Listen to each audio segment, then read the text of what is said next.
I love you all so much. I'm gonna miss you, but this is not goodbye.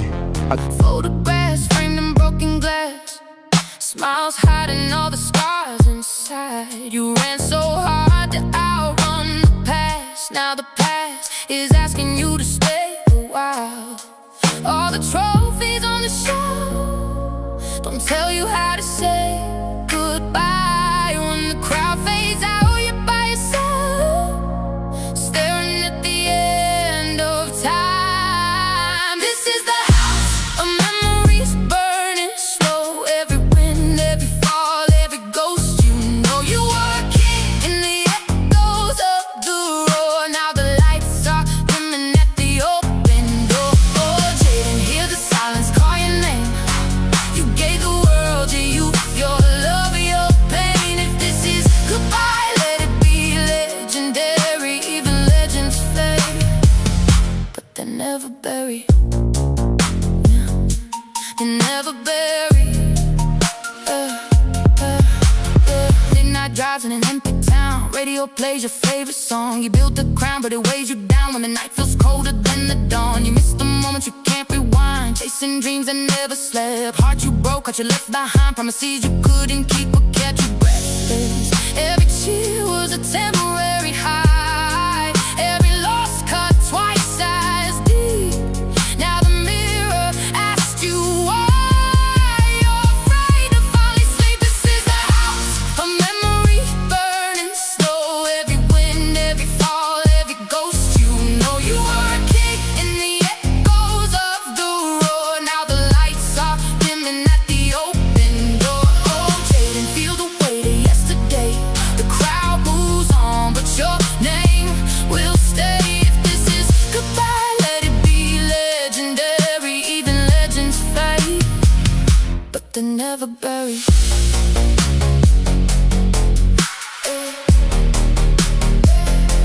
If the clock stops now, would it be enough? All the blood, the tears, the broken love. You ran a race, you played the game, carved your soul into your name. They'll forget the score someday, but not the way you made them feel. So take a breath, don't look away. This ending makes it real.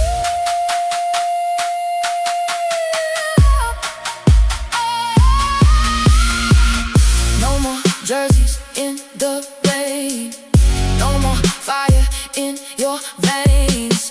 Just a heart learning how to slow and let the future finally know. This is the house of memories glowing gold. Every chapter written, every story told. You were more than numbers on a wall. You were the reason they believed at all. Oh, Jayden, when you walk into the dark, you leave behind a million sparks. If this is goodbye, let it be legendary. Even legends fade, but they live forever in the memory.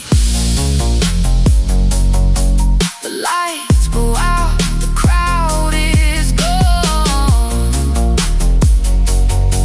but your shadow still runs on. Yeah, your shadow still.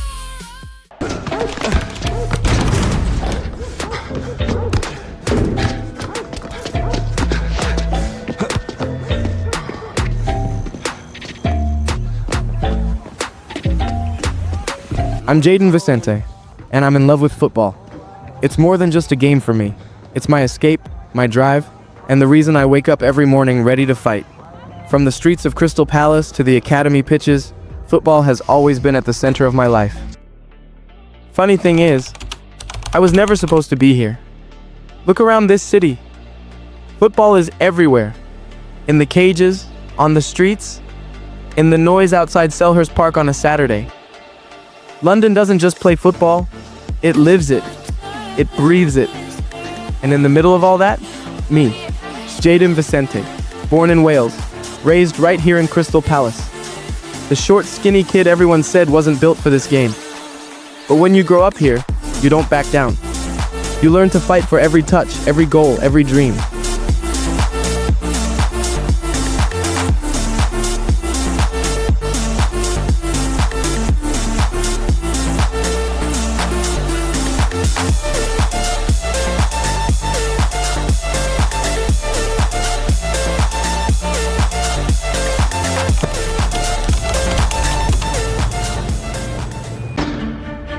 It starts as one dream, shared across thousands of backyards and practice fields. A dream many will have, but few will realize. It requires sacrifice and perseverance. The will to push your body and your mind to its limits, only to set new ones. There will be obstacles, and alongside them challenges. All are a test of your resolve to see if you truly have what it takes. Every week is another step on the road to stardom, and no two are the same. You will be defined by every game and each pressure-filled moment on the field, and by the relationships you forge and the decisions you make off of it. Today is where your dream becomes a reality. Today, your legacy begins.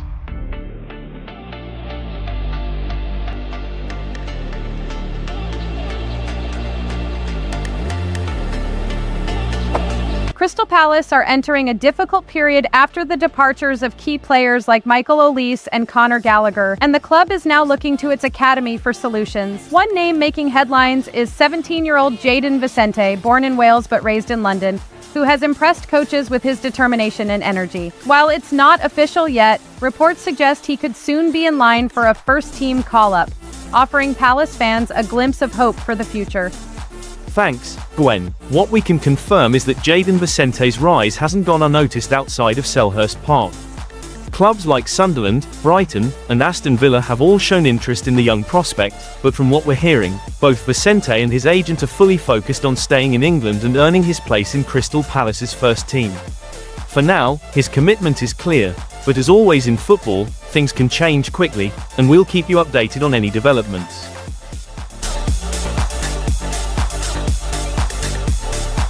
After all the speculation in the media, I finally sat down with my agent to talk about my future. And that's when I heard the news I never thought would come. Oliver Glasner, the Crystal Palace manager, had offered me a professional contract and a chance to be promoted to the first team. In that moment, everything stopped. I wasn't just the skinny kid chasing a dream anymore, I was being given the chance to live it. The first thought in my head? My grandparents. I knew how proud they'd be, knowing I could finally give back to the people who sacrificed so much for me. This was more than football now. This was family. This was purpose. This was my chance.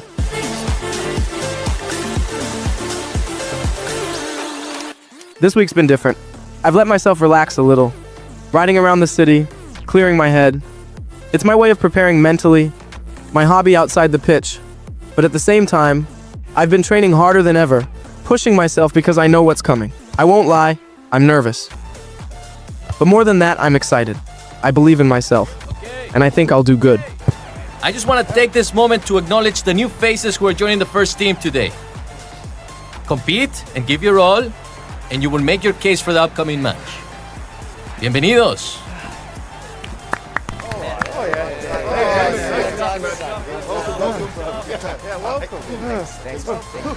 Amigo, this is your time.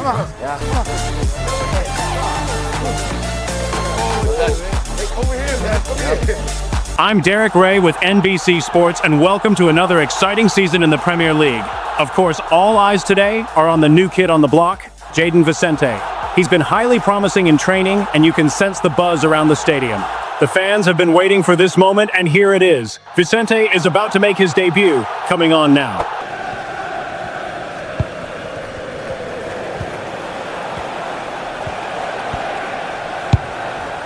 Jean-Philippe Mateta. It's fact. Yeah, and he seems happy about the move based off the interviews. Real chance. And he scored not once but twice. They simply cannot stop him. And no wonder he's enjoying himself.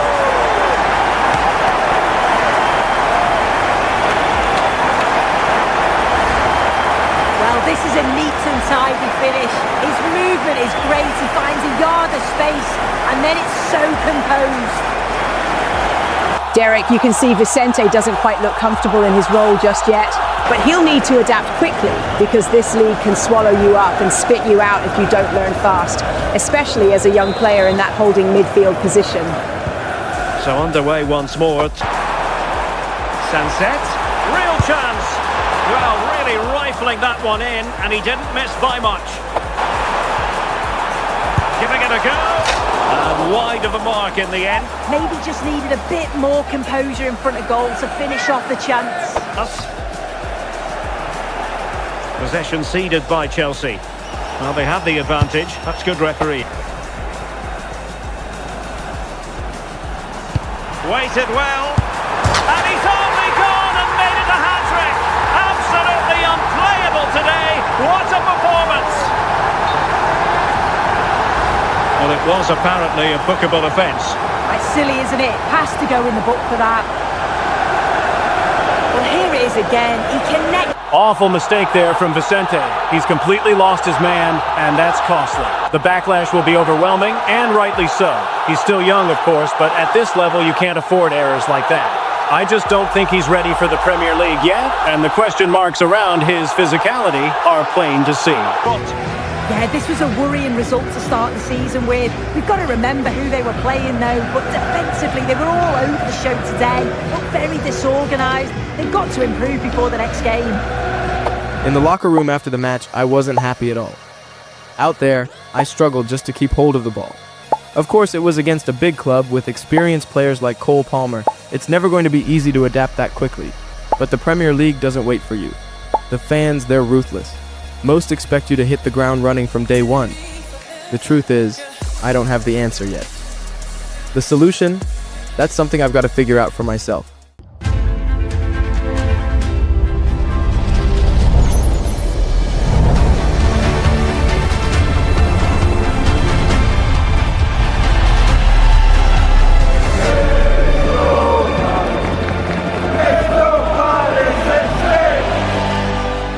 Derek, I have to be honest, I wasn't impressed at all with Vicente in the last match. He struggled badly, but maybe, just maybe, he can show us something different here today. He needs to. I think the club should at least be guiding him more closely. Maybe even bring in a proper mentor. That holding midfield role is absolutely vital to the team. And right now, Vicente looks like he needs that extra support to really settle in. Well, the fans are certainly playing their part here. Just listen to this noise.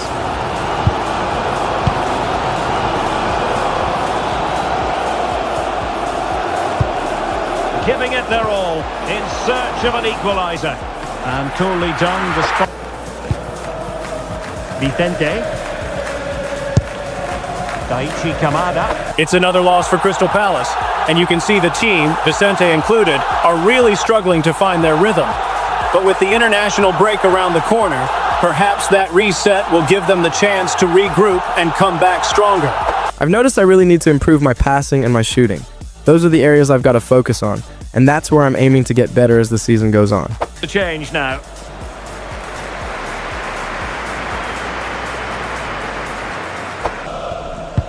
Well, there's been so much talk about a potential transfer, but it's potential no more, it's fact. Well, yeah, certainly a lot of focus on the boy over the last year or two, and he does seem...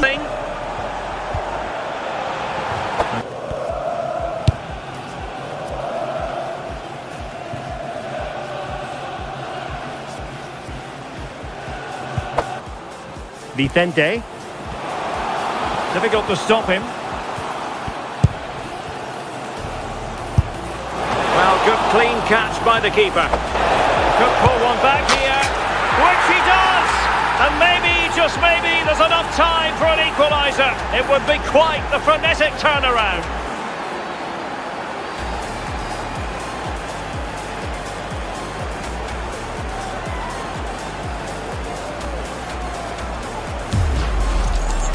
Well, we can have another look at this. It's a brilliant strike. He makes great contact with the ball, and the goalkeeper just watches it fly past him.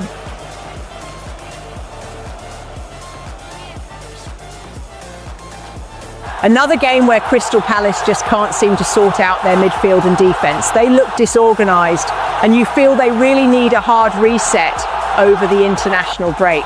Pressure is building, and Oliver Glasner is already on thin ice with these awful results so far. That's it, the final whistle, and the hosts will go through. Yeah, it was a really close game. They worked hard and maybe had that extra little bit of quality in the end. I'm certain they'll take that fight into the next round. In the Premier League, after just a few games, we're already sitting in the relegation spots. It's tough and not motivating to start this badly, but I know I've got to take a step back and reset. With the international break coming up, I'll use that time to work on myself and fix what's wrong with my game. Later that week, we traveled to Argentina for international duty, and I got the call.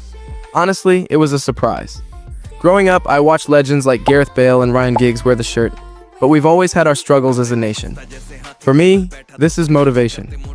One day, I want to be the one to lead my country to a World Cup. The atmosphere is electric as two teams worthy of the biggest stage prepare to collide in front of a packed stadium. Hello and thanks for joining us on a lovely day for a game. Guy Mowbray here for commentary with Sue Smith alongside me. And with the atmosphere building up nicely, what a match this promises to be. It's Argentina and they take on Wales. Well, it's so loud in here, isn't it? The fans are really up for this one, and I'm sure the managers will be reminding them, remember what you need to focus on and block out all of that noise.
This is the Argentina team. Yeah, it looks like a 4-3-3, and I think in midfield they'll have one deeper and the other two a little bit further forward.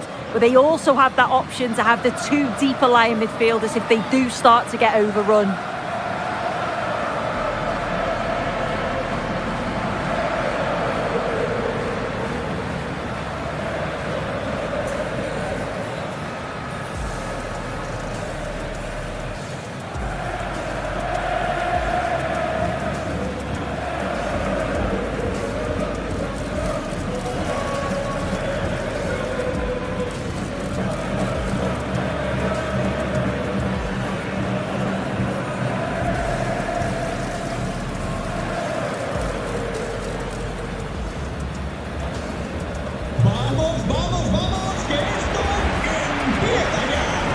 This is how Wales line up.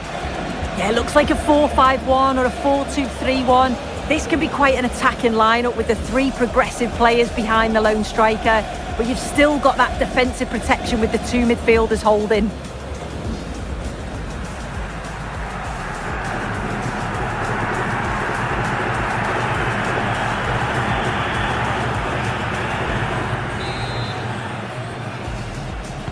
And so it begins. Game brought to a halt, a free kick given for that. Wasting no time in having a word. Yeah, the ref's clearly making a point here.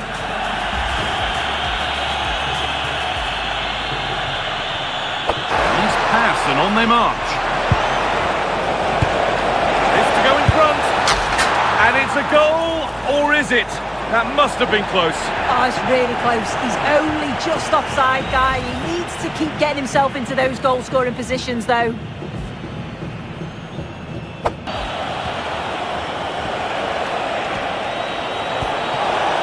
Allowed to go a long way with this.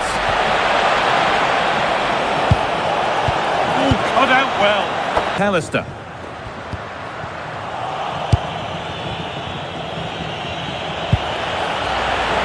Decent, making progress here. And back across goal. Hit them ahead. Well, he's kept that out nicely.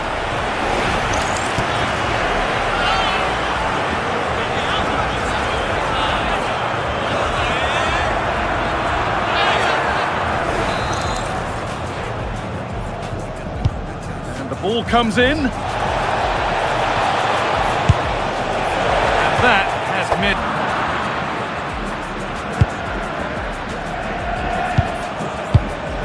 From a long way out. Excellent work in goal there. Well saved. Well, maybe an opportunity to get their noses in front with this corner.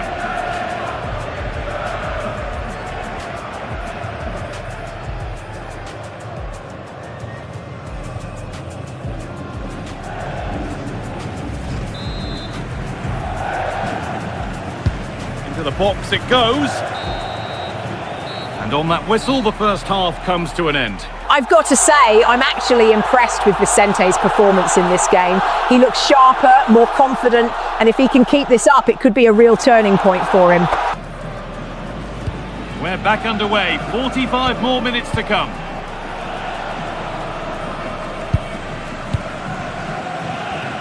One really smartly. It's a perfect threaded through ball.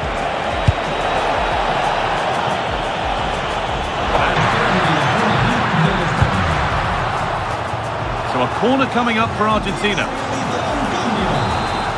He's made a real difference today. The manager now bringing him off after a solid shift. Cleared, but not far enough. Maybe that was purely a misconnect. But it could get caught out on the break here. Can they profit from this? Well, it was a chance, but it's gone now. As both teams are going to make a substitution. Connor Roberts. Now, if they score from this, they'll surely win the game. Oh, a great chance! It's in, and it might well be the winning goal.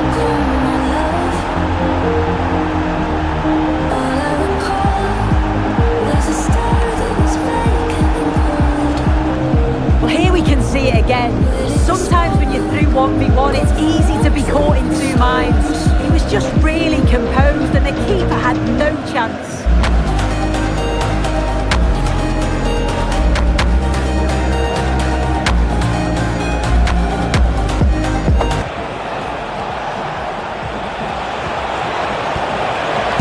Put into the middle. And there's the final whistle. What a win for Wales, and especially for Vicente. That performance should give him the boost he needs to keep improving, particularly back in the Premier League. Today showed us just what he's capable of. Can't wait to see him back in action at club level. International football just feels different. There's less pressure, which can be good, but also bad, because to really develop, I need to experience both. Right now, though, I'm feeling motivated and ready to take what I've learned back to club football. I got a call from the general manager, and he told me my performance against Argentina went viral. They were impressed, and even started talking about programs I could get involved in. On top of that, I was told they're considering me to actually start in the next Premier League match and carry this form over. I can't lie, I was happy, but nervous too. But at the end of the day, I just want to become the best. And just as I predicted while I was in the gym, I was surprised to hear that the manager wanted to put me in the starting 11 for the first time. I was beyond excited. Now, my main objective is to stay there and not fade out of the team. I want to be here at Palace, and I'll do my absolute best to stay and prove I belong. Two teams are ready to go head-to-head in a match brimming with excitement. It's a showdown you don't want to miss. I'm Mowbray, joined for commentary by Stuart Robson. And we've got action from the Premier League here today. It's Crystal Palace, and they take on Sunderland. When looking forward to this game, you can't help but notice there are some great matchups all over the pitch, particularly in those central areas. Whichever team wins more of those battles will win the game. Hello Premier League fans, I'm Derek Ray, and as you can see, the atmosphere is electric here. Crystal Palace, however, find themselves in the relegation zone, enduring one of the worst starts in their history. But with the young players coming through, manager Oliver Glasner insists he will stick with them and focus on their development, especially Vicente. He impressed for Wales recently, and now he's starting here today, with everyone hoping he can replicate that form on the Premier League stage. This is the Crystal Palace lineup. Well, they're playing with a 5-2-3, as we can see it here. But I think at times we'll see one of the centre-backs stepping forward into midfield, just to make sure they don't get outnumbered in that central area.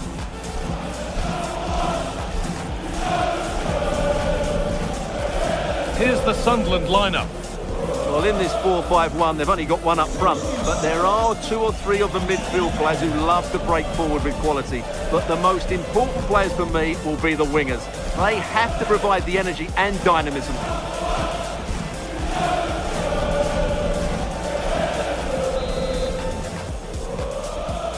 Off we go then, the first kick of the... And the headed chance goes just over the bar. Yeah, it's always a good combination, a great cross and a player willing to attack it.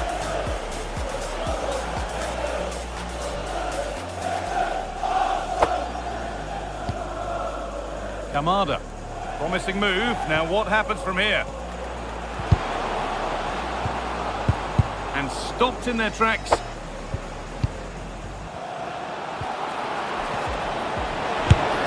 Taken cleanly and held on to. And unable to retain possession. Well, this might be promising.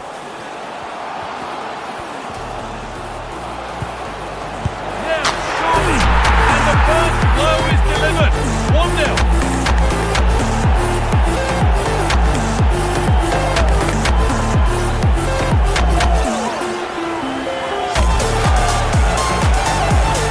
Here's the replay. He's done really well to get his head up and kick somebody out with that cutback. And then it's a pretty tidy finish too. Hits it hard, he hits it low, and it just makes it difficult for the keeper. A really nice goal.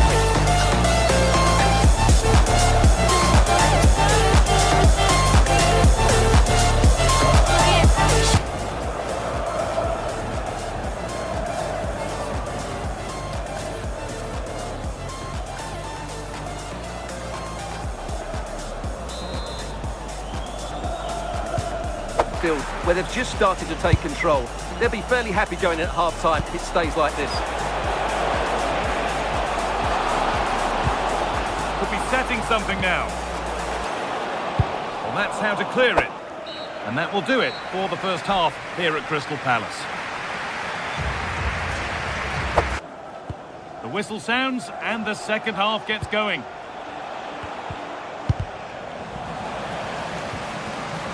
Moving forward under no real pressure.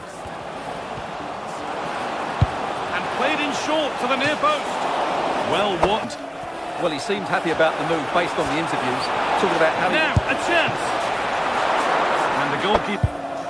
Just a friendly reminder that we have more Premier League coverage coming up for you here on EA TV. Oh, can he finish this? Oh, excellent reflexes! Well, I always fancied him to save that one. He's really good in those situations. Here comes a change.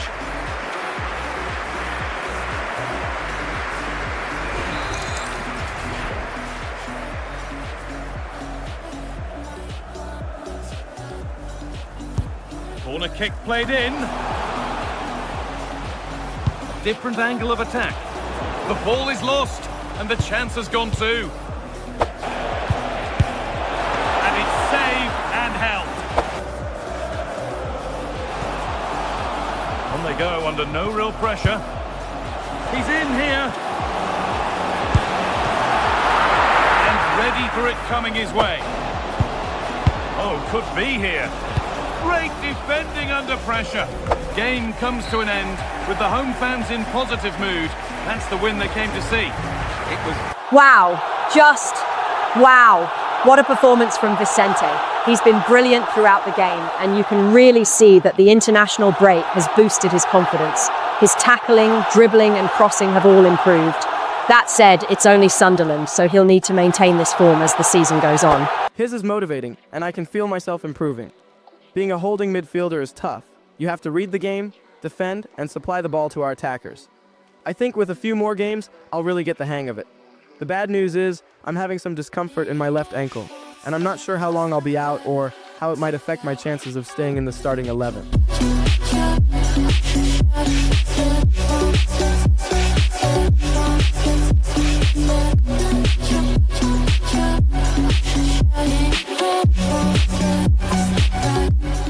Just to be here and learn from these vets far into the league it's huge for me.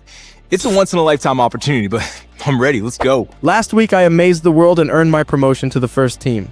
But like anything in football, the Premier League brings its own challenges. It's the toughest league out there, and right now we're at our lowest. On top of that, I've been dealing with an injury, which hasn't made things any easier.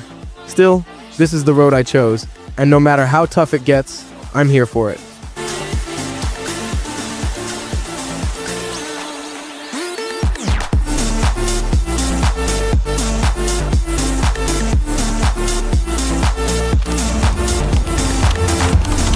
While I've been out with this injury, my obsession has been training my body, making sure I practice on my own, staying sharp, because it feels like I'm right on the edge of losing my spot in the starting 11. Every detail matters, even my diet. I've been trying to keep it as clean as possible. But football isn't the only thing in my life. There's a girl in my neighborhood I really like, and one day I finally worked up the courage to talk to her, just taking my shot, seeing where things might go. For once, it wasn't about football. It was just about being me.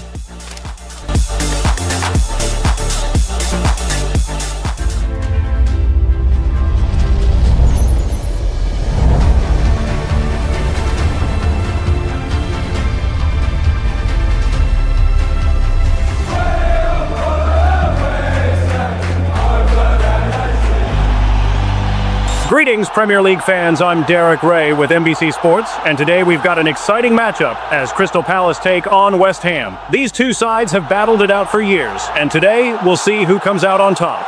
Now, Palace have been struggling, but we've just had confirmation that young Jayden Vicente has been added to the squad and traveled with the team, strongly suggesting he'll be starting today. The players are ready, the managers are ready, the fans inside the stadium are ready, and I hope you watching at home are ready too. We're in the East End of London today. It's the London Stadium. I'm your commentator, Guy Mowbray, joined by Sue Smith. And we've got action from the Premier League here today. It's West Ham United, and they play Crystal Palace. Well, being in and around the ground before kick-off, the fans are buzzing. They can't wait for this game, so hopefully it's a fast-paced, entertaining match. This is the West Ham United team sheet. Well, it's a 5-3-2 on paper, but it will shift to a 3-5-2 when they have the ball. The wing-backs are so important in this formation. They've got the responsibilities in both defending and attacking. This is the Crystal Palace lineup. Yeah, it's a 5-2-3, and I do really like this system. It's got a very fluid look to it. It can be 5 at the back when you haven't got the ball, but those wing-backs can push on into midfield, and they make it more of a 3-4-3.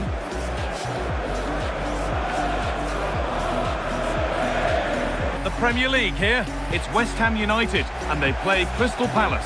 I can't up to it.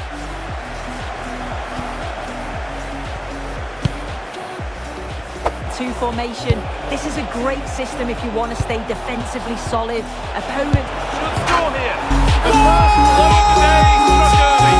1-0.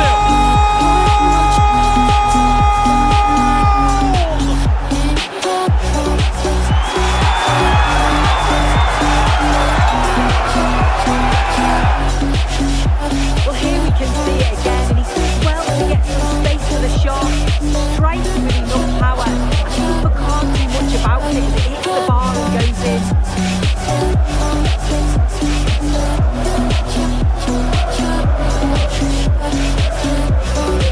Brighton, the score's level again now at 1-1 with 12 minutes on the clock. Alex keeping us right up to date. This has to be. Could be still. Oh, they didn't quite join the dots as they should there. Just offside. Closed it down well.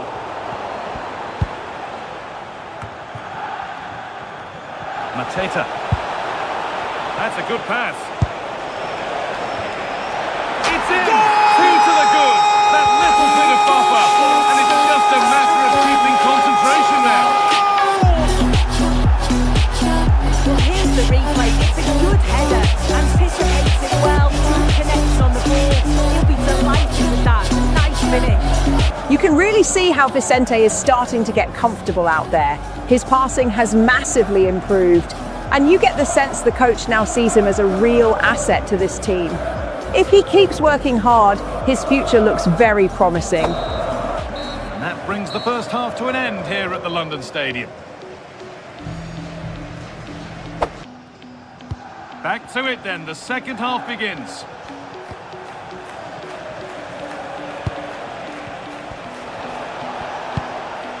That's a good ball.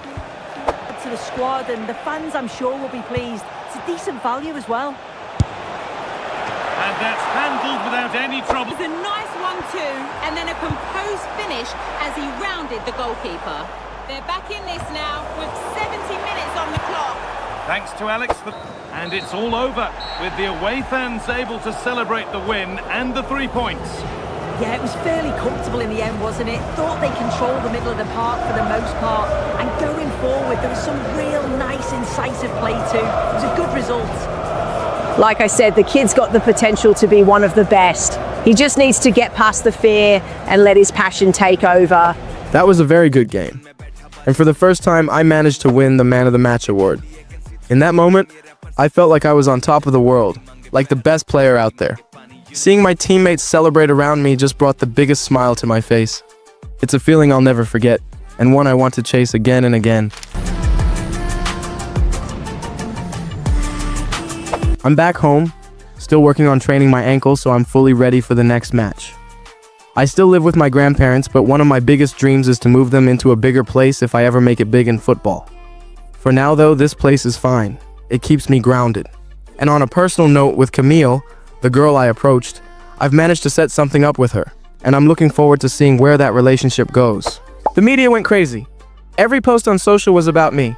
For the first time, I realized how quickly things can flip. Every positive can turn negative, and every negative can turn positive. Football is such a big world that it's impossible not to notice, even if you're not really a social media guy like me. Caballeros, you're safe this time, amigo. Two teams are ready to go head-to-head in a match brimming with excitement. It's a showdown you don't want to miss. Hello to you and welcome to another exciting game brought to you by EA TV. I'm Guy Mowbray and it's a pleasure to be joined by Stuart Robson in the commentary box. And we should have a cracking contest here. It's Stoke City and they play Crystal Palace.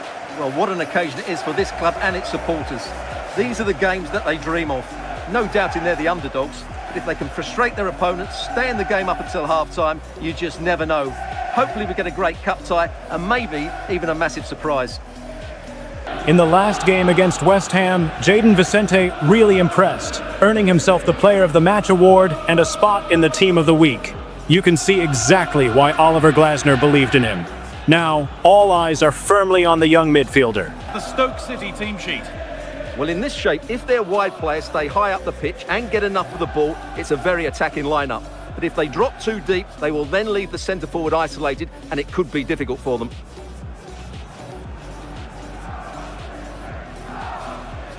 This is the Crystal Palace lineup. Well, they've got a good front three and a solid back five, but with only two in midfield, they could get overrun. It'll be interesting to see who comes in to support them, if anybody. So the first half kicks off. Too brilliant and determined.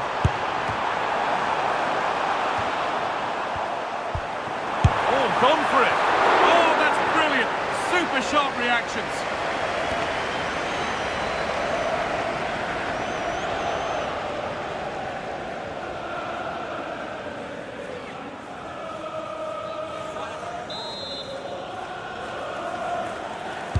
It's put into the middle.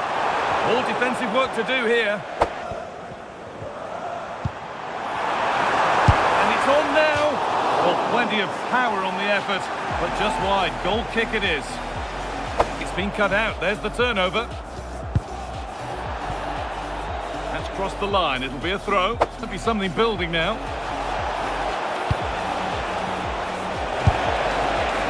But hasn't managed to force any sort of save. Yeah, it was close, but the keeper would have saved that had it been on target. Half-time whistle here at the Stoke City Stadium. The second half underway, and still we wait for the deadlock to be broken. Target, could he?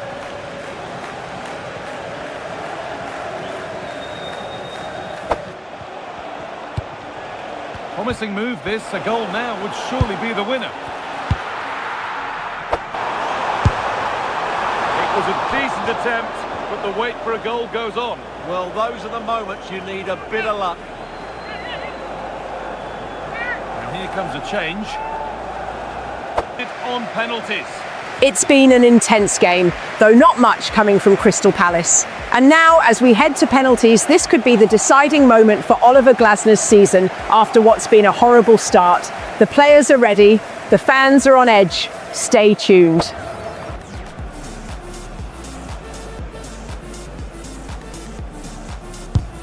Well, the keeper made that easy for him.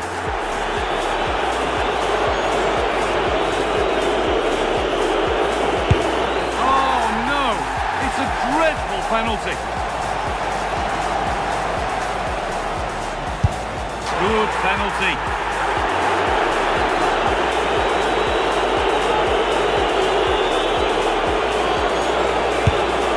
It's in. No messing.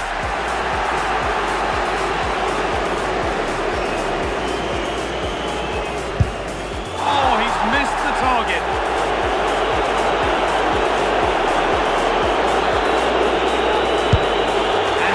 Put away.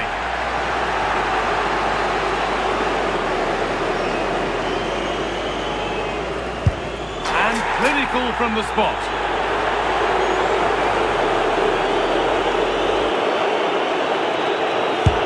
And he can turn away having done his bit.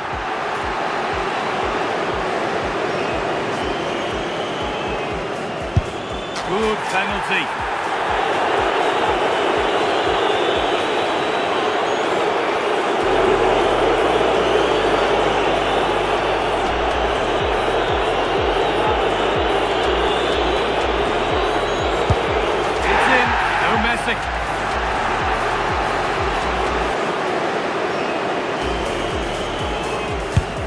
And the keeper does what he's there to do.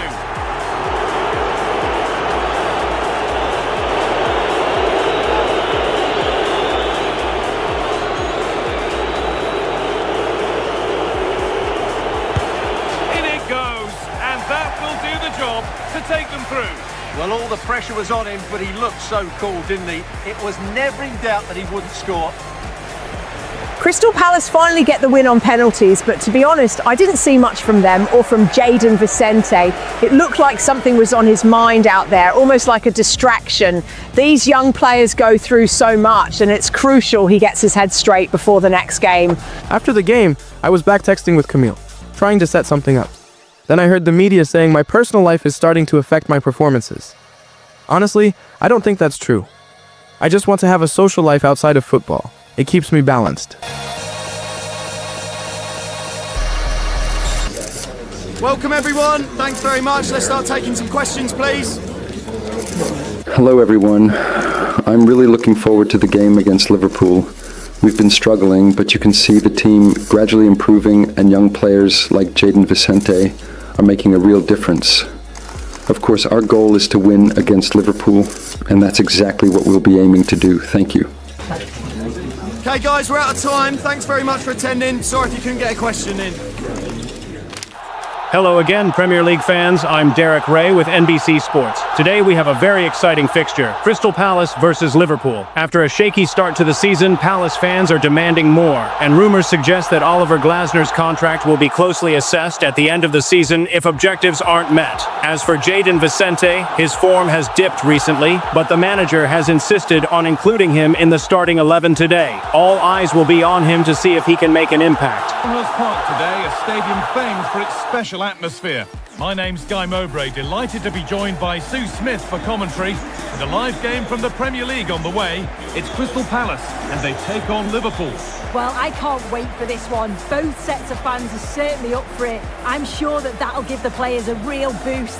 They'll be hoping to start the game at a fast tempo. And it's a 5-2-3, and I do really like this system. It's got a very fluid look to it. It can be 5 at the back when you haven't got the ball, but those wing-backs can push on into midfield, and they make it more of a 3-4-3. This is the Liverpool starting lineup. Alisson is in goal. Virgil van Dijk plays alongside Ibrahima Konate as centre-backs. And leading the attack is Alexander Isak.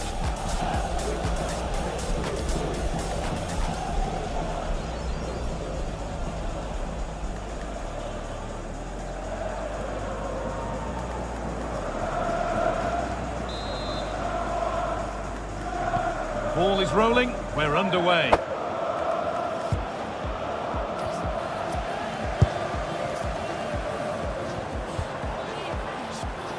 There's a good amount of freedom here. Put into the middle.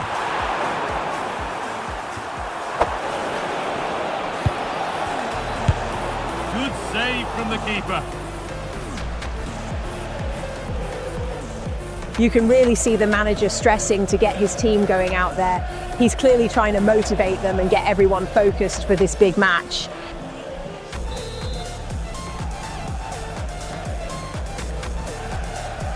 And they've gone with a short one.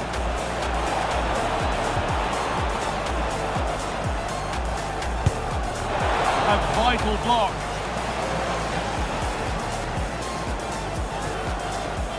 And the defender left behind. Isaac! Fantastic save, that's top draw. And in the end, it wasn't needed, offside. The keeper didn't know that.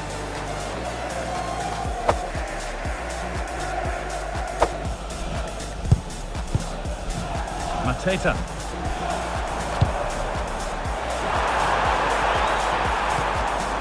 Oh, that's been won, really. Chance to go ahead.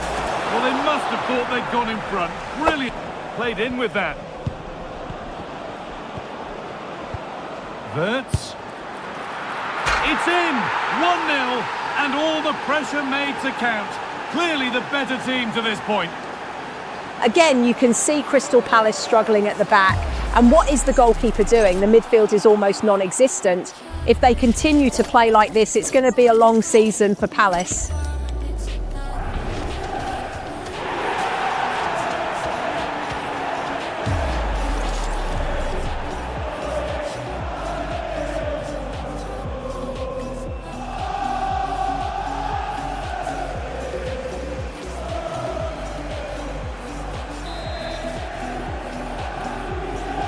So off we go. Space out wide, and they're using it. Now, can he get the crossing? Well, he got there first, but he's put it wide. And that brings to an end the first half here at Selhurst. We're back underway, 45 more minutes to come.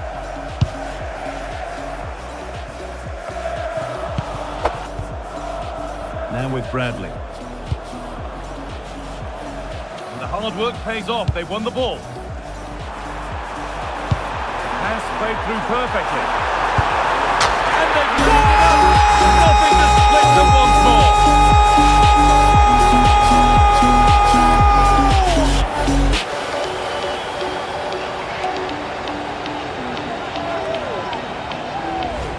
Well, look at this really clever move. It's such great skill to beat the defender. And he shows his strength by holding off the defender, then keeps his composure to finish. He does really well there.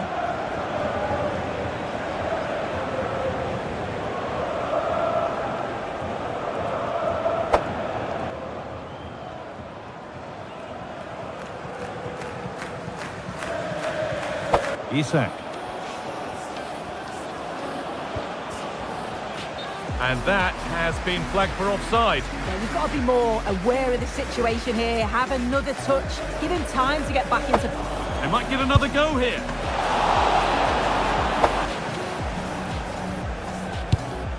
That's not a bad-looking ball. Great instinct there to cut it out. Takes the shot, but it's travelled straight into the goal ditch.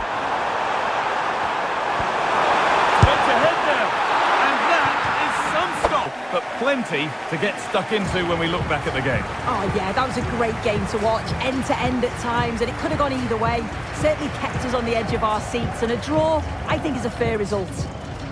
I think we can conclude that Jayden Vicente's form has picked back up, delivering an amazing performance and helping his team win with a perfect pass to Mateta. Truly impressive. But with European football coming up, Crystal Palace will need absolute dedication to handle the added demands. Will they manage it? Stay tuned for next week, folks. See you all soon. I think it's been a mixed week for me, both good and bad. I'm really nervous about the coming week, especially with European football on the horizon. It's going to be a mountain to climb, and with all the scrutiny the club is under, it'll be tough to impress. but I'll give it my absolute best.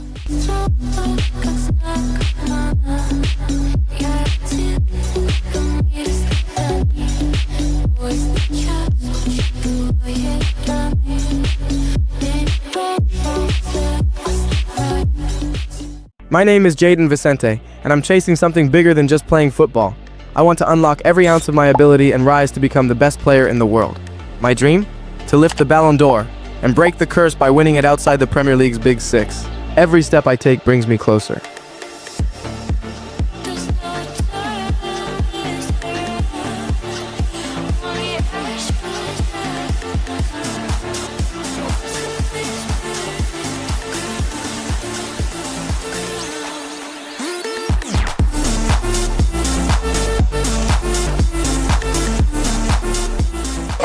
Welcome to Team Nike.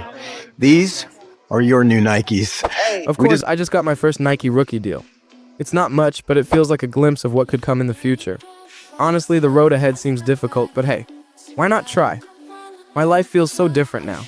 I get a lot of stares in the same streets I grew up in. People recognize me and it's strange, even a little scary. But away from football, things with Camille have been growing each day. We've been spending time together at the beach, and I finally overcame my fear of rejection and asked her to be my girlfriend. She said yes, and that moment meant just as much as any win on the pitch. Caballeros, you're safe this time, amigo, huh? Welcome back, football fans. I'm Derek Ray with ESPN, and the UEFA Conference League is finally here. After such a strong season for Crystal Palace, they return to European competition for the first time in decades.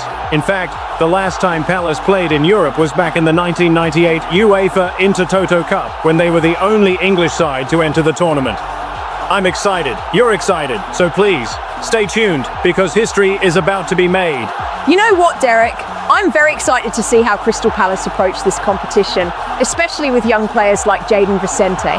He's been a bit hot and cold lately on the pitch, but I really think a stage like this could be massive for his development. Yeah, it looks like a 5-2-3 system. I'm sure they'll be quite fluid, but when they need to defend at times, there'll be 8 players behind the ball. In attack, it's important that wing-backs and maybe another midfielder get forward to support. Well, here's how Rennes will line up for this match. Yeah, it looks like a 5-3-2 to me. With this, I'm sure they'll be looking to make it difficult for their opponent to break them down. It's key that the wing-backs get forward to support the attacks and provide the width. Certainly a good job that they're fit, though, getting up and down that line.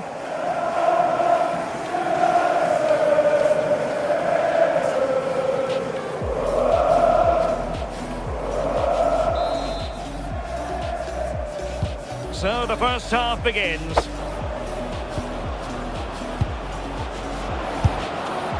What a shame that he couldn't find the target from there. Yeah, Oliver Glasner already doesn't look too happy.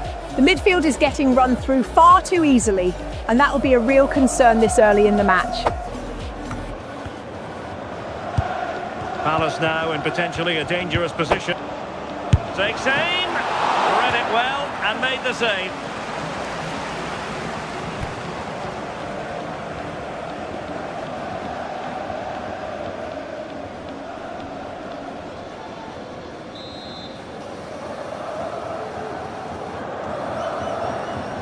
They're going for the short one. Looking for the right angle. And that'll be the goalkeeper's. And a fine cross. Was an important piece of defending.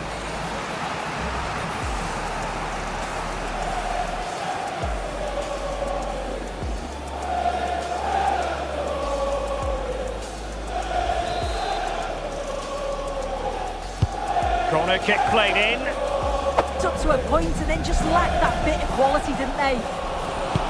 Dangerous ball.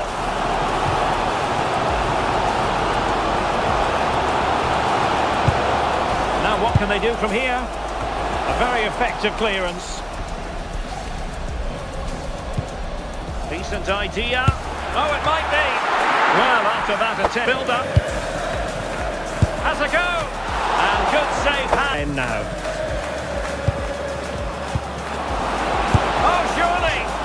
still goalless here. How are they not 1-0 up? He has to be clinical in that position. Possession this. Oh, terrific save!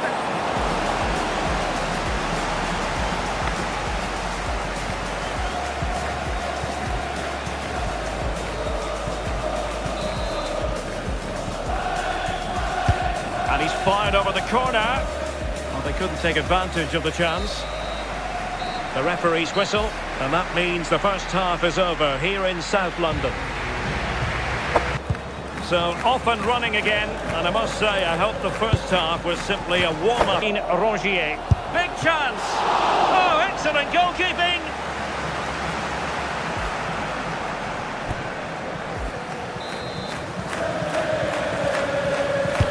So the corner played into the box. I'm sure he would love to have that opportunity back.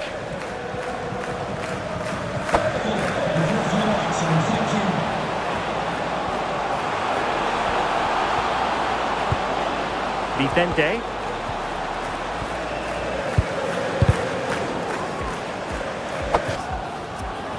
Can they forge ahead? Oh, really commanding goalkeeping. As predicted, Derek, Vicente is coming off. The kid did decent, but I think the game just became a little too big for him, especially in the midfield. Let's see if he can sort it out with more experience under his belt. Might work out. Possible chance. Oh, a wonderful save under the circumstances. Oh, how important was that save? It's class from the keeper. I thought they may have lost the game there, but he had other ideas with a great stop. To 3 with 80. Oh no, what a chance this is. And a goal! This is why we adore this game. Late drama, and now they're in front.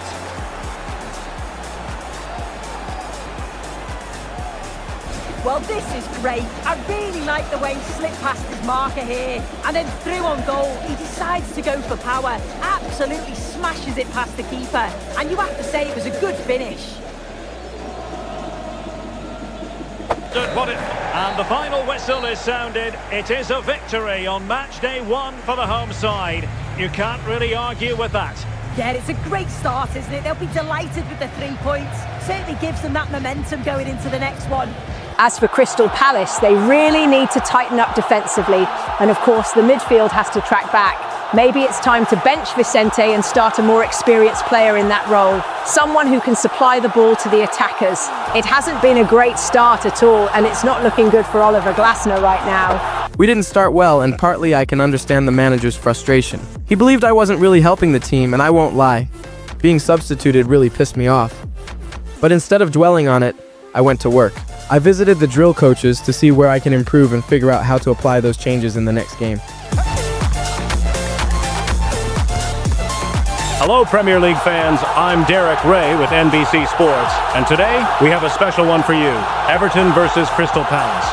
Palace are currently 13th and desperately need to start picking up points if they want to fight for European football next season. Oliver Glasner remains in charge, though the fans are not happy with the shaky start to the season. Young talent Jayden Vicente is also included in today's squad. Stay tuned, it's set to be an exciting matchup. To be with you from Liverpool today. We're at the Hill Dickinson Stadium for this one. I'm Derek Ray here at the microphone, and sitting alongside me is the former England international Sue Smith. And it's all about action from the Premier League in this case. It's Everton up against Crystal Palace. Well, I can't wait for this one. Both sets of fans are certainly up for it. I'm sure that that'll give the players a real boost. They'll be hoping to start the game at a fast tempo. Crystal Palace are coming off a defeat in the UEFA Conference League, and Vicente hasn't been performing like his usual self. I really admire the manager for sticking with him and believing in his development. I think today is a chance for Vicente to show he has what it takes to impress. I'm excited for the game and curious to see how he performs. And here's how Everton line up. Yeah, it looks like a 4-5-1 or a 4-2-3-1. This can be quite an attacking lineup with the 3 progressive players behind the lone striker, but you've still got that defensive protection with the 2 midfielders holding. And here's the Palace 11. Yeah, when out of possession, it looks like a 5-2-3, which is quite defensive with the 2 holding midfielders. In possession, it'll be more of a 3-4-3, which can be quite attacking. I'm sure it's going to be quite fluid, though.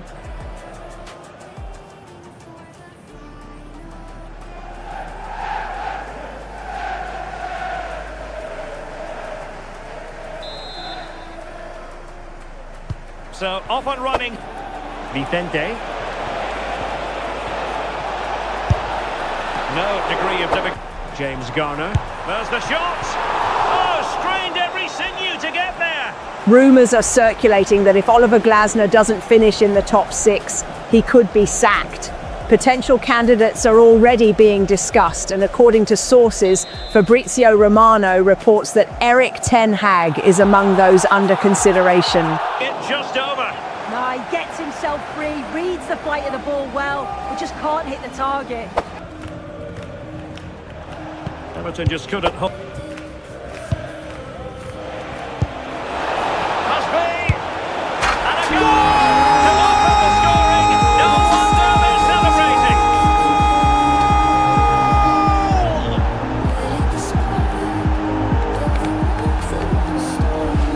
Well, let's look at the replay again. The interplay between the two of them is so impressive to create the opportunity. And he finishes it off with a calm, tidy touch. It's a really well-taken goal.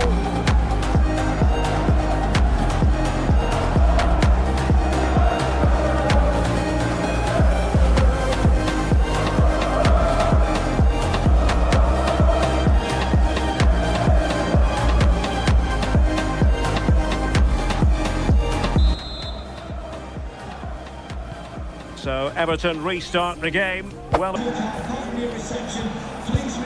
Munoz. Vicente. Well, a touch too heavy there. Mitchell. Well, doesn't have to do it on his own.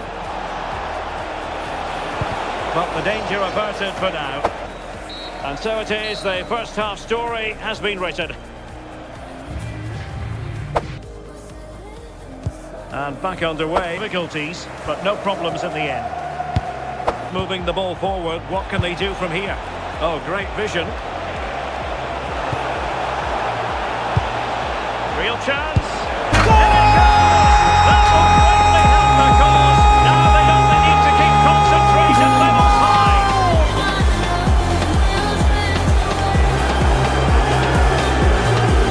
Well, here it is again. He just makes it look so easy, doesn't he? Skips past the defender like he wasn't there, and he just slots it home.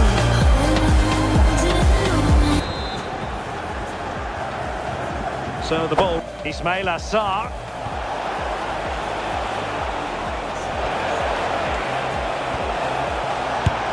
Well, he couldn't worry the keeper with that.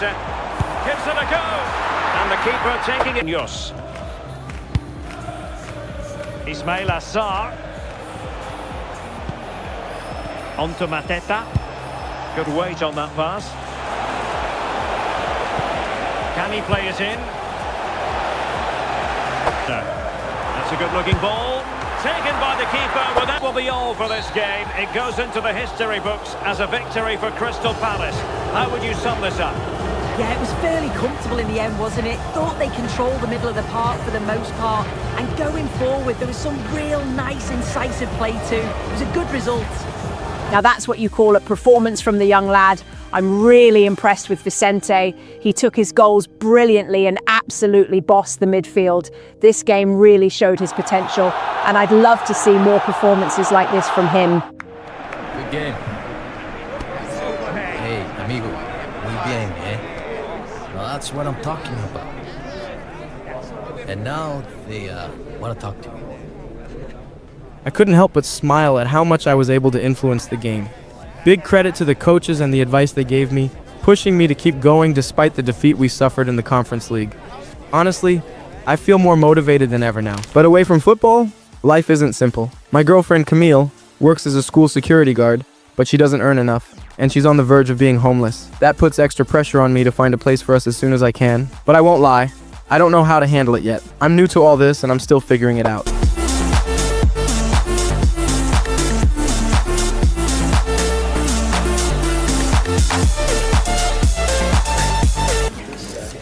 Welcome everyone, thanks very much. Let's start taking some questions, please. Oliver, Fabrizio Romano has reported that Fulham are preparing a move for Jayden Vicente in January. Can you confirm if there's any truth in that, and what's the club's stance? Jayden's not for sale. He's a big part of our future, and that future is here at Crystal Palace. Turning to the weekend, you've got Arsenal next, a tough fixture given their form. What's your approach to that game? And do you still trust Vicente to play a role against such opposition? Yes, Arsenal is always a big challenge. They are one of the top sides in the league, very strong in every department.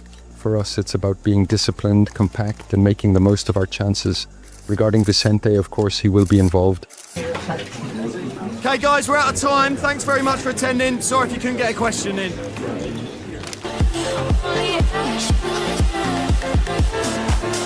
Greetings, Premier League fans. I'm Derek Ray with NBC Sports, and today we've got a London derby you won't want to miss. Arsenal versus Crystal Palace. This matchup has been building for weeks, with Palace pushing for a top 8 spot, and Arsenal fighting to get back into the top 5. Both sides are desperate for a win, and the atmosphere is absolutely electric. Stay tuned, it's set to be an incredible clash. Welcome to you from the Emirates Stadium. I'm Guy Mowbray, and it's a pleasure to be joined by Stuart Robson in the commentary box. And we've got action from the Premier League here today. It's Arsenal, and they play Crystal Palace. We can talk about coaches and their methods, but it's now down to the players. Which ones are going to stand out, who will affect the game, and who will have the greater desire. It should be a cracking game, though.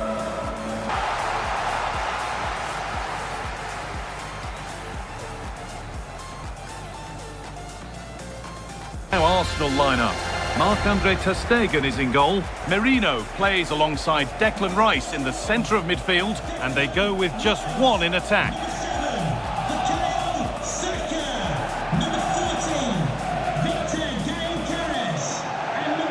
This is the Crystal Palace lineup. Well, they're going to play with a back 5 and 3 up front, which means the midfield 2 will have a lot of work to do. These two will certainly need to be at their best today in what looks like a 5-2-3 formation.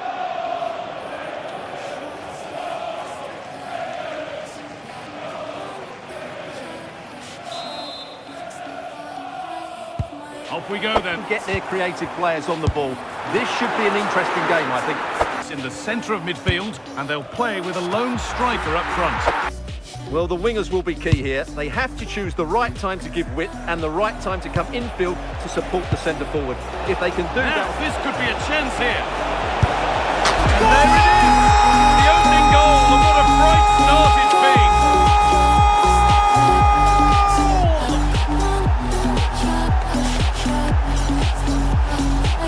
Well, just look how he holds off the defender. He keeps his balance and he still hits the target. What a good goal that is. What a strike from Vicente! I've been saying it, this kid is quickly becoming a real threat to the opposition. Pure class and confidence in that finish.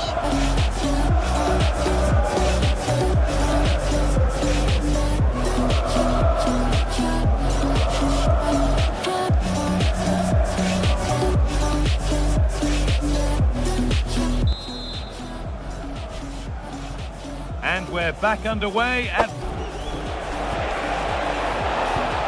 That's a good pass. And he's in now. Taken cleanly. Big chance. And that's a golden chance that's gone begging. Well, they can't miss opportunities like that. What a chance to equalise. On Philippe Mateta.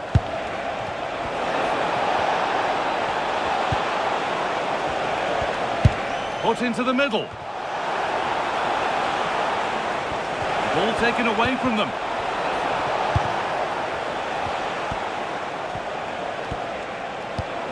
Well, nobody seems...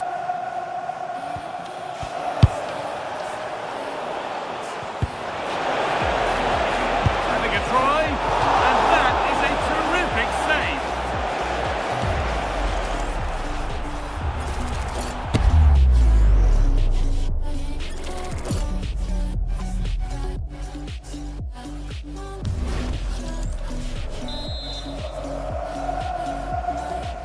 Delivered into the box, and it's comfortably gathered. And that's going to be all for the first half here at Arsenal.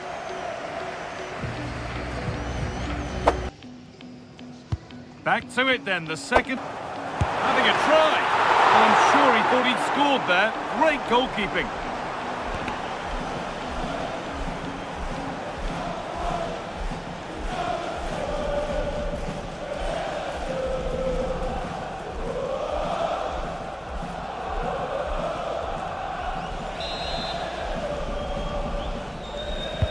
Over it comes. Off the crossbar. Put it away, but not far. And the keeper has done really well to keep the header out. And that's a corner, so it could be a chance for Arsenal to level things.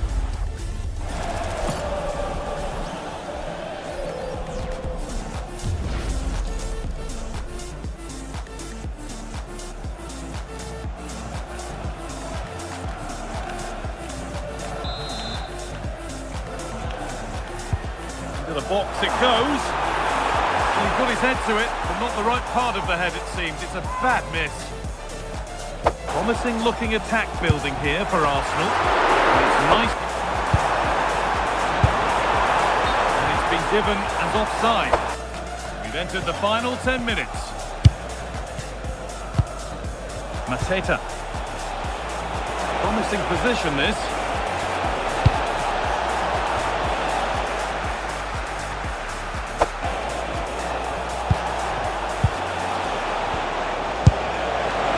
Not a bad looking ball. And offside rules it. And it's all over with the away fans able to celebrate the win and the 3 points. It was a tight game. Both sides had their moments and chances, but overall they just about shaded it. A well-earned victory. I've been really impressed with Vicente in his last 2 Premier League games. If he keeps this form, he's on his way to becoming a vital player and a true asset for the club. The fact that Palace have already made it clear they won't sell him this January says a lot about how much he's valued. Great performance, great game. See you all next time, folks. It's been one of the most challenging weeks of my career, but I'll still take it as a success. Off the pitch, I've got personal battles I don't fully know how to handle yet, but that's life, and I can't let it distract me from football. On the pitch, the pressure is real. We're walking a fine line, the manager's future is in question, and everything depends on whether we can push for Europe. I don't know what the future holds, but I know this. I'm here to learn, to fight, and to prove myself every single time I step on that pitch. The story's far from over.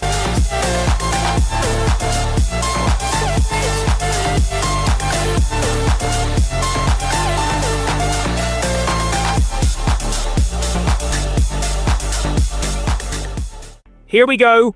In big news tonight. Fulham, Aston Villa and Tottenham have all submitted official bids for Crystal Palace's rising star, Jayden Vicente.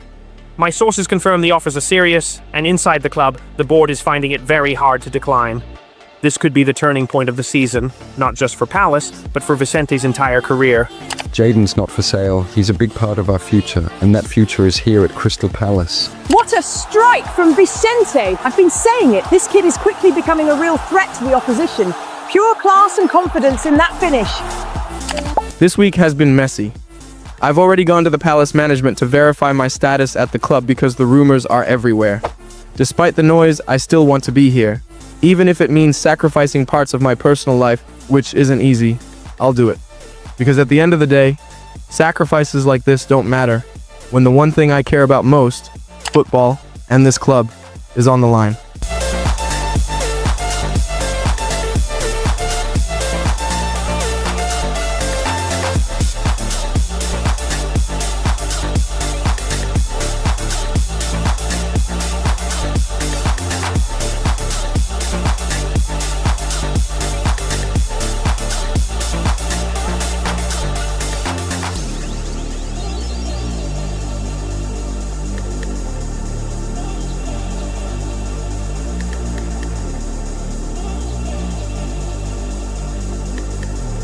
The Premier League Player of the Month is none other than Jayden Vicente, the young English-Welsh talent who only broke through recently but has already taken the league by storm.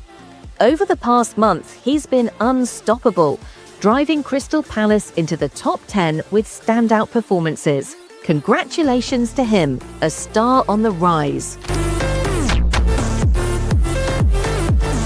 I'm not gonna lie, every morning feels different now. Sometimes it feels unreal. Like I still can't believe I'm actually a football player living out my dream. But then those transfer rumors creep back into my mind. They've been tough to deal with. Almost feels like a betrayal from the club I've given everything to. Still, I'm trying my best to block out the noise and just focus on the game. It's been a tough week, but that's football.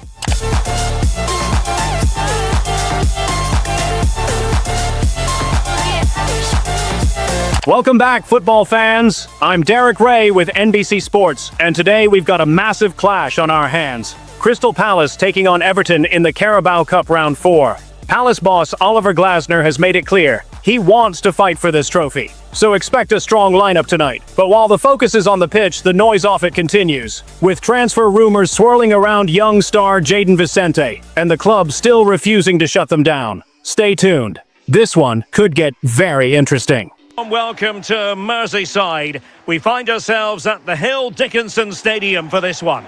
I'm Derek Ray, and joining me for commentary is Sue Smith. And we have action to bring you from the round of 16 in the Carabao Cup. It is Everton up against Crystal Palace. Yeah, we're starting to get into the main part of the competition now. Not many teams left, and it's about staying focused, playing your game, and it's not long now till we find out who's going to be in the quarters.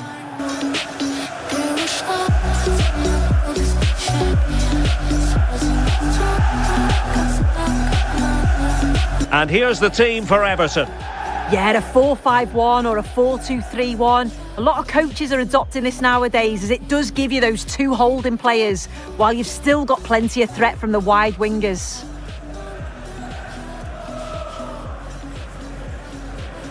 And here's the Palace 11.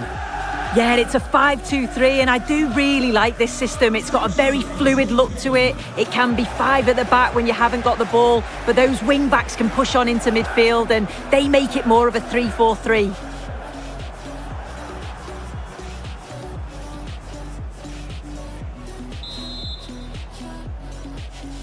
So the first time, Vicente. And the chance. Oh, danger here. This for the lead. Oh, good work to deny the opportunity. I've got to say, Derek, Vicente has started this game brilliantly. He's causing all sorts of problems for Everton's defence. The way he's able to both supply the ball and push forward, that's truly a gift for a player his age. And there's the delivery. Nervy clearance. And pressing from the front. Kamada. Moving the ball nicely, but can they forge ahead? And teammates around him. A really good pass.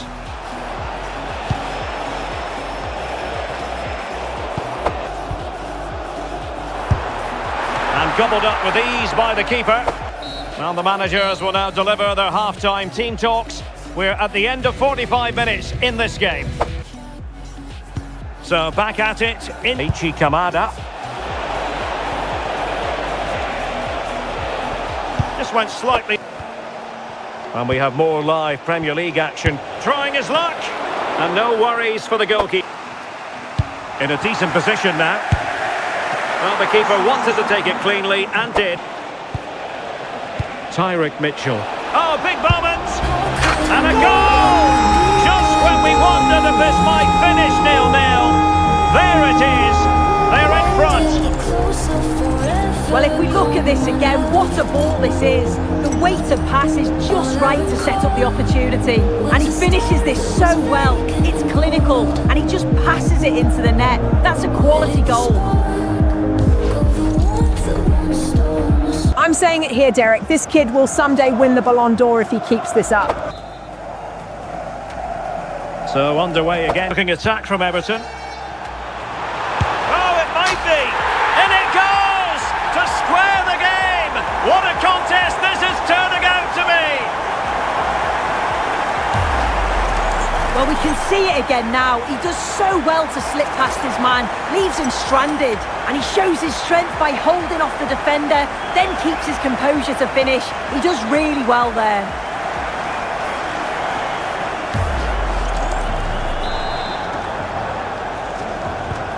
So back up sides to make a personnel switch at this point. Everton unable to hang on to the ball. Oh, nice ball. Took a touch on the way through. Well, they've been getting the substitute ready, and now they will make the personnel change. Who's going to get on the end of it? Oh, looked rushed there. Got to it easily, the keep together then, these two sides, and on we go now to penalty kicks. And now, of course, it's down to penalties. For Crystal Palace to even be in this situation is deeply disappointing. They had chances to finish the game, but the defence especially should have done more to keep control. And so here we are. It all comes down to this. We'll see who has the nerve to push through to the quarter-finals. And so the penalty shootout about to commence, and as a player, this is when you have to hold your nerve. And straight down the middle, and he steps up to take the shot.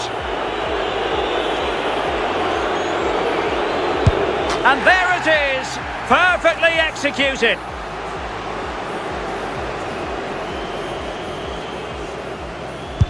And confidently converted.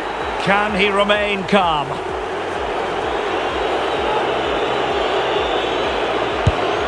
In it goes!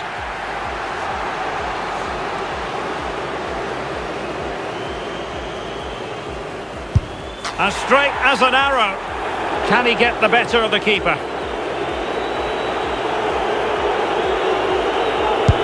And the penalty converted here.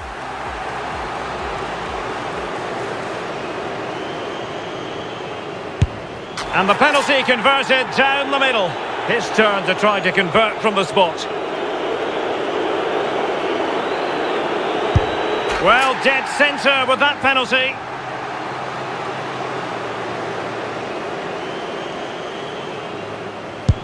And he finds the net. He could hardly miss. So much riding on this.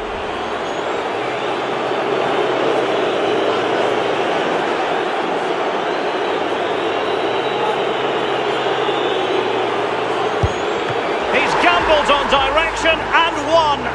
I couldn't believe it. The game I had worked so hard for all month was gone in just a matter of minutes. Moments like that destroy your drive. It felt like all the effort, all the sacrifice slipped away right in front of me. More than anything, I felt like I let the fans down. We pushed so hard to get to this point, but maybe it just wasn't meant to be. Jayden, tough result tonight. What do you think went wrong out there? And I have to ask, are the transfer rumors starting to distract you from your game? Honestly, I don't think it's about the rumors. Look, people will always talk. That's football. But tonight, it just came down to us not doing enough in key moments. I hold myself accountable too. I could have done more. The rumors don't play for me, I do. And right now, I just need to focus on working harder and making sure the next game is different.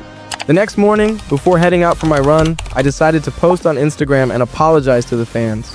I couldn't shake the thought that maybe the transfer rumors had affected the dressing room, and that weighed heavy on me.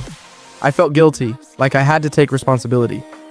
Not just for myself, but for the team too. Sometimes the noise outside can creep in, and I just didn't want that to divide us. Football means too much for me to stay quiet. Jay, you don't seem happy like when we first met. We don't spend time together anymore, and you know what I'm going through. I know how much football means to you, but we need time together too.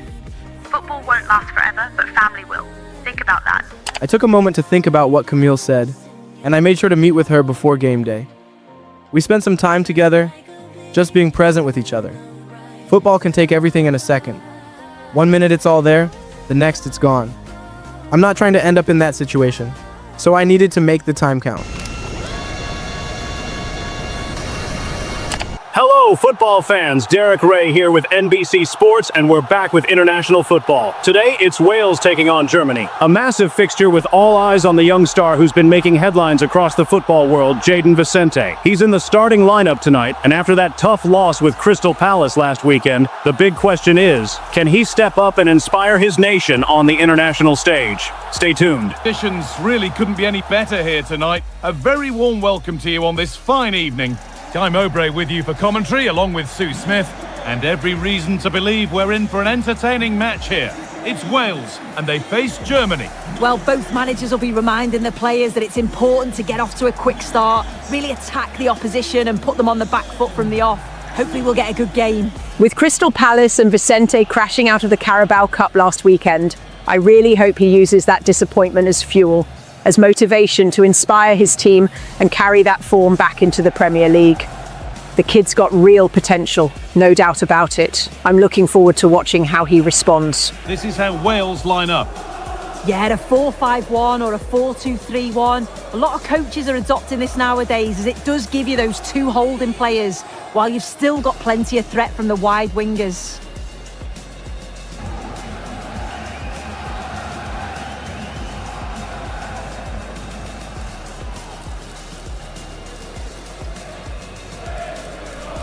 Here's how Germany line up. It's certainly a 3-4-2-1 formation, and this can be quite balanced with the three central defenders, the two holding midfielders keeping it quite tight at the back. But then when they go forward, you've got the three attackers and the wing-backs joining in as well to cause problems.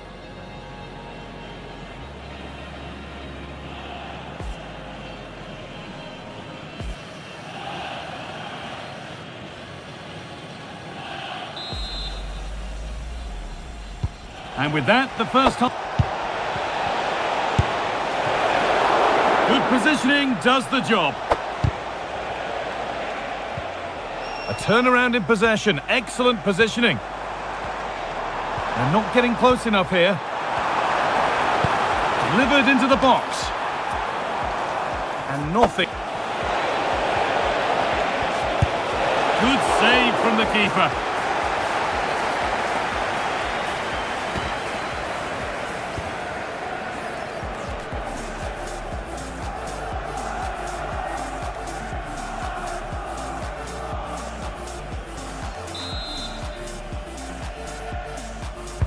Into the box it goes.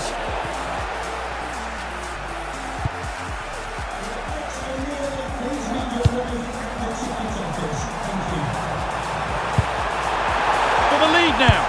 And it's in. It's no longer goalless. There's the opener.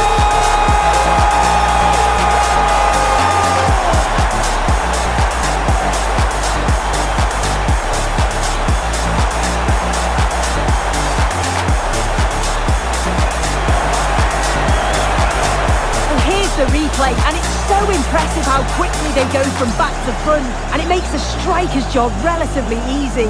All he has to do is make the right connection. It's a really good goal.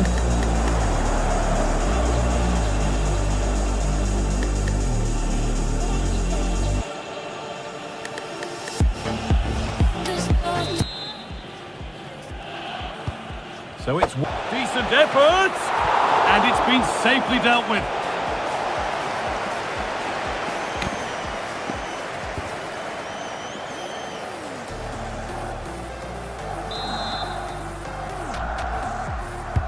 And the ball comes in, and the keeper threw the cleared away. Lovely weighted pass, and that is a terrific save.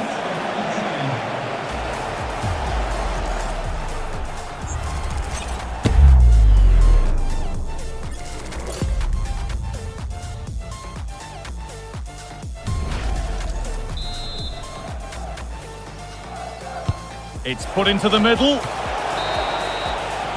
And there is the half-time whistle here in Cardiff.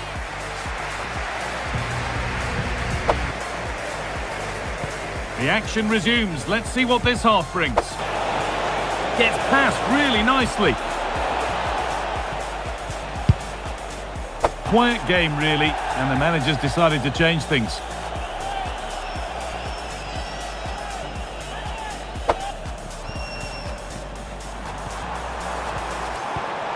Matondo.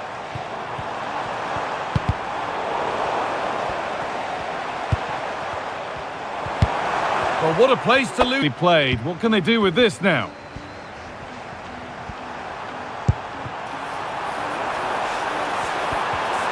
Chance to score. Another goal. And it's one that tightens their grip on this game.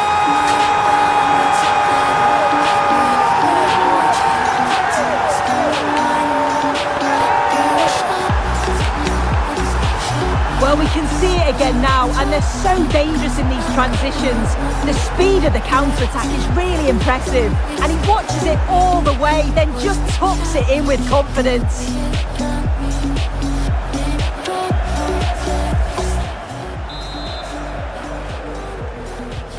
And the game down. Oh, sniffed out the danger well there. Looked like a real promising attack, didn't it?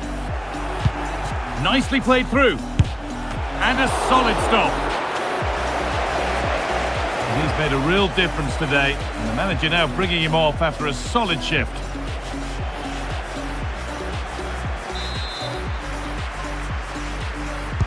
Delivered into the box. Not enough power or placement. The game comes to an end with the home fans in positive mood. That's the win they came to see. Yeah, it was a fairly comfortable result in the end. They control large parts of the game. It was a real professional performance, and I think they deserve the result. A goal and an assist for Jayden Vicente. What a game. He was outstanding tonight, and now the big challenge is carrying that form back to Crystal Palace. But for now, I've got to say, I really enjoyed watching him. Great performance. And when it came to training, I really focused on my long passes. Improving that part of my game is crucial. It's what can separate a good midfielder from a great one. Back home, while preparing for the Conference League, Camille asked me if we could move in together. To be honest, I'm not really ready for that step. Who's going to take care of my grandparents if I leave? That's something I can't risk right now. I just hope she understands, and that this doesn't put a strain on our relationship. Compete and give your all, and you will make your case for the upcoming match. Bienvenidos. Well, what a game we have in store for you today. The hype has been building all week, and we're just moments away from kickoff time. Stay tuned for the live action. Hello, everyone. Well, no let-up weather-wise here in South London. It's raining as we speak here at Selhurst Park. I'm Derek Ray here at the microphone, and sitting alongside me is the former England international Sue Smith. I'm very excited to be bringing you this league phase game in the UEFA Conference League. It's Crystal Palace facing AZ. Well, I'm really looking forward to this one today. It'll be interesting to see how both teams line up. But what an atmosphere we have here. I absolutely can't wait. Derek, I'm really curious to see what Vicente does today. Even with sources still suggesting he could be sold by the club, his influence on the pitch at such a young age is impressive. He's got real potential, the kind of qualities you could see in a future captain. And here's the Palace 11. Yeah, it looks like a 5-2-3 system. I'm sure they'll be quite fluid, but when they need to defend at times, there'll be 8 players behind the ball. In attack, it's important that wing-backs and maybe another midfielder get forward to support. This is the lineup for the visitors today. Yeah, a 4-5-1 or a 4-2-3-1. A lot of coaches are adopting this nowadays, as it does give you those 2 holding players, while you've still got plenty of threat from the wide wingers.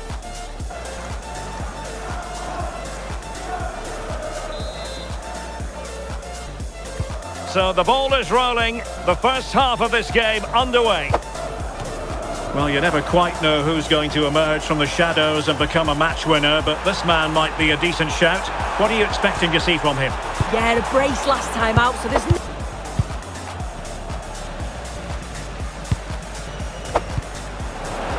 Can he put them in front?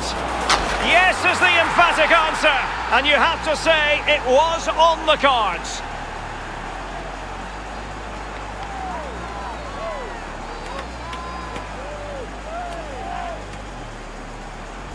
Just look at this great ball played through. Excellent awareness to create the opportunity. But then there's still plenty to do. He's under all sorts of pressure from the defender. He's just about able to keep him at bay. It's a really good goal. Oh, it's on! Unconvincing effort, really, straight into the goalkeeper's hands. Yeah. Sarr in possession. That's a good-looking pass. Chance for the leveller. And that's fantastic goalkeeping to get across and deal with the danger. So Palace behind, but what can they do with this corner now?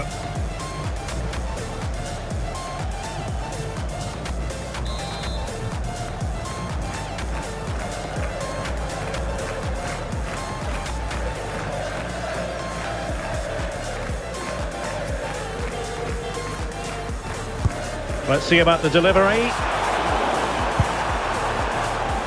And striking it. The movement, the interchanging of positions. When they go forward, it's... Oh, big chance here. And a goal! Real excitement here. The equaliser.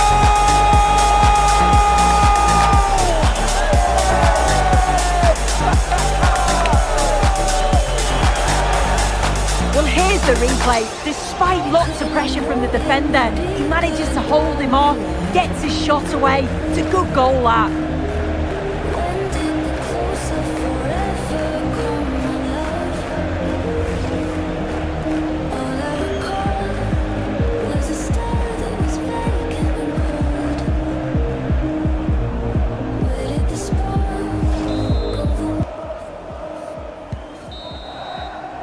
And so the first half has come to an end here at Selhurst Park.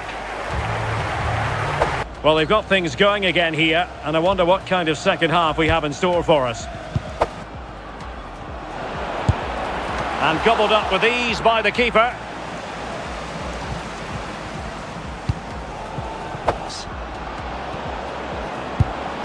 And able to get a body in the way.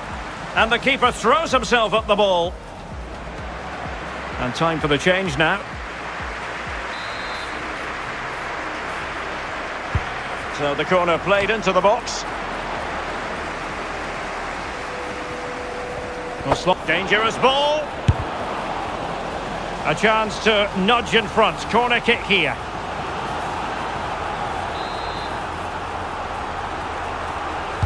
Delivering it. Just a bit too much height on the header. Yeah, it's a good delivery as well, and he manages to get on the end of it, but just lacks that little bit of accuracy. Munoz. Good ball over the top. Teammates in the middle. Well, he dealt with that better. Can he put them in front? He does! And with so little time left, that might be the winner. Wonderful drama.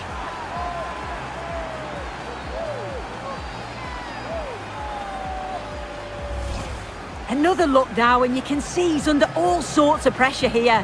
He's done well, though, to fend them off. Really strong play and a good finish too.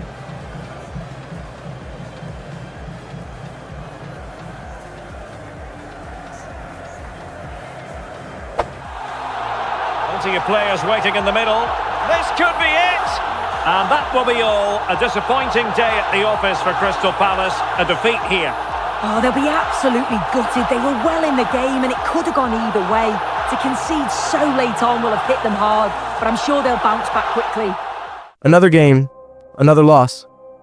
I can't seem to figure out what's wrong with our form. Maybe reality is finally setting in. Now we've got to deal with the backlash of back-to-back defeats and slowly slipping down the Conference League table. And I can't help but wonder, could this be it? Could this be my last game?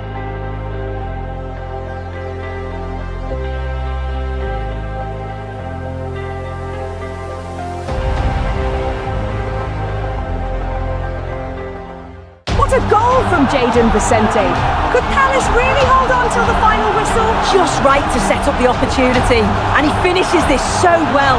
It's clinical. And he just passes it into the net. That's a quality goal. But oh no, Everton get one back. That surely breaks Crystal Palace hearts. Why were they so open at the back? And now it's down to penalties. To square the game! What a contest this is turning out to be! Heartbreaking scenes here as he steps up, and he misses. Everton advance in the Carabao Cup, leaving Palace fans stunned. A crushing blow for the young talent, and you have to wonder, could this be the turning point in their season?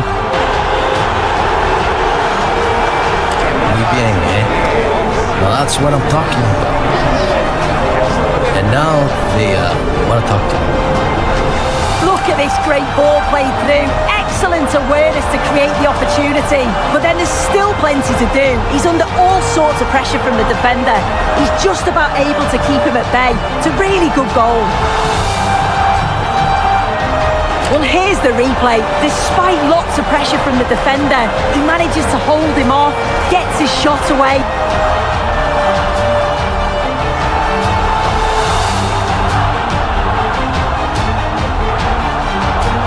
He's under all sorts of pressure here.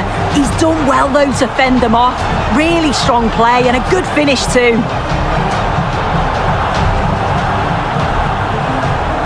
Now the big question, can this Crystal Palace side turn their season around in the Conference League?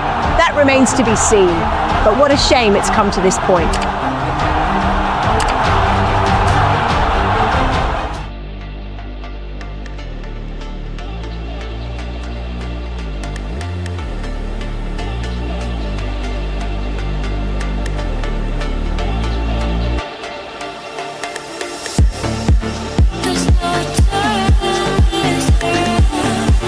There's really no mystery to why this team lost this game. And he's earned that through his play, but he also has to show up. There's no way they could win. You always want to blame him. Let's look at the other side of the ball. The defense on the other side shut him down. There's good defenses out there, and the offense is going to struggle when you play an elite defense. Yeah, week in, week out, you see these things happening when the defense is playing lights out, but he's an amazing player. I believe he's going to bounce back and have a better performance next time around. Last week really tested me. We lost crucial games back-to-back. We're out of the Carabao Cup. But thankfully, we're still in the Conference League. That's something to hold on to, but honestly, I just need to step back and spend time with the people I love. Expectations keep getting bigger by the day. Fans demand more, and I've never felt so scared and nervous in my life. We've got big games this week, and I've done my best to stay away from social media, just focusing on the coaches and their advice to keep me motivated and fit. I'll be honest, I don't feel completely ready, but with the lack of midfielders at the club, I can't say no to the manager. He gave me this chance, and I have to give everything back in return. Caballeros. You're safe this time, amigo, huh? I'm Derek Ray with NBC Sports, and today we have a fascinating clash on our hands. Crystal Palace's form has dipped, and the scrutiny has certainly impacted their league push as they continue to chase Champions League qualification. On the other side, Manchester City sit at the top, battling to stay there. The big question, can young talents like Jayden Vicente step up today? Stay tuned. To the South London stronghold that is Selhurst Park. I'm Guy Mowbray, joined for commentary by Stuart Robson. And it's a game from the Premier League on the way. It's Crystal Palace versus Manchester City. We can talk about coaches and their methods, but it's now down to the players. Which ones are going to stand out, who will affect the game, and who will have the greater desire. It should be a cracking game, though. This is the Crystal Palace lineup. Well, they're playing with a 5-2-3, as we can see it here. But I think at times we'll see one of the centre-backs stepping forward into midfield, just to make sure they don't get outnumbered in that central area.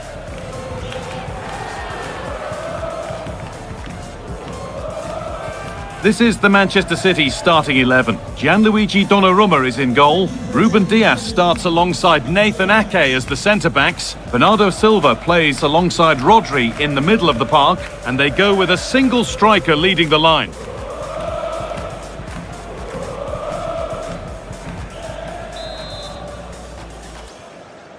And we're off. Let's see what this one injured decisively. Well defended.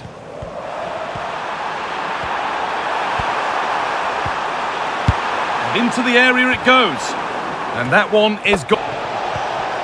That's good, strong play. Takes the shot. Oh, top goalkeeping. Stretched everything to get there.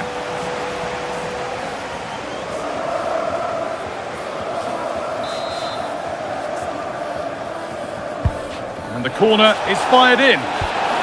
Oh, good defending. Just when it was looking threatening. Decent chance.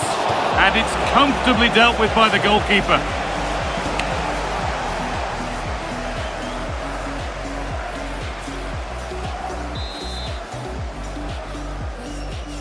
Short corner taken. Now, can this be attacked? It's cleared, and they can breathe easier.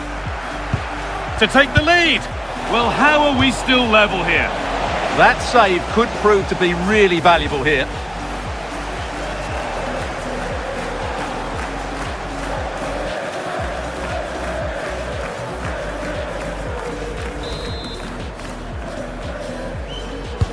And here it comes. He's in. Well, that's how to deal with it. Nice. Weighted beautifully. Onto it. In on goal. Oh, that's a tremendous save. Well, he's so highly regarded, and that's why he just makes so many good saves.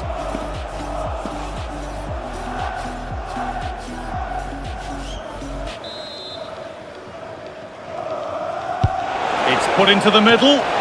One for the keeper there. Nicely played. Haaland. There it is! That's the breakthrough, and fully deserved, you have to say. Crystal Palace are all over the place at the back. Real communication issues showing here. You wouldn't call them a terrible side, but something just isn't clicking. Something needs to change, and it needs to happen fast.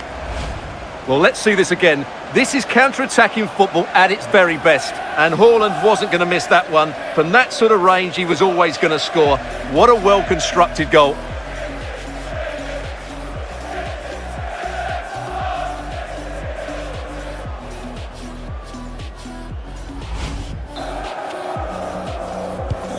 So it's 1-0 as the ball gets rolling again. Tyrick Mitchell. And a cross into the area. And away from danger it goes. And that will do it for the first half here at Crystal Palace. As the second half gets underway. Outstanding piece of defending.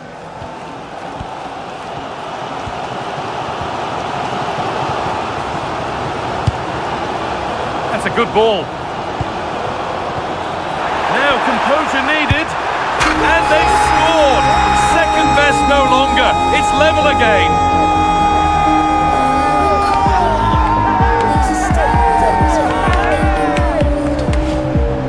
Well, I have to say, he never looked like missing. He hits the ball so cleanly. That's a really good finish.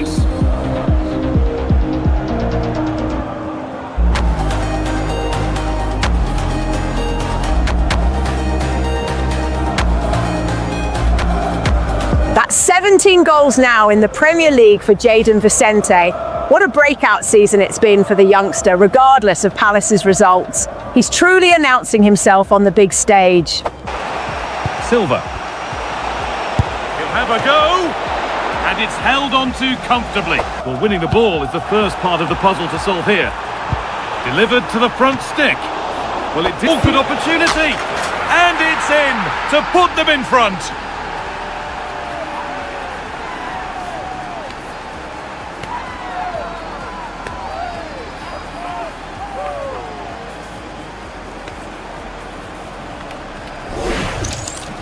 Well, I have to say, this is a really good goal.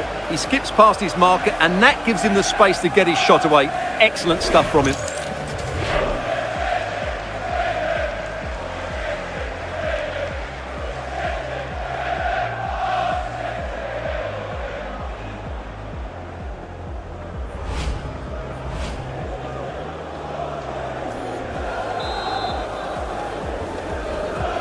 And the game, West Ham.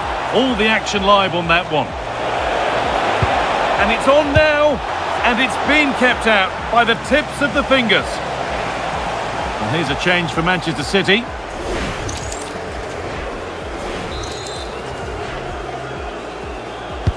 Played into the box, and kept out incredibly. What a save. That was on top of him in the blink of an eye. A wonderful bit of play.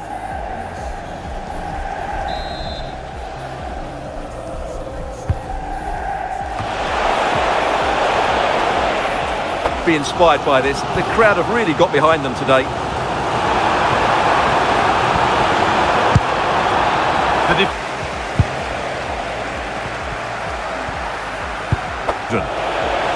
Good vision. Onto it, in on goal. And there it is. They lead by 2 now, and they can breathe that little bit more easily.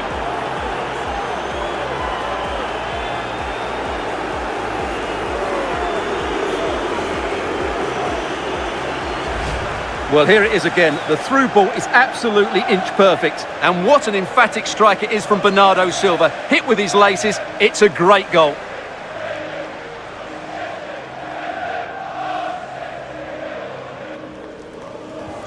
Off we go then, 3-1 the score now. Well, that brings the match to a close. A frustrating day for the fans in attendance, and it's 3 points dropped. You're absolutely right. They really struggle to get to grips with the game. They always seem second to the ball, and then just a few mistakes at the back, and it's cost them. Poor performance all round. Look, we're in a very difficult time as a club, and we know improvements are needed. As for Vicente, he's working hard, no question, but unfortunately, when the next window comes, we may have to look at other options. That said, he can absolutely fight for his place again. We value him highly, and up to this point, he's been our best player. I want to take a moment to address the fans.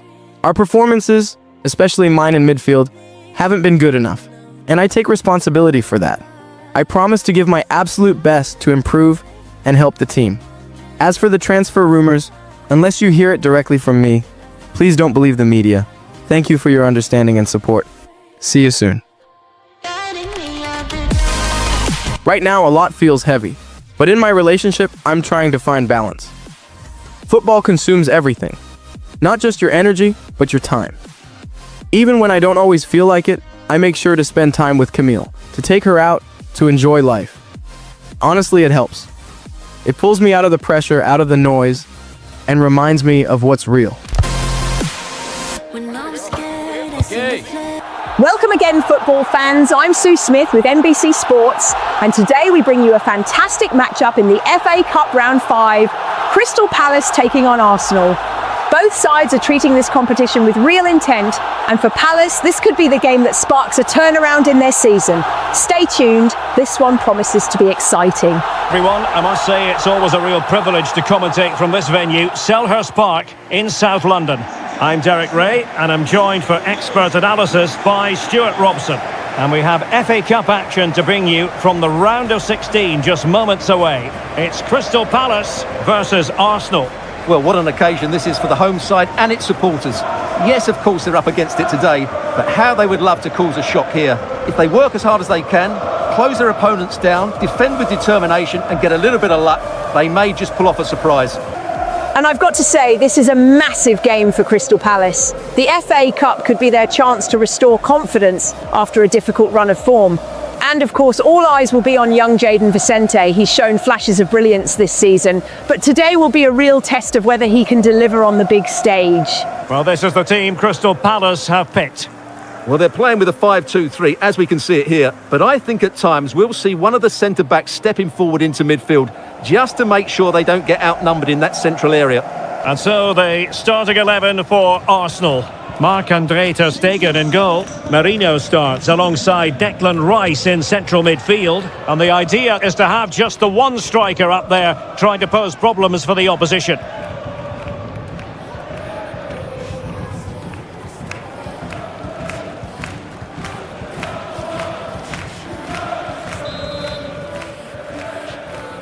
Well, this game should offer plenty.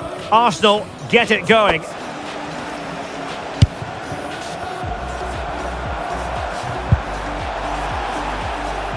Real chance. In it goes. An early goal. No wonder they're celebrating.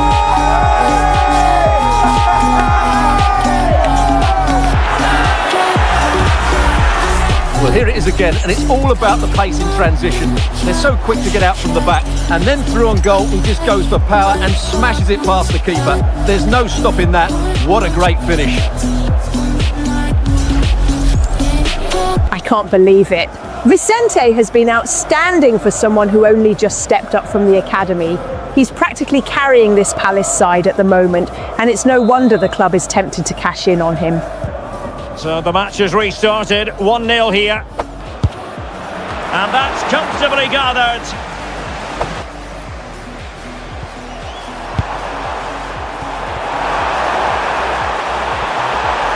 The delivery. And never quite had the header on the target. Oh, that's a fine-looking pass. Oh, top goalkeeping.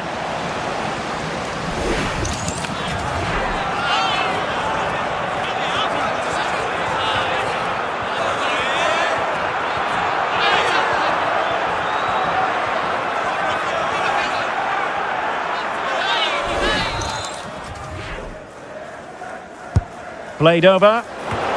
Oh, terrific save!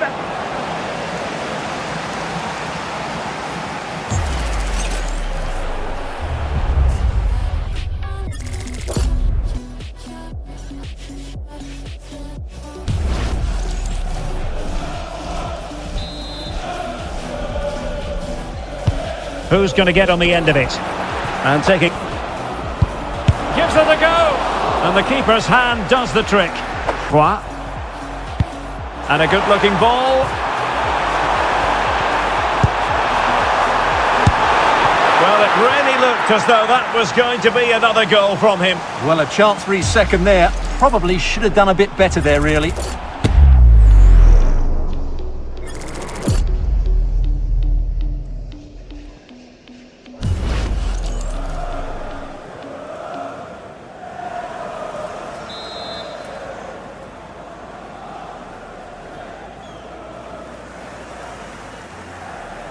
They take it short.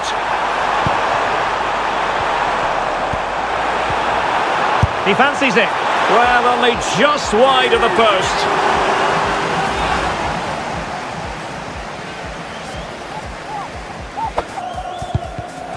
Oh, fine play, and maybe it'll set something up.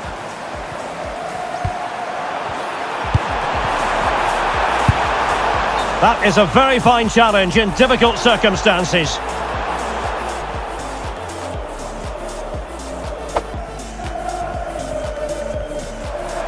We will have 3 minutes of additional time at the end here. And support available.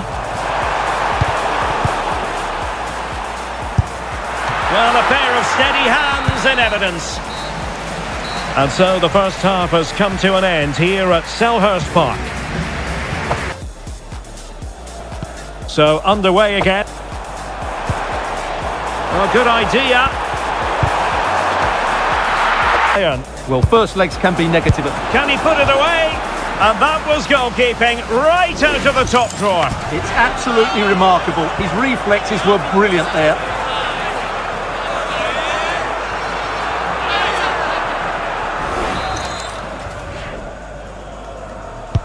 Can he deliver it with accuracy? And really tried to blast that one past the keeper, but his radar was a bit off.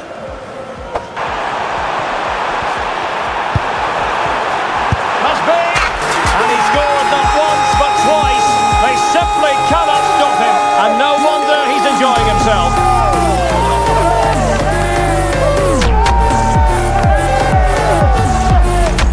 Well, here it is again. What a ball that is over the top of the defence. It's weighted perfectly, and then the shot is emphatic. He strikes it with such power, the keeper has no time to react. What a good finish.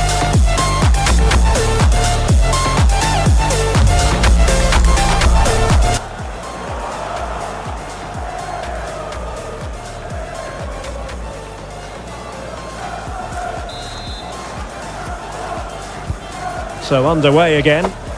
Encouraging move from Crystal Palace. And the degree of difficulty wasn't a quarter of an hour now. Very effective pass.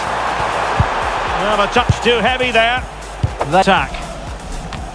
Might be a chance to break. He's in here. Is it going to be? Oh, fantastic save! Yeah, made himself big and won the mind games. Excellent save. There has been plenty of limbering up from substitutes, and now both sides will make personnel switches. Well, they're going for the short one. Well, a truly spectacular goalkeeping moment.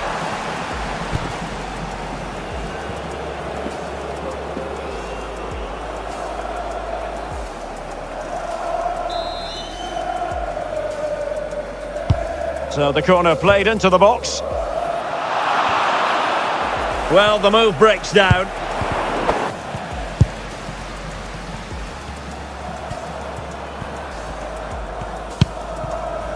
Jeremy. Oh, great vision. Is it going to be? And the keeper showing good hands.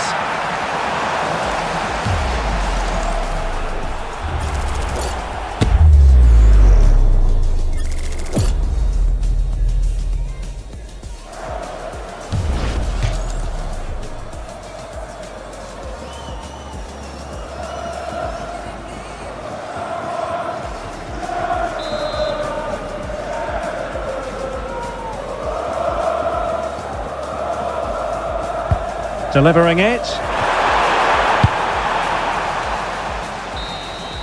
And that's it, the final whistle, and the hosts will go through. Well, I thought they played well today. They controlled the flow of the game, they created numerous chances, and they showed a lot of energy. They'll be fairly happy going into the next round. Finally, Crystal Palace get a win, and what a brilliant performance it was. But let's be honest, clubs are watching Vicente very closely now. I doubt we'll see him here next season. I finally bought the car I've always dreamt of, but it came with a fight with Camille. She feels I might be misusing the money I'm making as a player. For me, as a kid, owning a supercar was always the dream, and personally it feels right. But if I'm being honest, I don't know if it's the smartest long-term choice.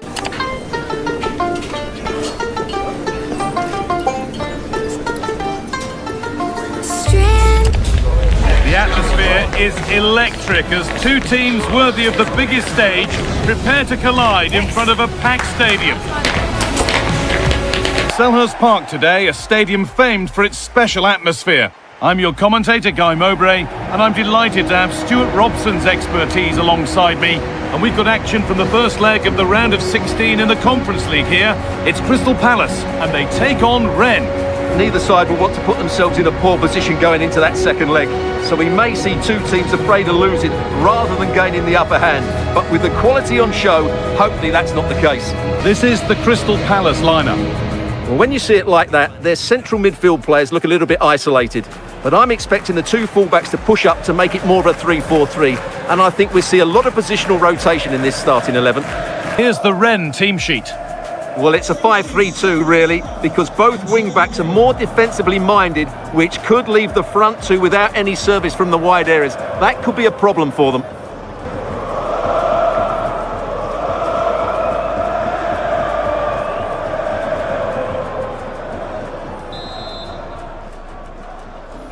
And we're underway with the purpose to this. Space now to get a crossover. And the keeper there. Fit, he looks sharp and he's full of confidence. He's just been too hot to handle. And the forward progress continues. Decent chance this. Saved and held on. That's a good ball. And that's easy. Moving it quickly and moving forward. And it's opened up for him. Oh, superb reflexes. That looked like it might trouble the keeper, but they'll have to settle for a corner. Delivered into the box. Good work to recover possession. But they can't go any further. Promising position, this. Oh, that's fine goalkeeping. Just about able to get fingertips on it.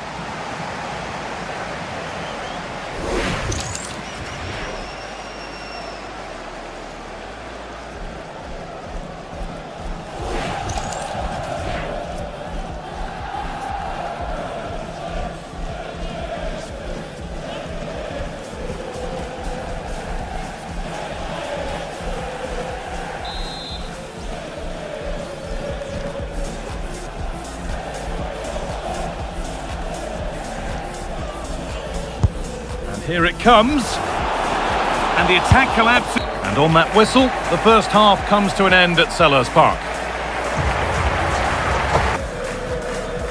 Back at it for the... Goes on past the defender. Well, some professionals would say that had to be done.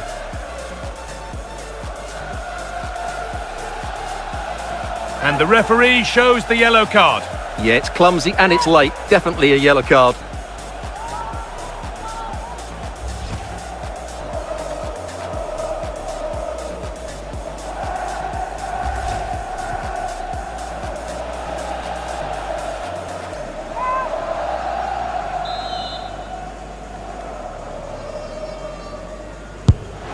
Well, not a lot wrong with the technique, but just wide of the...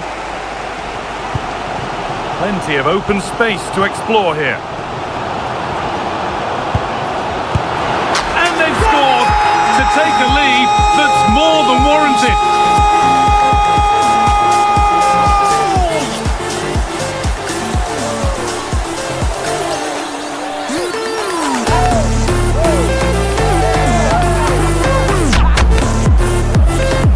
Well, here it is again, and it's all about the pace in transition.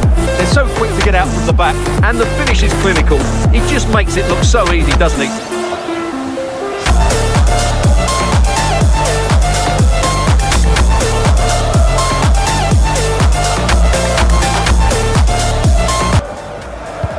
And we're back underway at 1-0. Decent looking attack, this. The defence has done its job to stop any trouble brewing. And they've come away with the ball.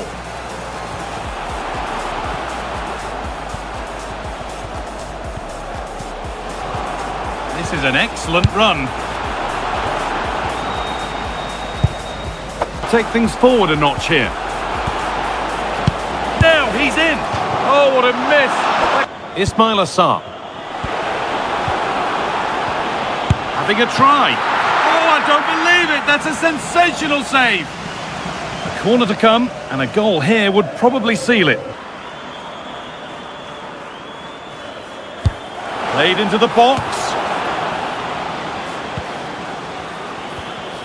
Goes for goal. Oh, that's brilliantly saved. And that's it, full time. And they've made the most of home advantage to take a lead into the second leg. Well, I thought they deserved to win, but it was a really tight game. They just had that touch more quality when it mattered, and I would still fancy them to go through in the second leg. It's been a tough month, no doubt, but we're slowly finding our way back. I just want to thank the fans for sticking with us through it all. Your support means everything. We appreciate you, and I'll do my best to keep this form going. Thank you. Jay, I've just got off the phone with the board. You need to know this. You're heavily being considered to be sold this summer. I've tried everything to convince them otherwise, but the reality is, clubs are coming in with big offers. Offers that give Palace the revenue to rebuild. I don't know what to do. You're important to me, to the team. But sometimes in football, money talks louder than loyalty.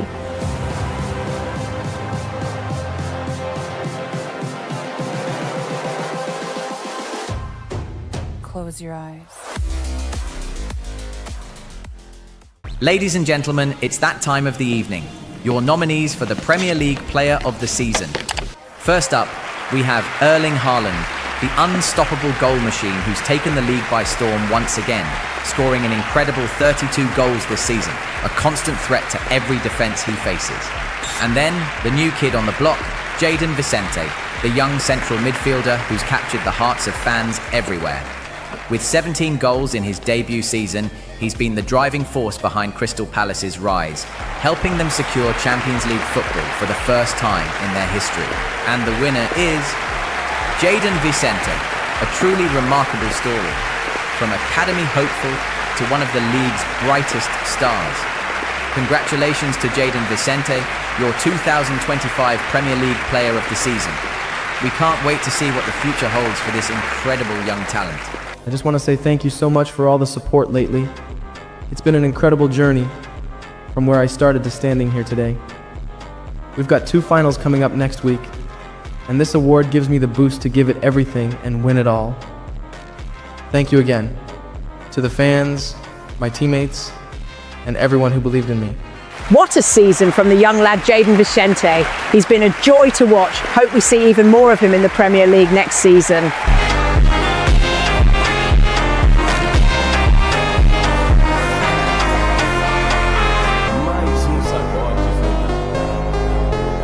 Last week was absolutely packed.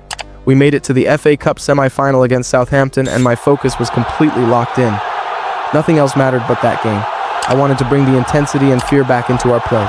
Southampton started off strong, creating chance after chance, but luckily none went in. Our keeper was phenomenal and kept us in it. In the second half, I gave everything I had, creating chances and pushing hard to help the team. But their defense was solid and their keeper was unbeatable. It just felt like nothing was going our way. In extra time, their keeper launched a goal kick that turned into a perfect header pass right to me. I took off toward goal, nothing else on my mind but to score. And I did. The roar from the fans, seeing my family in the stands, it was unreal. That goal didn't just give Crystal Palace hope. It reminded me why I fell in love with football in the first place.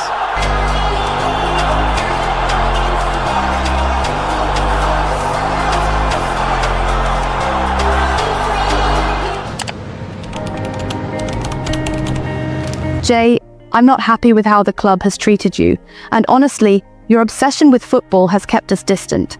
You barely talk to me anymore, and even your family barely sees you. I think it's time you left, Jay. It's eating you up.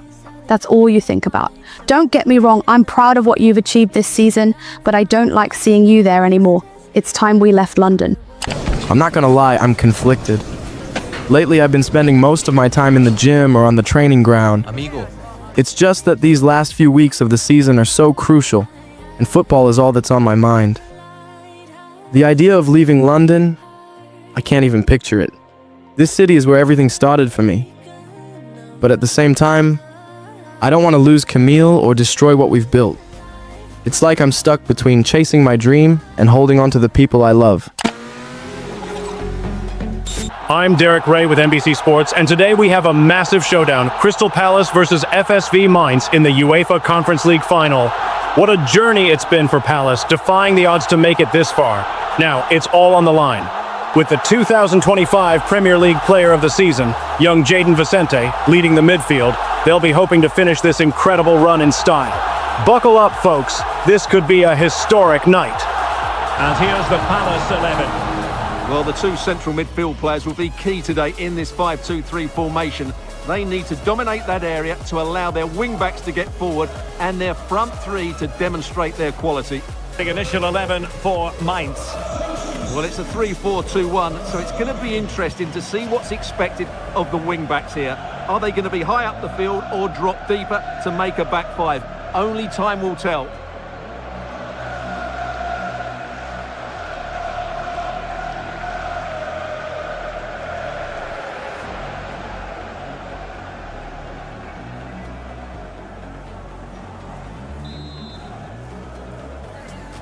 So the first half begins. Let's see what unfolds.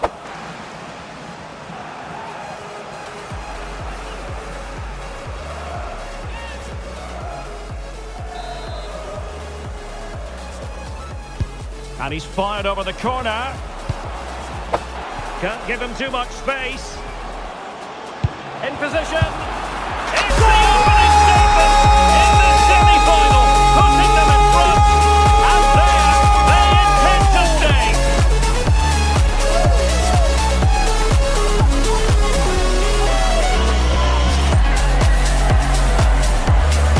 Well, here we can see it again. He's shown outstanding vision to find the perfect cutback, and the finish is really good. Low and hard beyond the goalkeeper. It's a lovely goal all round.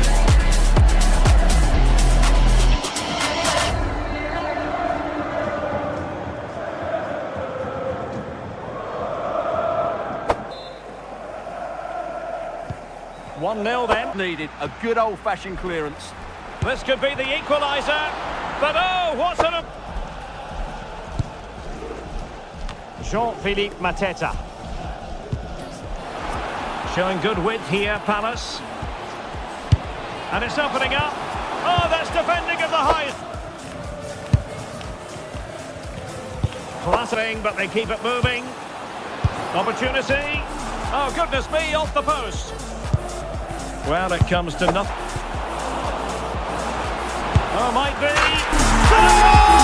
Oh, celebrations again. Two in front.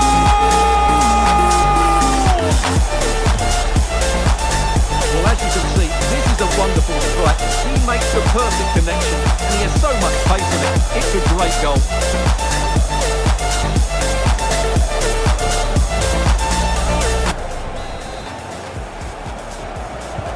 And the ball is moving again. And he's hit it with authority! And couldn't quite hit the target. You had that gone in, it would have been a great goal. So the first half has come to an end here at Selhurst Park. Into the second half then, eye-catching.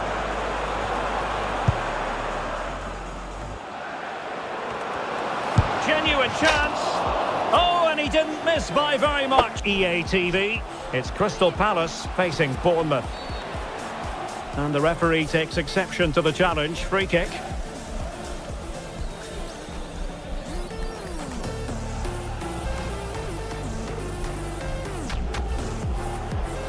And time for the change now. Well, straight into the meat of the... Well, it was close, but when you're trailing, close isn't quite good enough. Yeah, I just sense it's going to be one of those days for them. Reduce the deficit. Oh, dealt with by the goalkeeper. Time for a change then.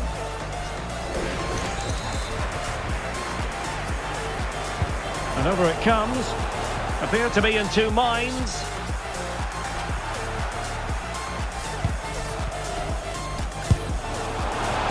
And the referee has given them a corner.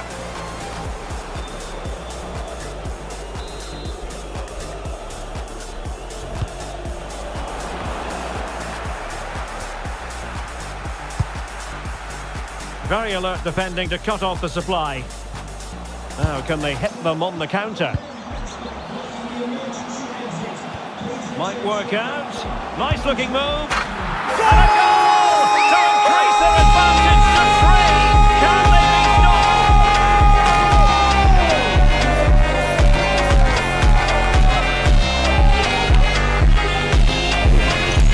Well, let's look at this again, because the transition when the ball changes hands is so quick, and it's a good run, matched by a very cool finish. What a great goal that is.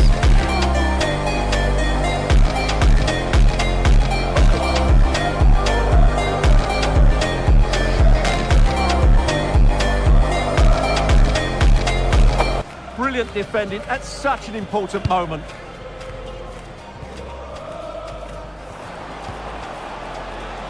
Oh, good idea.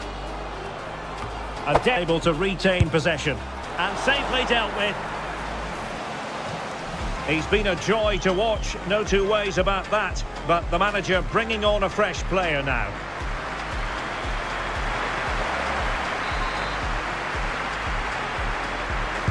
Trying to pick out a teammate. Well, no way through in the end. Good looking cross. Well, the header needed to be a lot better than that. Didn't really make... And that is that. The referee blows the full-time whistle. And a night for the home fans to enjoy, certainly. They won't be getting totally carried away. But the home side with the advantage going into the return leg. Yeah, and what a performance it was. You can see the confidence in these players. The belief has been growing with every game. This tie's not over yet, but they must know, barring a major upset, they're just 90 minutes away from the final now. I think we did really well today. I'm proud of the boys and happy with my performance too. Now the focus shifts to the final, bringing that trophy home to London. I can't wait. Huge thanks to all the fans, both in the stadium and watching from home. Your support means everything. It's been days since I last spoke to Camille. She won't talk to me anymore, because I still haven't addressed her concerns about how the club has treated me. And it's not just her. My grandparents feel it too. For the first time, I felt completely empty, like football has taken more than it's given. Am I wrong for not just leaving the city I love? For holding on to my family and my girlfriend while feeling trapped by all of this? These are the questions I ask myself every single day. Welcome back, football fans. It's the FA Cup final, and today we have a massive clash. Premier League champions Manchester City, arguably the best team in Europe, take on Crystal Palace. Palace have had a good season but faced struggles along the way. Can they handle City's abundance of talent? Young stars like Jayden Vicente will need to step up and perform. Stay tuned. This one promises to be thrilling. Hello and a warm welcome to Wembley Stadium here in London. I'm Derek Ray, and sitting alongside me with her tactical chart is Sue Smith. And live action to come from the oldest cup competition of them all, the FA Cup. It is Manchester City up against Crystal Palace. Well, it's been a long journey for both teams. It's a great opportunity to win silverware. They've both played some lovely stuff along the way, and I'm sure there's going to be nerves, but it's just about controlling them. This should be a brilliant game. I'm not gonna lie. All my thoughts were on my family and Camille. They couldn't even make it to the game to support me for one of the biggest matches of my career. I was in shock, but also nervous about how I was going to perform. And a look at the starting 11 for Manchester City. Gianluigi Donnarumma stands between the posts. Ruben Dias plays alongside Nathan Ake in central defence. And in this tactical setup, they have just the one player in attack. And here's the Palace 11. Yeah, it's a 5-2-3, and I do really like this system. It's got a very fluid look to it. It can be 5 at the back when you haven't got the ball, but those wing-backs can push on into midfield, and they make it more of a 3-4-3.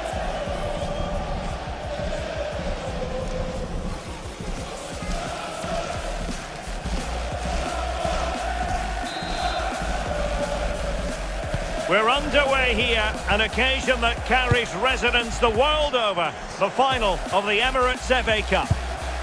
That's a good-looking ball. Oh, they were in a decent position too.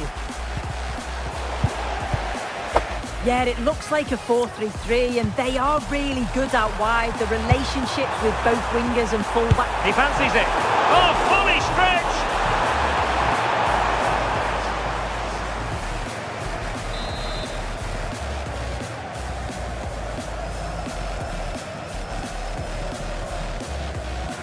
And short it is. Firing it towards goal! Oh, it was close, but he's put it over.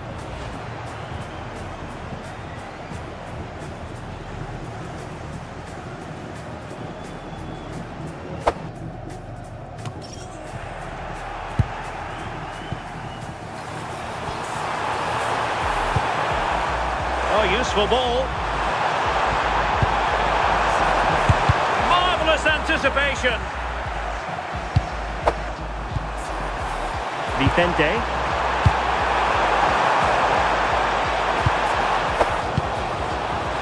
Must take the lead here. Oh, there's the goal that gives City the lead in the final. Will it prove to be decisive? Well, let's look at the replay again. The interplay between the two of them is so impressive to create the opportunity. And once it falls to him like that, it's a routine finish. Cool and clinical.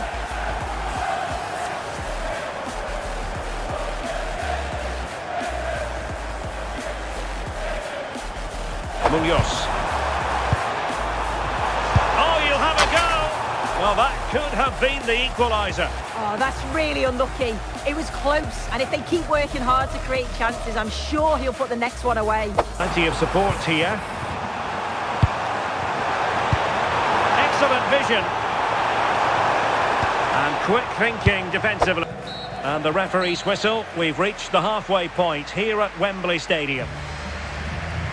And the second half is underway. Oh, it might be. Well, he didn't miss by all. Facing Bournemouth. Can they do it? And a goal to increase the lead in this final. Will they be stopped now?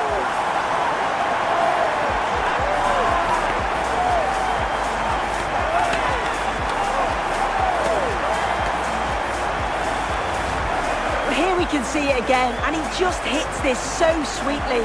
You knew as soon as he connected with it that this was going in.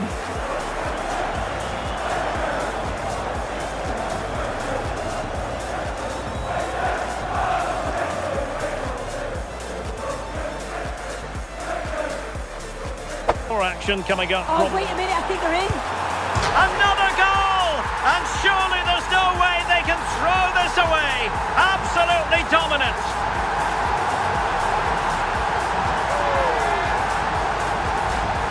Well, here's the replay. Despite lots of pressure from the defender, he manages to hold him off, gets his shot away. It's a good goal, that.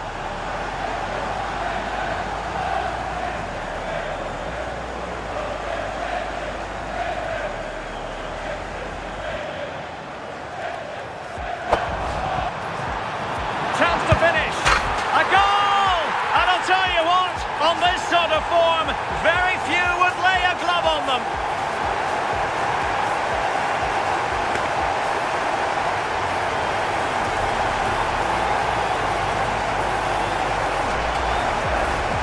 Well, we can see it again, and he does well. He shows great strength and balance to fend the defender off, and then he slots it home. It's a really good goal, that.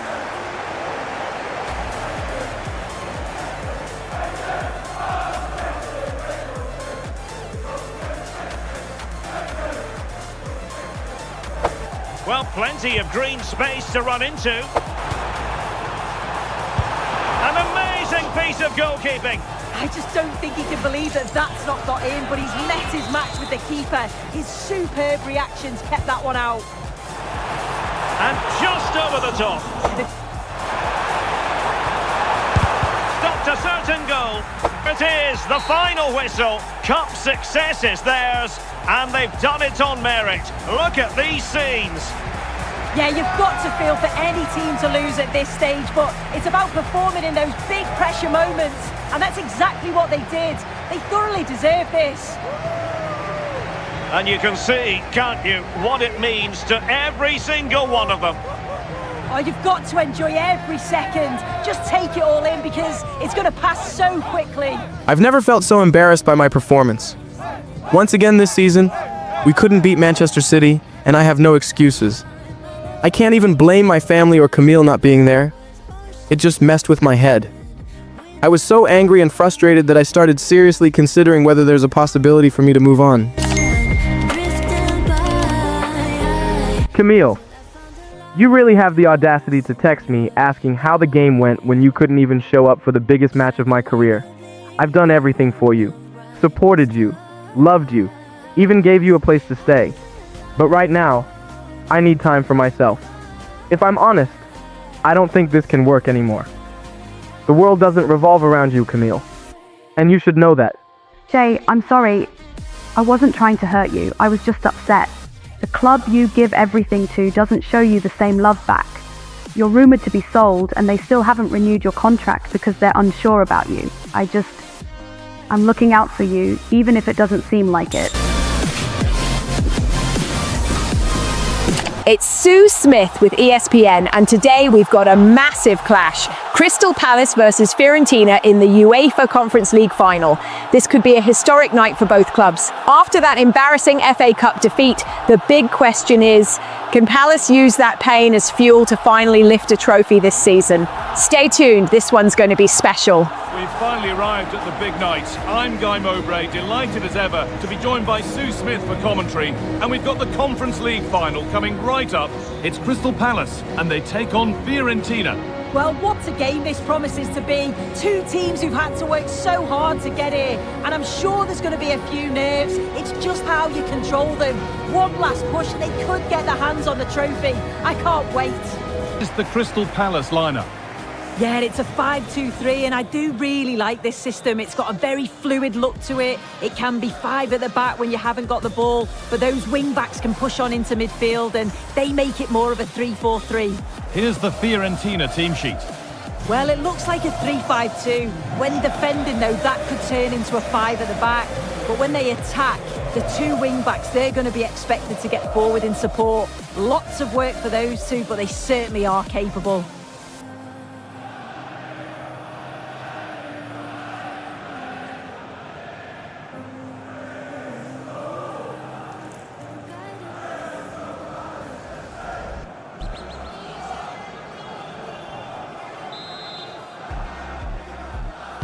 There's the first touch, and we're underway. That set up the chance. It's on for the shot!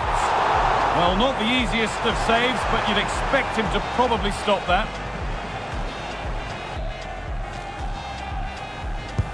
And the ball comes in. Fagioli, chance for the lead. Amazing! Paixão. That's a good pass. And it's on now. It's there. That changes things. A goal for 1-0.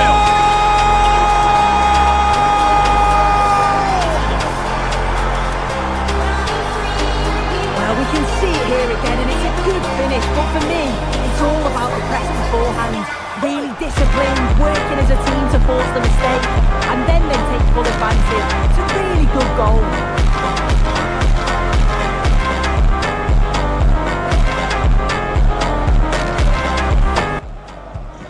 So it's 1-0 as the... Now, this might be promising. Oh, great block. And that's a corner, so it could be a chance to level things.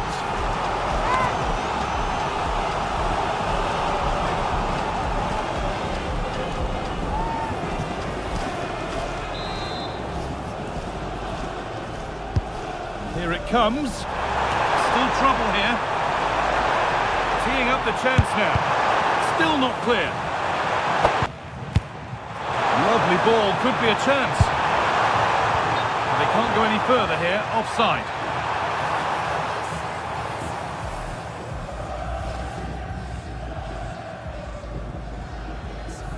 As we know, possession is a genuine chance here. And that's not a bad save at all.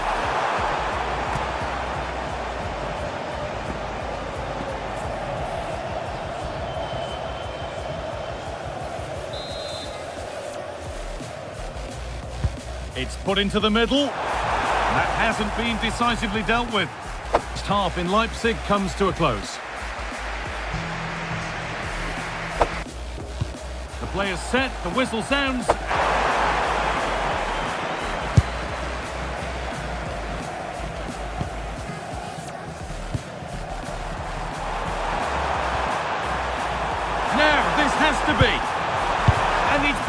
seen and stopped. Oh, top goalkeeping, stretched everything to get there. The sub about to come on. And the corner is fired in. That's a decent bit of goalkeeping.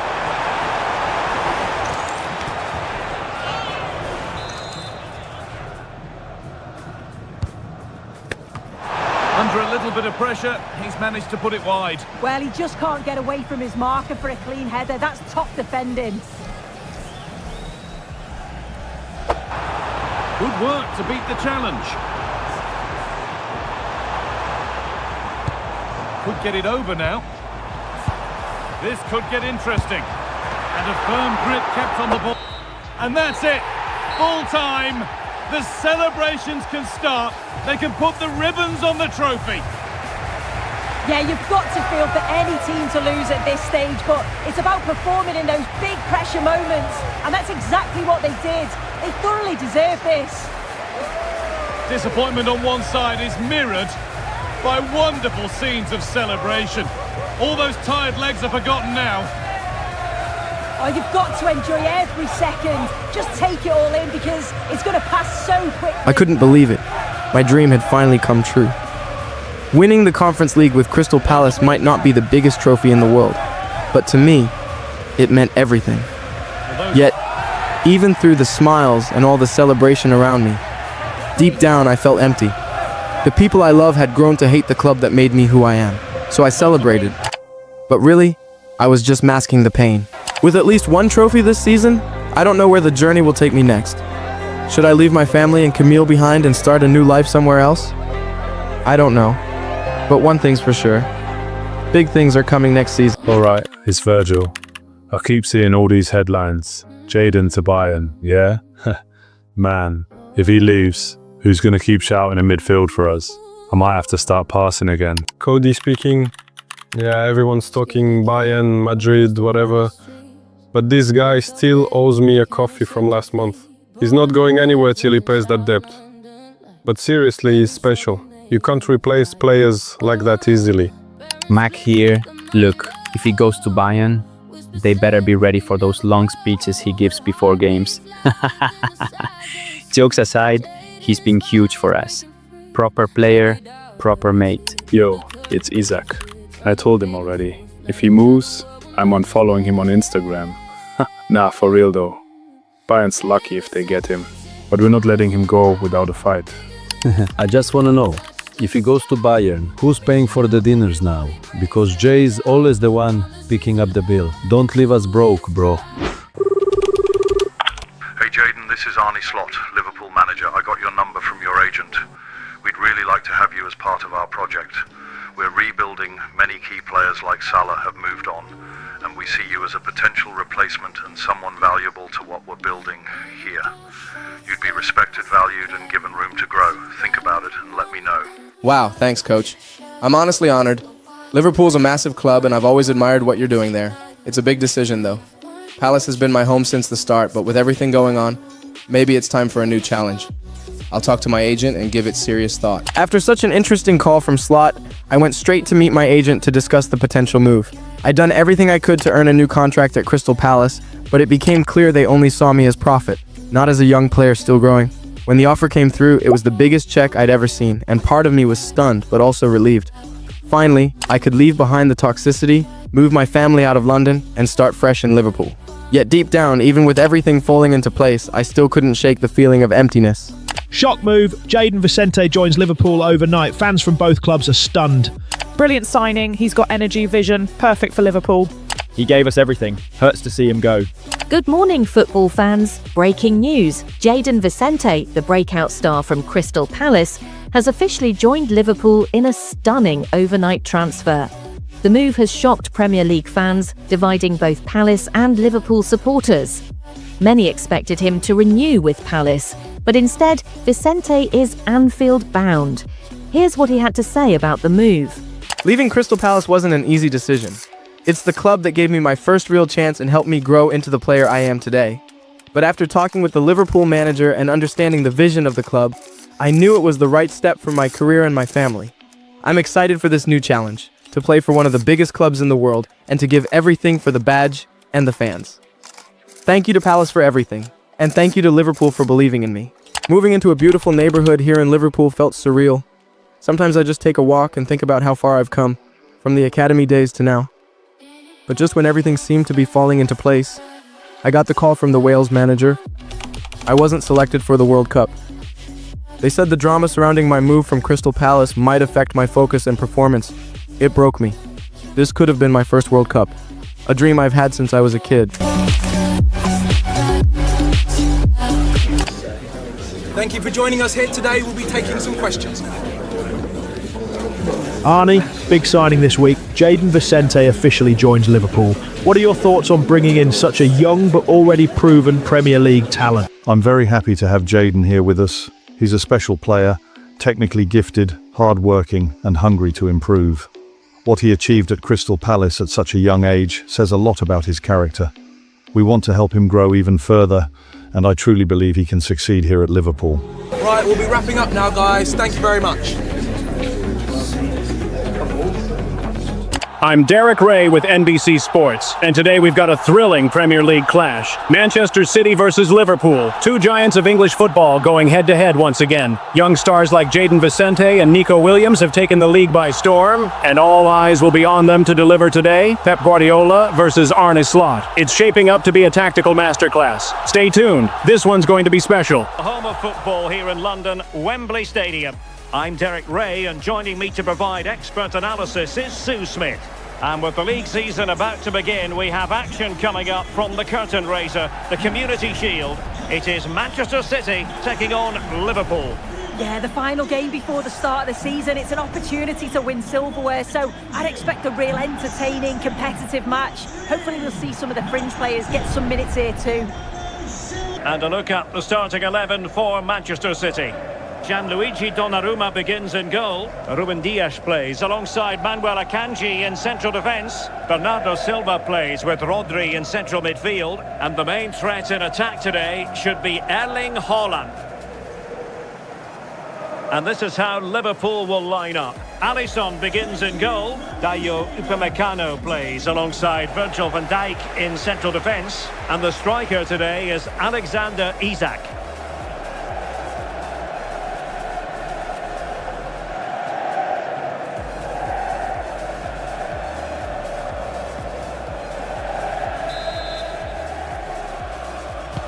So off and running here, the first half underway. Now with Reinders. Oh, no mistake from the keeper. Played into the centre. Well, he almost headed it in.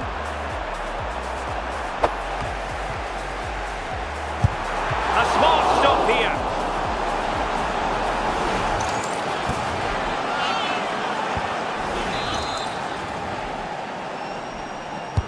Trying to pick out a teammate. Inside McAllister. Rafinha. And can they make one of these passes count? A smart piece of goal. Opportunity to deliver the cross. In position. A stunning piece of goalkeeping. Yeah, that's a real confidence booster. Just knowing your keeper can handle those crucial moments. Trying to deliver it accurately. Appeared to be in two minds. Now counter-attacking possibilities.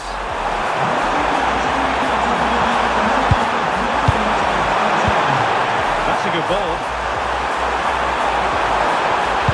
Fine cross into the middle. Now this won't hurt the Liverpool cause. Corner awarded as they attempt to nudge in front.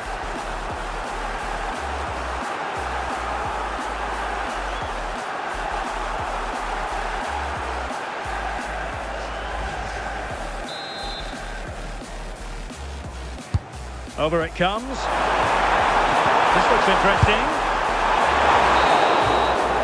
Well, there we have it. We're at the halfway mark now, here at Wembley.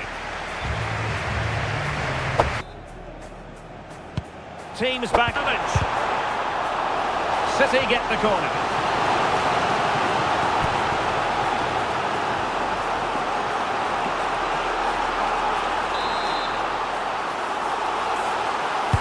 Played over. Well, no real accuracy. Good patient build-up as they try to fashion something. Can they forge ahead? Oh, good work to deny the opportunity. And Manchester City will go to their bench.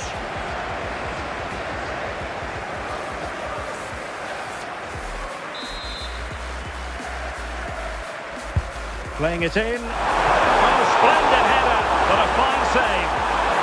Another corner.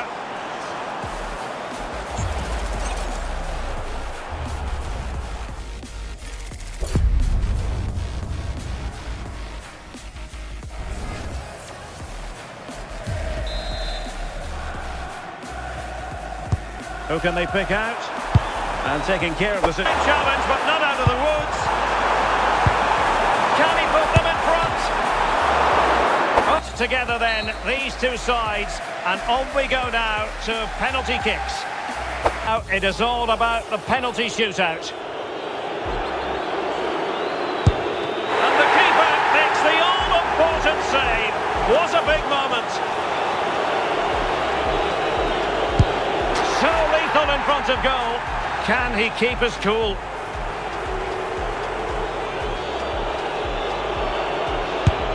It went awry for him from the penalty spot.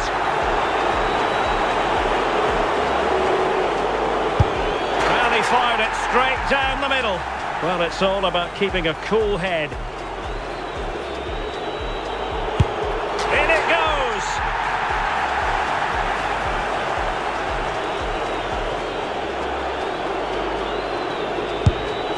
Beaten the keeper, and they know this has to go in.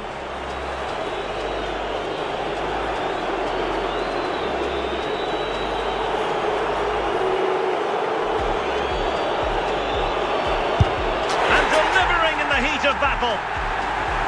Well, a successful kick here, and that will be that.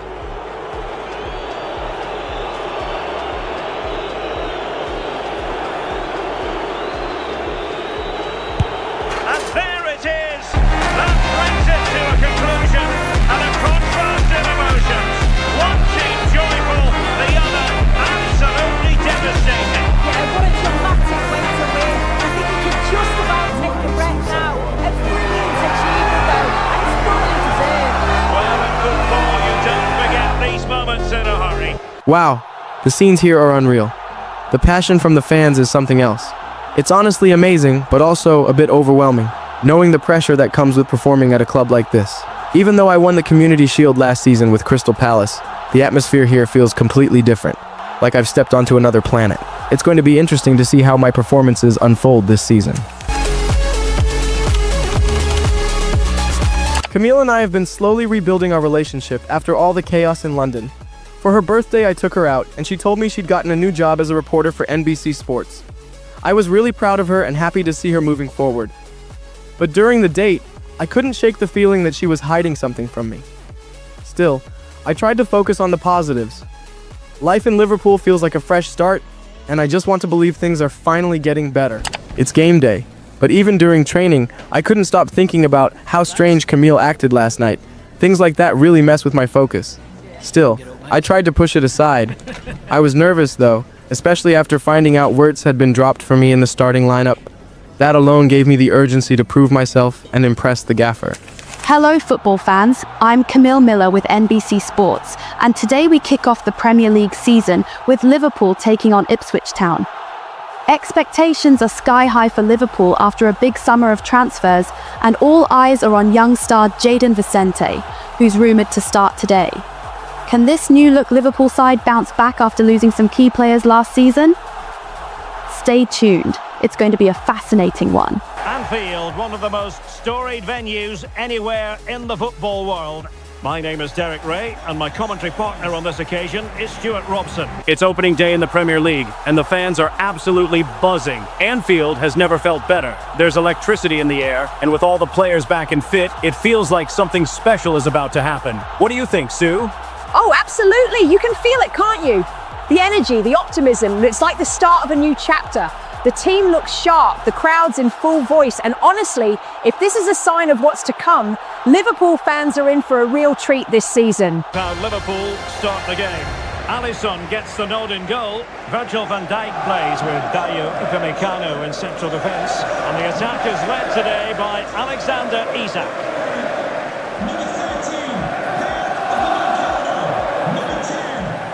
Here's the Ipswich Town starting 11. Well, they're using the same shape, so this comes down to who plays it better and who gets better support to their front striker. It should be a good tactical battle.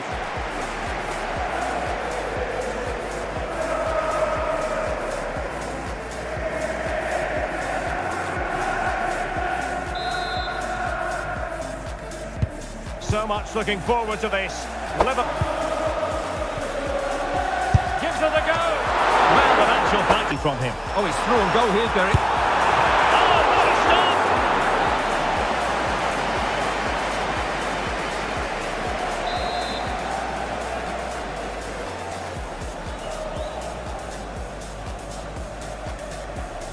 And the short option preferred.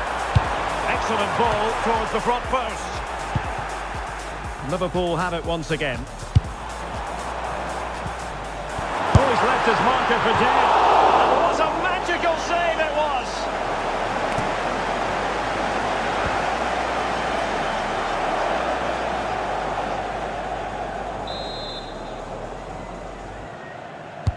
Trying to pick out a teammate.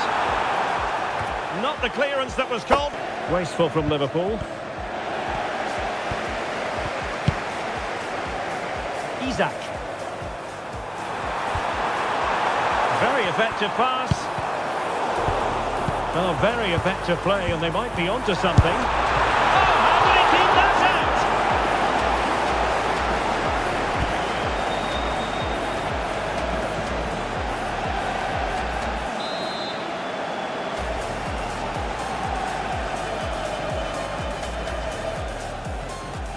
In a short corner, let's see.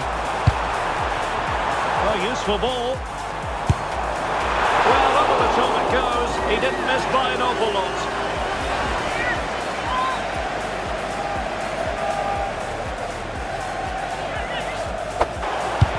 Annoyingly, there it breaks down. And the fourth official confirming that we'll have one additional minute.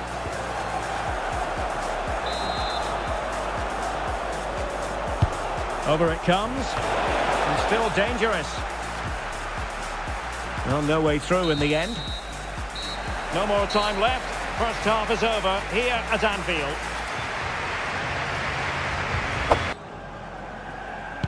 And the battle, Siwa. Well, that is asking for a yellow card.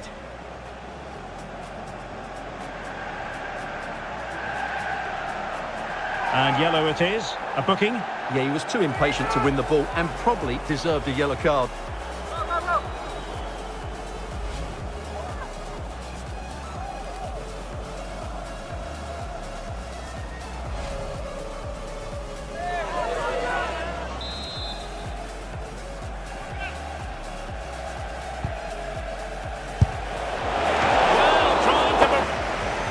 Vicente. Well, many have wondered if they would get it over the line in terms of the deal. They've succeeded, Stuart. Oh, Derek, what a chance this is.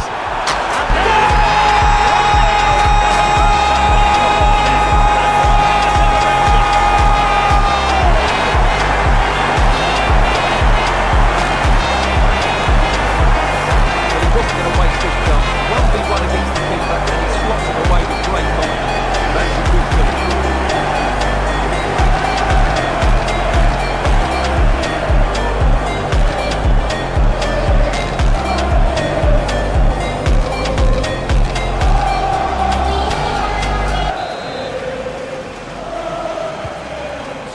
With the game. And space on the wing for Liverpool. And it's played into the centre. Well, from that position, he really should be TV. It's Ipswich Town facing Aston Villa. That looks a really entertaining game. Two good teams with two excellent coaches. I can't wait for that one to come round. Oh, it's a really well done. And showing fine vision.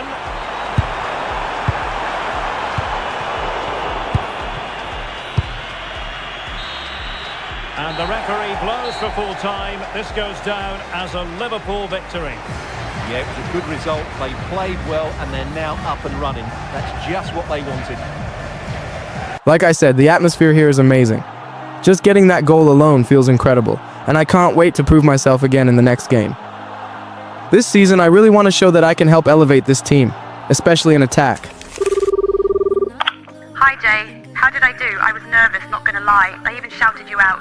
Oh, I heard that. Can't believe you actually remembered me mid-interview. Must be my lucky day. Nah, seriously though, you smashed it. Little shaky at first, but once you got going, proper class. Proud of you, even if you almost forgot how to breathe out there.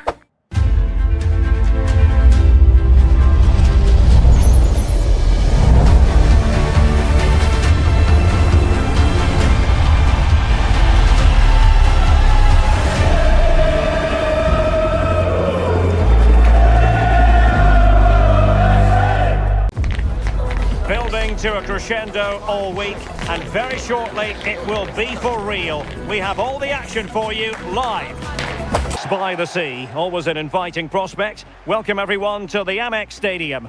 I'm Derek Ray, and joining me to provide expert analysis is Sue Smith. And it's all about action from the Premier League in this case. It's Brighton taking on Liverpool.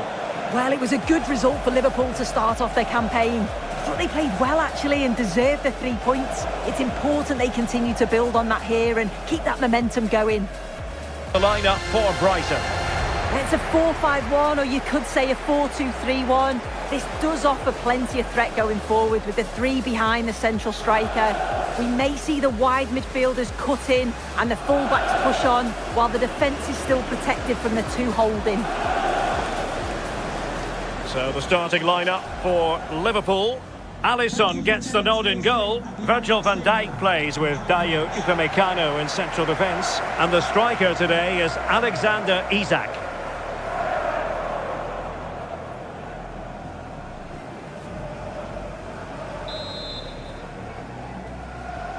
So here we go, and it's in the last game against Ipswich. Interested to know how you think it looks like they're in here. Really decent position. Oh, he's gone for goal. And quite simply wide of the target. And Liverpool could get in behind the defence. Must take the lead here. Well, the referee blows the whistle, and that is going to be all for the first 45 here at the Amex. So back at it, into the second half, and who's to say how this is going to end up? Moving the ball more than decently, but can they take the lead? Yeah, great intensity, isn't it? I think it's exciting, isn't it? A transfer I'm sure the fans will be pleased with. He'll certainly be looking to start well and show everyone just what he's capable of. Now they're going to alter things. Here's the substitution. Well, it wasn't a great header, in all fairness, and a goal kick it is. The drama of the Carabao Cup, and it's live with us here on EA TV. It's Brighton and Hove Albion facing Bristol City. Yeah, they're away from the pressures of League 4. And in the right position to make sure it didn't go all the way through. Well, so close in the end. Well, he surprised everyone, including me. It's a decent effort, you've got to say. Threads it nicely. Oh, that was a marvellous save. Well, the keeper has had little to do until now. Well, he's kept his concentration, hasn't he? It's a great save. Trying to pick out a teammate. Well, the threat could be there. Can he find the angle? And a goal! Just when we wondered if this might finish 0-0. There it is. They're in front.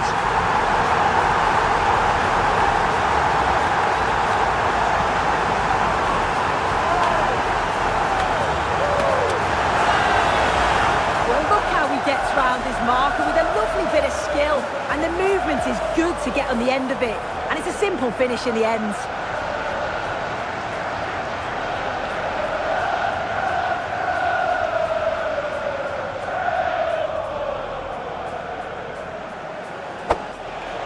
Could be threatening. And just wide of the post at passing. Liverpool have it all to do. This could be the equaliser. And a vital save, but the minutes ticking away. Yeah, that was the one. I don't think they're going to get another chance like that now.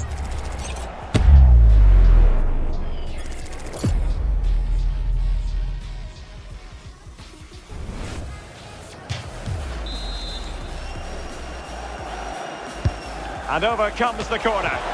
And not a header that was ever really... Can he find the right pass?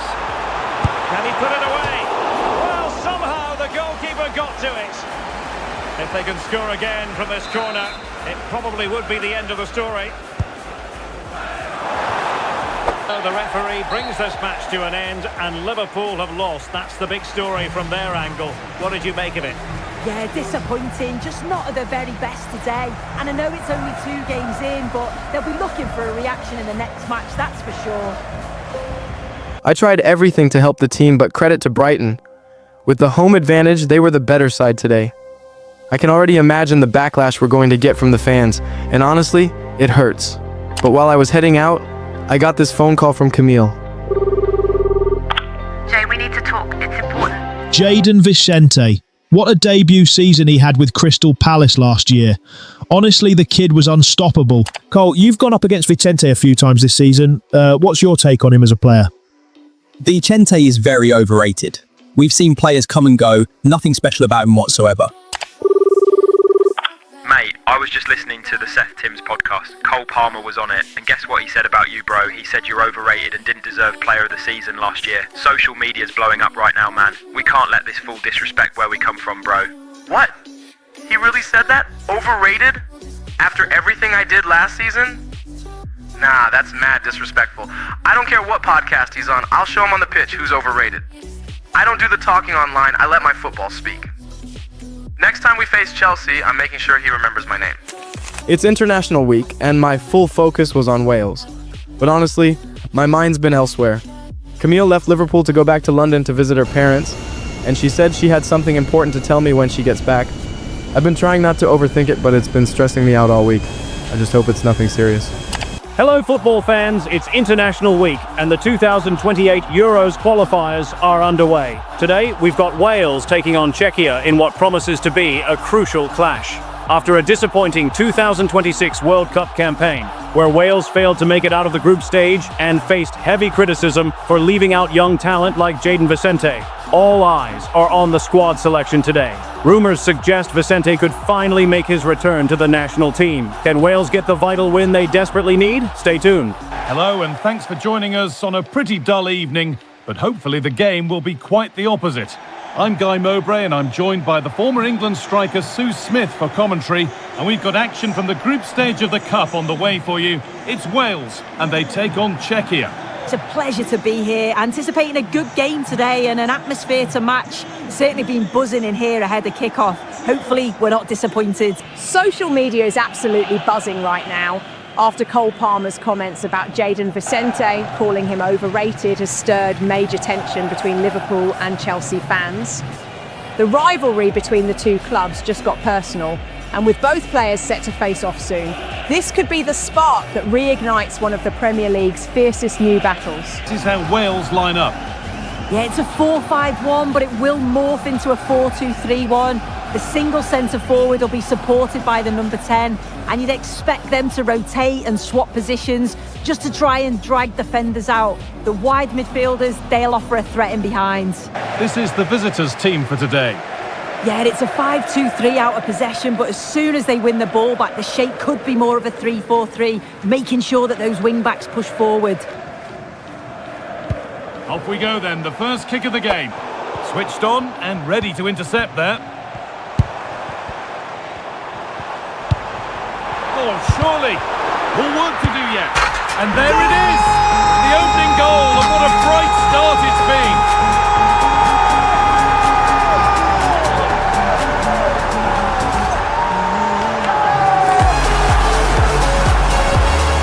Well, here we can see it again, and it's a really cool finish. He didn't overthink it, just made his mind up and slotted it home.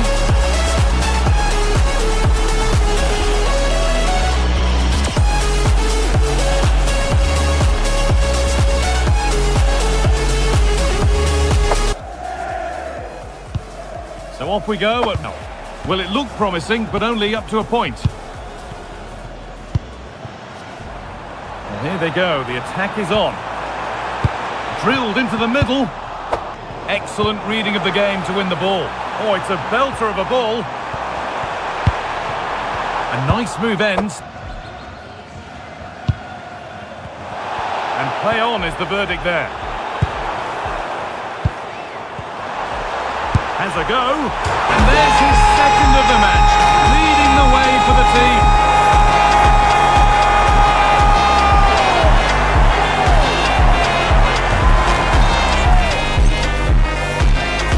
And no hesitation to show the yellow card. Yeah, had to be a booking, didn't it?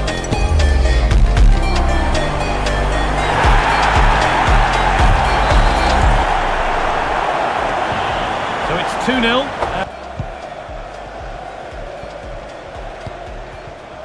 Cuts inside. And that... This has to be! Oh, brilliant save! Yeah, it's good positioning, isn't it? Stayed calm. That's a textbook stop. Substitution coming up. Delivered into the box.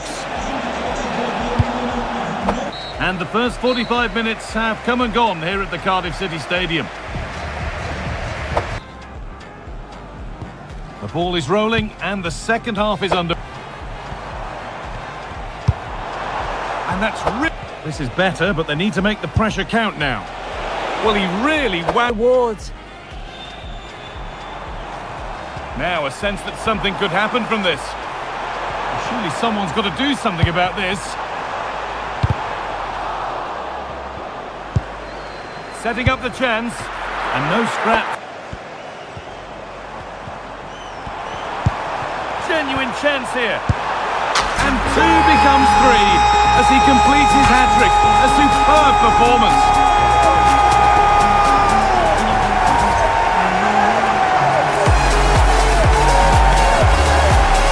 Here we can see it again. He hits it so cleanly. Perfect contact. The keeper never really had a chance. Fantastic strike.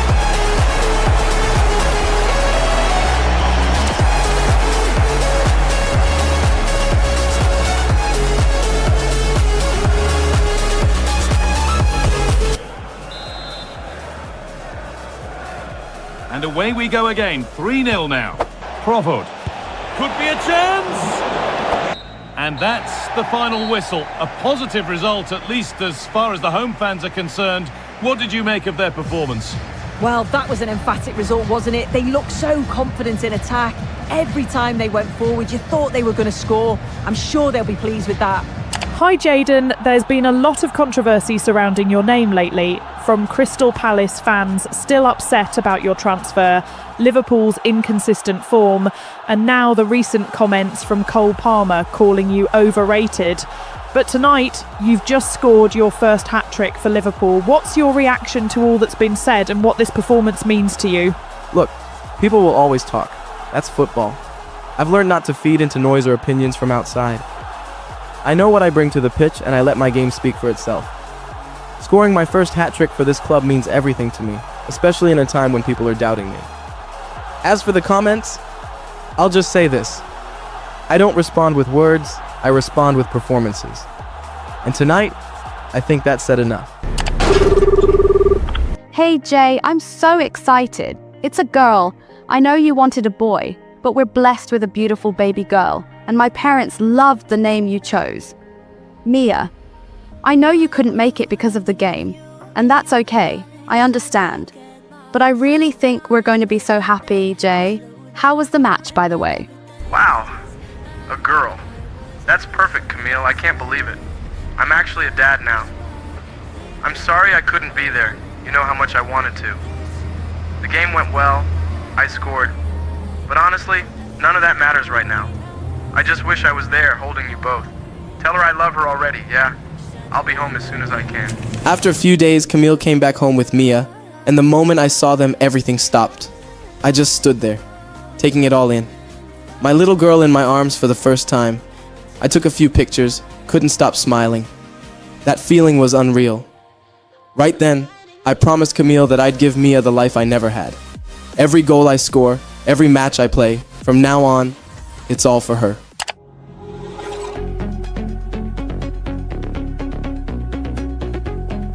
It's Sue Smith here with NBC Sports, and it's Champions League night, the stage we've all been waiting for. Tonight, Liverpool take on Dinamo Zagreb in what promises to be a thrilling contest.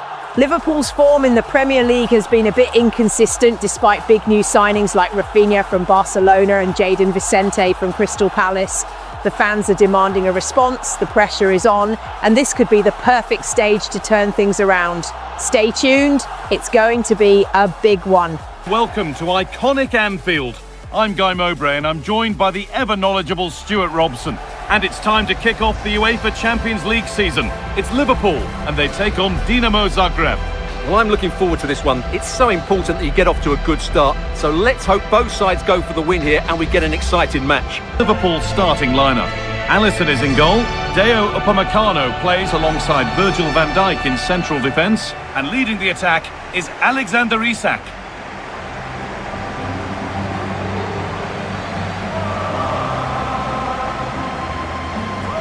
This is the visitors' team for today.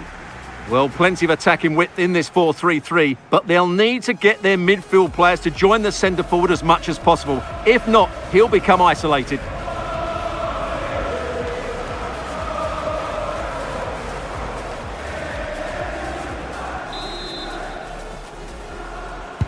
It's a Liverpool kick-off and the match begins. Brilliant last time out, scored a couple of goals, but... Oh, what about this?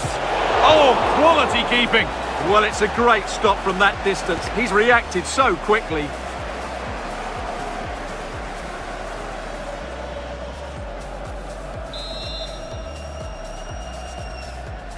Corner kick played in. Well, that's how to clear it. And the attack is over. Good defending.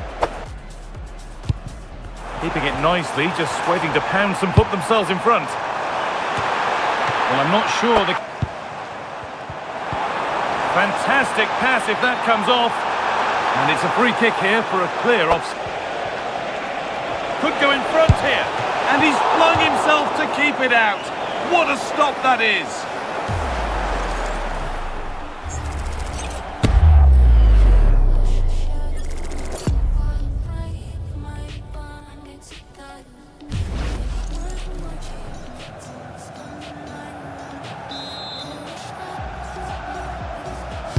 Delivered into the box. And that brings to a close the first half here in Liverpool.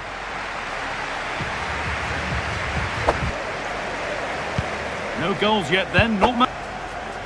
Could be a chance to break here. Is there something at the end? And it's on now. And there's the first goal of the match. Deadlock broken.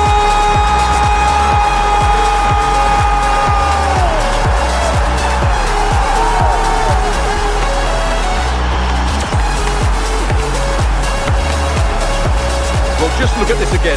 The speed of counter-attack is so impressive. And when he gets onto it, he holds off the challenge, keeps his balance and makes good contact with the ball. That's a top-class finish.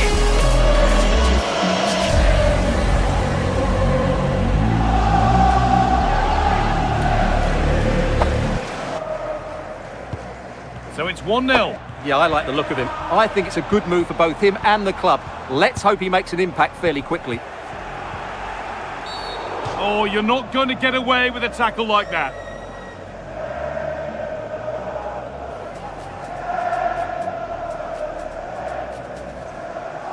And out comes the yellow card. Yeah, you could see that coming, couldn't you?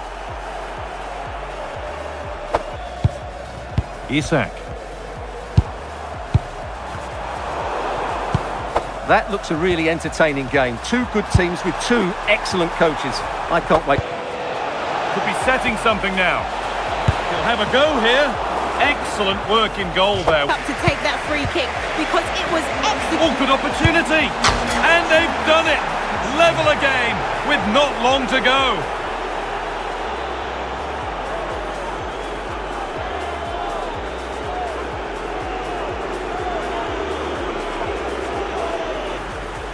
Well, this is a very tidy finish, as you can see. He's under so much pressure, but his strength just allows him to hit through the ball cleanly. It's an excellent goal.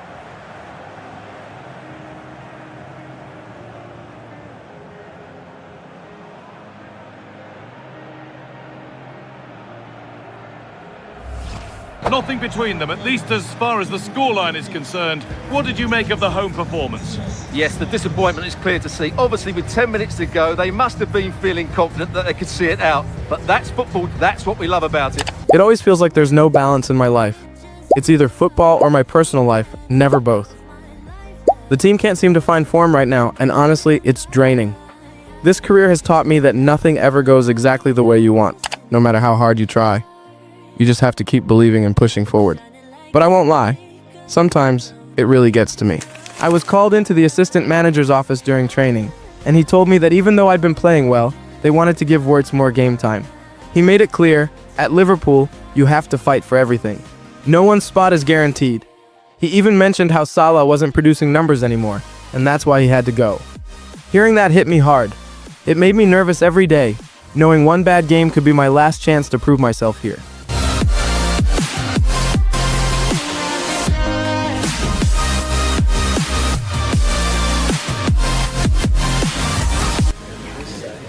Thank you everyone for joining us. We're going to start questions now. Hey Jayden, tough game today. You're up against Bayern, and Liverpool seem to be struggling to find form lately. What's going on? Is all the outside drama, especially the Cole Palmer comments, affecting you? A lot of Liverpool fans are starting to agree with him now. First of all, shout out to my baby girl, Mia.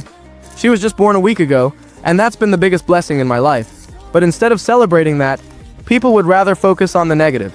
As for the comments, like I said before, me and Palmer will settle it on the pitch, not online, about our form. Yeah, it's been tough. We're not where we want to be. But this team has fight. The fans can say what they want, I get it. They expect greatness here. But trust me, we're working every day to bring that back. Okay guys, we're going to end here. Thanks so much for coming today. Good evening, football fans. It's the biggest game of the week as Liverpool take on Bayern Munich, two European giants clashing under the lights. Despite Liverpool's recent dip in form, they're still packed with world-class talent, and Bayern, as always, are a powerhouse on the rise. With Liverpool desperate to secure their first win of the campaign, this promises to be a match worth watching. And after Jayden Vicente's recent comments showing just how fired up the team is, you can bet emotions will be running high tonight. Stay tuned.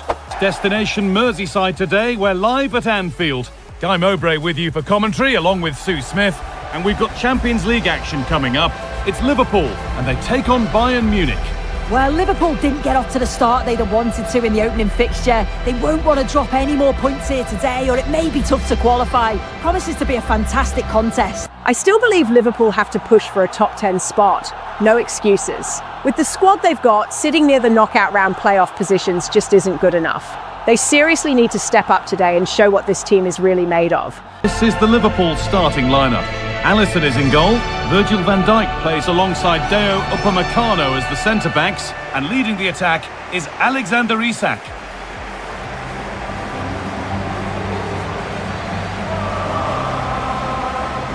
This is today's Bayern Munich starting lineup. Leon Goretzka starts alongside Ruben Neves in the centre of midfield, and they're going with two men leading the line.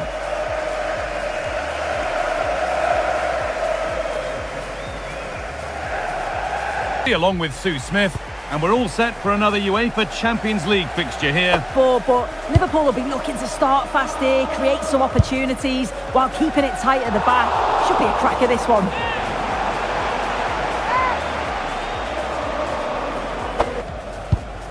A good spell of patient possession. Brilliant tackle.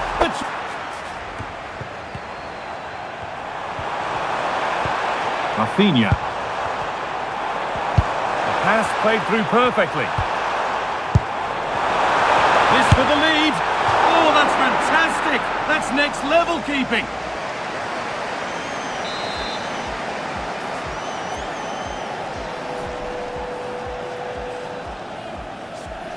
Short corner it is.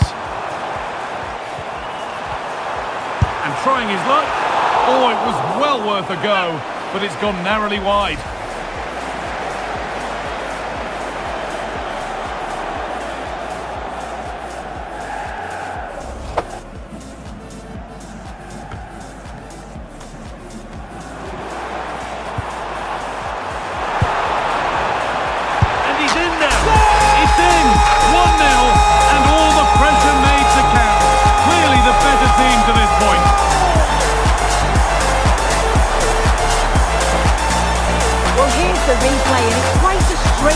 finish in the end, but he does well to find space and then hit the target. I'm sure he'll be pleased with that.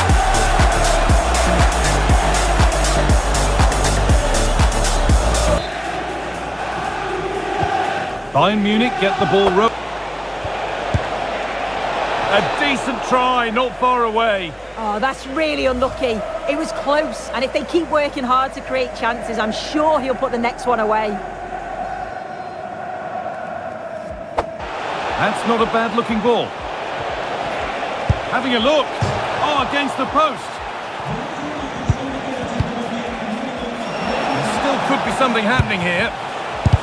Gets in the way superbly.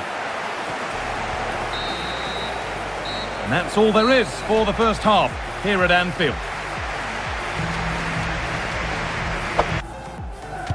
Away we go then for the second half. The counter. This could be dangerous. Well, he's kept that out nicely.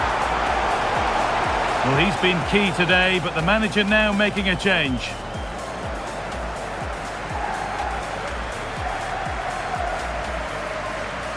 Promising from Liverpool. Oh, good strike! Well, it looks... At 1-1 with 70 minutes on the clock. Cheers, Alex. So Bayern trailing, but what can they do with this corner?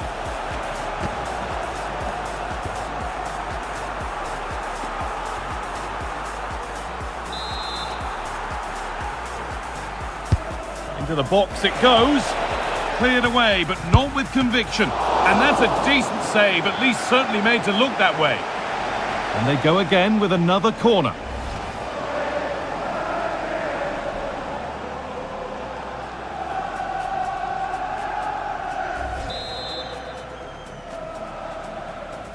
Delivered into the box.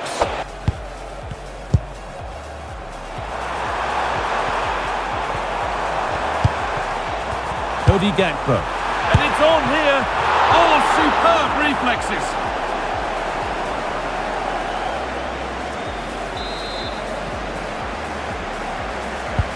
It's played in now. Setting something now. Real chance. And a save that keeps hopes alive. Yeah, the keeper's made a superb stop. But there's very little time to turn it around now.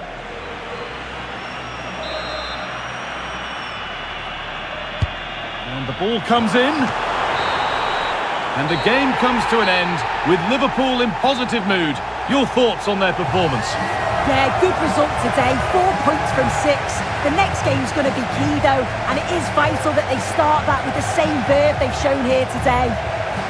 Honestly, life feels like a constant tug of war right now. Between being a dad, trying to fix things with Camille, and fighting for my place here at Liverpool. Every day is a test. Wirtz is pushing hard for that spot. The fans are losing patience, and the manager's made it clear, one wrong move, and I'm out. But when I look at Mia, I know what I'm fighting for. Maybe this is the moment that defines me, as a player, a father, and a man. I just hope I don't lose myself in the process. Who's this? Jayden, it's your mother. Jayden, you've had quite the year. New club, new chapter, and now a baby girl. How has becoming a father changed you, both as a player and as a man? And the fans keep asking, when are you going to pop the question to Camille? Honestly, becoming a dad changes everything. Every time I step on the pitch, I'm not just playing for myself anymore. I'm playing for Mia. She's my motivation on the tough days, my reminder of why I started. As for Camille, let's just say, when the time's right, she'll know. It's been a roller coaster between us. But she's been there through everything. The highs, the lows, the noise. Speaking of noise, life at Liverpool hasn't been all smooth sailing. New system, big expectations, and a lot of competition. How are you handling that pressure? It's been tough, I won't lie. At Liverpool, every training session feels like an audition. One mistake, and someone's right there waiting to take your spot. But that's what makes this club great. It forces you to grow. Yeah, I've had off days. I've had people doubt me. But that's football. What matters is how you respond. I'm learning to channel all that pressure, like the criticism, the comparisons, into focus. Because I know who I am, and I know what I can become. the office for a quick chat. We need to go over your performance, starting minutes, and a few other things. Can you make it, mate? Yes, boss, I'll be there. All right, sounds great. See you soon.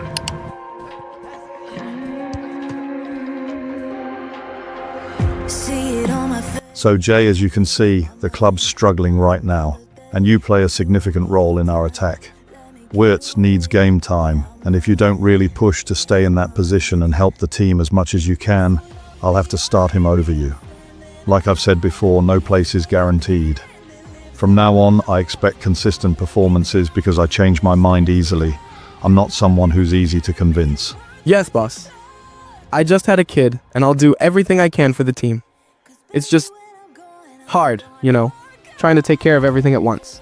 No excuses, Jayden. Congrats on the child, really. But my job's on the line too. I expect 100% from everyone. This is Liverpool. Okay, boss, I won't disappoint you. After that much-needed conversation with Slot, I was left feeling more stressed than ever. I didn't realize how much of a risk I'd taken joining Liverpool until that moment. The pressure, the expectations, the competition. Part of me kept asking if I'd made the right decision or the biggest mistake of my career. But deep down, a small part of me was still hopeful. Hopeful that somehow I could prove everyone wrong and make this work. At home, I've been trying my best to be present for Mia, changing her, feeding her, doing the little things that show how much I appreciate her and Camille. Lately, I've even been thinking about proposing to Camille, making things official after everything we've been through.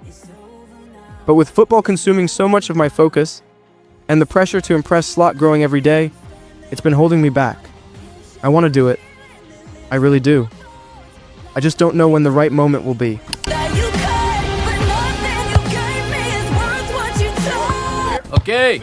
Okay. Boys, we've got a massive game ahead. Arsenal unbeaten and sitting second in the league. Meanwhile, we're 10th. That's not good enough. I know some of you are dealing with things off the pitch. We all are. But once we step out there, none of that matters. We are Liverpool. This club has a history, a standard, and I expect every single one of you to live up to it. Jayden, I need more from you. No excuses.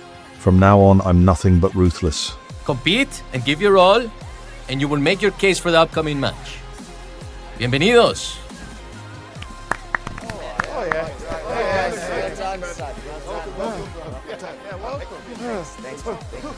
Amigo, this is your time.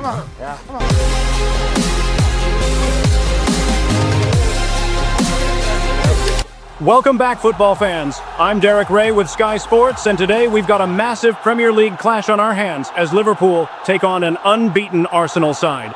6 games into the season, and Liverpool are still searching for consistency.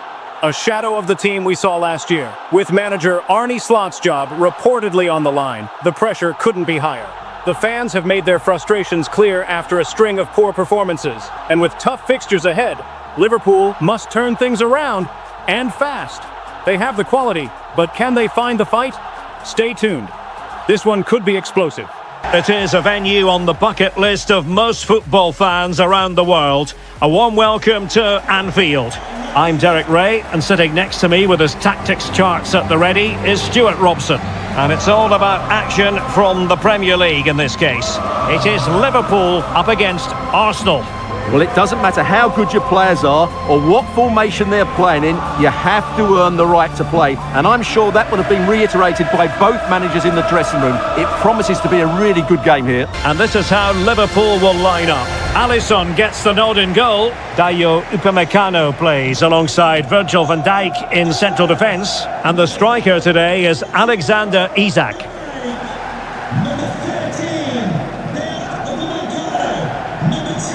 And this is the Arsenal starting 11. Merino starts alongside Declan Rice in central midfield. And they line up with just the one striker looking to do a bit of damage.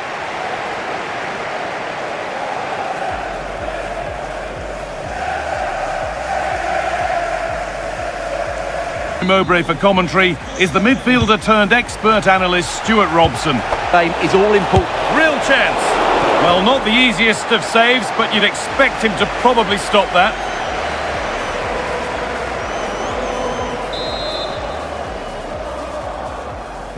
It's played in now. Still danger here. Well, they do take the lead here. And intent now on having another go quickly. The pressure continues.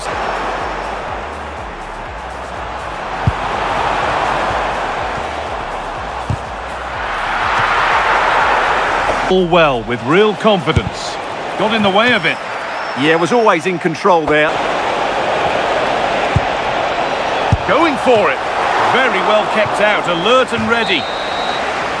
And that's going to be it for the first 45 minutes. A second 45 gets underway, and we're still...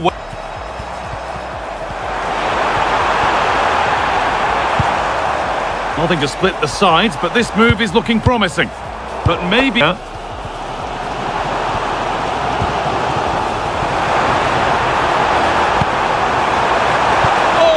Viewing diary. I'm really looking forward to it. Always a great atmosphere in that stadium, and it should... Played through nicely. Good save from the keeper.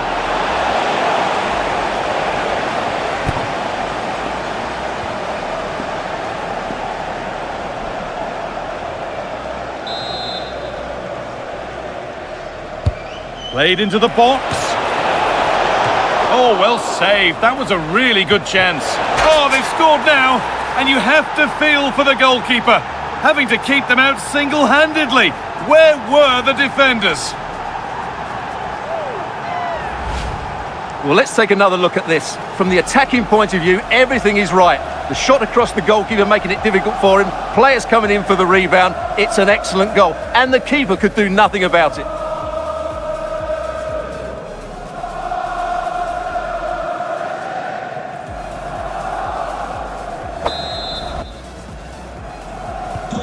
It took a while, but the game restarts. Well, we have more coverage from the Premier League coming up for you here on EA TV as Arsenal face Aston. Can he finish it here? And there's the equaliser. The advantage was not held for long. Well, here it is again. He goes past his marker so easily with just a drop of the shoulder, and the movement is good, making for a comfortable finish. It's a really great goal.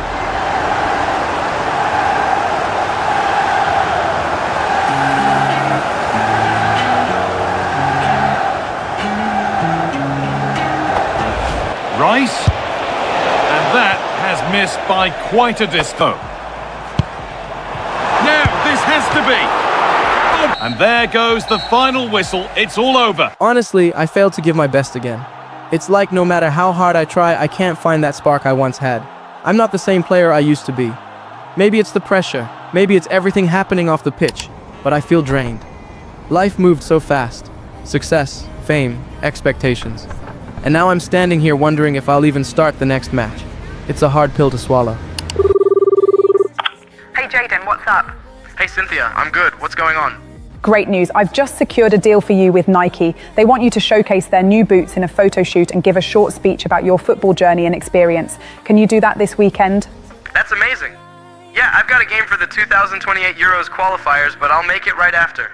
Perfect. They'll be thrilled. I'll send you the details later today. See you there, superstar. Sounds good, Cynthia. Thanks again. Just before I headed off for international duty with Wales, I made sure to give all my attention to Mia. Holding her, playing with her. It reminded me of everything I never had growing up. I want her to feel love, stability, and presence. The things I always longed for. But even in those quiet moments at the back of my mind, I kept thinking about Camille. And when, or even if, I should finally propose. The timing never feels right, but maybe it's now or never. Hello football fans, it's Sue Smith with NBC Sports. Today we turn our attention to the 2028 Euro qualifiers as Wales take on Croatia in what promises to be a thrilling clash. Wales are flying high with 6 points from their opening 2 games, while Croatia surprisingly have managed just one and desperately need a result to stay in the race. With both sides stacked with talent, this could be a pivotal moment in Wales' campaign. Stay tuned, it's going to be an exciting one. It's like these are just what you hope for as a spectator. A warm welcome. I'm Derek Ray, and joining me to provide expert analysis is Stuart Robson. And we're very much looking forward to bringing you this European Championship qualifier. It's Croatia versus Wales. Well, I'm excited by this encounter today. Both teams have a good game plan, both teams can be physical, and both teams have creative players. It could be a case of who wants it more. Well, he always has to be regarded as a dangerous opponent, so what should we expect to see from him in this game, Stuart? What a performance it was for him last time out. Those 3 goals were absolutely outstanding. But it was his general performance that I admired, and I'm sure we're going to see a lot more of him today. And the starting 11 for Croatia. Well, it's a back 4, a narrow midfield 3 and a very disconnected front 3. But if the midfield players give good support to the central striker, this 4-3-3 system could work really well today. A look at the starters for Wales.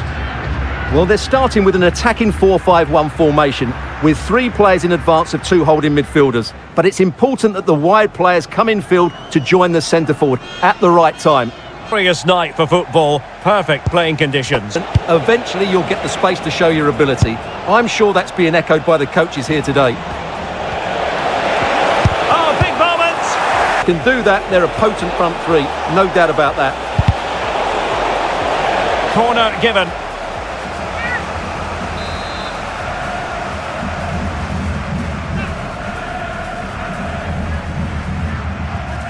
And deciding to go short with this one. And what a close shave it was.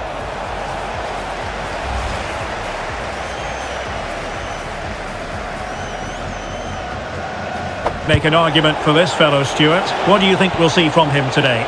Well, he's a player full of confidence at the moment. What a hat-trick it was. Full credit. Wonderful stop.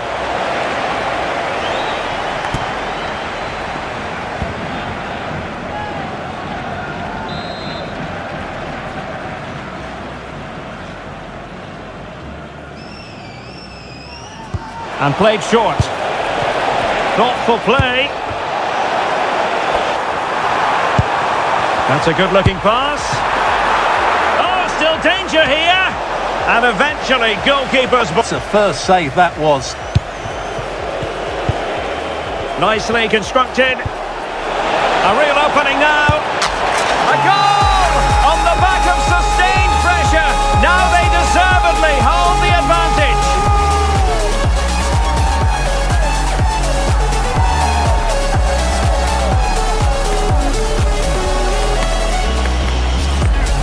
Well, just look at this again. The speed of counter-attack is so impressive, and when he gets onto it, he decides to go for power. It's a really emphatic finish, which gives the keeper no chance.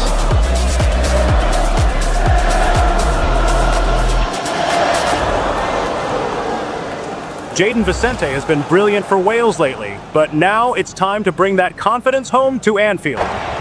Very effective pass.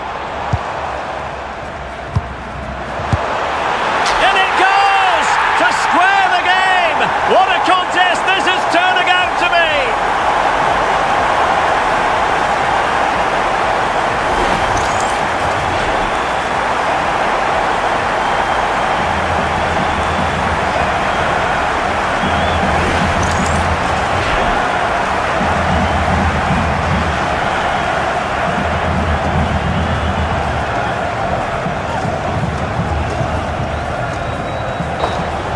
That is that for the first half here. Well, underway once more, and it's going to be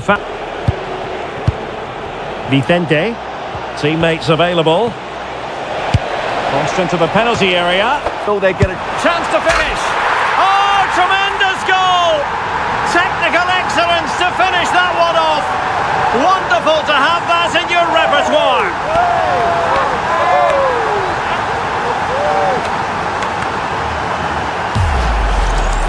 Well, that is a brilliant strike. Just look at the connection he makes. That's how to hit a ball. It's a magnificent goal.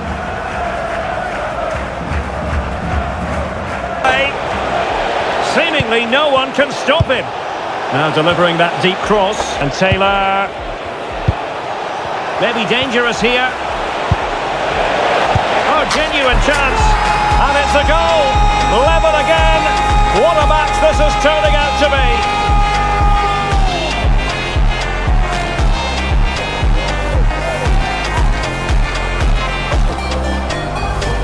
Well, here we can see it again, and it's all about the pace of the passing. One touch, slick movement, while the movement in the box is equal to it. It's such good timing. What a goal.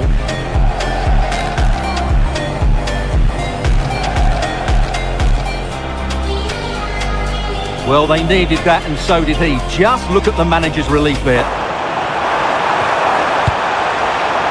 He simply couldn't beat the first defender. And the referee brings this contest to an end. It certainly was pulsating. It had us on the edge of our seats. Stuart, your take? Well, it was excellent entertainment. We saw good quality football, played at a high intensity, and goals as well. The draw is a fair reflection of how the game was played. Hey babe, just finished training. Everything alright? Babe, Mia said her first word today. Wait, what? No way! Yeah, I'm so happy, but also a bit sad you couldn't be here for it. Damn, I feel so bad. I wish I was there. What did she say? She said ball, Jay. Her first word was ball. You know what that means. Yeah, guess football really runs in the family, huh? I finally made the decision to propose to Camille. I didn't want anything flashy or crowded, just something intimate, something real. These days, I can't go anywhere without cameras flashing or people asking for pictures, and honestly, I just wanted the moment to be ours. As I held the ring, it felt like the first day I built up the courage to talk to her all over again.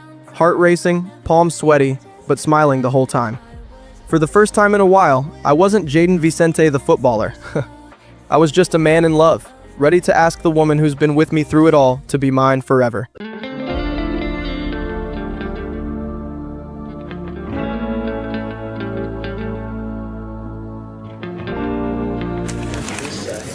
Okay, thanks for waiting. We can make a start now. Jayden, you've been everywhere in the news lately, especially after that proposal last weekend to your now fiancée. I didn't want to ask, but I have to. What do you mean you have to? I went to the most private place I could find, and somehow people still managed to see us.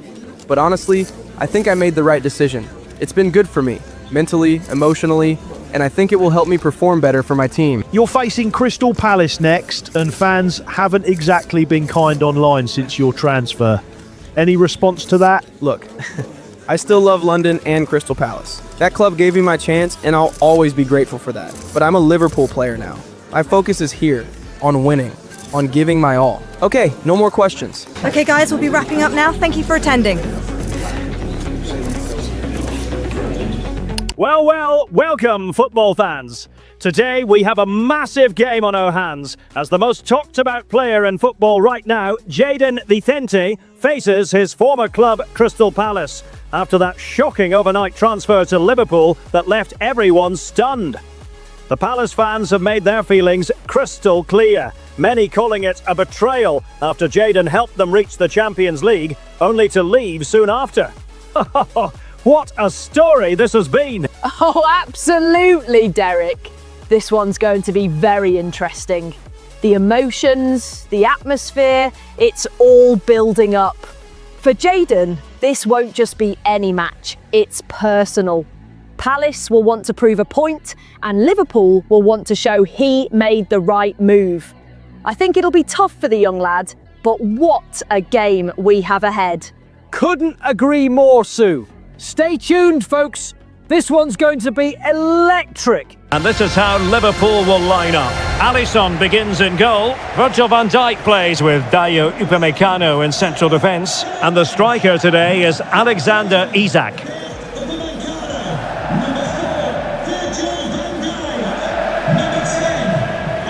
And here's the Palace 11. Well, it's a 5-2-3 formation to start with, but expect a lot of rotation between the front three and the wing-backs to break forward at every opportunity.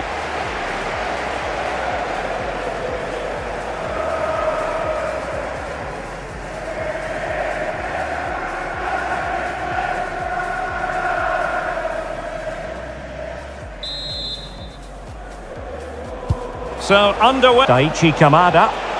He'll have a go here. Had to settle for a draw against Arsenal. How might this one go, Stuart?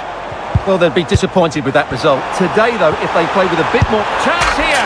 In it goes. That will do nicely for starters. First goal of the game.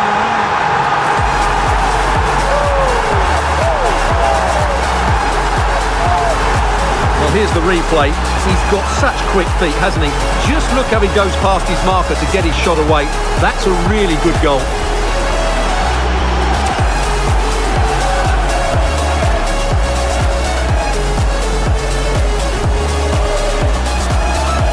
What a goal by Jayden Vicente! Absolutely sensational! The perfect way to silence his old club, and what a statement that is! So Palace get the game restarted. Oh, this looks useful.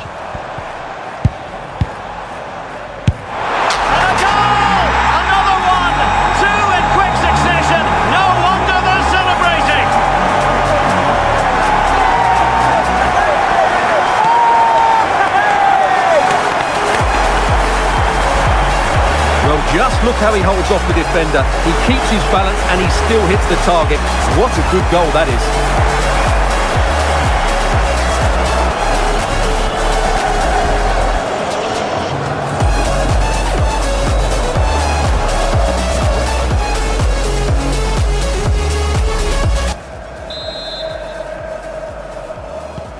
So the ball rolling again. 2-0 the score.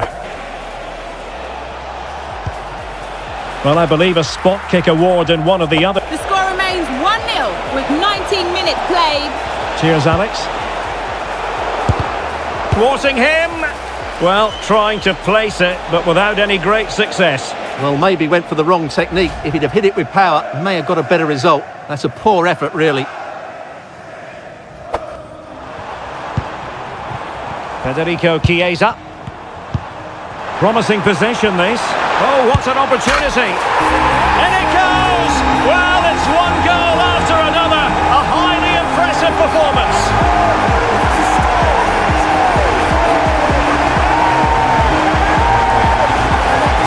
Well, I have to say, this is a really good goal. Just look how well balanced he is. He knows he's going to be under pressure, but he shows great composure to hit the target.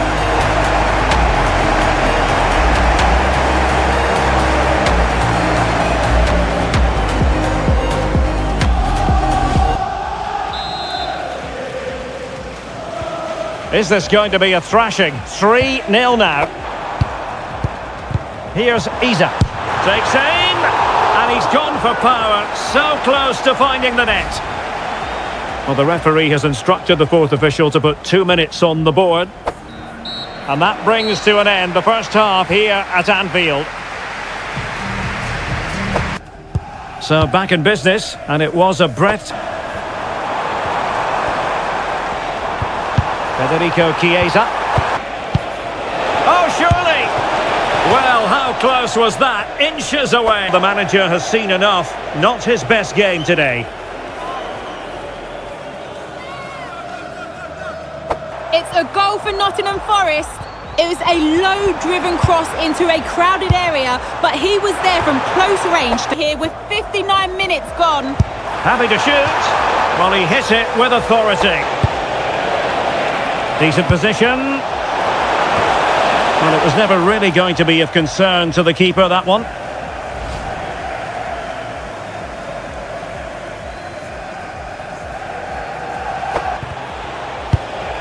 And nice vision. Fine cross into the middle. Couldn't quite keep it down. Goal kick. And that is all for this game anyway. It goes into the books as a victory for Liverpool. Well, it was a very assured performance, wasn't it? I was particularly impressed with their play going forward. Really lively, almost cutting through at will at times. The result was never much in doubt, if I'm honest. After such a massive win, the energy was unreal. We all went out, the whole squad, just to celebrate, laugh, and finally breathe a little. The music was loud, drinks were flowing, and for the first time in a long while, I actually felt free. No pressure, no headlines, just me and the lads enjoying the moment. Jay, where are you? It's the morning already. You couldn't come celebrate with your family? Really? Yeah, I'm heading home now, babe. I'm almost there. You know what, Jay? You never show up anymore. The little things we used to do, you don't even try. Always on sponsor trips, interviews, training. You barely call unless it's convenient for you. I'm tired, Jay. I can't do this anymore. Wait, what are you saying? Camille, come on, don't do this right now. No, Jay. Camille? Camille! Don't do this to me. Hello? Camille! Jayden Vicente versus Cole Palmer. Two young stars taking the league by storm, lighting up every headline, every timeline, and every debate show across the country. Week after week, both have delivered moments of pure brilliance. Goals, assists, flair, and fire. But the question that's dividing fans, pundits, and players alike, who's really the better player? Palmer all day. Man's got composure and class. Vicente's too emotional. Nah, Vicente's the engine. Carries Liverpool every match. Pure passion. I mean, I can't name one player who has dominated the way he has. What a strike from Cole Palmer! The lad's playing with ice in his veins. Pure elegance and control. That's world class. And look at Jayden Vicente. He's everywhere on that pitch. Passion, power and precision. You can feel his fire through every touch of the ball. Well, get yourself checked in, and I'll see you out there in a bit. Oh, before you go, you've worked with some of the biggest names out there. What's the secret to their greatness? Frankly, it's balance. It's more than the body, skills, and the stats. It's the mind, too. Nice to meet you. It's been a week since Camille left Liverpool for Spain to stay with her brother. I've thought about calling her, but maybe she just needs some space to cool off. Fame has made life so chaotic. We can't even go to the same places we used to without cameras flashing or people crowding around. Everything's changed, and I wish she understood that. As for Mia, she's with her grandparents for now, and I visit whenever I can. Those moments with her are the only thing keeping me grounded lately. I just landed another sponsorship deal with Supreme, and like always, it was absolute chaos. People everywhere, cameras flashing, fans calling my name non-stop. It's wild, but I always make sure to take a moment to acknowledge them. After all, they're the reason I'm even here. Hello everyone. I just want to say thank you to my agent Cynthia, my fiance Camille, my daughter Mia, and of course Supreme, for this wonderful opportunity to partner with them. I'm truly honored and excited. As a Liverpool player, this partnership is a big moment for me. It's validation that my talent is finally being recognized. Thank you all again for the support. I'll see you at the game. Be there. Hey Jay, I saw that small speech you did on TV. How was it? It was great. There were just so many people though. I didn't even post it on my Instagram. You're famous now, Jay. Things like this, you've got to get used to them. Also, there's a new opportunity coming up in a few weeks. Are you in? I gotta be honest, Cynthia. I'm trying to slow down on all the media attention. I just want to spend more time with my daughter, you know? But I'll think about it.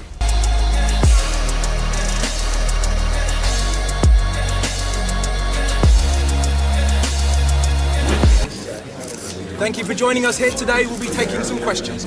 Yes, we know Barcelona is a big team, and we'll do everything to win. The players understand that. Jayden was out for 5 days with a hamstring injury, but he's back in the squad today. The goal today is to win and keep pushing for the top of the table in the Champions League. Thank you. Right, we'll be wrapping up now, guys. Thank you very much. Hello football fans, it's Derek Ray with Sky Sports, and tonight we've got a massive Champions League showdown. Liverpool versus Barcelona. Both teams are desperate for points to stay in the competition after a shaky start. Lamine Yamal's been electric for Barca, while Jayden Vicente has carried Liverpool with his standout performances. The atmosphere is building, the stakes are high. This one's going to be special. Stay tuned. Joining us in beautiful Catalonia today, I'm your commentator, Guy Mowbray, and I'm delighted to have Stuart Robson's expertise alongside me. And we're all set for another UEFA Champions League fixture here. It's Barcelona, and they take on Liverpool. It's a real pleasure to be here. What a great atmosphere we've got inside the stadium. I'm really looking forward to this one. It should be a good contest, that's for sure. What do you think about this kid, Lamine Yamal? What a player he's been for Barcelona. Curious to see if he'll be in the Ballon d'Or conversation this year. Yeah, I agree. He's special, but I'd include Jayden Vicente in that talk as well. I don't know, Sue. Remember, Mbappe, Palmer, Haaland, even Isak, they're all having incredible seasons too. This is the Barcelona team sheet. Well, they're going to play with two wingers in this 4-3-3 formation, so they need to switch the ball quickly and get crosses into the box. but they also need to get at least 2 midfield players making runs into the penalty area. That's a must. This is the Liverpool starting lineup. Alisson is in goal. Virgil van Dijk plays alongside Deo Upamecano as the centre-backs. And leading the attack is Alexander Isak.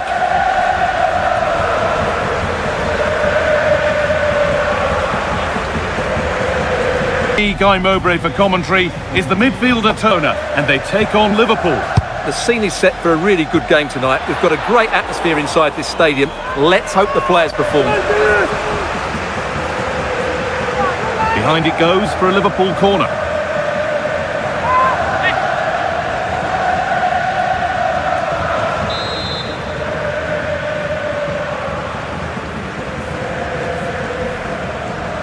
They decide against putting it into the box. Maybe that was purely a misconnection with the ball.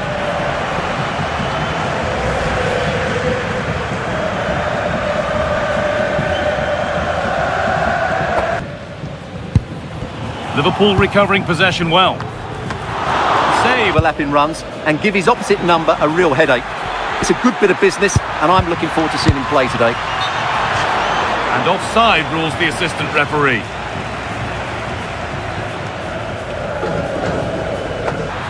Still going here. He's in here. They've gone in front. A key moment in the match.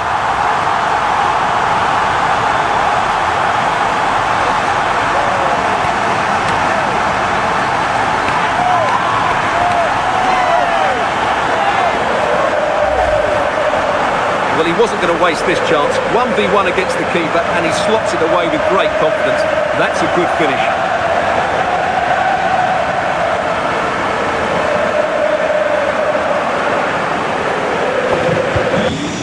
Alexis McAllister. And they've been given a free kick for that.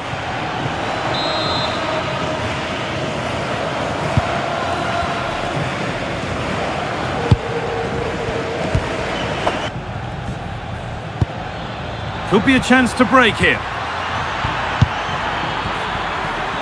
They really need to get bodies back. This could level it. A really Pedri goes for goal. And on that whistle, the first half comes to an end. The ball rolling again, with Liverpool needing to find a... Now, this might be promising. Isak! And that's not a bad save at all. It's going to be a Barcelona substitution.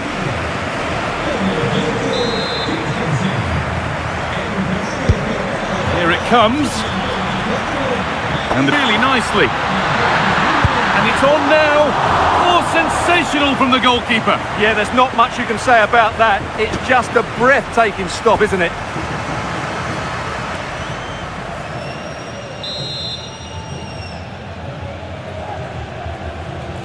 They decide against putting it into the box.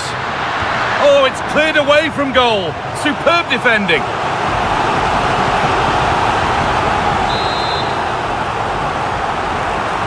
A short corner taken. Looking for someone at the back post here. But there's a keeper in command. Takes the shot, and the goalkeeper gathers the ball in easily.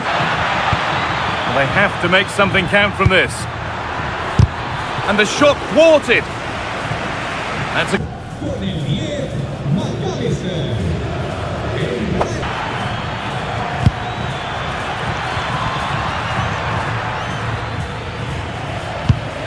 Cody Gakpo.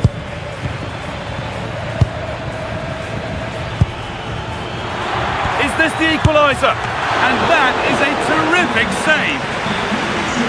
There are 2 subs coming on for Barcelona here.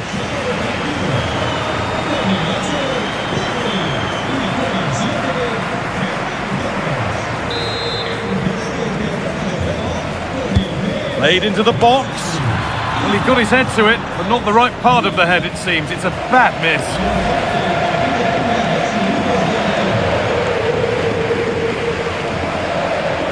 And that's the final action. A frustrating day for Liverpool and their fans. Your thoughts on the match?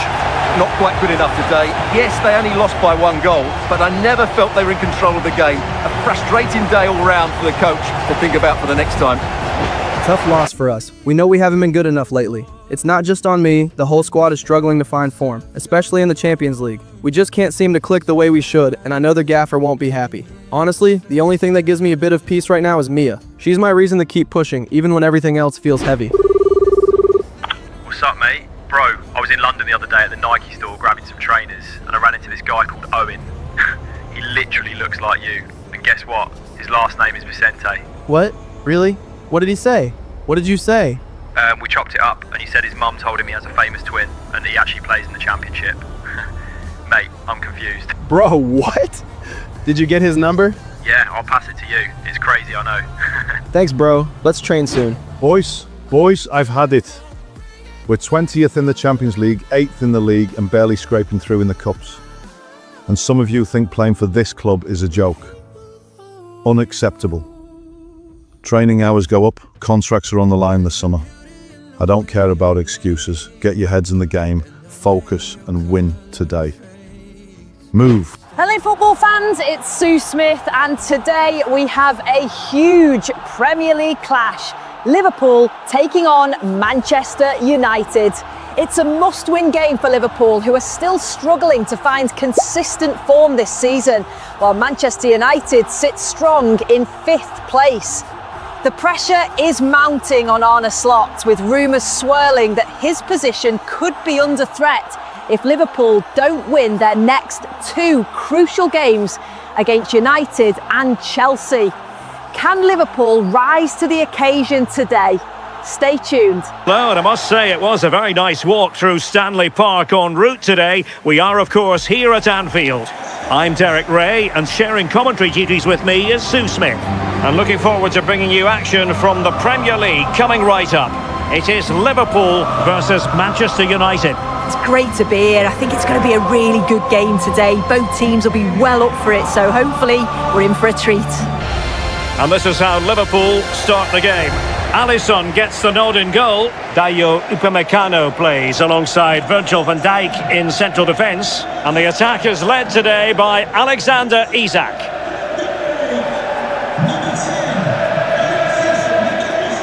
And here's the lineup for Manchester United. Matthijs de Ligt plays alongside Harry Maguire in central defence. And they line up with just the one striker looking to do a bit of damage.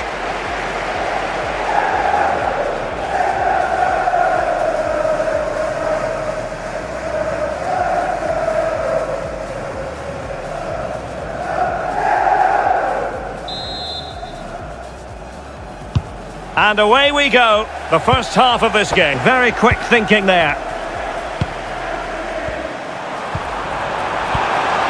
Confident attacking play. Can he finish?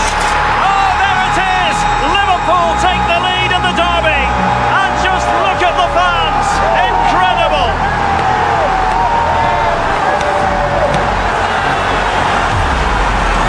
Well, take a look at this. The pace they show on transition, it's just so impressive. The defenders can't stay with them, but then there's still plenty to do, to be fair. He's hit it with lots of pace, lots of power, and the keeper just can't react in time. It's a really good strike. What a strike from Vicente! Could this be the spark Liverpool needs to turn their season around? It needs an accurate cross. Corner given to United.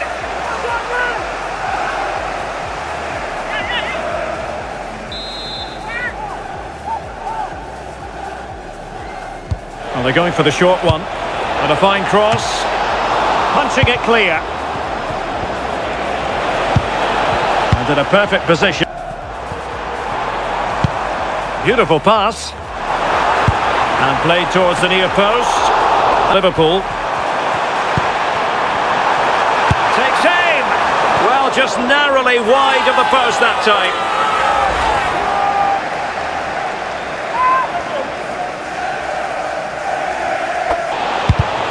And clear behind for a corner.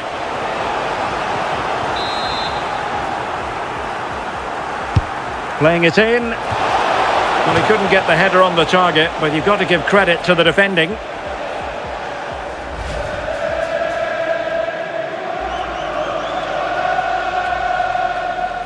minutes played. Alex, thank you very much. And in with a real chance. And it's in for Liverpool. Is there a way back for the opposition?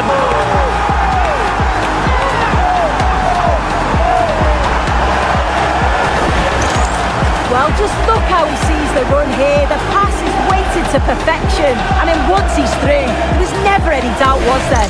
Hits it hard and true, and the keeper just can't react in time.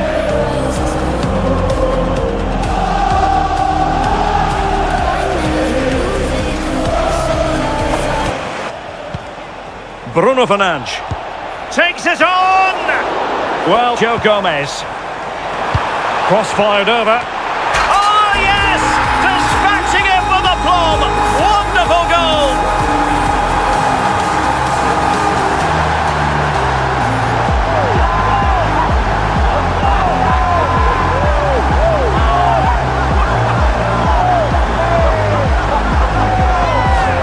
Well, this all starts with that dangerous delivery into the box. And what a superb finish too. He got himself free and beats the keeper well.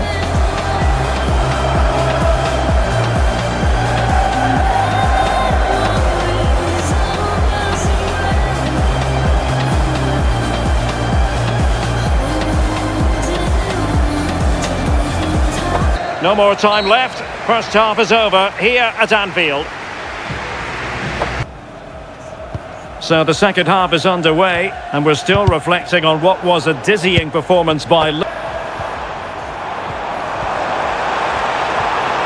Now will the cross work out for them? And just wide of the post with a header.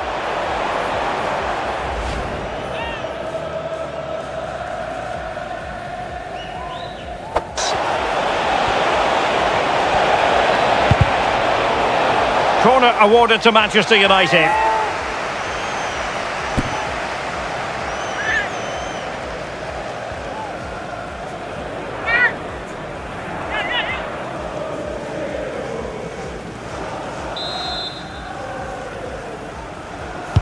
Who's going to get on the end of it? Oh, chance perhaps. And the keeper. Well, we often feel it is wall-to-wall football here on EA TV, just the way we like it. And how about this coming up live? It's Liverpool facing decent chance. Chance here. In it goes! Such a complete performance. 4 in front now.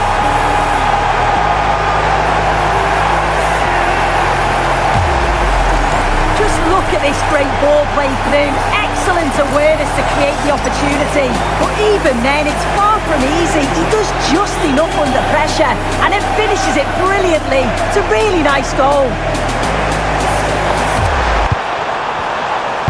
Cross towards that far post. Has teammates around him. Well, he was keen to give that one a go. Will it happen for them? And that is all for this game anyway. It goes into the books as a victory for Liverpool.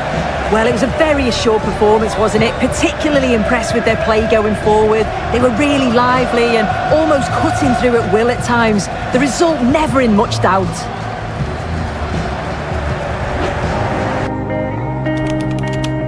Camille finally texted me. She's coming home after taking a break. Even then, the fame follows her everywhere. I think she's starting to understand that our lives outside the house aren't private anymore. There's just no escaping it now. She just told me she wants us not to change. To live like we used to. Simple lives, you know? I don't know if that's really possible anymore, but I'm willing to try. Like I said, Vicente's overrated. I don't know why people can't accept a simple fact. He's mid.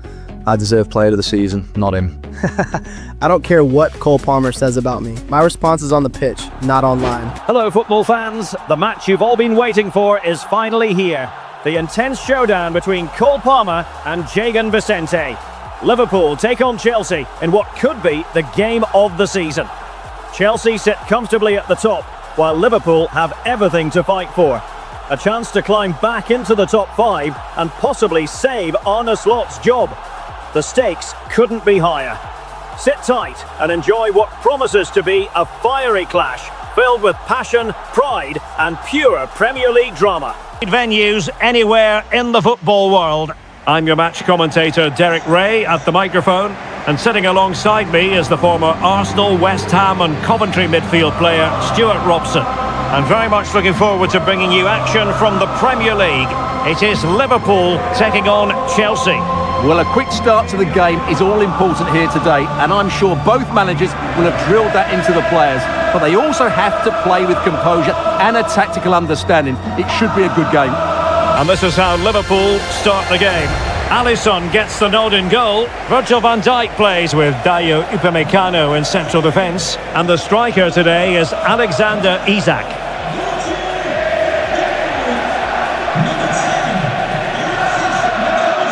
Here's the lineup for Chelsea. Well, no surprise really, they're matching up here, but there are many different ways they can approach this game, and I just think they'll be cautious today, certainly early on.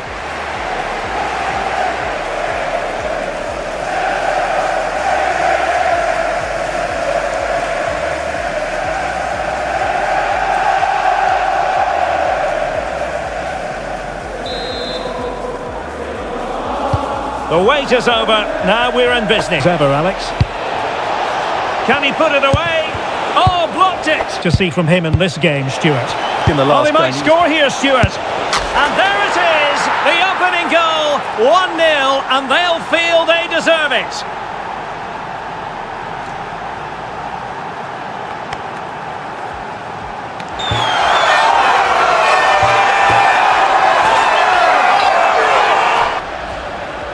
Well, let's take another look, and you have to say the defending is so poor. That's far too easy. The keeper had no chance there.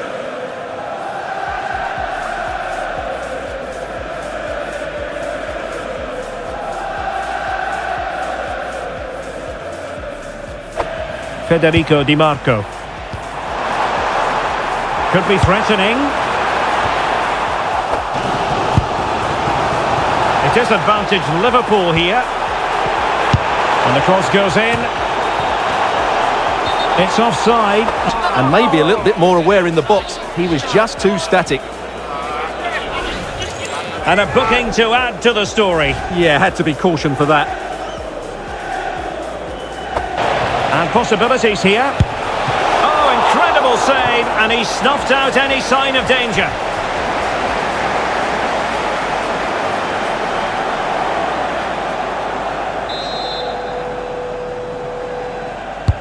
He's driven in the corner. And that brings to an end the first half here at Anfield. Well, back underway, and Liverpool. Beautiful pass.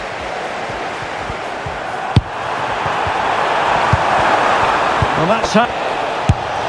Oh, dealt with by the goalkeeper. Well, both teams have had substitutes warming up, and now both will rely on their respective benches. They take it short.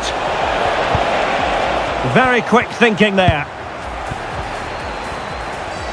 And played to the front post. Oh, but play for Premier League action coming up for you here on EA TV. It's Liverpool facing Nottingham Forest. And the header just wide of the mark. He's made a real difference, I must say, but the manager decides that this is the time to make a change. Lose, and today Liverpool haven't taken their chances.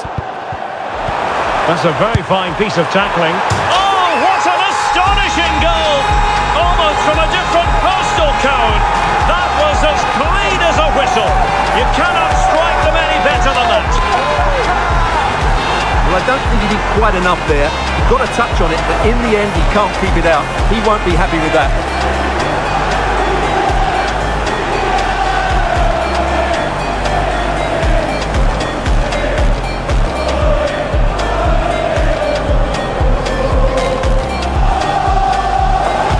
Well, breaking developments at Elland Road. There's been a goal there, I understand. Alex Scott. Alex. Still level, but Chelsea on the attack, near the end. Well, you've got to classify that. Gakpo. It is advantage Liverpool here. Promising looking ball. Will it go in? Oh, a goal! And is that going to be the one that wins it for them? There's every chance.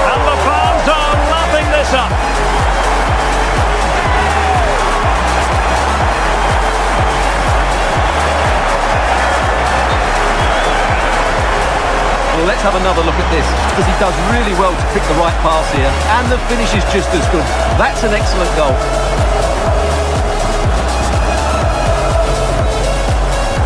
Well, they've been getting the substitute ready, and now they will make the personnel change. And that is all for this game anyway. It goes into the books as a victory for Liverpool. Yes, Derek, well, it could have gone either way, couldn't it? It was so competitive for much of the game, but they kept pushing, kept believing, and probably deserved the winner in the end. A great result. Jayden Vicente takes home the Man of the Match award, and what a performance it was. He was absolutely brilliant from start to finish, dictating play, creating chances, and showing exactly why he's one of the league's brightest young stars. Jayden Vicente, you really going to pretend you don't know me? After that night, after the Palace match, you said I meant something. You going to tell Camille? Or should I tell the whole world for you?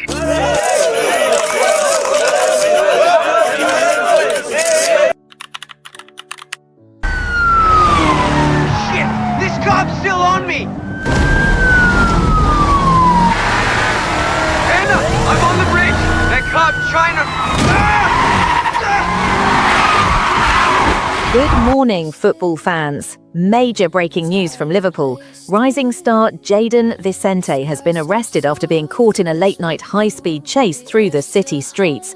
Authorities report that Vicente, along with two friends, was driving multiple high-end vehicles in what police described as reckless and dangerous behaviour. The midfielder has since been charged, with bail set at $1.5 million.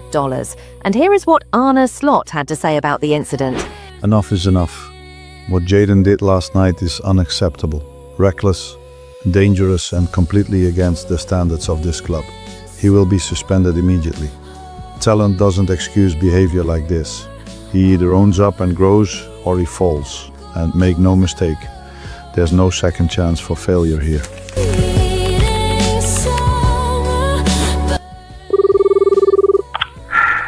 Hey Camille, I just wanted to let you know, Jayden's in custody right now. They're saying he might actually be heading to jail. I tried to bail him out, but they're not allowing it at the moment, so it looks like he's going to spend some time there. Oh my God! I can't believe this. Ever since he got into this sport, he's been destroying himself bit by bit. I don't even recognize him anymore, Cynthia. I never thought fame and money would change him like this. I understand, Camille, I really do. It's all new for him, for both of you. And with that comes consequences. I'll try to talk to him, I promise. Several months later, Arne Slot and the Liverpool board sat down behind closed doors, exhausted from weeks of legal battles. They had fought hard, working day and night with lawyers to secure my release after the initial $1.5 million bail was rejected. Camille and Cynthia did everything they could, making endless calls, attending hearings, pleading for leniency. It took months. Months of missed matches, media chaos, and a club under constant scrutiny. And when I finally walked out, free at last, the weight of it all hit me. I had my freedom, but I'd lost something bigger. My reputation, my trust, my momentum. I looked in the mirror that night and couldn't help but think, I might have just destroyed everything I worked for. Jayden, come in for training today. Wirtz is struggling with his hamstring, and apart from him, you're the only one I've got for that position right now. Listen, Jayden, stop with this foolishness. You've got world-class talent, but your lifestyle, it's dragging you down. If you keep this up, I don't know how far you'll really go. I'm truly sorry, boss. I know I've messed up. The stuff I did was just peer pressure, trying to look cool and fit in. But I see now it's not worth it. I'll make it up to you, and definitely to the fans. I promise. I just want to take a moment to apologize to all the Liverpool fans. I know I let you down, and I take full responsibility for what happened. I did something stupid and out of character, and I understand the frustration and disappointment you all feel. Playing for this club is an honor, and I lost sight of that for a moment. But I promise you'll see the real Jayden again. Focused, hungry, and ready to fight for this badge. Mistakes don't define me. How I come back will. Oh, what an astonishing goal! Almost from a different postal code. That was as clean as a whistle. You cannot strike them any better than that. After that goal a month ago, I was honored to win Liverpool's Goal of the Month. It felt amazing, not just because of the award, but because it meant progress. I also got to join Virgil and McAllister for a Liverpool promotional shoot, and honestly, it just felt great to be around the lads again, laughing and training like old times. After everything that's happened, I was just grateful to finally feel like I was back, both on and off the pitch. Hey Jayden, we've got a big game tomorrow in the Carabao Cup. Make sure your head's in the right place.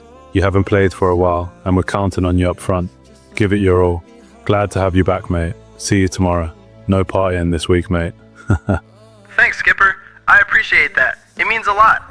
I know I've been out for some time, but I'm ready now. I'll give everything for the team tomorrow. No holding back. Let's get that win. Nah, I'm done partying. Hello football fans and welcome. Today we have a massive Carabao Cup semi-final clash as Liverpool take on Arsenal. It's been a shaky season for Liverpool so far. Inconsistent form in the league, but solid performances in this competition have kept their hopes alive. With Jayden Vicente finally back in the squad after a long absence, this one promises to be very interesting. Don't go anywhere. Kickoff is next.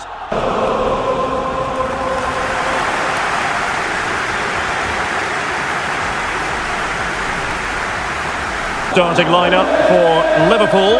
Dayo Upamecano plays alongside Virgil van Dijk in central defence, and the striker today is Alexander Isak.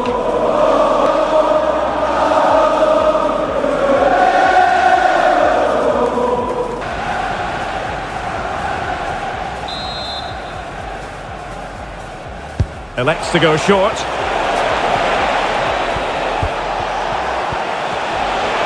it going to be? Oh, dealt with by the goalkeeper.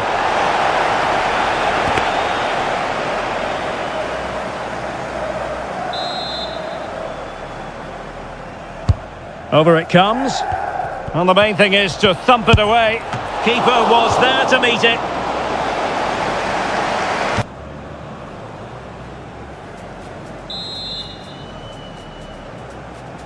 Favouring the short one.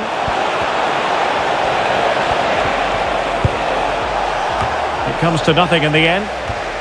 Will it happen for them? Well, a shot from miles out. And good. Takes it on. He's gone and found the net. Brilliant piece of finishing. Magnificent goal.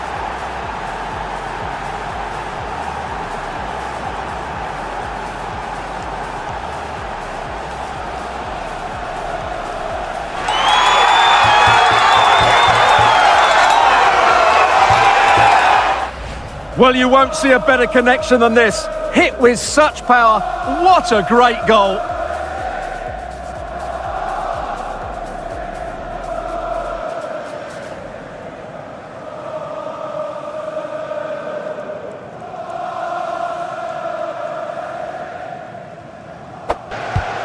Federico Di Marco. Crossed into the penalty area. And steered back under a bit of pressure. Keeping possession. Well, they're making this look very easy, aren't they? Saka. And denied by the keeper. Impressive.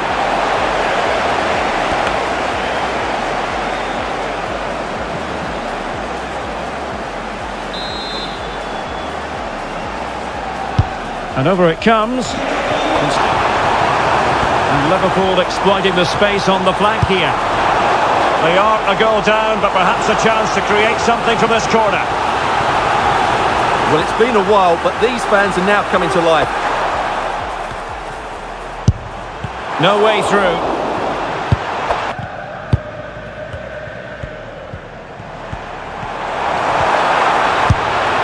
A gift for any goalkeeper. Well, the threat could be there. He'll try his luck here. Oh, that's an expert piece of goalkeeping. Fingertips on the ball.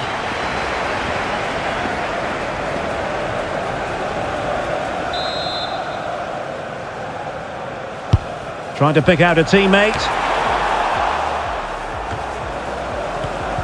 Oh, the threat is there.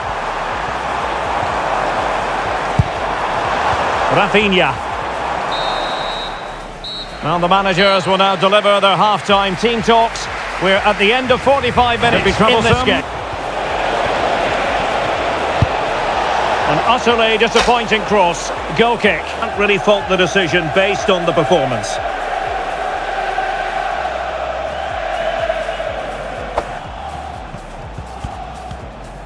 Well, transfer. Rafinha. This could be the equaliser. Penalty. Well, some might say he's been fortunate to avoid being shown the card. Well, I like that from the referee. Just because it's a penalty doesn't mean it's a yellow card. I think he's got it right. Well, both teams have had substitutes swarming up, and now both will rely on their respective benches. And that is when you need your goalkeeper.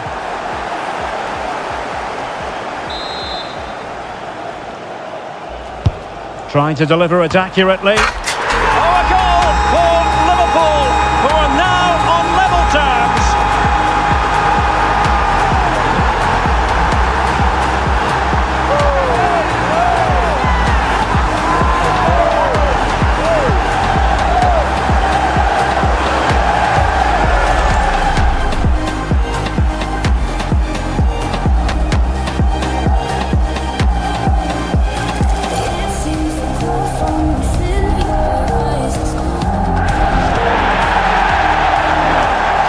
And there's the final whistle, a thoroughly entertaining semi-final first leg. And I must say, Stuart, it bodes well for the return match. Yeah, fantastic first 90 minutes, wasn't it?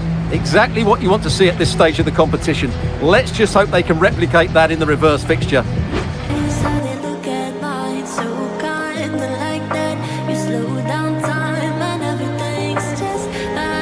Look, I just need you to say you were with Jayden that night after the Palace match. Post it online. Don't worry, I'll handle the rest. I've already got people who'll back it up. Wait, you want me to lie? Why would you even want that out there about him? Jay thinks he's untouchable now. Fame's gone to his head. Big house, fancy cars, all that money. And he forgot who was there when he had nothing. I just want to remind everyone that fool ain't perfect. I don't know, Randall. That's pretty messed up. Just do it. You'll get your money. Life at home has actually been good lately. I've been spending more time with my daughter, taking walks, talking to her about the games coming up. I know she doesn't really understand yet, but it feels like she does.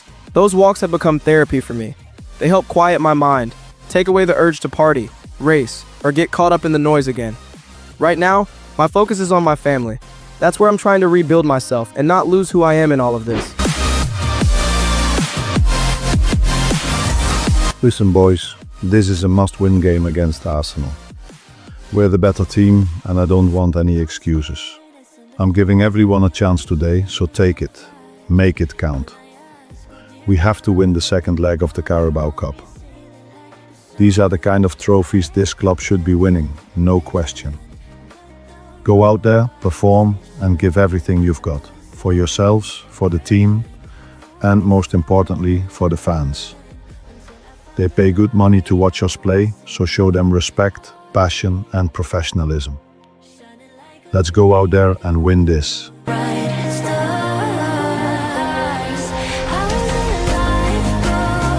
Hello football fans, it's Sue Smith here. After a dramatic draw last week between Arsenal and Liverpool, the two sides go head-to-head once again in the second leg. A battle to reach the Carabao Cup final and face Manchester City. It's a clash that's got everyone talking. Unpredictable, high stakes and full of tension. Nobody can quite call which way it's going to go. The players are ready, the fans are ready, and you at home stay tuned for what could be an absolute classic. Going to alter things, here's the substitution. A lot of focus on the boy over the last year or two, and he seems to have a bright future ahead of him. Hopefully it turns out to be a good move and he can continue to develop his career.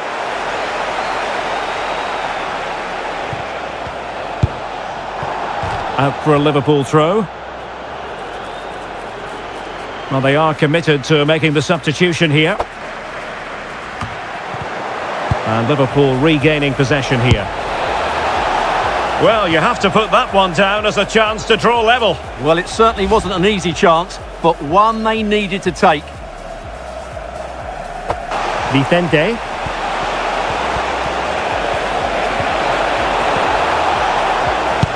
Will it happen for them? Really acute angle, but he kept going and trying. Well, I'm surprised he went for goal, but it almost paid off for him there. It's a good effort.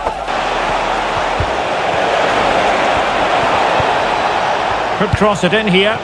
Well, this needs to be a good delivery. Can they draw level and take it into extra time?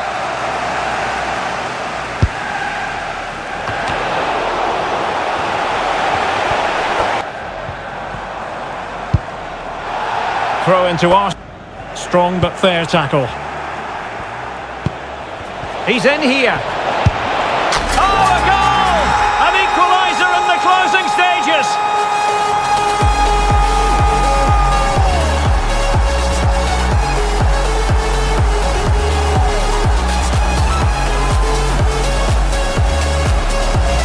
Well, as you can see, he's given far too much space, but he still had some work to do, and I think that's a very tidy finish. It was never in doubt.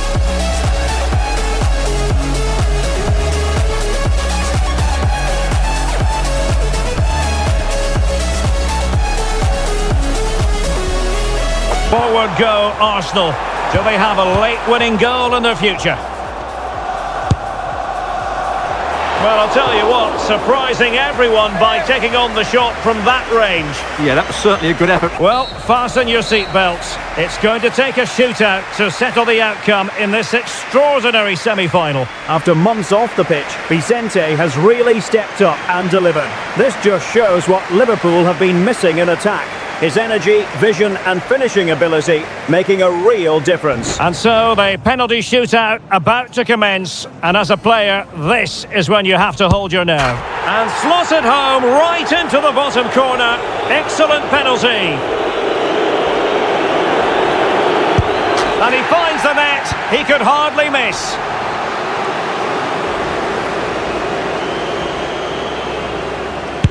And confidently converted.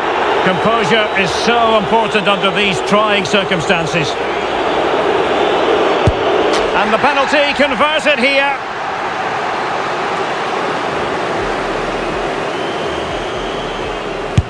And there it is, perfectly executed.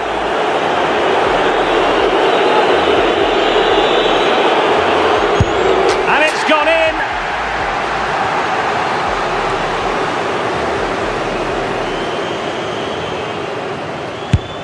Oh, he saved it!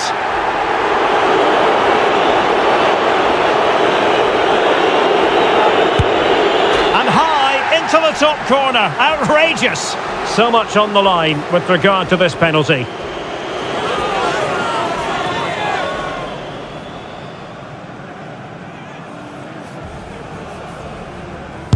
And the shootout continues. Destiny in their own hands.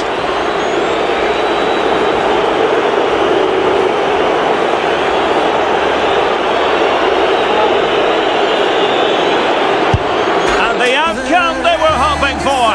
They've made it through to the final. Well, that was a really confident penalty with so much at stake, and I think the better team have gone through here.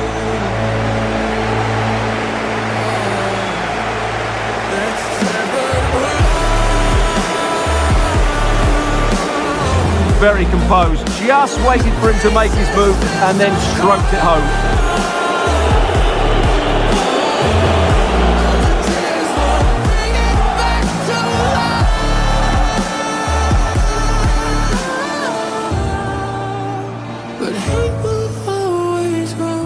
Everything's been intense lately, on and off the pitch. One moment I'm on a private jet flying out for sponsor shoots or international duty, living the kind of life people dream about. The next, I'm back on the training pitch, drenched in sweat, pushing my body to its limits, trying to prove I still deserve to wear the Liverpool shirt. It's a wild contrast, the spotlight, the noise, the pressure. But that's the reality of this game. You can't switch off, not even for a second.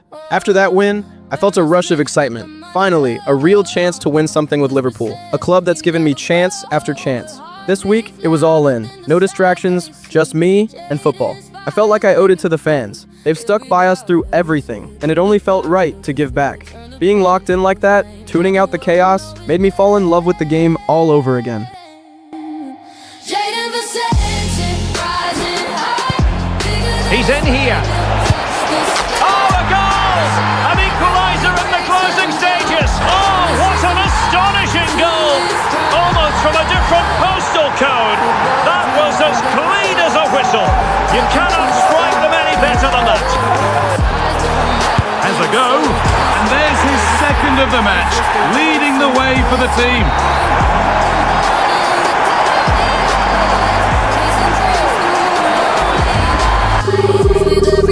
Hey babe, I just wanted to say how proud I am of you. Bouncing back the way you did after everything, it's incredible. Me and Mia will be at the game today cheering you on like always. I hope millions of people watching are inspired by your story. Love you, Jay. Thanks, babe. I'm actually on my way to the stadium now, but I won't lie. I'm nervous. Just know that everything I do out there tonight, it's for you and Mia. You two are the reason I keep going. Thanks, love. See you soon. Hello, football fans. I'm Derek Ray, and it all comes down to this. Liverpool versus Manchester City in the Carabao Cup final. Two giants packed with talent, and this is the matchup everyone's been waiting for. Kickoff is just minutes away. Absolutely, Derek. This has been the talk of the week. You can feel the excitement everywhere. For everyone watching at home, drop your predictions in the comments below. Who's taking the trophy tonight? Stay tuned. This is going to be special.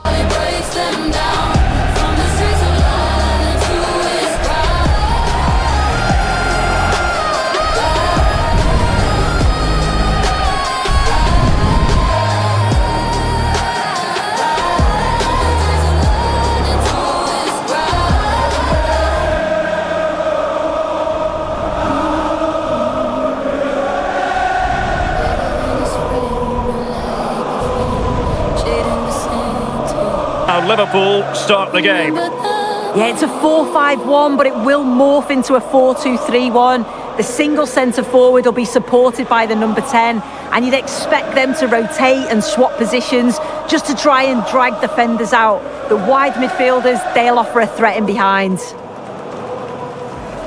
Introducing the starting players for Manchester City.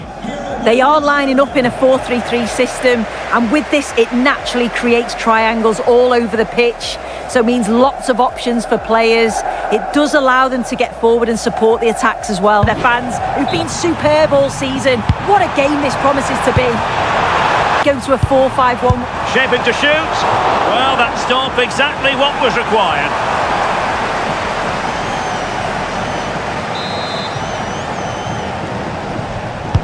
Who can he pick out? Oh, they were in a decent position too. And striking it. Well, no mistake to stop it. Well, not much came of that. A smart stop here.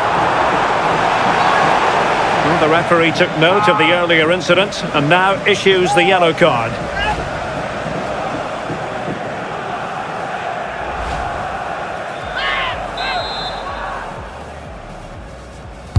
Playing it in. Well, it did look promising for a bit.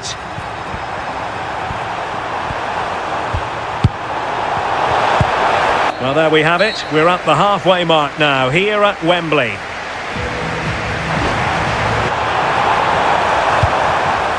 Reinders. Surely! Oh, it's a breathtaking... And Liverpool have the ball again. And a quick reminder, we have FA Cup quarter-final action for you to enjoy here on EA TV. It's Liverpool facing... Is it going to be? Oh, a goal for Liverpool! The first goal of this final, and how important could that be? Well, as you can see, it's really good vision here. Gets his head up, picks out the run, and from that kind of distance, you back him every time. Cool, composed, and a simple finish in the end.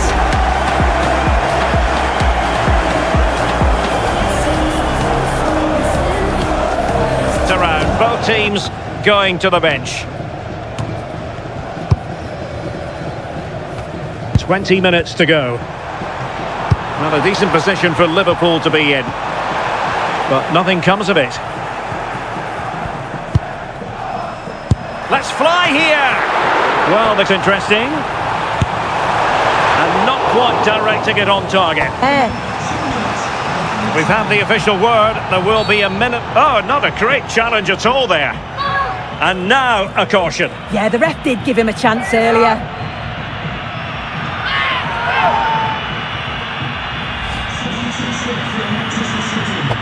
the final whistle. Cup success is theirs, and they've done it on merit. Look at these scenes.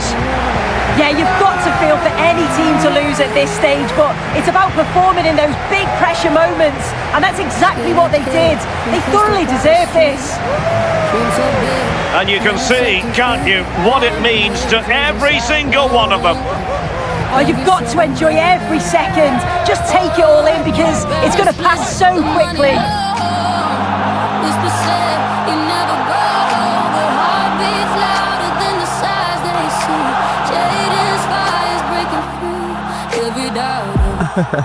I finally won a trophy with Liverpool, and honestly, it felt like a huge weight had been lifted off my shoulders. In that moment, after getting those 3 assists, only 3 things ran through my mind: Camille, Mia, and the fans. It might not be the biggest trophy in the world, but celebrating small wins like this is what truly matters in football. And for the first time in a long while, I can confidently say I'm back. Congrats, Jay. I'm honestly proud of you. That final was unreal. But, listen, I'm seeing some things online. There are cheating rumours, and honestly, it's getting bad. Some brands are already pulling out, and Liverpool's reportedly looking into it too. Jay, what's going on? Well, I mean, we had to do this. Fans have been flooding the comments asking what's next for you. Are you staying at Liverpool, or could we see you in a Real Madrid or Bayern Munich shirt one day? Good question. And you're really starting strong, huh? All I'll say is, football's unpredictable. Right now, my heart's in Liverpool, but you never know what the future holds. Nope, we don't do small talk here. People want answers, babe. You've been dodging this question for months. All right. Look, Liverpool's my home right now. I've been through a lot with this club, and I still believe there's more I can give. But football's crazy, you know? You never really know where the game will take you. See, guys, my husband is lying to you. He's trying to sound all diplomatic, but last week he literally said, playing in Spain someday wouldn't be so bad. Now you're just exposing me on air. Rumors did circulate around the city, but seeing myself on billboards in Liverpool, that was something pure, something I'll never forget. The thought of leaving never really crossed my mind, though I'd be lying if I said I was completely confident I'd still be here after this season. Mia just started to crawl now, and I can only imagine what she'll have to deal with growing up around fame and everything that comes with it. But it's those little moments, seeing her grow, hearing her laugh, that remind me why I'm doing this. I want to be the best version of myself, not just for football, but to be the kind of role model she can look up to one day. Of course, we were fully focused and giving everything we had in the FA Cup. Slot made it clear, no matter how small the competition might seem, we had to treat it like the biggest stage. For me, it was the biggest stage. It was my first real chance to play for Liverpool in a major match. So my mindset was simple: build chemistry with my teammates, score, assist, and do whatever it takes to help us advance. I can't lie, this team, especially in this competition, had completely transformed. I learned a lot from Isak. The guy was scoring goals that honestly left me speechless. It was inspiring to witness. The passion and hunger the squad developed during my absence were unreal. And I genuinely felt that if we kept that energy, we could win a lot this season. And, as always, it all came back to the fans. Their passion was exactly what I needed to believe again. In the Champions League, it was all of us, fully locked in, battling our way through every round. The drive that Slot, the fans, and my family gave me was something that kept me inspired every single day. Everyone in the squad had their own reasons to fight, and together, we shut out all the noise from the media and focused on our football. The chemistry I was building with my teammates in attack, especially with Isak, was something special. For the first time in years, the boss truly believed we had what it took to reach the final. And honestly, so did we. Jayden, after such a tough and unpredictable season, how does it feel to finally reach the Champions League final? It feels amazing, honestly. We've been through so much this season, the ups, the downs, the criticism, but we stayed together. The manager believed in us, and the fans never gave up on us. To make it to the final after everything, it just shows how strong this team really is. You'll be facing Real Madrid, one of the biggest clubs in world football. What's your mindset going into that game? You know, that's the kind of match every player dreams of. Madrid has a history, a winning mentality, but so do we. We respect them, of course, but we're not afraid. We've earned our place here, and we're going to give absolutely everything to bring that trophy back to Liverpool. And there's been a lot of talk recently about top clubs like Real Madrid and Bayern Munich being interested in you. Is there any truth to those rumours? I've seen the rumors, yeah. Those are incredible clubs, no question. But right now, my head's here, at Liverpool. This club gave me a second chance when I needed it most. My focus is on finishing the season strong and giving the fans something to celebrate. Me come from the mud, now me ball so hard. Big flex, big drip, you see me card. From the block to the top, no more scars. Back home, things got heated between me and Camille over all the rumors online. It felt like the whole world had turned against me overnight. Everything that was being said, the stories, the headlines, it all seemed too perfectly planned, like someone wanted to see me fall. Yeah, I messed up before. I drank. I was reckless, but not to the level they're making it out to be. The lies cut deep, and honestly, it messed with my head. Still, I had to put all that noise aside and focus. The FA Cup final was coming, and this time, I needed to prove to everyone, especially myself, that I was more than the chaos surrounding my name. Even before the FA Cup, the board was making tough calls to make sure we were fully prepared for the Champions League. It wasn't just about pride. It's a major source of revenue for next season, so everything had to be aligned. That meant sacrifices, including players like me being put in positions where we had to push harder, take risks, and focus completely on this one goal. Nothing else could get in the way. Okay, boys, we've done really well in this competition so far. The club has struggled with consistency this season, but in the Cups, we've shown what we're capable of. I want each of you to give your absolute best, and I especially want our key players, like Isaac and Jayden, to lead the way. Consider this your audition for a contract renewal. Let's give it everything and show what Liverpool is made of. Hey babe, I just wanted to say good luck with the game, but honestly, I'm struggling. The rumours, the way you act sometimes, doing stupid things, it's becoming too much. One day, I don't think I'll be able to take it anymore. I hate the fame, Jay. I can't even take Mia to the park without eyes on us. But even with all that, your presence reminds me where we started, who we were before all this. If we lose that, if we lose us, then none of this is going to work. Hello football fans, it's that time of the year again. Today, we've got Liverpool taking on Southampton, and what a story this has been. Nobody expected Southampton to make it this far, but they've been brilliant throughout the competition. And the same can be said for Liverpool. With the Carabao Cup already secured, Liverpool could be on course for a double this season. The big question is, will stars like Isaac, Vicente and Van Dijk step up once again? Don't go anywhere. This one has all the makings of an incredible match. And a warm welcome to Wembley, the home of football. My name is Derek Ray, and sitting next to me with her tactical chart is Sue Smith. And live action to come from the oldest cup competition of them all, the FA Cup. It is Liverpool versus Southampton. Well, it's been a long journey for both teams. It's a great opportunity to win silverware. They've both played some lovely stuff along the way, and I'm sure there's going to be nerves, but it's just about controlling them. This should be a brilliant game.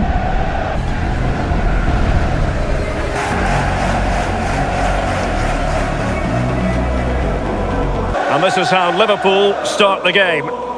It's a 4-5-1, or you could say a 4-2-3-1. This does offer plenty of threat going forward with the three behind the central striker. We may see the wide midfielders cut in and the fullbacks push on, while the defence is still protected from the two holding. And here's how the lineup looks for Southampton. Well, it does look to be a 3-4-2-1, and the flexibility in this will be provided by the wing-backs. The two midfielders can help in both defence and attack, and they'll look to dominate that midfield battle. We're underway here, an occasion that carries FA Cup. Vicente, wonderfully weighted pass.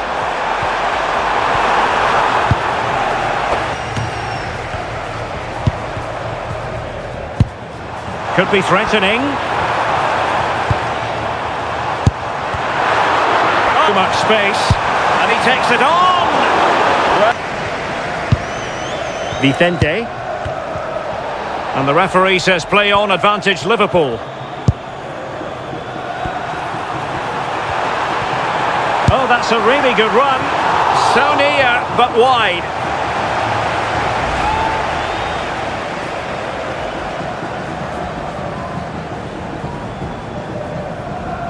and the way that he finishes off his chances is just sublime. And they might be through here.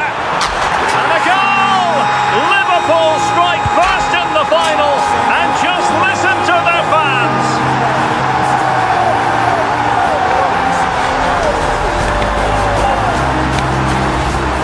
Well, here we can see it again, and it's a really cool finish. He didn't overthink it, just made his mind up and slotted it home.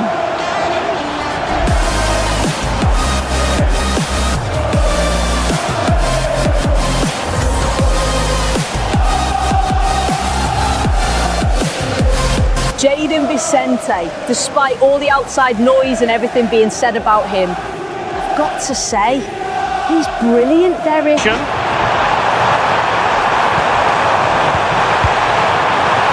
Showing a great defensive instinct.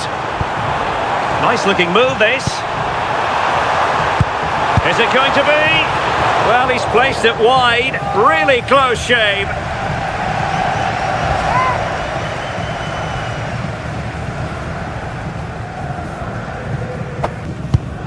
Oh, very effective play, and they might be onto something. Oh, it's on! He got a good palm on it. And with that, the first half comes to an end here at Wembley Stadium. Reminder, we have more absorbing action from the Premier League coming your way here on EA TV. It's Liverpool facing... It's a really good chance. Harwood Bellis. That's what you call defending from the front. Possibilities here. Chance to shoot. Oh, no. And when they do get themselves into promising positions, the final ball has been lacking. They'll need to improve going forward if they want to get anything from this game. And there it is! A two-goal cushion now, and just look at these fans! The trophy coming their way, surely!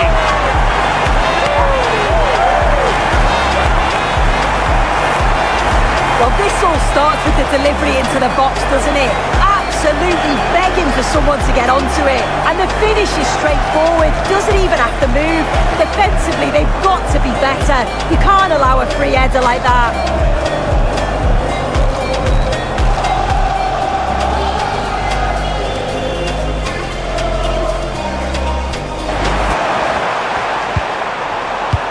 Might be a chance here. Instinctive save. Fantastic reflexes. Well, he was under real pressure there, but his reactions were absolutely brilliant. Short corner it is. Crossing into the middle. Well, when it left. Rafinha.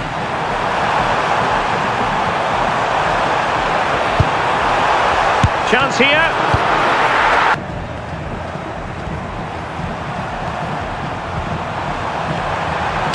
Crossed into the penalty area. There's the shot. Oh, it wasn't far away, but not his best game today. And there it is, the final whistle. Cup success is theirs, and they've done it on merit. Look at these scenes. Yeah, you've got to feel for any team to lose at this stage, but it's about performing in those big pressure moments, and that's exactly what they did. They thoroughly deserve this. And you can see, can't you, what it means to every single one of them. Oh, you've got to enjoy every second. Just take it all in because it's going to pass so quickly. Words can't describe how much joy I feel actually winning 2 trophies this season with Liverpool. It's crazy because I never grew up a Liverpool fan. I've always supported Crystal Palace, but this season felt different with this team. I think it's because I've been through a lot while being here. Even though I was happy, it was tough not to think about the future. Could we renegotiate a price after all the bad rumors about me? With 3 years left on my contract and a big price tag, would they even consider selling me? It's just something I wondered. Just look at the scenes here in Liverpool. The passion of the fans is incredible. I was amazed at how much even what some might call small trophies mean to them, and I couldn't help but celebrate with them. Camille and Mia were somewhere on the rooftop celebrating as well. But even amid all this, the big game is just a few weeks away, and throughout the celebrations, I was really nervous. I kept thinking about what it would mean to the fans, and especially whether it would be enough to convince me to stay or move on. Chasing dreams through lonely nights. With every heartbeat, with every game, Jayden's legend will remain. Every doubt, every tear, build the courage, build the fear. Turn the pain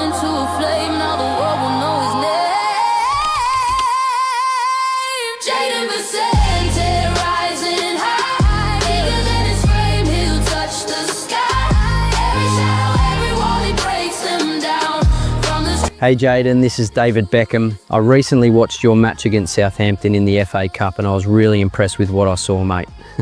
I think you could be a great fit for our team at Inter Miami. We're prepared to offer you the biggest contract you want, everything you could ask for as a player, and a lifestyle like no other. What do you think? Hey David, wow, thanks for reaching out. That means a lot. I've always thought Inter Miami is doing some really cool stuff, and I won't lie, the offer sounds amazing. But right now, my head's all with Liverpool, trying to finish the season strong and give the fans what they deserve. It's really flattering to be wanted though, and who knows what the future holds. I'll definitely keep it in mind. Hey, just think about it. If you're interested, have Cynthia reach out to my team and we can figure something out. Hey babe, you won't believe this. Beckham just called. He wants me to consider joining Inter Miami. It's some team in the US, right? Honestly, I don't know much about football over there, even though my dad's from the States. The irony, huh? What do you think? Should we actually consider it? Really? See? You're getting famous by the day, Jayden. That's huge news. We're already building a life here, but maybe it could be good for Mia. Still, my heart's in Europe, to be honest. Let's just keep an open mind and see what other offers come in. And since you're heading to training, I can let Cynthia know what we talked about. I'm so proud of you, Jay. I celebrated with Camille at the club I bought downtown. It was our 2nd anniversary. We just wanted to have a bit of fun and unwind for once. This time, I didn't have to worry about getting into trouble or what the media might say. I was with my fiance and I could finally just enjoy the night. Okay. Boys, we're here again. You've been fantastic in the Cup so far. That's down to your determination and the drive to be the best, just like this club deserves. Now, this is the biggest trophy of our season. You all know we've been struggling financially, and come summer, I may have to make some tough sacrifices to bring in cheaper talent. But this trophy, and the money that comes with it, could save us from that. So go out there and give everything you've got. I believe in you, and Jayden, especially you. Impress me. Compete and give your all, and you will make your case for the upcoming match. Bienvenidos.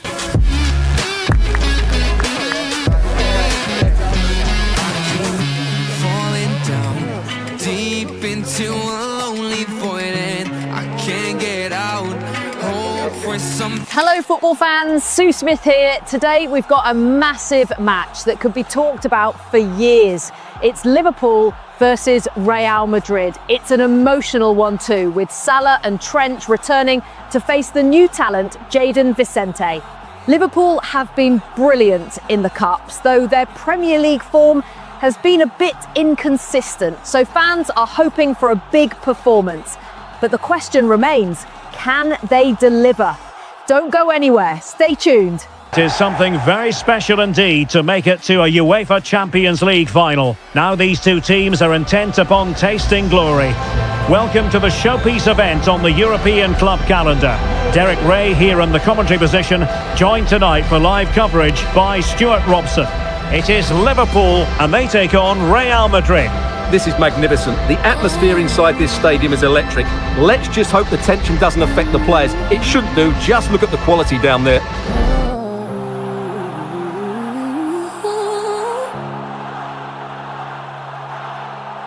Skinny kid from Crystal Palace streets, dreams so big, can't accept defeat.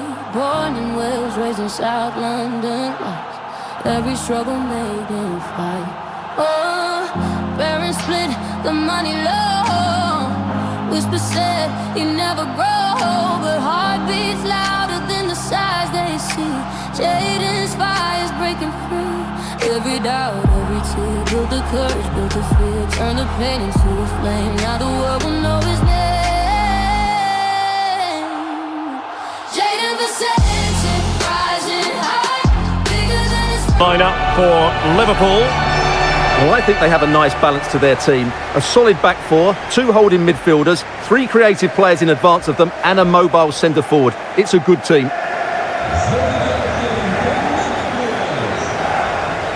Size don't matter when your soul's this strong.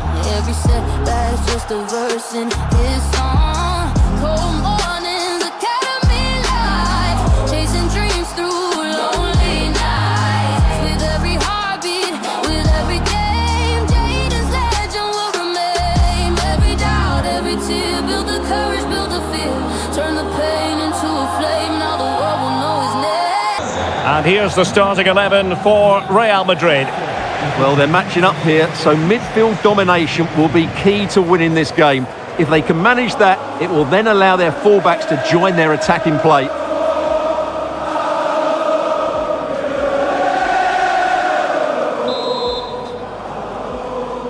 And they get the ball rolling in the Champions League final. We're about to find out who will be crowned Club Kings of Europe. But either way, some players are inspired and play really well, some feel overawed. I hope for his sake it's the first. Takes it on! My goodness, that save, fully stretched he was. One for his own highlights reel.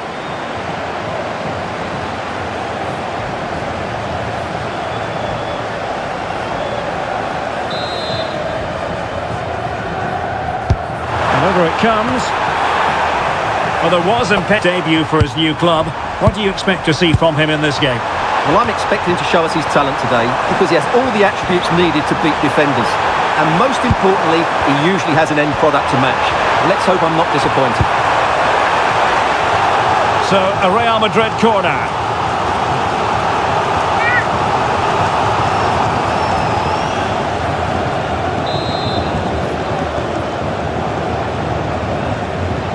And deciding to go short with this one. The delivery from Salah here. No-nonsense clearance. Giving it away. He uses his body so well, doesn't he? And the lead beckons. And they've scored! First goal in this season's UEFA Champions League final.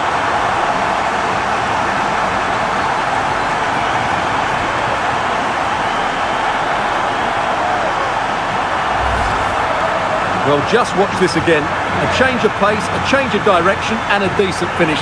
That's a very good goal.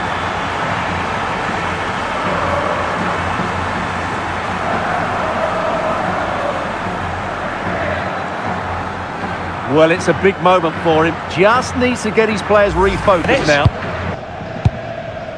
Playing with patience. Well, they were very patient. It's a good Liverpool move in the making. With options at the back post here, but it's in the end. And the referee blows the whistle, thus bringing to an end the first half here in Gelsenkirchen.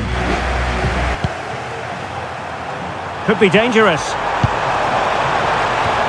And possession changing hands. Well, they defend those areas really well. Maybe dangerous here.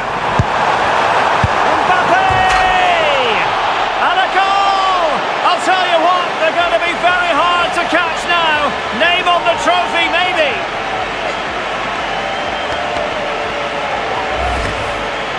Well, that's a really cool finish. Just look how he lifts it beyond the goalkeeper. That's a great bit of skill.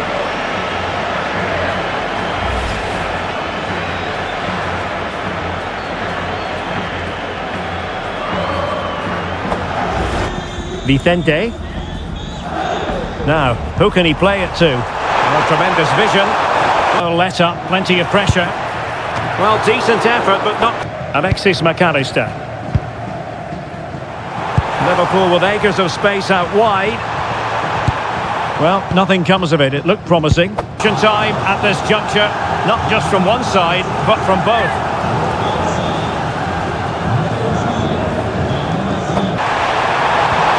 Now, what can they do from here? Can he put it away? And inspirational goalkeeping. Well, that should have been a goal, but what a save that is from the keeper.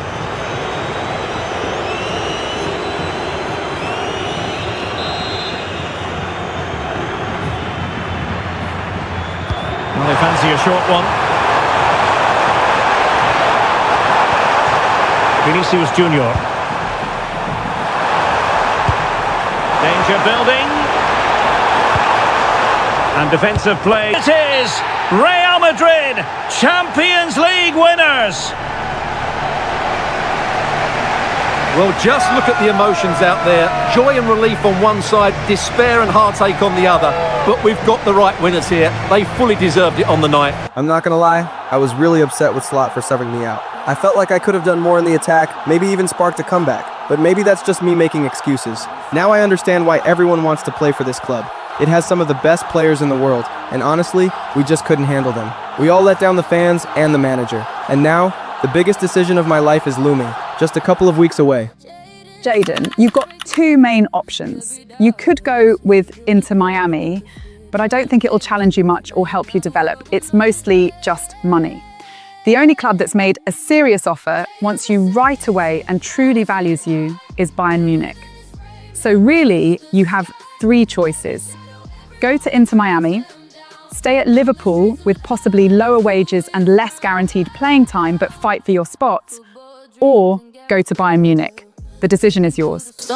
He will prevail. Size don't matter when your soul's this strong. Every setback's just a verse in his song. Cold mornings, academy life, chasing dreams.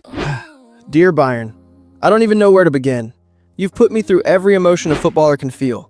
The joy, the pressure, the heartbreak, the pride, and somehow, all of it shaped me into someone I barely recognized from the day I arrived.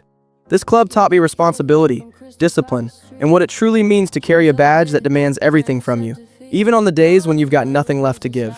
I've grown here as a player, but even more as a man, through the injuries, the doubts, the criticism, and the moments I felt like I was slipping away from myself.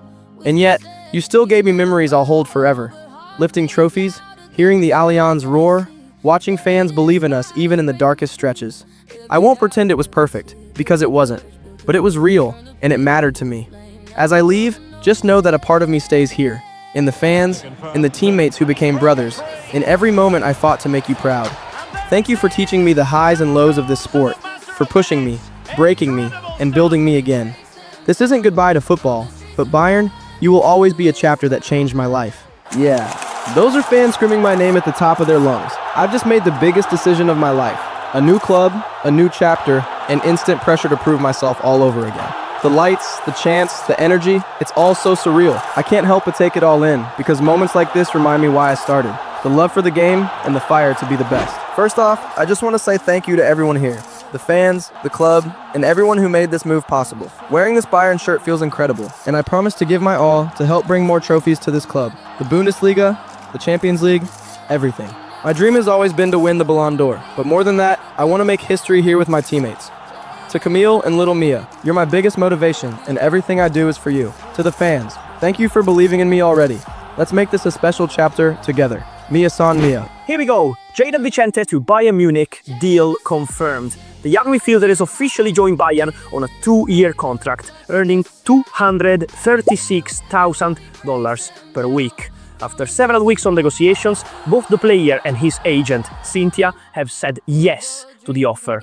Vicente completed his medical earlier today and will be unveiled to the fans at the Allianz Arena later this week.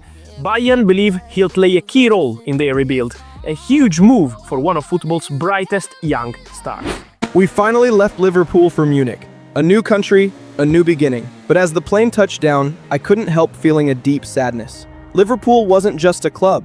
It was everything. My daughter was born there. My hardest moments, my biggest lessons, the teammates who became brothers, even Randall, my best friend, who just went silent after the move. Now, in Germany, it feels like the best and worst decision of my life all at once. Bayern is a new chapter, but the expectations are higher than ever. There's no more wonder kid or prospect next to my name. Now, I'm expected to be the guy. And that thought alone, it scares me. Big moves that rolls through gold chains. You know how we do. Came up from the mud, now I stun on these fools. Hustle hard, no sleep. I don't follow no rules. Block raised me, grind made me, pain shaped me. Now I pull up and whips you. Envy can't hate me. From concrete corners to penthouse suites. Mix a little Kingston in my Brooklyn beach. Stacking chips, I don't gamble, I conquer. Pockets looking obese, my life's a monster. Every night I pray, every day I grind. Used to scrape diamonds, now I fucking shine. Look where I came from, look where I'm at. Big flex, big bag, I ain't looking back. Me come from the mud, now me ball so hard. Yes, Mia's growing up so fast now. Too fast, honestly. She's only 6 and she's already begging me to put her in a football academy. Part of me wants to say yes straight away because she lights up every time she touches a ball. But another part of me is terrified. I know what this sport can do to you. The pressure, the expectations, the heartbreak. Maybe I'm just being overprotective because of everything I went through trying to make it. The only difference is, she'll never have to worry about money or stability the way I did. Still, I want her to enjoy being a kid before the world tries to shape her. And Camille, after everything we've been through, I finally sat down and started planning our wedding here in Munich. Mia's older now. Life feels a bit more stable, and it just feels like the right time. I want us to build something solid, football and family, side by side. If I'm going to give my all on the pitch, I need peace at home. And marrying Camille feels like the final step toward the life we've been trying to create for years. Hi Vincent, congratulations on the signing of Jayden Vicente. With a player of his talent and profile coming in, how do you see him shaping the success of your team this season? Thank you, Alex. Jayden brings something special: creativity, pace, fearlessness. We wanted a player who can change games on his own, but also elevate the players around him, and he fits that perfectly. He's young, but he already carries himself like someone who understands big moments. We expect him to be a key part of our attack, not just scoring goals, but giving us that spark Bayern has always been known for. And one more, fans and media have talked a lot about Jayden's lifestyle in the past, especially incidents involving reckless partying, driving and racing. Munich has a racing culture. Are you concerned at all? Look, we're all aware of his past, and I'm not going to pretend it didn't happen. Before we finalized anything, I sat down with Jayden privately. We talked openly about expectations, about responsibility, and about what it means to represent Bayern Munich. Here, discipline is non-negotiable. Listen up. At Bayern Munich, responsibility is everything. This club doesn't accept excuses, only performances. If someone drops their level, even for a week, they train separately. It's that simple. We're here to win the Champions League, the league, every competition we enter. I won't be lenient, I won't sugarcoat anything. Perform, or you're out of the 11. Standards first, always. Now let's rise to them and go win. To you from the VW Car Arena in Augsburg, one of Germany's oldest cities. And joining me, Guy Mowbray, for commentary is the midfielder turned expert analyst Stuart Robson. And with the start of the season just days away, we've got action from the curtain raiser to bring you. It's Borussia Dortmund and they take on Bayern Munich. Well, a last chance to evaluate these two teams before the start of the season. How fit are they? How are the new players bedding in? This should be an interesting game, I think. Jayden Vicente in the Bundesliga. Very interesting to see how he develops here. He was a real spark in Liverpool's attack last season. Maybe not player of the season, but definitely one of their brightest talents. I think he has all the ingredients to shine at Bayern. What do you think, Derek? Well, Sue, Bayern didn't just sign potential, they signed production. Vicente brings pace, flair, and that unpredictability defenders absolutely hate. The big question is whether he can translate that Premier League intensity into Bayern's system. But if he adapts quickly, he could be one of the standout players in the league. It's a massive move for him and a massive opportunity. Now Borussia Dortmund line up. Well, it looks like they're going to play in a 3-4-3 formation, but without wing-backs. So although they might have an overload in midfield, they will be vulnerable to any switches of play by the opposition.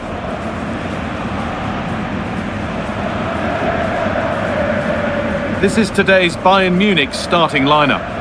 Well, on paper it looks a rigid 4-4-2, but watch out for the rotation of the wide players and the forward runs from the central midfield players. They could be a handful today.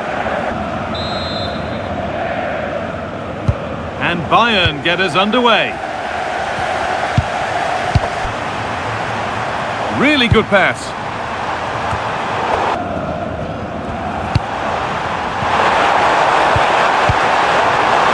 And the forward progress continues. Just needs the composure now. And it's an early lead. A terrific start.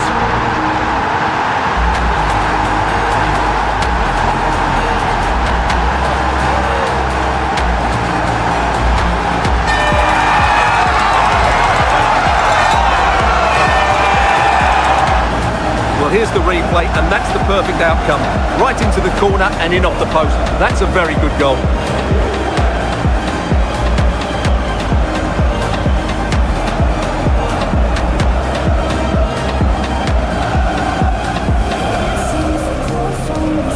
good start for Vicente. He looks like he's bringing back that form from last season. Brilliant goal, full of confidence and sharpness. Bayern will be buzzing with that one.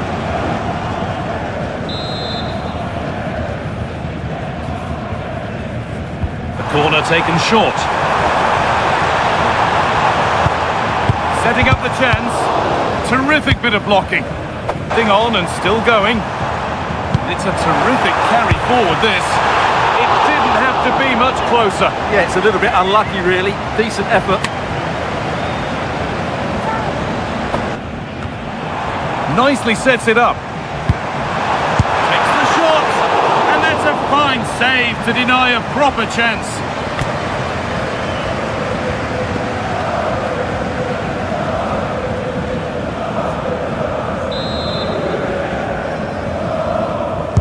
Over it comes. That's not properly away yet. Space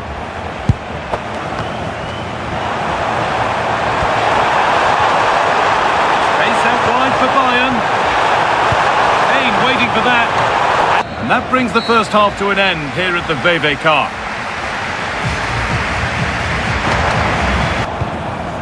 Girassi. Has a go. And it's saved and held.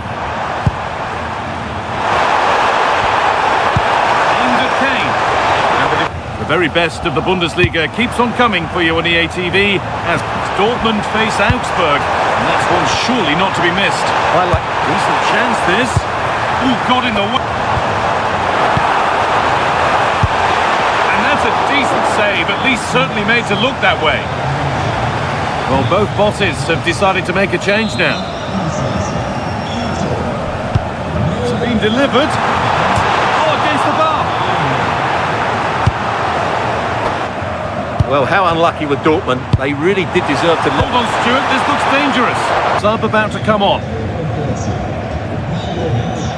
Sensational challenge. Not long left, and here they come. Oh, what a stop! Dealt with that superbly. And there's going to be a change now. Delivered into the box. Couldn't quite get over the top of the ball. Yeah, that's a well-worked corner. Inches away from a very good goal. That's it, the final whistle. They've got the job done to claim silverware on day one. You can't do any better than that. Well, there are going to be some bigger challenges ahead. But they deserve their win today. They played well. Wow, the expectations keep getting bigger. For the first time, I was genuinely intimidated by how many people booed every misplaced pass. They're so invested in everything we do. You can feel that football is the culture here. It's their whole identity. And for me, that means the opportunity to become something big this season is in my hands. I need to live up to it, impress the fans, support my teammates, back the manager. Slowly, I'm finally warming up to this place. Good game, lad, good game. Now that's how it's done. Great, good. And now, somebody wants a word out of you. Hi Jayden, do you think you can win the Champions League this season after such a disappointment with Liverpool last year? Absolutely. That loss still sits with me. It motivates me every time I step onto the training pitch. Here at Bayern, the mentality is clear. We compete to win everything. I think with the squad we have, the manager, and the drive in this team, we have a real chance. But it's on us to prove it, game by game. I'm ready for that challenge. Hey babe, how do you feel about finally getting married? Are you nervous? Ready? Yeah, I think I am. Mia's growing up so fast, and I don't want her to grow up in a broken home. It just feels like the right time, you know? She's a big girl now. But I'm glad you feel that way, Jay. Yeah, then let's get prepared. We're going to Liverpool for the wedding.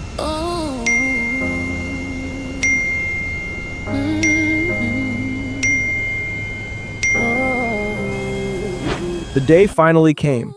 And honestly, it's one of those moments words barely do justice. After 8 years with Camille, 8 years of growth, heartbreak, football chaos, moving cities, raising Mia together, it just felt like the perfect time. Everything aligned. Family and close friends flew in, and somehow I managed to book this incredibly private spot tucked away in Liverpool. Funny thing is, we debated getting married in Munich, even London for a bit. But Liverpool, it just felt right. It's where Mia was born. It's where me and Camille survived the roughest parts of our journey. It's where I became who I am today. When I saw her walking down the aisle, everything around me slowed down. The noise, the pressure, the stress, all of it disappeared. It was just us. We danced until our legs hurt, drank, laughed, cried. I saw my teammates cracking jokes, Camille's family hugging everyone in sight, and Mia running around like she owned the place. And in that moment, with everyone who mattered gathered in one room, celebrating something that felt bigger than football, bigger than fame, it genuinely became the best day of my life.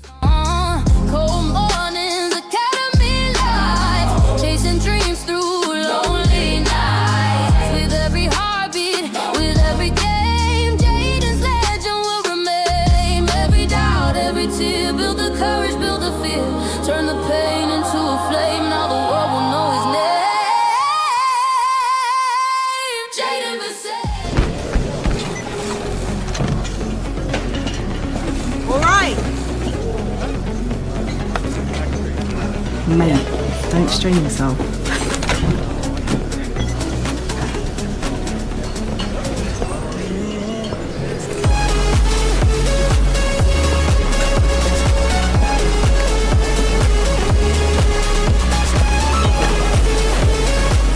Hello football fans and welcome to the opening match of a brand new Bundesliga season. Today we've got a very intriguing clash as Bayern Munich take on SC Freiburg. After failing to win the Bundesliga for the past 2 seasons, Bayern enter this campaign in full rebuild mode. And all eyes are on the new signings, especially Jayden Vicente, who Vincent Kompany himself called a key piece of their new era. Can the sleeping giant finally wake up and reclaim its throne? Stay tuned. This one could set the tone for the entire season. Welcome to you and thanks for joining us for another game live on EA TV. My name's Guy Mowbray, joined for commentary by Sue Smith, and I hope you're as ready as the crowd is here for another Bundesliga season to begin. It's Bayern Munich and they take on Freiburg. Well, I can't wait for this one, so I'm sure the fans are going to be excited too. Expectations going to be high because this is a team capable of challenging. Starting with a positive result here today is going to be key. Is Bayern Munich's starting lineup? Yeah, it looks like a 4-4-2, and I always think that this system offers a strong defensive presence all over the pitch. And in attack, you always have numbers getting forward. They've got quality out wide, so I'm sure the flanks are going to be used today. Here's the Freiburg team sheet. Yeah, it looks like a 4-5-1 or a 4-2-3-1. This can be quite an attacking lineup with the 3 progressive players behind the lone striker, but you've still got that defensive protection with the 2 midfielders holding.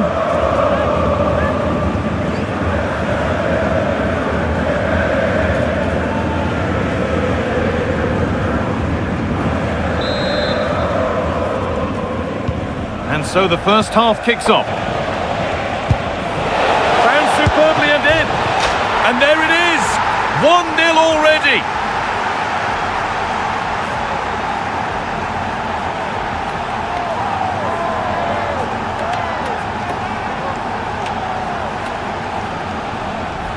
Here it is again, and the keeper does well initially to anticipate where the shot's going. He gets a touch on it, but just not enough to keep it out.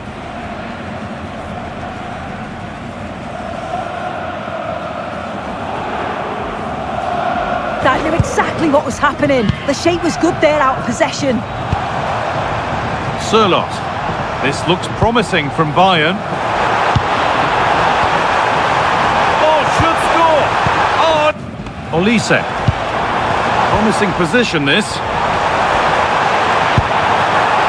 This to draw level.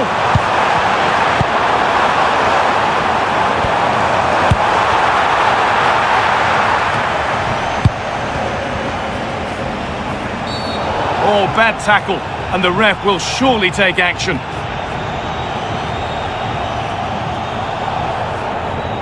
And the referee shows the yellow card. Well, it's a bit of a naughty challenge, had to go in the book.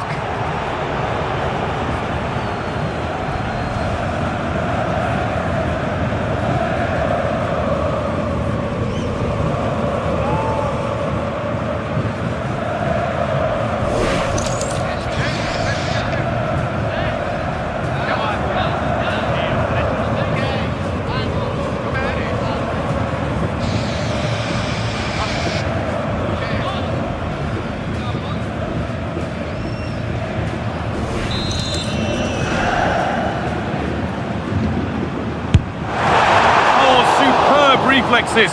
That looked like it might trouble the keeper, but they'll have to settle for a corner.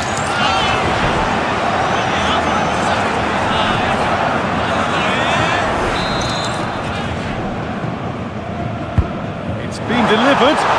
Well, he couldn't get free, and he couldn't find the target. Well, it's certainly not a free header. It's strong defending here, just enough to put him off at that vital moment. Luis Diaz. This could be dangerous. Perfectly anticipated. And the referee's whistle brings the first 45 minutes to a close. Michael Olise. He's beaten his marker here. Miscue in the final third. A reminder for you of another Bundes...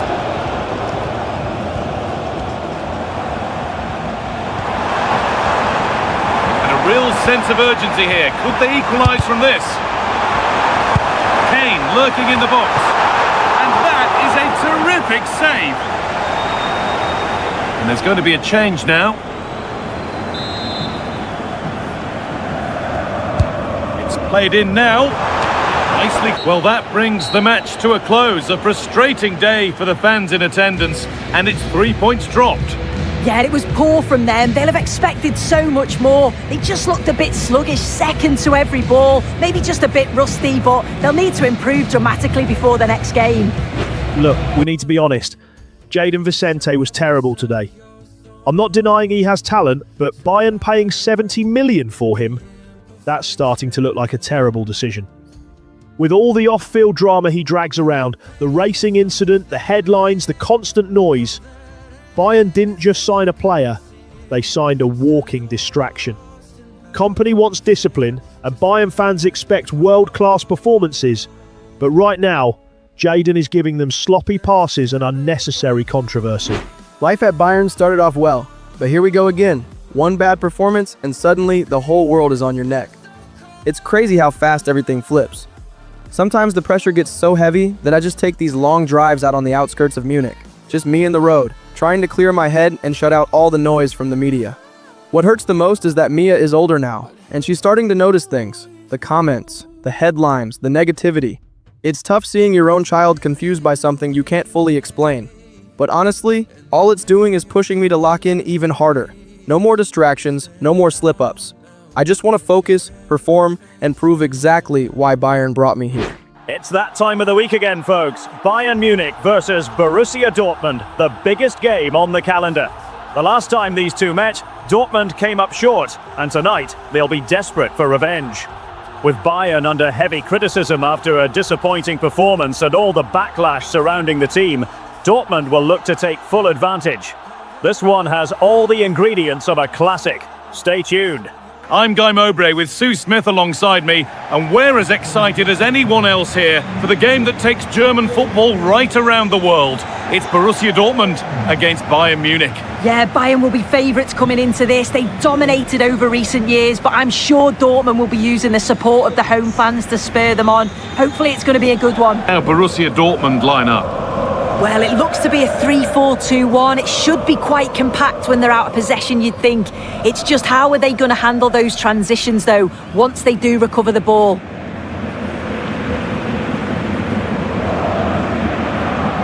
This is today's Bayern Munich starting lineup. Yeah, it looks like a 4-4-2, and I always think that this system offers a strong defensive presence all over the pitch. And in attack, you always have numbers getting forward. They've got quality out wide, so I'm sure the flanks are going to be used today.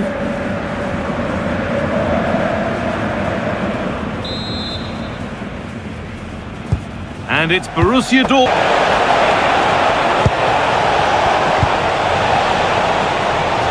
Waiting, not trying to force things. That's a decent bit of goalkeeping.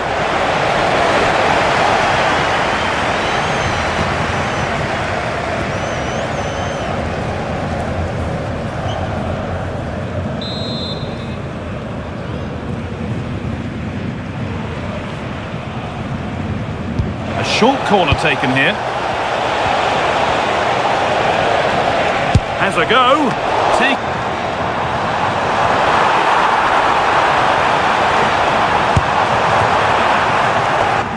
Scruffy play, ball lost. And he's in now. Saved. And Alex Scott for a moment.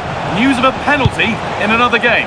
Yeah, Leverkusen were awarded the Sorry, penalty. Alex, chance developing. And there's the first goal of the match. Deadlock broken.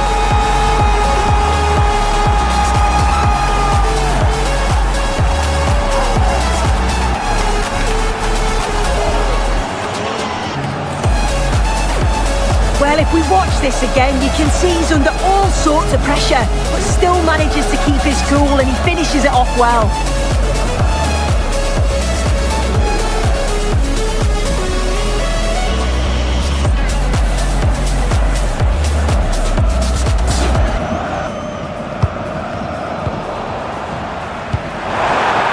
Promising looking ball. Chance for the equaliser. And it's in! End-to-end stuff here. The lead lasting mere minutes. And we're all level again. Here's the replay, and it's a nice bit of skill to beat his man. Then he keeps his composure to finish it off well. It's a quality goal, that. And that's it for the first half at Signal Iduna Park.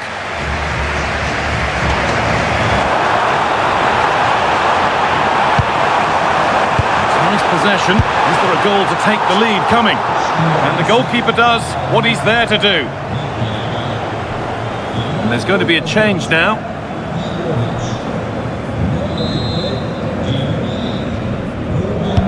Over it comes. Good header, just over. Yeah, it's a good delivery as well, and he manages to get on the end of it, but just lacks that little bit of accuracy. Ball. Delivered into the box.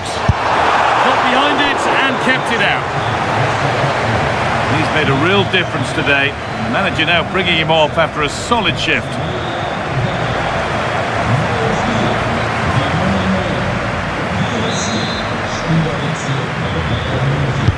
It's put into the middle. There first, he's head to it.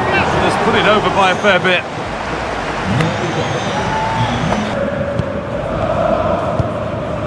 Diaz. Now Neves. There could be something building for Bayern here. Oh, great block. This to see them lead. And good work from the keeper to get across and deal with the danger. Making a change here.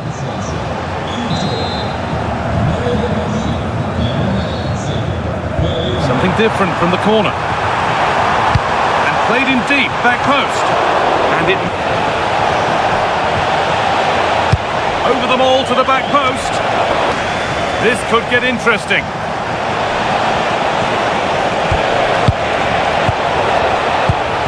Oh, surely. And that is the final whistle. Well, nothing to split the two sides, and the points are shared. What did you make of it from the away point of view? Well, they've still not got that first win, have they? You can't question the quality within the squad, but they're just not quite at the level that we expect from them just yet. The next game's going to be key, though. They've got to get maximum points, you feel. I was very frustrated. I headed home already knowing the backlash was coming. The headlines, the podcast, the fans tearing into me again. My mind was spinning with everything I'd have to deal with.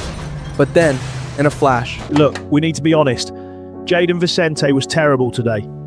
I'm not denying he has talent, but Bayern paying 70 million for him, that's starting to look like a terrible decision. Listen up. At Bayern Munich, responsibility is everything. This club doesn't accept excuses, only performances. Perform or you're out of the 11. Standards first. Hi Jayden, do you think you can win the Champions League this season after such a disappointment with Liverpool last year? It seems Jayden Vicente is hurt here.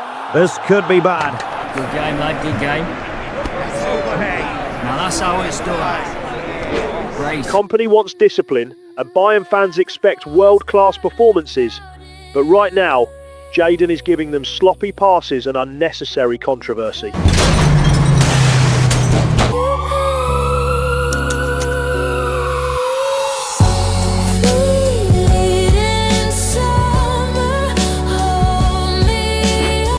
What a week it's been. Honestly, the hardest of my life. In just a few days, everything spiraled so fast that I could have lost everything, even my life. And it made me realize something painful, but true.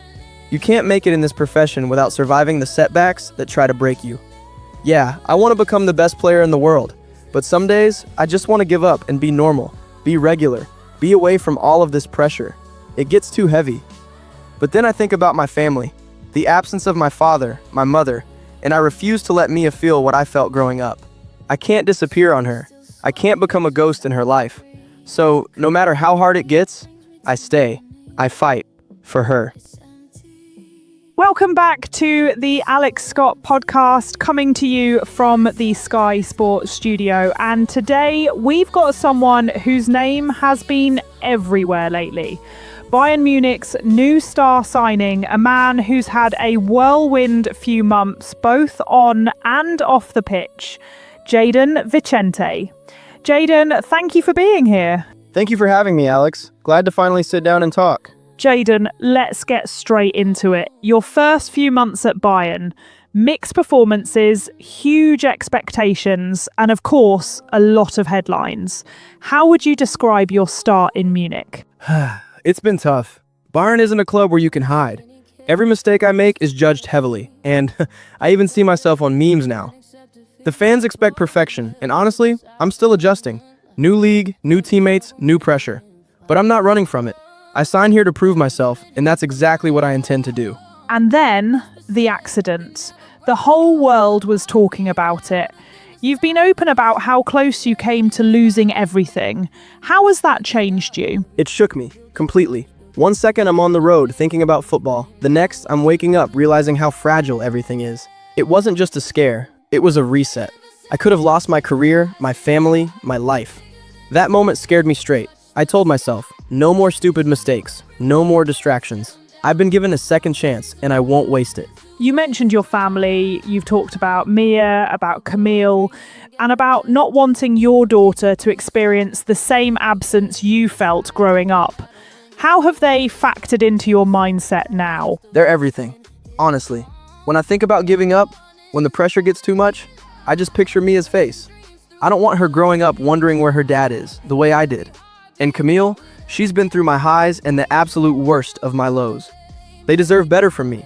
That's why I'm working harder, training longer, and staying away from all the stuff that dragged me down. So, what's next? How does Jayden Vicente turn all this around at Bayern Munich?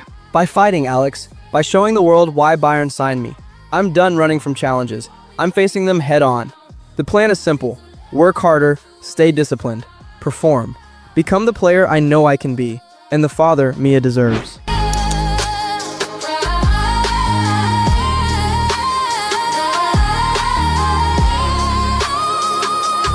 Underestimated, silent storm, breaking chains, redefining form. Every dream too big to tame. Jayden Vicente, remember the name. A warm welcome to you and thanks for joining us for another game live on EA TV. I'm Guy Mowbray to bring you commentary along with England legend Sue Smith, and we've got action from the group stage of the Cup on the way for you. What are your expectations from this? It's great to be here. I think it's important that both teams are focused from the off though and they start quickly, but I'd love to see some goals. Hopefully I've not just cursed it. And after some difficult months out with injury, we finally see Jayden Vicente back in the squad. Let's hope the lad stays fit. Wales will need him firing again. This is how Wales line up. It's a 4-5-1, or you could say a 4-2-3-1. This does offer plenty of threat going forward with the three behind the central striker. We may see the wide midfielders cut in and the fullbacks push on, while the defence is still protected from the two holding. This is the visitors' team for today. They are lining up in a 4-3-3 system, and with this it naturally creates triangles all over the pitch, so it means lots of options for players. It does allow them to get forward and support the attacks as well, and an early goal would certainly settle any nerves. Oh, could be a chance here. And the goalkeeper has taken that easily. That's a lovely cut inside, and the promise has the space to whip it in here. Oh, takes it on. Saved. Put into the middle. Oh, the keeper reacts in an instant. Yeah, what a save. That was on top of him in the blink of an eye. Did well to stop that, didn't he?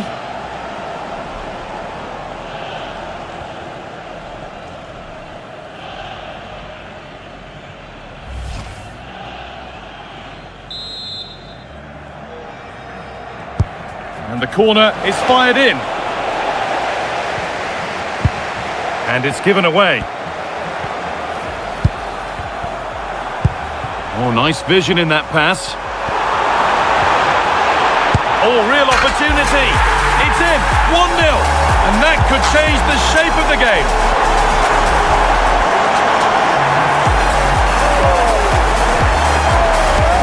Well, the speed of this transition is incredible. They're up the pitch in a flash. And as soon as he's through 1v1 with the keeper, he just smashes it. Such power in the strike. It's brilliant.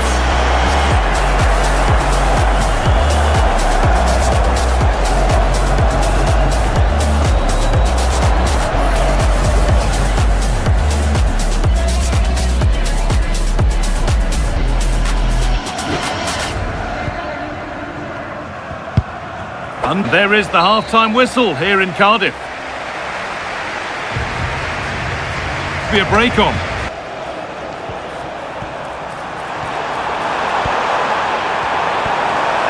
It's played into the box. And out of play it goes for a throw-in. Thrown away, he'd be advised not to look at the bench for a while now. And it's opened up. No progress into here.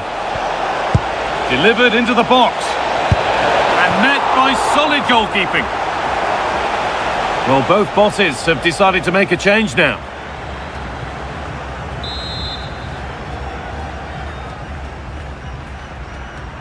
And they decide against playing it in.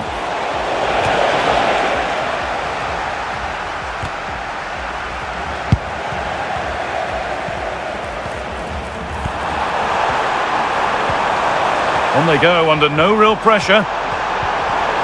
Real opportunity off the upright. Having a look. Huge block, but still danger. The ball is, it's all over. Happy faces right around the ground. What are your thoughts, Sue? Yeah, it was a close game. Lots of energy from both sides. Quite evenly matched, weren't they? But I think they deserved the result overall. Right after that game, something switched in me. I knew the only way forward was to work 10 times harder than everyone else. No shortcuts, no excuses. This year, I'm pushing myself to the edge. I'm chasing the Champions League, I'm chasing the Ballon d'Or, and I'm chasing the best version of Jayden Vicente that's ever existed. Every session has been pain, pressure, and repetition. But it's the kind of pain that builds monsters, and that's exactly what I'm becoming. This season, nothing and no one is stopping me from reaching my peak. I pray every day I grind. Used to scrape diamonds, now I fucking shine. Look where I... Nice choice. Can't wait to try her out. I know some people at the showdown. See about getting you a race. Gives me a chance to make sure she's working perfectly. What do you say? Sounds good. Hello football fans, I'm Sue Smith and today we have Bayern Munich taking on FC Heidenheim, a side sitting proudly in 6th place after a strong start to the season. Bayern, meanwhile, find themselves all the way down in 14th, struggling to find consistency after a turbulent few months. But the big headline today is the return of Jayden Vicente. After that horrific accident that kept him out for 4 months, he is rumoured to be back in the squad. The stakes have never been higher. Bayern desperately need to show improvement, and Vincent Kompany has openly acknowledged the concerns surrounding the team, while insisting they're determined to turn things around.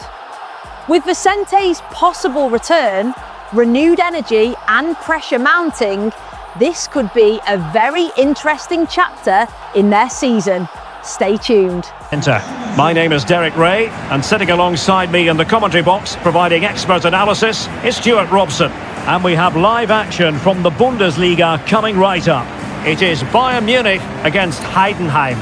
Not quite the start we expected from Bayern. They've looked good in patches, but unless they can play with more consistency, today will be a really tough match for them. And here's how Bayern will line up. Well, it's a fairly standard 4-4-2, which you don't see that often, but it does have its strength, particularly with the front two they've got playing today. They're both good players. This is the lineup for the visitors today. Well, as you can see, they're playing with the front two, 3 central midfield players and a couple of wing-backs. It's a great system when played well, but it does leave them vulnerable to switches of play.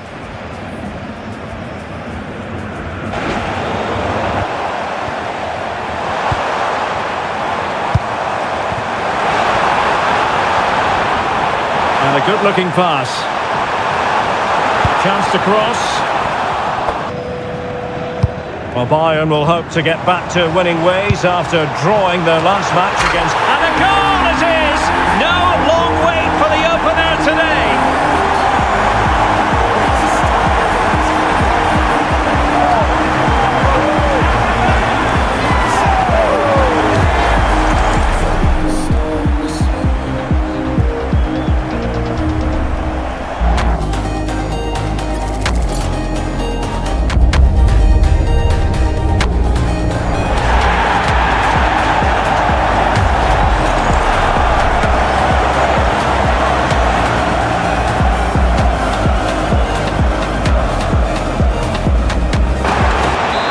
He's on the run. Such an ambitious run. Is this the moment? And a goal! Another one! 2 in quick succession. No wonder they're celebrating. Well, just look at this again. The speed of counter-attack is so impressive, and it makes the striker's job so easy. All he has to do is make the right connection. It's a lovely goal.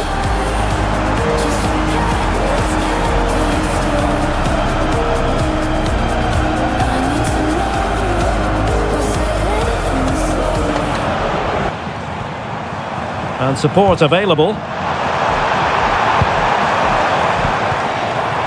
He'll take this on. Oh, what a hit!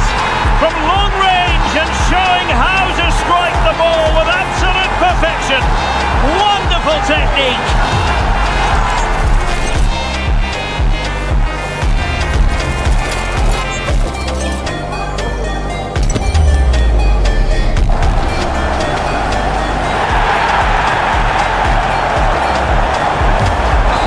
Lost his focus for a second, and a throw-in conceded.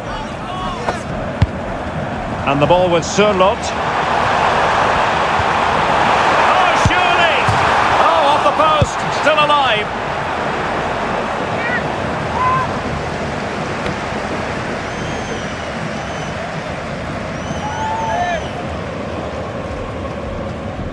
And that brings to an end the first half here in Munich. Vicente.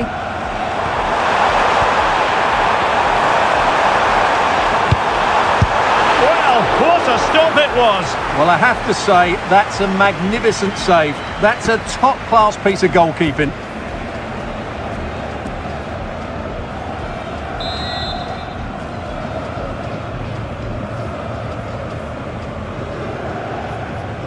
And a short corner, let's see.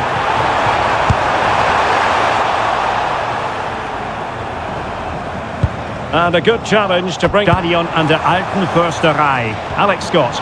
Yes, it's a goal for Stuttgart. Could the goalkeeper have done better? Oh yes. No, what a chance this is. EA TV is the home of light. Will it be? And we cannot say enough about that save. Well, how did he stop that? That is a remarkable save. It's a substitution for Bayern. And played short. Very effective pass. And caught by the keeper. And slipped through beautifully. And an attempt best forgotten, I think. Manager decides that this is the time to make a change.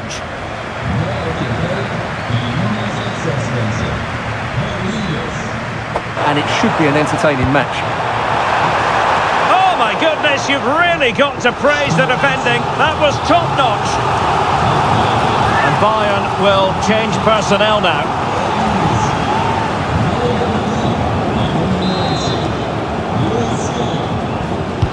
Who's going to get on the end of it? And the problem not complete to counter. Oh, did so well to deny him. So a personnel change then. Playing it in.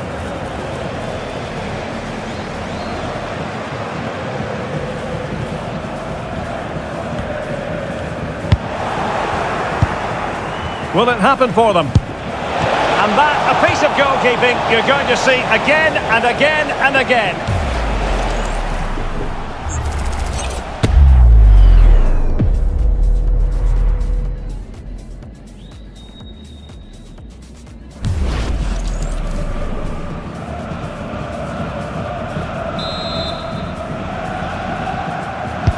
Trying to pick out a teammate. Oh, looked rushed there. Oh, that surely had to go in, but marvellous defending. Well, the referee has instructed the fourth official to put 2 minutes on the board. And there it is, the referee's whistle. It goes into the books as a win for Bayern. What did you think of their performance? Well, they were good today. Some of their passing football was excellent, but they do need to show a bit more consistency. Can they now keep it going? That's the big question.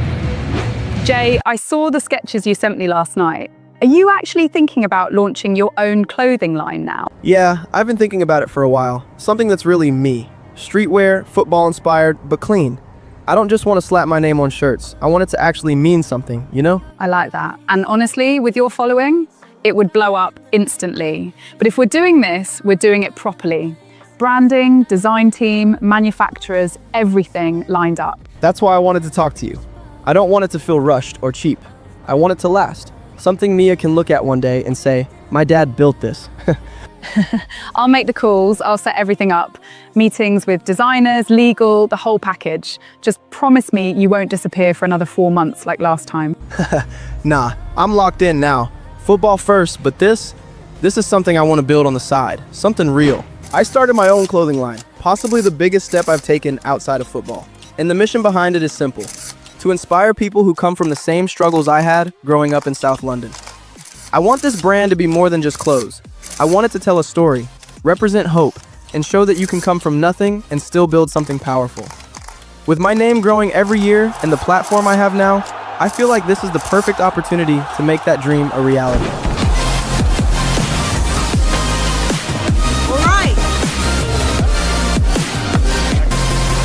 Mate, don't strain yourself.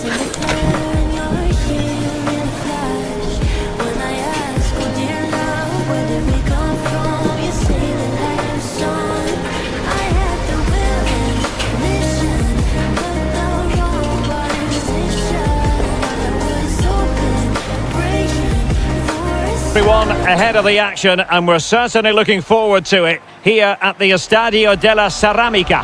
I'm Derek Ray, ready to bring you match commentary, and alongside me is Stuart Robson. And it's the opening match day in this season's Champions League competition. It's Villarreal up against Bayern Munich. Well, I'm looking forward to this one. It's so important that you get off to a good start. So let's hope both sides go for the win here and we get an exciting match. Well, on paper it looks a rigid 4-4-2, but watch out for the rotation of the wide players and the forward runs from the central midfield players. They could be a handful today. Well, here is the Bayern side. Well, it's the same system, so it's very much about the individual battles. The team that wins more of those should dominate and win the game.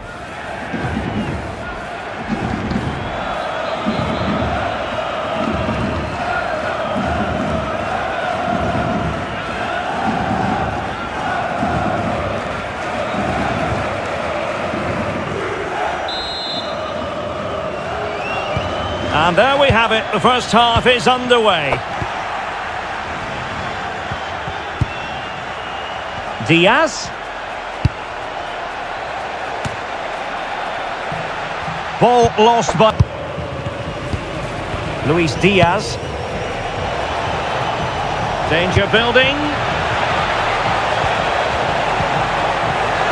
Sloppy in possession from... The opener here with 12 minutes on the clock. Sorry, Alex, could be a goal here. Well, I really thought they were going to forge ahead on the counter-attack, but what a save. That's an impressive save. No goals yet. And there's the delivery. Well, unfortunately, we had to interrupt Alex just then to confirm Aston Villa did score in that game, and their lead stands at 1-0 presently. Must take the lead here. Oh, he's been denied, and they remain locked together. Well, that's a good save, but really he should have scored from there. That's a big chance.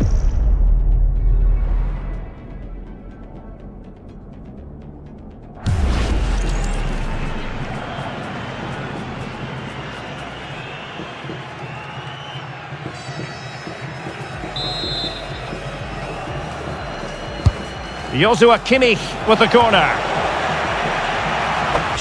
Alex has the news. Yeah, it's a goal for Monaco. They've scored the opener here with 27 minutes played. Thanks as always, Alex. Chance to put them in front. And a goal! Now they've broken through. 1-0 here.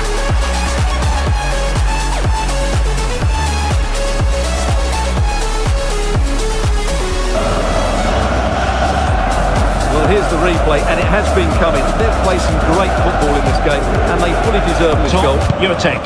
Yes, they're defended really well all over the pitch. Their work rate and discipline has been excellent. And time is up as far as the first half is concerned here at the Estadio della Ceramica. Scott. It's a goal for Leipzig. It's now 1-0 with 48 minutes played. Many thanks as ever, Alex. Real chance. And a goal to level this contest. All even.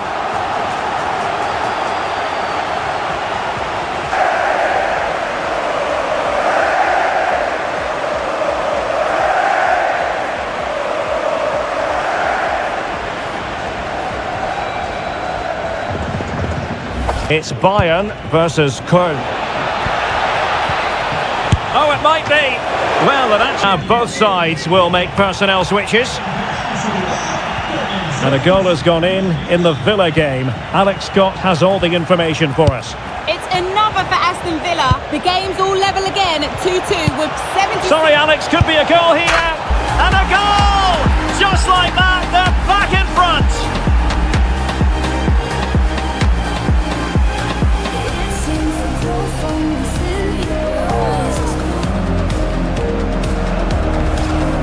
Well, here's the goal again, and it's a great ball to put him through. Good vision to set up the chance, and Kane wasn't going to miss that. He knows exactly how to find a bit of space in the box. He's a great player.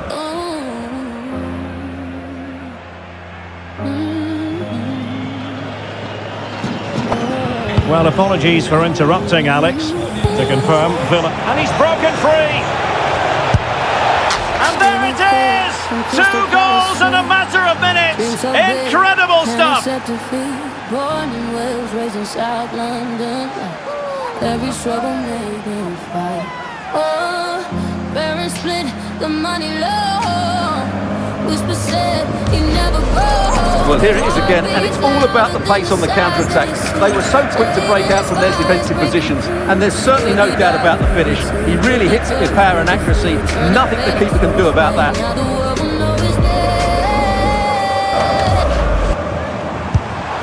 Well, the goalkeeper making a big... It is, and a morale-boosting 3 points on the board to begin their European campaign. Yeah, that's a good win and a vital 3 points. Another win next time out, and they'll be in a great position. Hey, Jayden, it's Kylian. Got your number from your agent.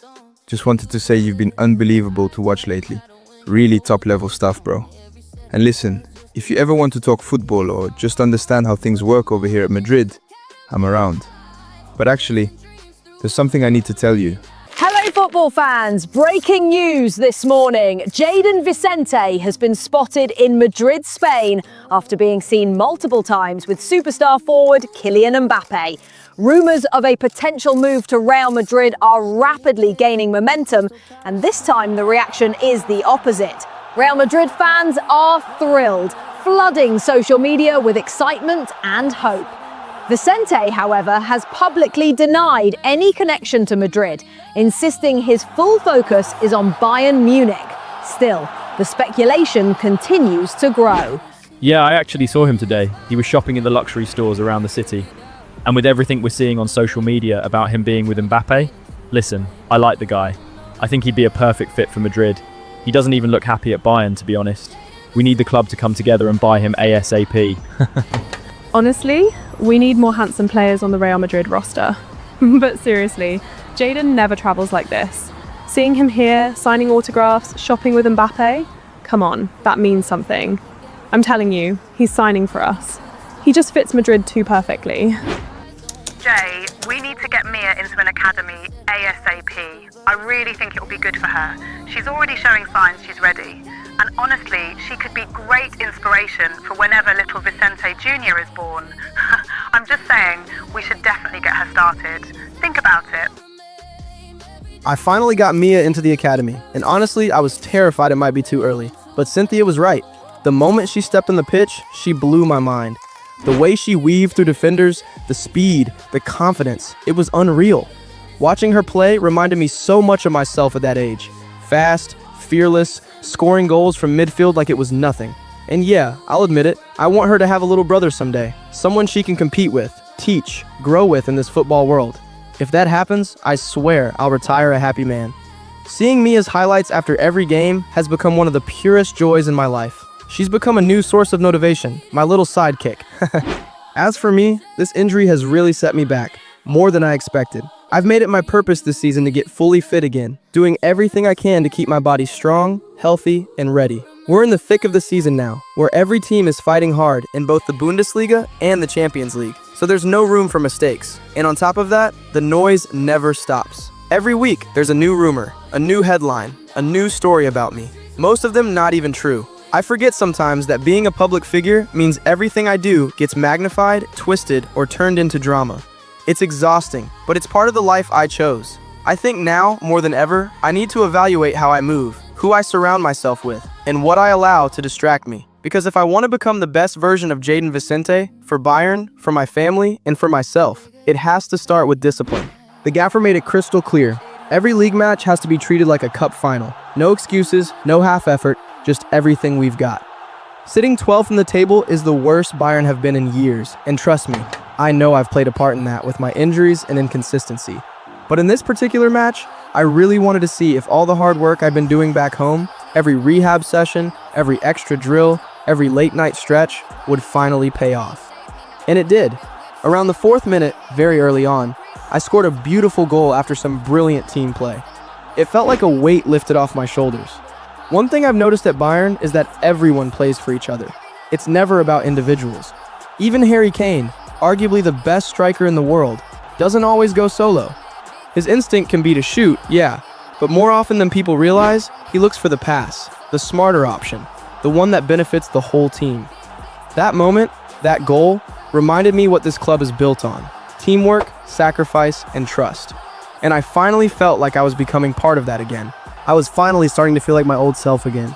It had been a long time since I earned a Player of the Match award, and getting one now felt right, like a spark I'd been missing for months. It became the perfect motivation heading into the next game. Of course, the media does what it always does: praise you like a hero when things go well, then flip the script the second you slip. But I didn't care. I was locked in, fully focused. My mind was on the next match and on climbing the table, because being this low wasn't just embarrassing for us as players, it was embarrassing for the fans who expect more from Bayern Munich.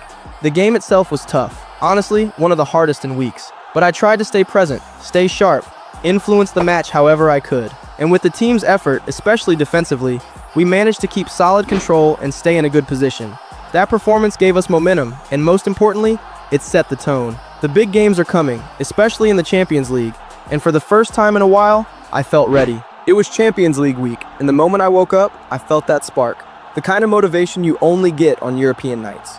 We'd started the group strong, with 3 points already on the board, so the mindset in the squad was sharp, focused, and confident stepping into the Juventus match. But I've got to be honest, Juventus surprised us. They were sharp, clinical, taking every chance they got. Their forwards caused real problems, and our defense had a tough time trying to contain them. It wasn't one of those games you dominate from the start. This was a battle, every minute. Still, playing at home gave us something extra. Those Bayern fans, they don't just cheer, they lift you. Every chant, every roar, every Auf geht's Bayern gave us some hope, even as the game got harder and harder to break through their block. Juventus sat deep, defended well, and forced us to find another level. And in moments like that, all you can do is push, stay patient, and trust that eventually something opens. The pressure was building, and so was the moment. And of course, with the effort Juventus put in, breaking them down became almost impossible. We threw everything forward, tried different combinations, different angles, but it just wasn't clicking. Eventually, and almost predictably, they punished us and scored. That moment, it was one of the most frustrating feelings I've had in football. Weeks of preparation, hours of studying their system, and we couldn't even get a proper shot on target. It stung badly. Watching us struggle like that was painful. Not because we lacked effort, but because we simply weren't ourselves. It looked bad, it felt bad, and I hated every second of seeing my team perform below the standards Bayern Munich is known for. Those are the kinds of nights that stay with you. The kind that force you to look in the mirror and decide how you respond. With 2 goals down, something in me snapped. Not in anger, but in desperation. I refused to let us roll over without at least fighting for something. So I pushed higher, drove at defenders every time I touched the ball, and just like I expected, I was dragged down in the box. Penalty. Juventus players were shouting, pointing fingers, saying I died for the penalty, which honestly pissed me off. I don't dive. Anyone who watches me knows that. I was running full speed, and their defender didn't even try to touch the ball. He just clipped through me. They can complain all they want, but the replay speaks for itself. Harry Kane stepped up, the whole stadium holding its breath, and of course, he buried it. That strike gave us a spark, a moment to believe. But belief only lasts so long when the reality is staring you in the face. When the whistle blew, I walked off the pitch visibly frustrated, angry, embarrassed. Because we worked for weeks preparing for this match, and to barely create anything, it felt like a punch to the gut. The Champions League isn't forgiving, and if we keep playing like that, we're not going far. For the first time this season, I truly felt the weight of Bayern Munich on my shoulders, and I knew something had to change, fast. Straight after the Champions League match, reality punched me again. I missed Mia's semi-final game. Another one. The week was overloaded, recovery sessions stacked on training, and by the time I had a window, it was already too late. That guilt sat heavy on my chest, but there was no time to process it. Bundesliga was next, and the mission was simple. Climb out of 5th, no excuses. With the explosiveness I'd finally regained after injury, I pushed myself into every attack, and I managed to score, something that should have lifted the squad. But Stuttgart, they're no joke. They score for fun, they press like crazy, and they always find a way to make your life miserable. The match turned into a chaotic goal fest, and despite our efforts, we disappointed the fans again. Bayern Munich dropping points like this, it felt unreal, and not in a good way. Walking off the pitch, I felt myself burning inside. I'm not someone who shows emotion easily, but lately, after every loss, I wasn't just frustrated. I was turning into someone I didn't recognize. The team was falling apart, my head was all over the place. And for the first time since joining Bayern, I questioned if I even wanted to be there anymore. Maybe it was just the moment talking, or maybe it was something deeper. Hello, Jayden. It hasn't been a good week for you or Bayern so far. What do you think has caused this regression? Is there a fallout between you and the manager? And are the Real Madrid rumours playing a part in all this? Look, I'm gonna be real with you. It's easy for people on the outside to point fingers and create stories, but none of that actually helps us win football matches. There's no fallout with the manager. We're all frustrated because we're not performing. Simple as that. And these Madrid rumors, they're noise. They come every time there's a dip in form, and honestly, it gets tiring. Right now, my focus is Bayern, on fixing what's happening on the pitch. We're underperforming, I'm underperforming, and that's what I'm angry about, not some narratives people want to push. Jay, you didn't show up again. You didn't even call her. Mia kept asking where her dad is, and you had 2 hours after the match to check in. 2 hours, Jay. You can't even do that for your own daughter. What's going on with you?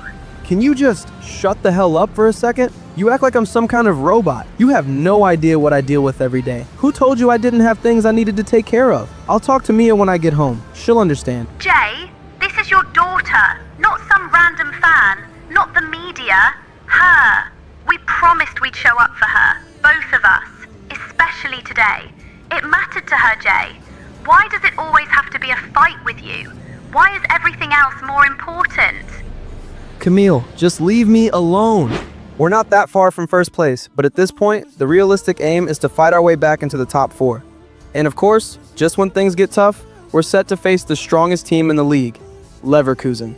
Pressure couldn't be higher. Hello to you, a very warm welcome from Leverkusen's Bayarena. I'm Guy Mowbray and I'm joined by the ever-knowledgeable Stuart Robson. And we've got action for you from the Bundesliga today. It's Bayer Leverkusen and they take on Bayern Munich. Well, as is always the case, both teams will look to control the centre of the pitch. Whichever can do that will dominate possession and probably the game. This is going to be key, I think, today. Here's how Bayer Leverkusen line up. Well, it's a 3-4-2-1 with two players behind the centre forward, but they need to link up as much as possible. They're going to be key to the way this system works. Otherwise, the centre forward could become isolated. This is today's Bayern Munich starting lineup. Well, they're going to set up as a 4-4-2, which means the front two will need to be clever with their combination play, dynamic with their movement and energetic with their closing down. I'm looking forward to seeing them play here today. It's happened at Wolfsburg. Here's Alex. It's a goal for Wolfsburg. It was found superbly and in. And there it is. 1-0 already.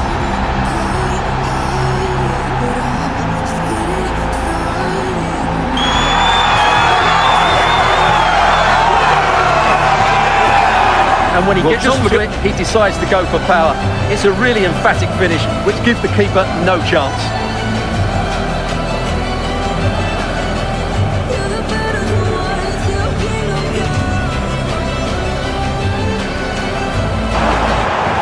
Now, can he equalise? Oh, and he kept that out. Yeah, had no right to save that, did he? Wonderful stop.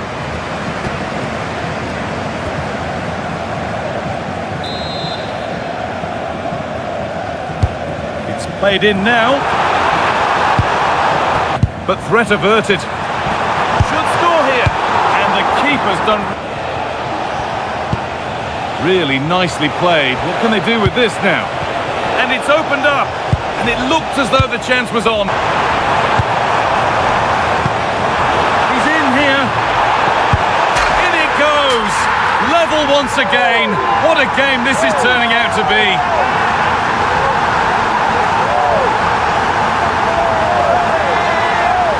Well, here's the goal again, and what a wonderfully weighted pass this is. But the keeper should do better at his near post. That's gone in far too easily. That's not good goalkeeping.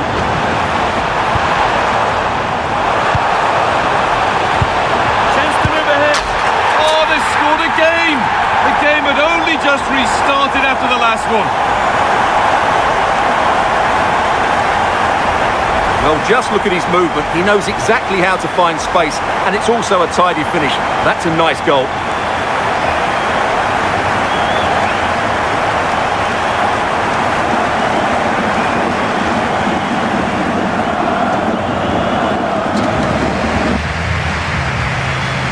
On to Luis Diaz.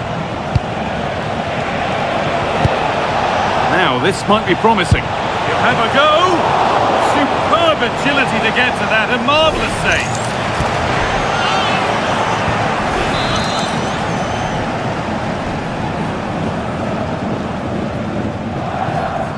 Short corner it is.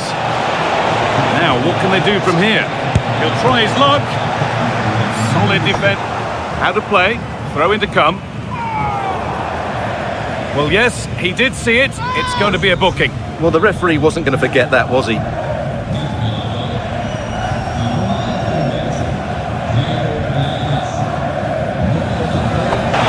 Weighted pass. Oh, a great chance. Now, where's the penetration? Big chance. And that is the save that keeps hopes alive. Well, that probably would have been it. That's such a vital save from the keeper. Here's a change for Bayern. Over it comes. Well, he got his head to it, but not the right part of the head, it seems. It's a bad miss. Just breaking up for a moment here because Alex has a goal for us at the MHP Arena. It's another goal for Hoffenheim. It's all level again. Substitution being made by Leverkusen. Here's the shot. Oh, superb reflexes. Not long left. They need something to happen from this corner now.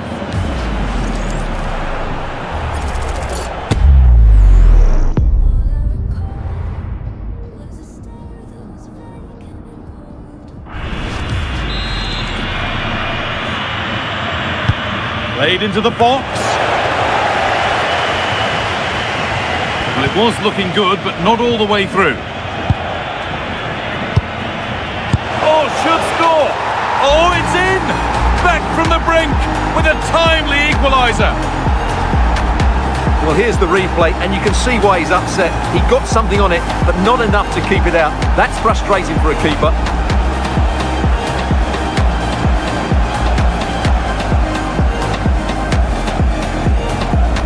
Not the result we wanted at all. It's all over. I tried everything I could to keep us in the game, to give the team even a little bit of hope. But I'm not gonna lie, every match feels harder than the last. The league is getting more competitive, the pressure keeps growing, and honestly, I'm stressed. Hi, Dad. Are you gonna come to my game tomorrow? It's the final, and I scored 2 goals last time. I was really sad you couldn't come. Hey, Mia, I know, I'm really proud of you. I'm sorry I missed it, sweetheart. I had some stuff I had to deal with. I get really busy sometimes, but I'll try my best to be there tomorrow, okay? Okay. But, my friends at school said you might move to Madrid, 'cause they saw it on TV. Is that true? I don't want to go. I like it here at Bayern. No, don't worry. We're staying here, Mia. I'm not going anywhere. Promise. All right, lads, bring it in. Boys, listen up. We've massively underperformed this season. All of us. And with performances like this, there are consequences. My job is on the line, and if I'm under pressure, then so are you. That's football.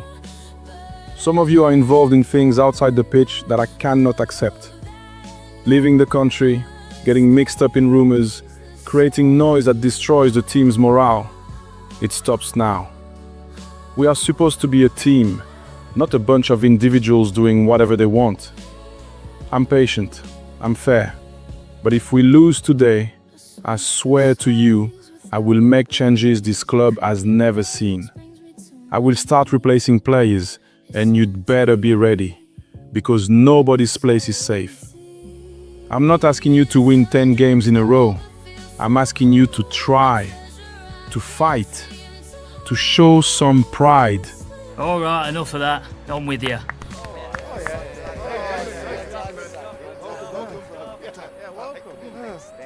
All right, mate. The rest is up to you.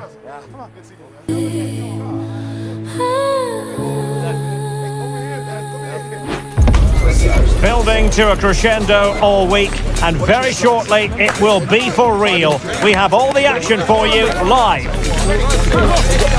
Real sense of excitement and anticipation here on the Munich air. I'm Derek Ray, ready here in the commentary position, and alongside me is the former Arsenal, West Ham and Coventry midfielder Stuart Robson. And what we have coming up for you is league phase action from the UEFA Champions League. It is Bayern Munich versus Arsenal. Well, I think this should be a good game tonight. We've got some excellent players on show here. Let's just hope they perform to their best. 11 for Bayern. Well, they're going to set up as a 4-4-2, which means the front two will need to be clever with their combination play, dynamic with their movement and energetic with their closing down. I'm looking forward to seeing them play here today. And a look at the starting lineup for Arsenal. Marc-Andre ter Stegen stands between the posts. Gabriel plays alongside Marquinhos in central defence. Martin Ødegaard plays alongside Declan Rice in central midfield. And the idea is to have just the one striker up there trying to pose problems for the opposition.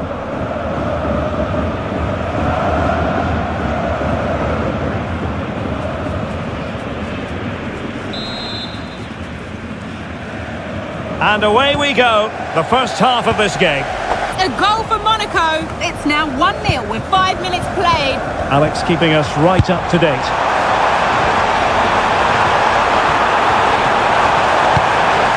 Can they open them up? Just narrowly off target.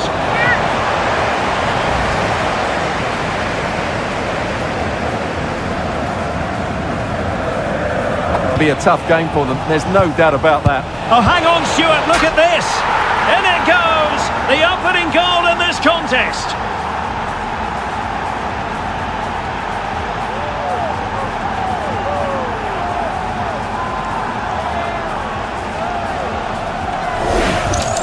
Well, here's the replay, and he shows great awareness to play this through ball, and the finish is just as good. That's an excellent goal.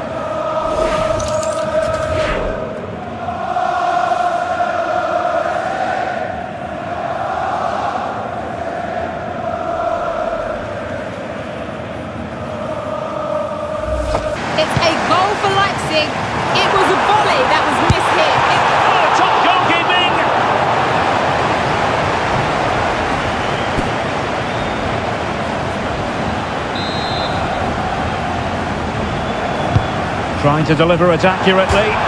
Well, it had a chance, but the crossbar getting in the way. Well, he's certainly a threat in the air, but he just couldn't keep it down. Well, apologies to Alex for the interruption. Just to confirm, Leipzig have scored in that game, and they now hold a 1-0 lead. Not too much elevation in terms of the shot.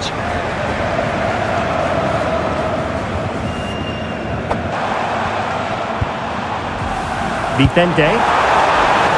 Now what can they do from here? Is this the moment?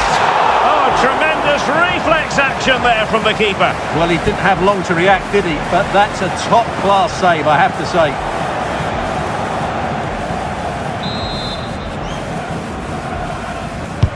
And played in by Kimmich. Oh, fantastic save! That header had pace. So a corner kick. Let's see what Bayern can do with the set piece.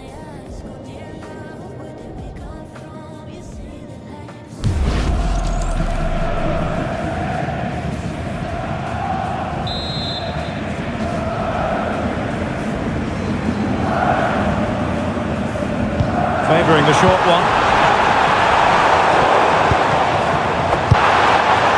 Olise.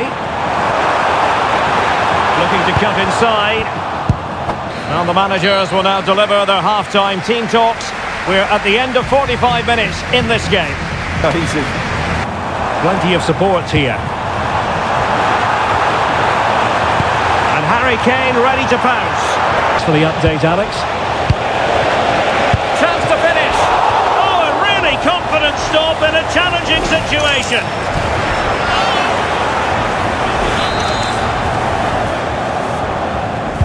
Playing it in.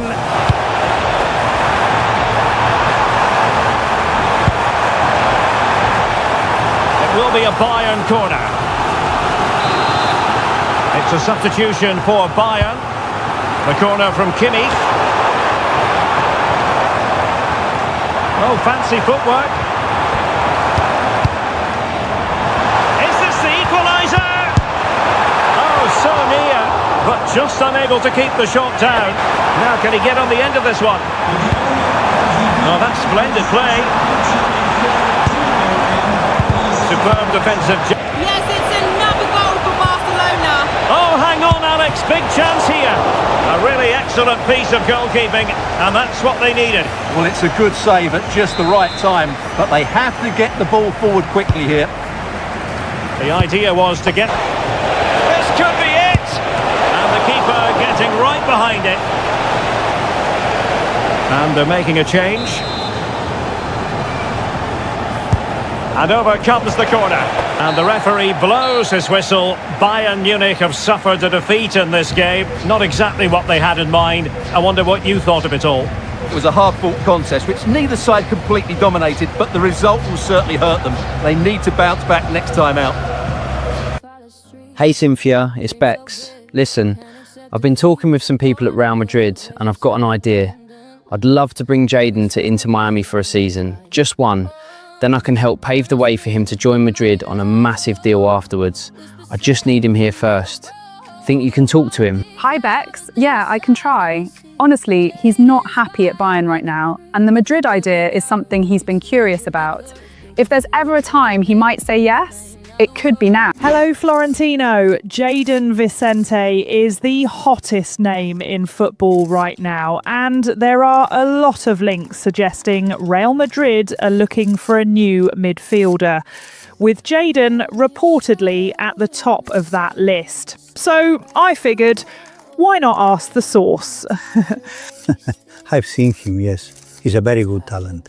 And of course, Real Madrid are always looking for players who can elevate the team. But even if I were interested in Jayden, why would I say it publicly? That would only create pressure for the boy and distract him. The simple truth is this: next season is almost here.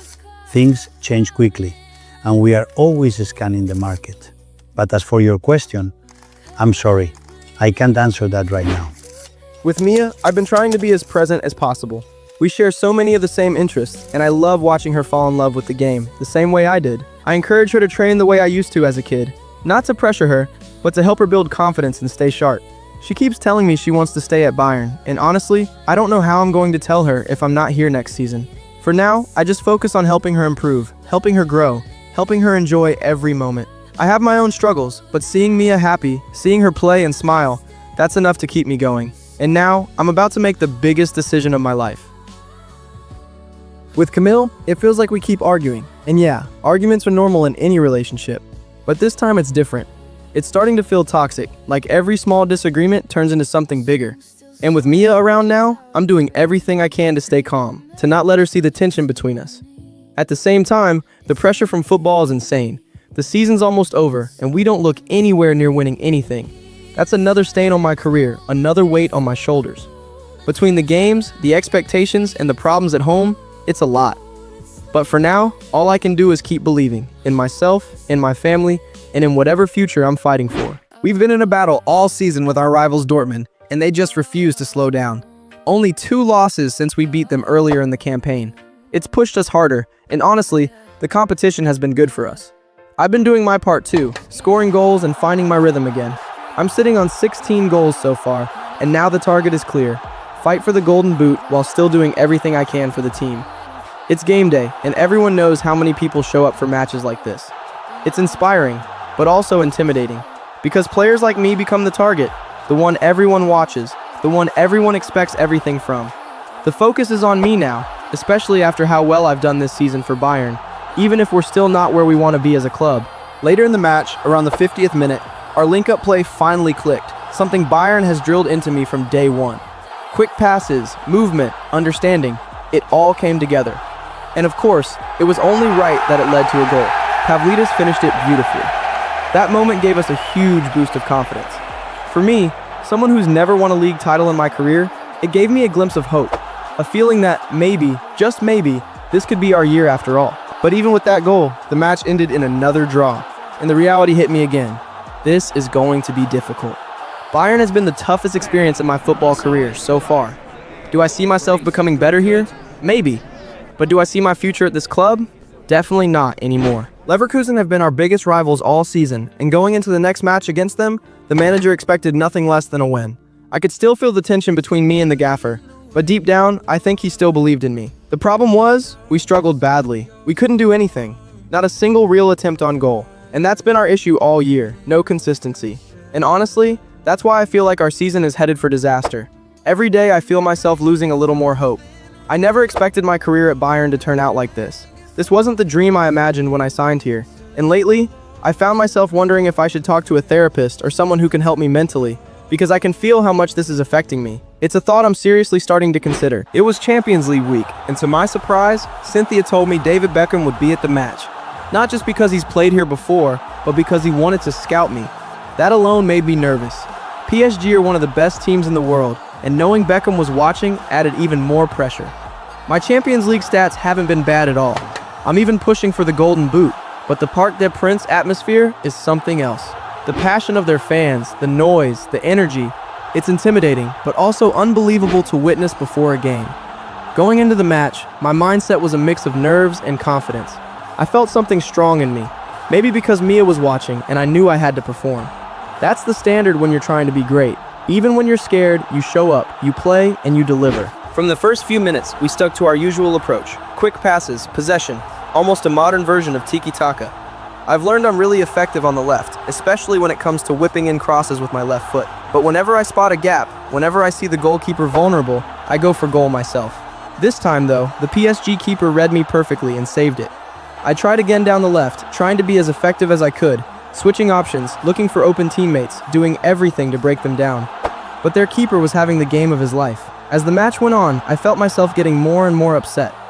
It's something I've noticed about myself. During games, when things don't go exactly the way I want, I start overthinking, overanalyzing every touch, every decision. And instead of helping, it just gets in my head and makes it harder to play my natural game. I kept trying and trying, linking up with my teammates, switching lanes, doing anything to get that crucial goal that would give us a bit of hope going into the second leg. But like I said before, PSG read everything. Their keeper was saving everything, reading my shots perfectly. And I'll admit it, in high-pressure situations, my finishing can be inconsistent, and I could feel the frustration from the manager every time a chance slipped away. PSG didn't create as many chances as we did, but they defended unbelievably well and made life difficult for us. Their backline was almost impossible to break down, and every so often, they'd show flashes of their brilliance going forward. The truth is, we never really looked like winning. Even while playing, my mind was already trying to figure out how we could break them down in the next match.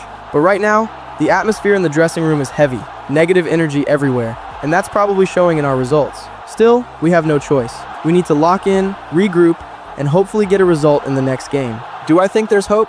Yeah, there is, but only if we make some massive changes in how we play. We need to train harder, be more disciplined, and fix the issues that keep putting us in this position. It won't be easy, but I think we can fight our way out of it if we really commit. I want options, Cynthia. I want a new challenge. Somewhere fresh. Maybe Italy, maybe Spain.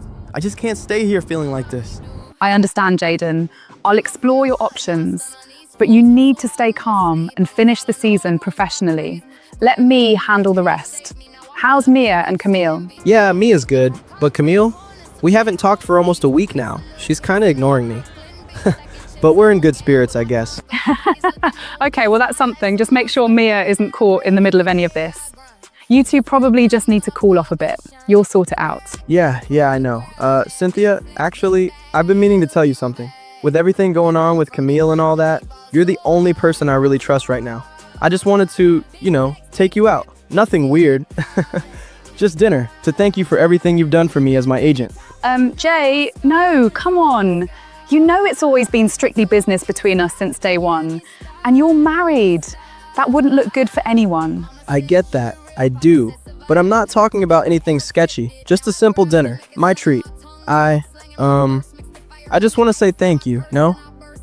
Jay, I don't know. This is risky. It's game day, the second leg of the Champions League against PSG. And all we had to do was take advantage of being at home. Use the crowd, use their energy, their noise, their fire, and turn it into fuel to push us to win. This time around, I think we all felt prepared and motivated. Yeah, we've had a shaky season, but somehow we've managed to fight our way to this point. And because of that, getting a win tonight felt like the least we could do for the fans. They deserved a performance that reminded them who Bayern Munich really are. And me, I was ready. In this game, the plan was completely different. We wanted to exploit the spaces PSG leave when they attack because they play so open and aggressive. And it worked early on. We found a lot of clear shooting chances, which was a good sign that we could push forward and maybe finally get that goal we needed. My corners have improved a lot since my Palace days, and I was putting in some dangerous balls, trying everything to make an impact. But just like last match, nothing was going in. Every shot felt close, but not close enough. PSG took their chances too, but this time our keeper was switched on, making huge saves to keep us alive. It felt like a battle of moments, and we were fighting for every single one. My goal was a sign that PSG had fallen into the same trap they gave us last time. They opened up space, and we punished them. That finish was a massive confidence boost for me. I honestly needed it more than anyone knew. In my mind, all I wanted was to win back the trust of the fans I'd lost along the way. Throughout the match, we kept pushing, kept taking our chances. It wasn't easy, not at all. But this time, we fought. And PSG fought too, but on this day, we were simply the better team. That performance, that energy, that belief, it was enough to fuel us, to motivate us, and to remind everyone that we're here to reach the final, and we're not backing down. My situation with Camille just isn't working anymore. We tried therapy, maybe for Mia's sake more than ours, but even then, it feels like we don't click the way we used to. I don't know if it's the lifestyle, the pressure, or just time wearing us down, but I'm seriously worried. It's getting to the point where I can't picture us recovering from this toxicity unless we find some real understanding, and I'm not sure if either of us knows how to get there anymore.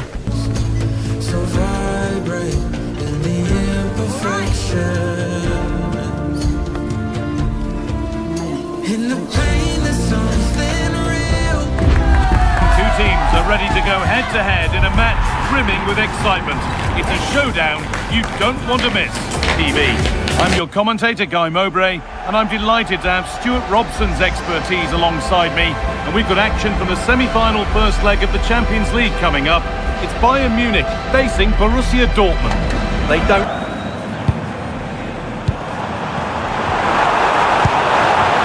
nicely, waiting for the chance to get themselves in front. Had no right to save that, did he? Wonderful stop.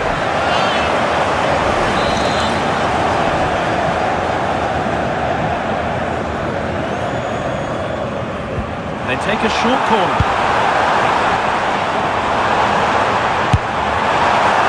Ball round at first. It's ended up in the crowd.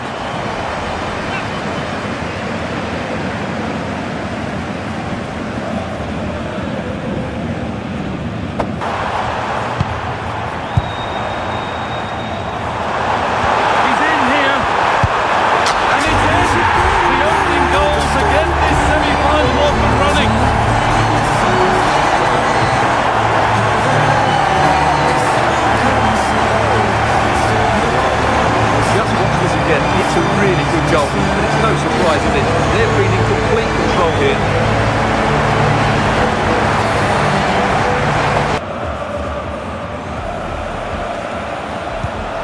Brandt takes the shot, and it's in! End-to-end stuff here, the lead lasting mere minutes, and we're all level again.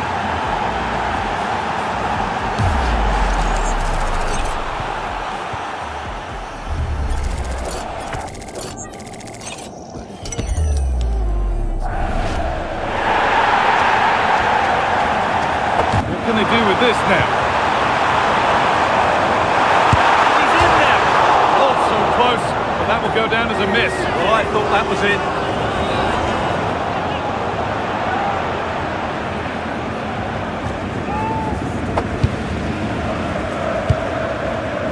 Vangelis Pavlidis. They found a way through. Really good goalkeeping there. And that'll do it. The end of the first 45 minutes here. Able to make more progress. And that has missed by quite a distance.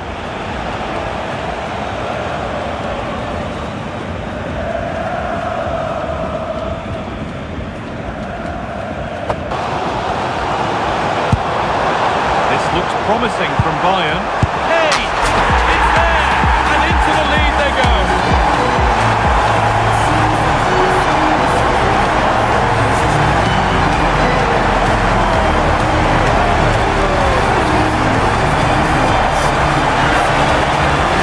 Let's see this again. The vision to play this through ball is superb, and the finish from Kane is excellent. He times his run, he finds that bit of space, and he was never going to miss that.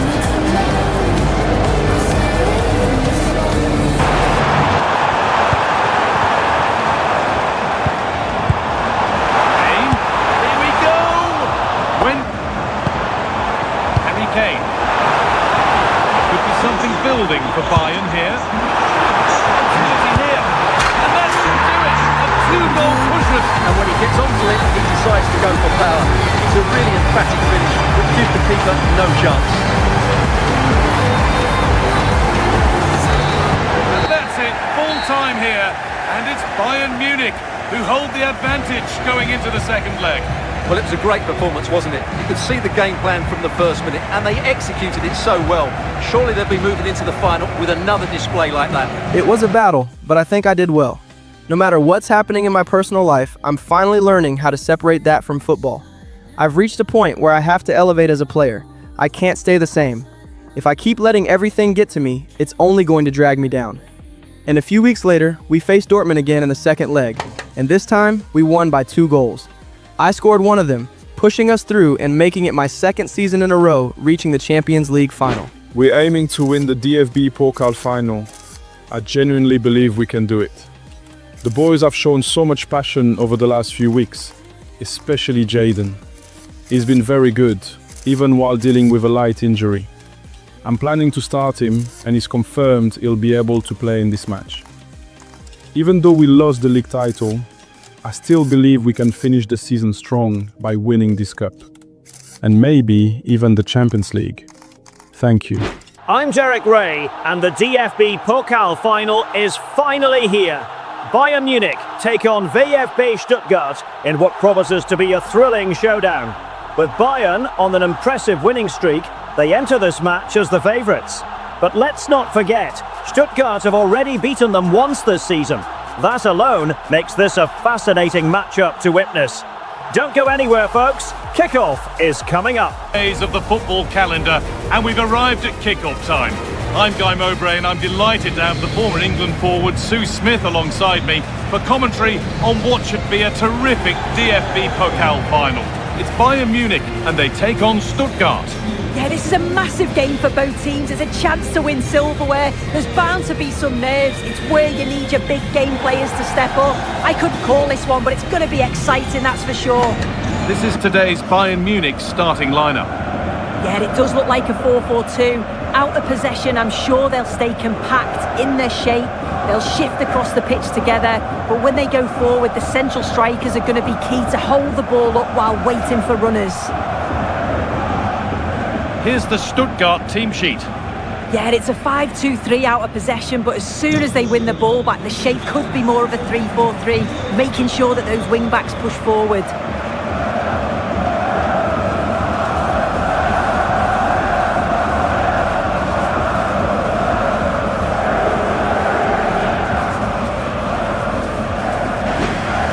Angelo Stiller. Oh, that was a decent position, but he went to whack it. Wrong choice.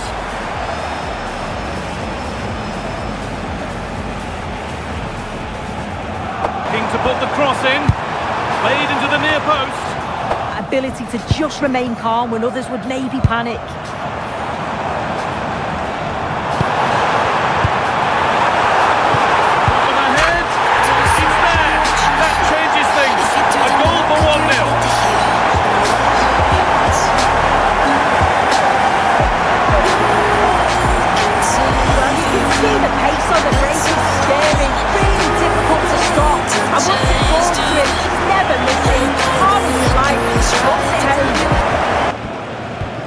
On to Luis Diaz. This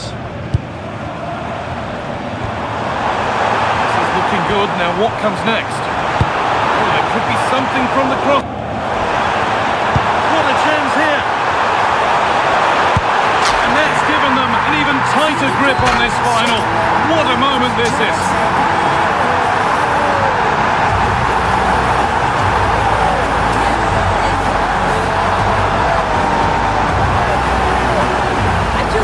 Awareness here to see the pass, and the execution is just perfect. And then through on goal, he decides to go for power, absolutely smashes it past the keeper, and you have to say it was a good finish.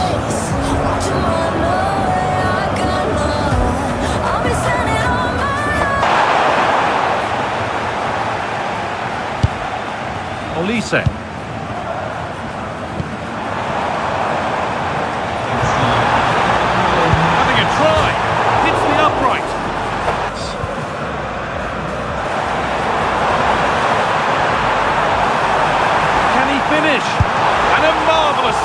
Well, it just shows great reflexes and agility to keep that out. It's a top-class save.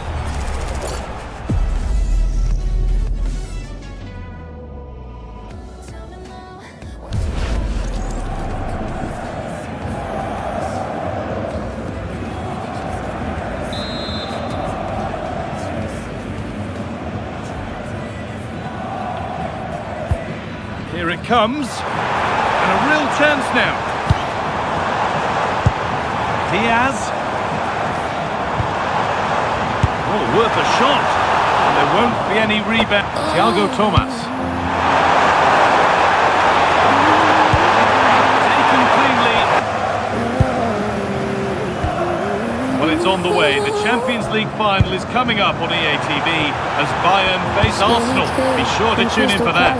I really stood firm there, didn't he? Can't accept defeat. Kane. The ref just needs the composure now. And that puts a really impressive seal on what has been a fantastic performance.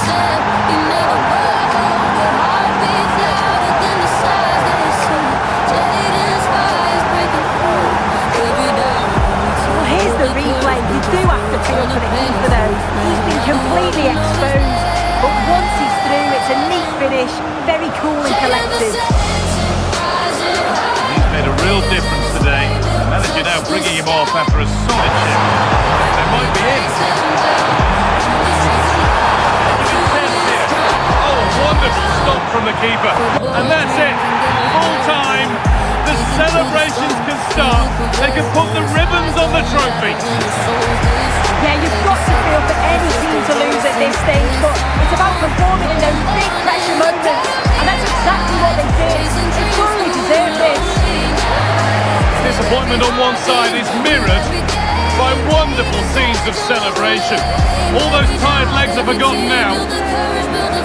Oh, you've got to enjoy every second. Just take it all in because it's going to pass so quickly. And what a way to win the final. I just know Mia is jumping around at home, and she already warned me I'd be in big trouble if I didn't score at least one goal for her. This season has been tough, but moments like this are the ones I never take for granted. When I came here, I thought Bayern would be my long-term home, but sometimes things don't go as planned. That's football. All you can do is live in the moment, appreciate the fans, even if our relationship hasn't always been perfect. The supporters here love their club with everything, and we're paid to bring joy to their faces. That's what made me fall back in love with the game, the joy it gives and the escape it offers. I've learned so much here, more than I ever expected. But now, the mission continues. In a few days, we face Arsenal in the Champions League. But tonight, we celebrate. To their loyal band of supporters. Cameras are raised, everybody's getting a piece of this. Well, guys, if they let these statues off you. I'm tempted to throw a few shapes myself up here. This is wonderful to be a part of.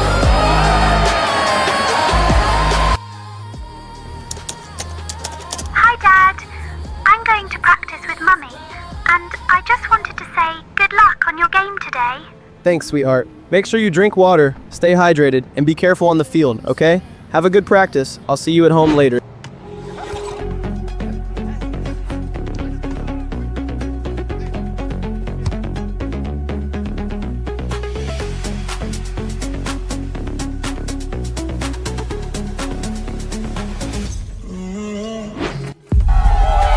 Days of anticipation, we're finally here. A truly unforgettable occasion, worthy of a packed stadium.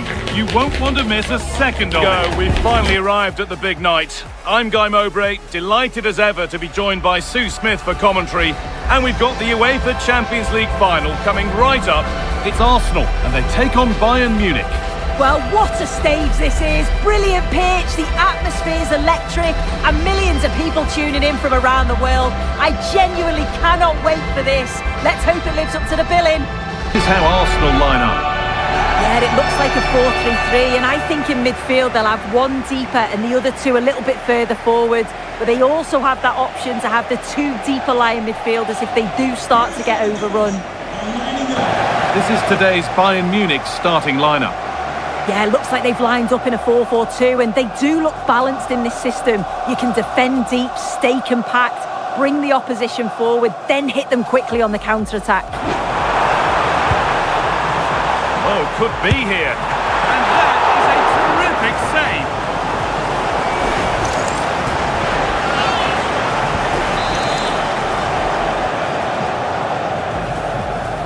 And they go short with the corner. Decent delivery. It's only halfway clear. Nicely played. Oh, that was a decent position, but he went to whack it rather than place it, and has narrowly missed.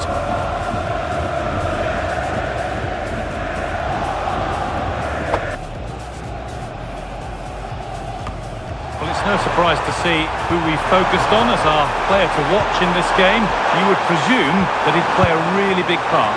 Yeah, just look at the stats. He absolutely loves this chance. Well, it's all about finding the right pass, isn't it? Oh, what a chance! Oh, ho, ho!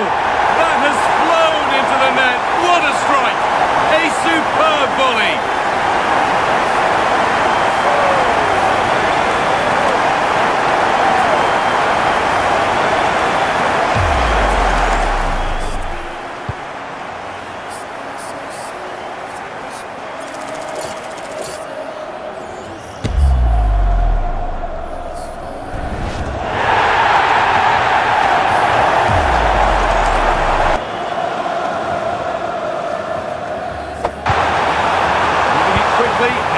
Forward. Is this the equaliser? They can't go any further.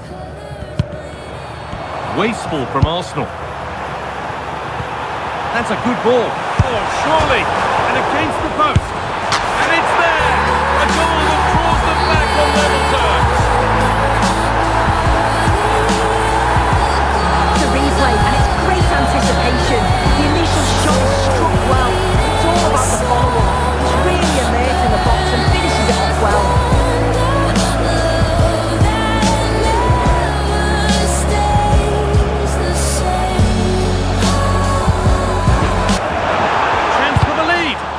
Defender in the right place to stop it. And it's comfortably dealt with by the goalkeeper. Arsenal have a corner now. Could get themselves in front with the right ball in.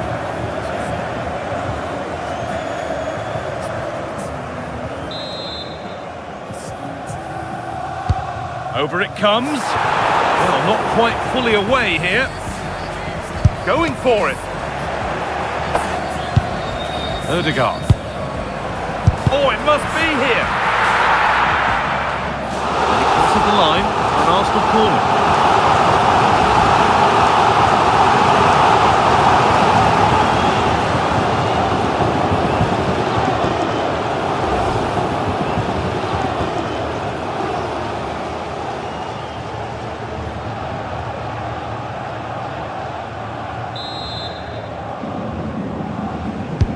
It's put into the middle. Brings the first half to a close here at the Theatre of Dreams.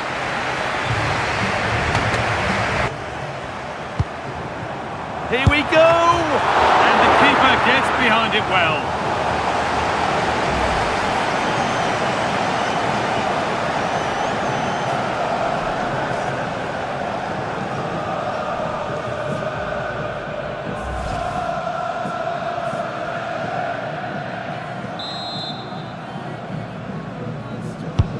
The corner is fired in. Saka. Now this has to be. It's there! And into the lead they go.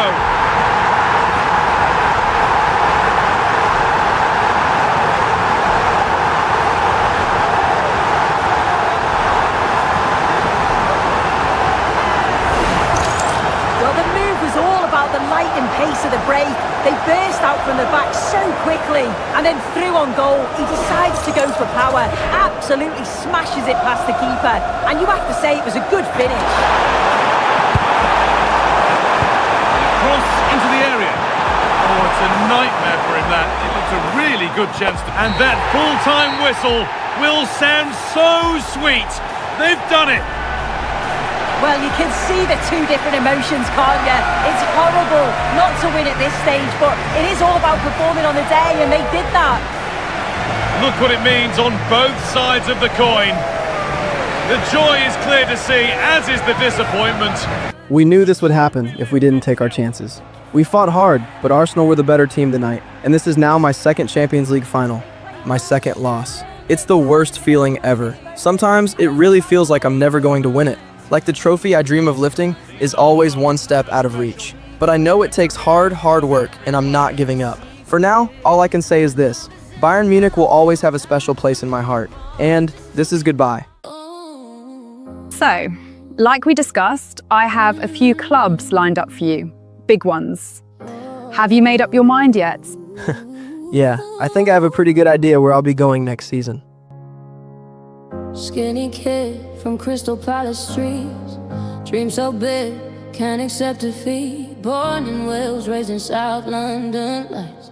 Every struggle made in fight. Hello family, welcome to episode 3 of Camille's Daily Podcast. I'm Camille, your host, and today we have a very interesting guest with us. My husband, Jayden Vicente. I hope this doesn't get awkward, so I'll start light. Are you leaving Madrid and returning to Liverpool? Wow, straight into it, huh? No warm-up at all. Look, I knew that question was coming. The honest answer is, no, I'm not packing my bags tomorrow. I'm happy where I am right now, not being sarcastic at all. Oh wow, look at him. Did you rehearse that in the mirror? That was very press conference Jayden. You always do this. Sidestep the question, smile, and think you've answered it. I asked about Liverpool, not whether your suitcases are packed. Come on, Camille. You know I'm not going to answer that. People are literally tuning in just to get the same question every time. Even Mia. I'll keep you all guessing. Don't persecute me for it. It's part of the mystery of my career, you know? I can't tell on myself every time. That is hilarious. Hey Madridistas, it's Jayden Vicente here. I just want to officially announce that I've accepted the offer to join Real Madrid, and honestly, I couldn't be happier. This is a dream I've carried with me for a very long time, and to finally be here means everything to me. I'm ready to give my all for this badge and for these fans. Thank you for the incredible welcome already. I feel the love. I can't wait to get started. Hala Madrid. Born in Wales, raised in South London. Every struggle made me fight. Oh, parents split. Months later, I finally revealed my transfer to the world. And honestly, this is the peak of my career. Playing for Madrid is something I've dreamed about my whole life. And now that it's real, it still doesn't feel real. Mia is incredibly happy too. Even though she wanted to stay in Germany, this new experience has opened her eyes to what football and life can offer her. And that means everything to me. Even though Camille and I weren't on the best terms, she still showed up for Mia, and I respect that. All the sacrifices, all the pressure, all the hard moments led me here. Walking into this club, the same club where I once watched Cristiano make history, feels surreal. He inspired me without ever knowing it, and to now wear this badge and try to follow that level of greatness is nothing short of special. Breaking the transfer record, having the entire city talking, feeling that energy, it's fuel. I'm ready to make my presence known.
I just want to address the rumors about me leaving Bayern on bad terms. No, I didn't.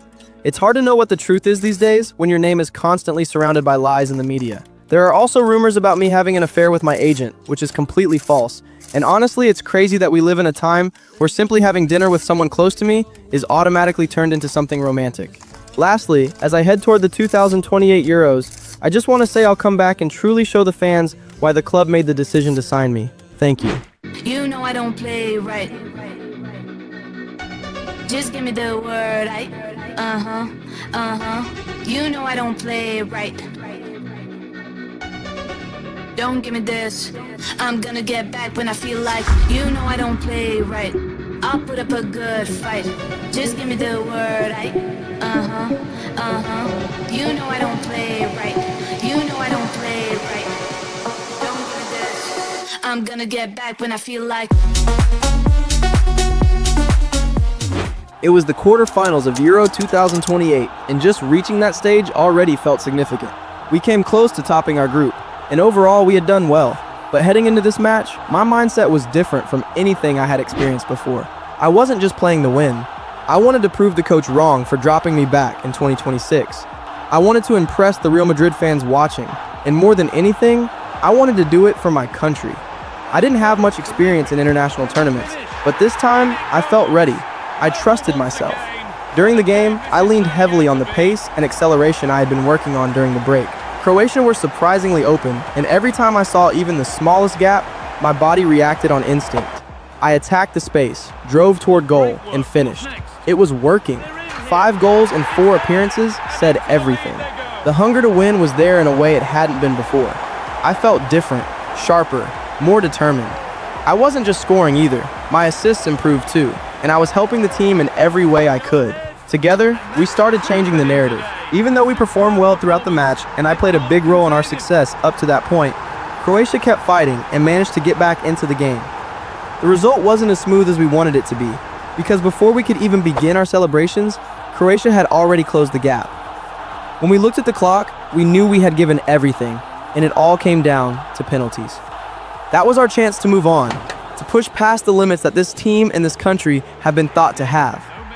I wanted to prove that limits are a mindset, not a reality. We did really well throughout the penalty shootout, and for the first time in the match, I truly felt we had a solid lead. Every one of my teammates stepped up and delivered, and with that came pressure on Croatia, which caused their players to miss. That confidence boost gave us belief, and from that moment on, it was up to us to finish the job, and that's exactly what we did. The scenes afterward were something I had never experienced before. I've never felt so inspired in my life.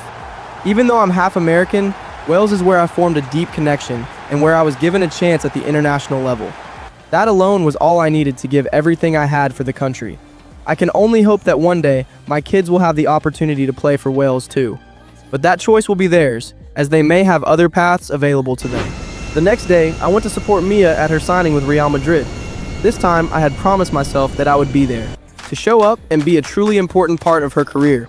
Seeing her happiness meant everything to me, and that moment inspired me going into the next match against Portugal in the semifinals. Looking at the results, I was really nervous, especially about Spain, because they have so many world-class players. All we needed to do was compete as hard as we could and believe. The nature of a footballer is to compete and accomplish a mission, but within that, there are different personalities. If you want to be the best player in the world, you have to go the extra mile, beyond talent alone. That's something I learned at Bayern Munich, and it's a mindset I've tried to pass on to my teammates in the dressing room when playing for Wales. Many of them don't play at the highest level the way I do, so to them, these achievements can seem impossible. But when they see where I come from and what I've experienced, they start to believe. You can see it clearly, the team fighting for each other, motivating one another, and pushing together. I don't care if players in the past failed to do it. I'm determined to win this with this team. I want to be the first. That's how I look at things. I know it's hard, but with small steps, belief, and the massive support we receive, that's all we need to get there.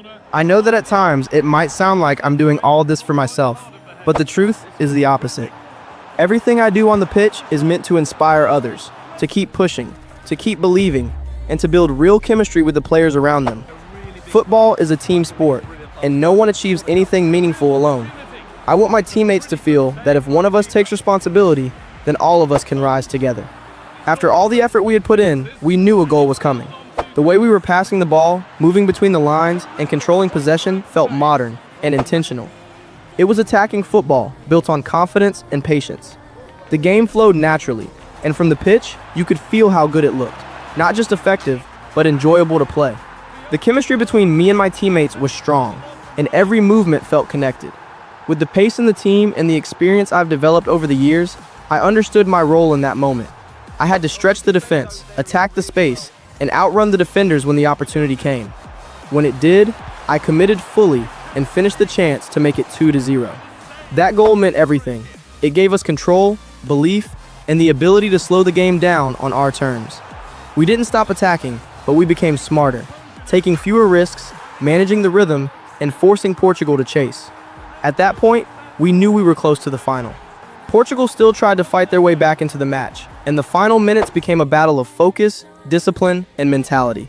But time was against them, and we stayed composed.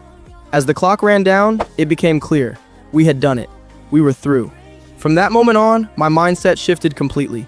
The objective was no longer just the semifinal. It was the final itself. I knew that losing that match would stay with me forever, and that thought pushed me even harder. I committed to training all week with total focus, knowing that history was within reach. This wasn't just about winning a trophy. It was about honoring the journey, the belief we had built, and the responsibility that comes with leading a team that dared to dream. I won't lie, the relationship between me and Cynthia grew so much that, over time, I started to lose interest in Camille completely. It wasn't something I overanalyzed or feared would haunt me. The truth is, all I could think about was Cynthia. I felt understood by her in a way I hadn't felt in a long time. With Camille, things were worse behind closed doors than anyone ever saw.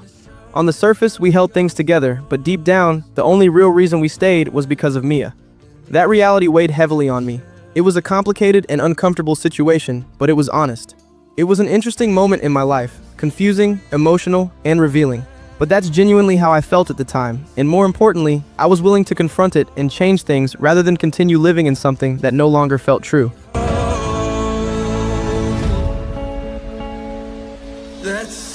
Hello football fans and welcome to the Euro 2028 final.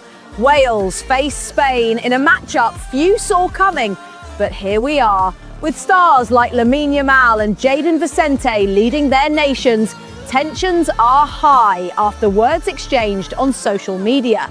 Both sides are confident. Only one will lift the trophy. Sit back and enjoy, folks. Welcome on what is a glorious night for football. Perfect playing conditions. I'm Derek Ray, and sharing commentary duties with me is Sue Smith.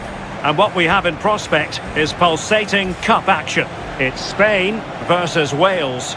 Yeah, what an achievement for both sides to get in. It's been a long journey, but it'll all be worthwhile if they can get their hands on some silverware. What a match this could be. I can't wait.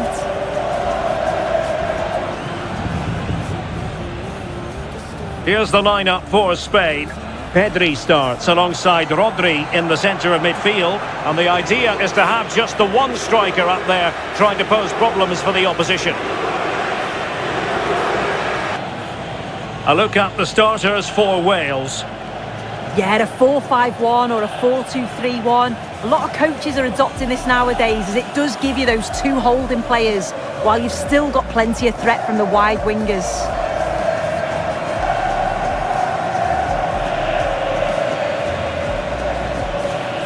In the centre of midfield, and they line up with, and striking it! Well, you can probably see why we're focusing on this fellow as one to watch in particular. What do you expect to see from him? Yeah, just look at the stats. He absolutely loves this competition. His movement in and around the box. Teammates available. He's in with a chance. Oh, outstanding save! Yeah, did it? Giving it a real go in the wide area.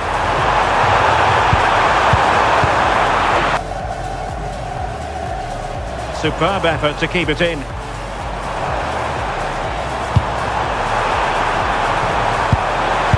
surely! And the touch! Now with Williams. Really is a lovely... Can he? And a solid stop there.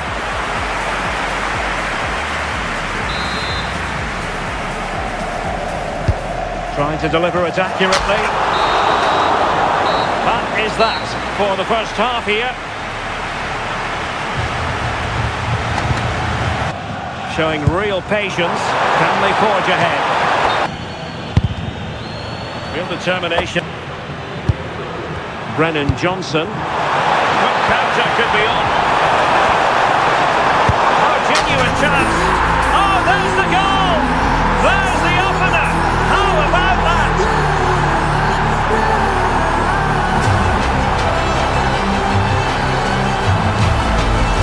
Well, we can see it again now, and they're so dangerous in these transitions. The speed of the counter-attack is really impressive, and it's a brilliant finish. He strikes through the ball, the keeper has no chance. It's a superb finish.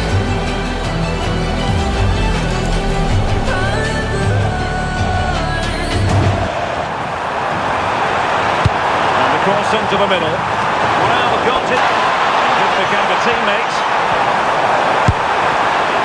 A surefire goal. Williams. Can they do it? And one stole away by the keeper.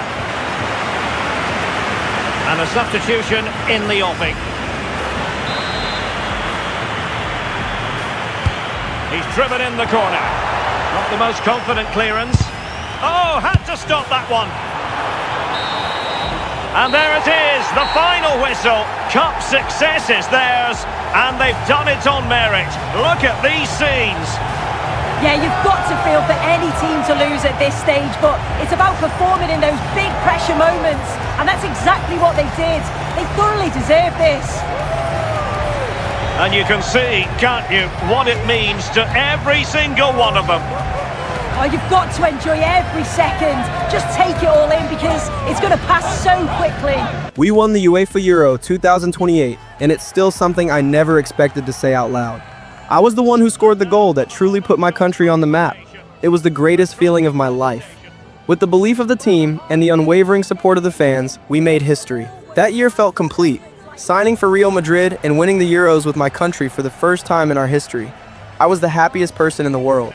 More than anything, I hope Mia watched and felt inspired, because I want my kids to be better than me, to completely surpass what I achieve. For that to happen, I know I have to overachieve myself.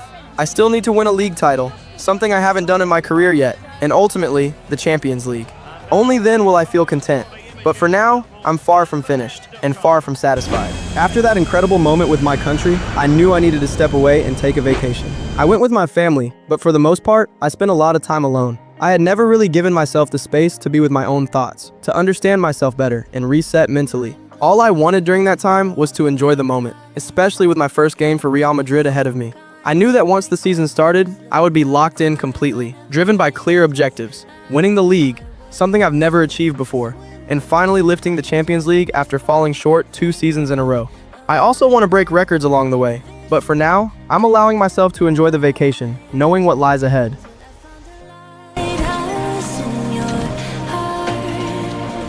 Caballeros, you're safe this time, I mean. Substitution for Real Madrid.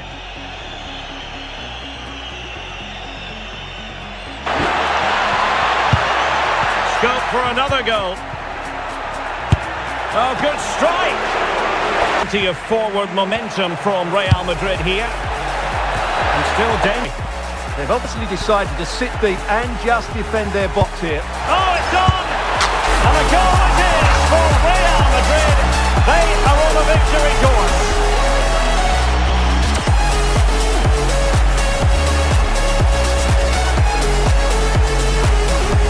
Well, here's the replay, and he shows great awareness to play this through ball. But there's still plenty for him to do. Under all sorts of pressure from the defender, he's just able to keep him at bay and finishes with aplomb. It's a great goal.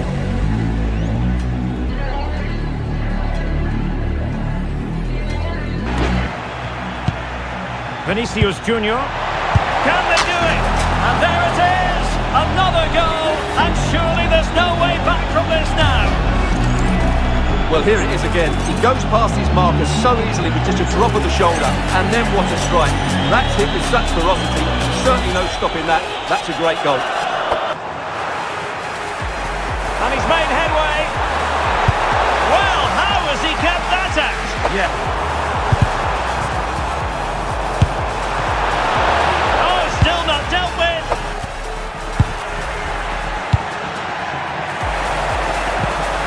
Really nice looking pass. And there it is. But hang on, the flag has gone up and it's not going to count. Well, it was a close call, but he is just offside. Good finish, mind you.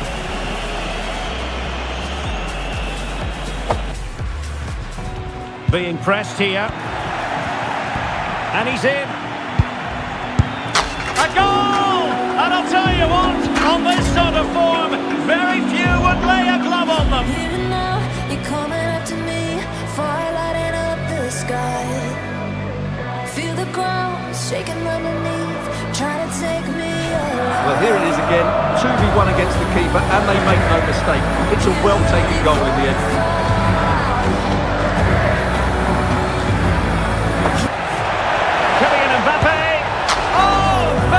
Beneath an avalanche of goals, no let up here.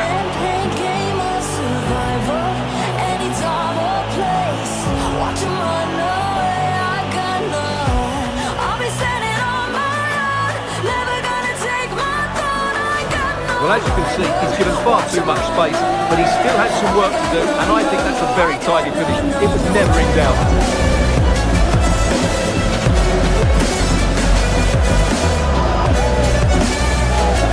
Pass. Will it go in? Well, the pair of looking attack. Is this the moment? And just 1 minute of stoppage time, say the officials.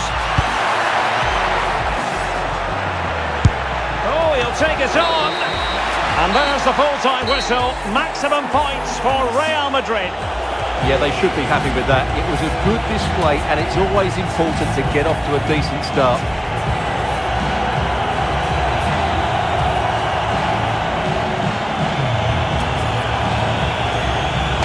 There was talk going around about a new guy in town, someone close to signing for Barcelona, Hendrik Bender. I don't know much about him, other than the fact that people are calling him the next big thing in Spain.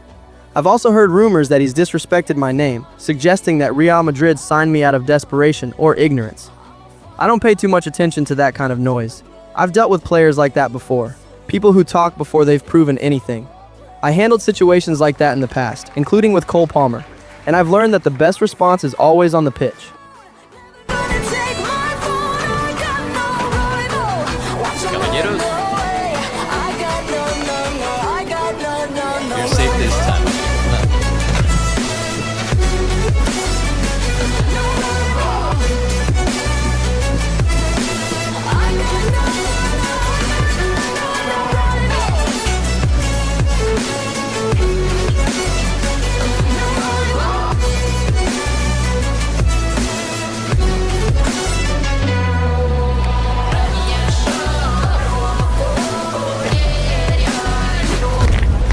One man, the focus of attention. A hat-trick in his last game. Can he continue that red-hot form? Stay with us on EA TV.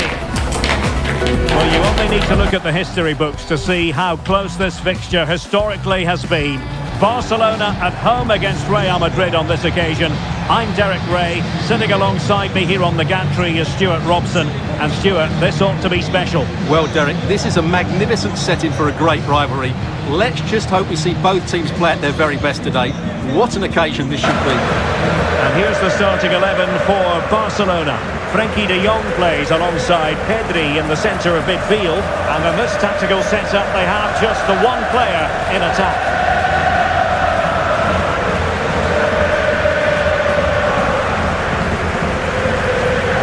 Dissect the Real Madrid side. Well, it's a 4-5-1, but with three of the midfield players giving close support to the centre forward, and the other two sitting deeper. Also watch out for the fullbacks getting forward at every opportunity. They do like to get crosses into the box.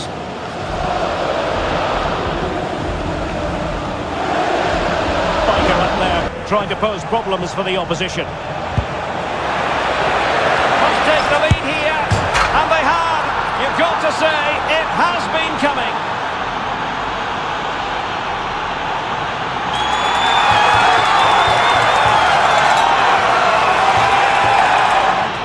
Well, here we can see it again. It's a beautifully weighted ball behind the back line, and the finish is clinical. It just makes it look so easy, doesn't it?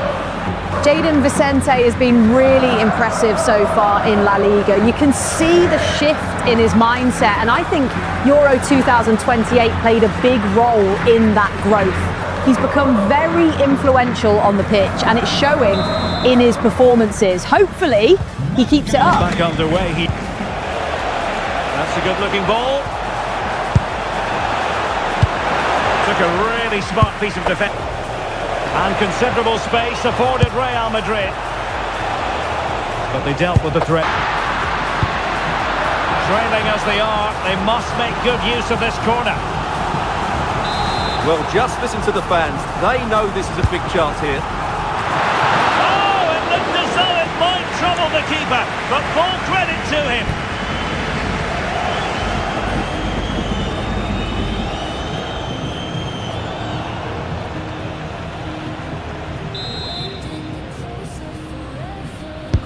He's driven in the corner. Not the most confident clearance.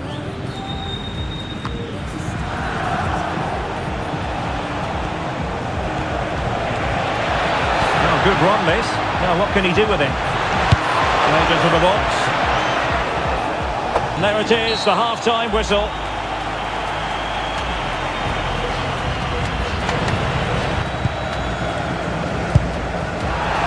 A throw-in it's going to be.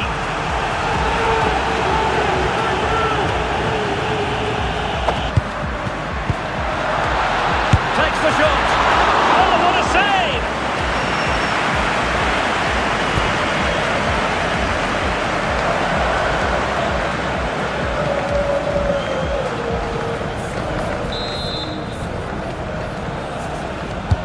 And over it comes.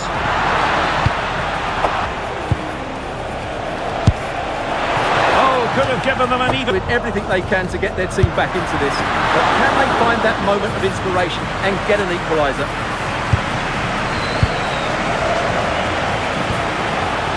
Mbappe. Making progress is Kylian Mbappe. And look at this! And that, a piece of goalkeeping you're going to see again. And the referee says that will do it. It's the end of the game, and it's a victory for Real Madrid. No fans are going to be happy with this. Well, Gareth, it was a tight game. Both sides had their moments and chances, but overall, they just about shaded it. A well-earned victory.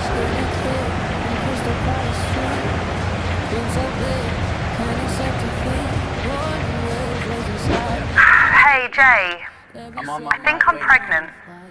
I need you to come to the house right now. Welcome back, football fans. This year has been packed with top quality talent. And in breaking news, Hendrik Bender has just signed for Barcelona, making waves across La Liga with his high-scoring, skillful performances. But that's not the only headline grabbing attention. Jayden Vicente has officially signed for Real Madrid, and fans are already locked in fierce online debates over who is truly the better player. The rivalry is heating up, sparking worldwide discussion and non-stop comparisons. Could this be the season where one of these rising stars proves he's the best on the biggest stage? Stay tuned, this battle is just getting started. Hi everyone, it's Camille. I want to let you know that Jayden and I are no longer together. This has been really painful, and I do feel betrayed after giving so much and not receiving the same in return. I'll always be there for Mia, and she remains my priority. I'll be moving out for now, but I'll still be in Spain. Thank you for all the love and support. It truly means everything to me. And yes, I'll be continuing my podcast. I didn't know where my life was headed anymore. I had lost Camille after my relationship with Cynthia became public. And the truth was, we had a baby together. I didn't even try to deny it because deep down, I knew I had messed up. But because I'm in Madrid, one of the highest paid players, in my prime, I didn't even try to fix things with Camille. All my focus went to my baby boy, and of course to Mia, who's preparing to start her official professional matches in a few years. Looking back, money and fame really do change people, if you let them. Hi Grandma, how are you doing? Jayden, what on earth are you doing? Camille came to my house in tears, and then I go online and find out you have a baby with another woman. Your agent? Are you serious right now? I know it's complicated, Grandma, but it's my life, my choices. I just felt like Camille wasn't adding anything to my life anymore. Really? So you just decided to leave her? Jayden, one day you are going to regret this. Money comes and goes. You can lose everything in the blink of an eye. This is not the boy I raised.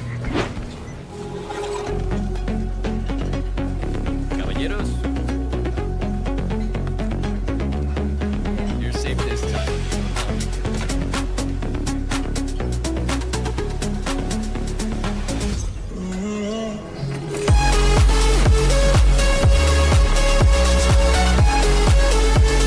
Ladies and gentlemen, this is Sue Smith, and welcome back to football after a long break.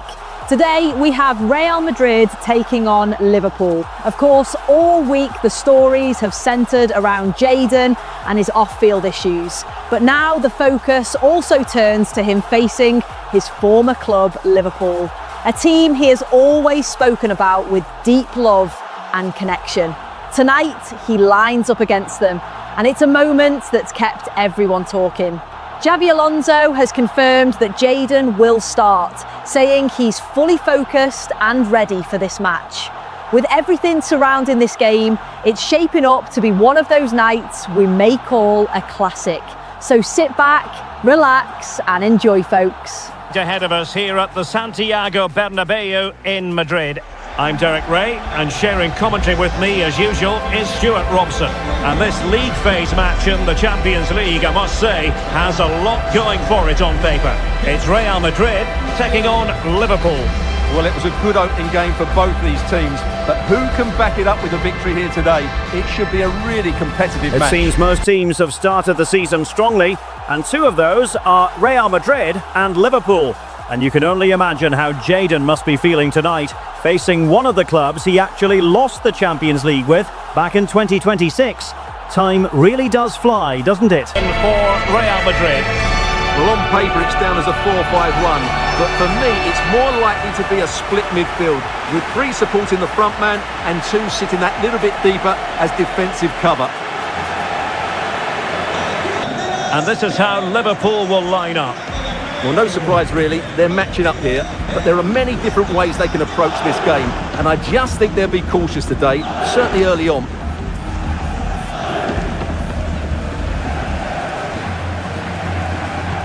So much looking forward to this. Liverpool kick off. Body in the way. Yeah, was always in control there.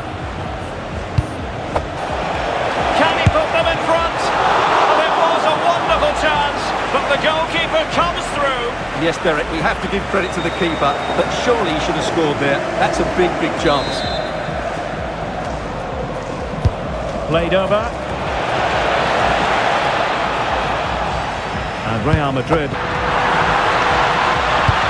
Chance to put them in front. Vigorous defending. The inside route looks promising. Well, you can't blame them for taking it on, but lacking the accuracy required in the end. Goal kick here. And a good tackle. Mbappe. Threading it. And there it is! The opening goal! 1-0, and they'll feel they deserve it. What a goal by Jayden Vicente! I don't think the Liverpool fans will appreciate him celebrating against his former club. What is he thinking? Well, let's take another look at the replay. What a through ball this is by Mbappe, and once he gets onto it, he just smashes it past the keeper with great technique. What an emphatic finish that is.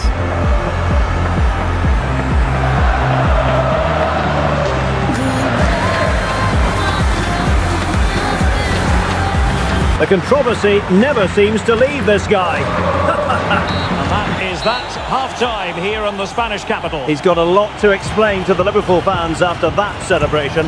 Why do that when you've always called this club your family and said it publicly? Honestly, I think it's just him expressing passion.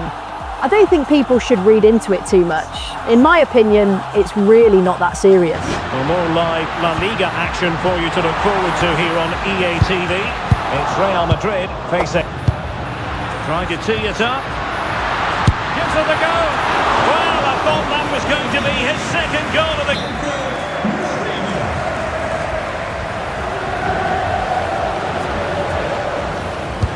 And over comes the corner.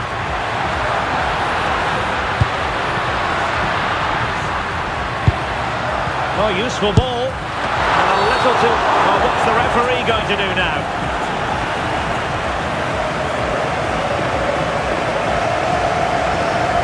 And electing to book him for that. He's earned that with a clumsy challenge.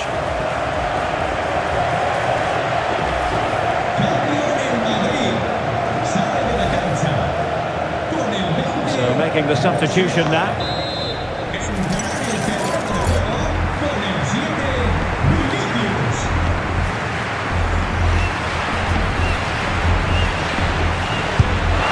Oh, great technique, but it wouldn't go in for him. Well, he just couldn't get enough topspin on the ball. And that's handled. And that is the end of the game. It goes into the books as a win for Real Madrid. What did you think of their overall performance? Well, another excellent result, and it's the perfect start. Of course, they're not through yet, but another good performance, and they'll surely make the knockout. Jayden, great game today, but do you think it was necessary to celebrate after scoring against Liverpool, a club you've always said you love? Are you expecting some backlash from the fans for that moment? I'm a passionate player. When I'm on the pitch, all I'm thinking about is winning for whatever team I play for. That's the reality. But I already know you guys are going to twist this however you want. That always happens. So, thank you for the question, but I'm heading home now. My life is a mess right now, but my focus on football hasn't gone. Maybe it's just shifted for the moment. Still, keeping myself fit is always a priority. Did I ever think all of this would happen to me? Never. But that's life sometimes, especially when you're young and living such a high-profile life. In every training session, I make sure I take Mia to her games. They even have their own little section they use. I truly believe she's going to be the best player in the world someday. I really do, because her focus is on another level. We had a huge league match coming up against Atletico Madrid, one of our biggest rivals. Training with the team was intense, and you could feel that the coach expected nothing but the best from us. It wasn't just about tactics, it was about pure passion for the game. He made it clear what he wanted, and we were locked in. We were on joint points with Barcelona, but our goal difference was better, and Atletico weren't far behind either. The title race was tight.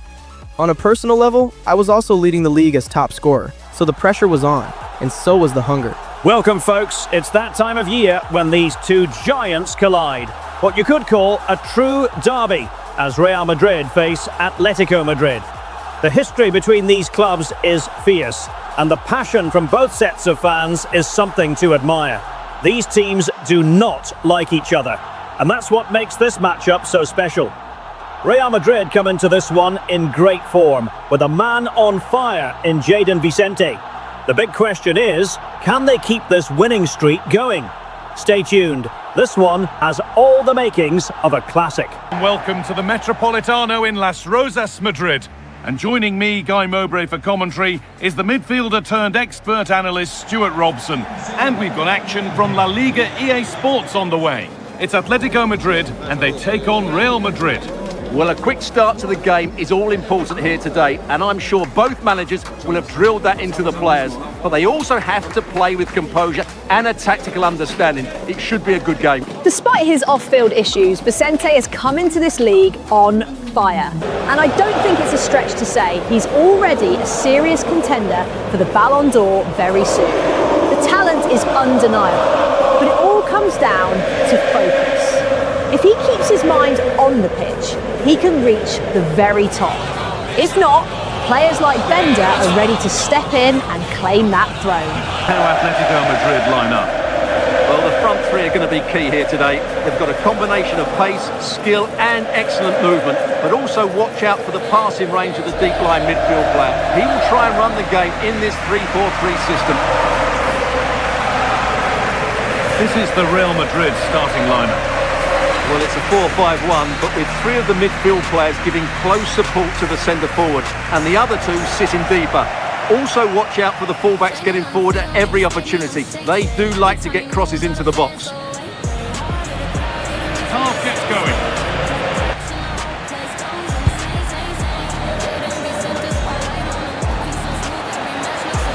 Decent delivery. Well, he's a player that many have been talking about. Will we be talking about him for the right reasons today, though? Yeah, he's the club's leading scorer, and this looks promising. Hold on. And that is looking to force the chance just yet. Chance for the lead. Corner coming up for Atletico. Salah. Now, surely. And it's there. The opening goal on Derby Day. Jubilation in the away end. Every time he moves, all the fans go way harder. The crowd need a reason they stay point. Quick touch and the whole place goes insane.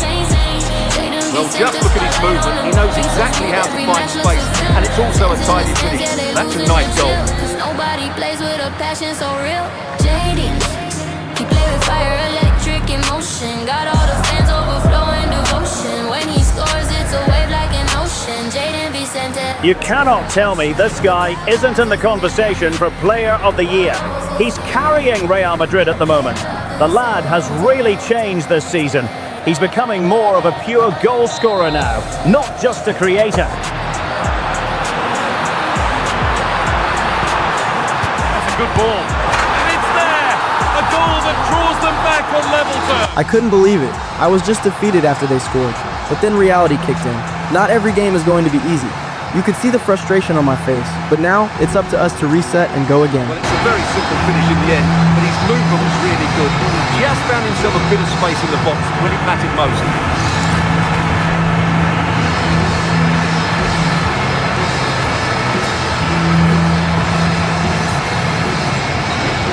There's the whistle, and that's the first 45 minutes done at the Metropolitano. Breaking at pace, this could be dangerous. Promising move stalls. In. That's a good pass. Chance to move ahead.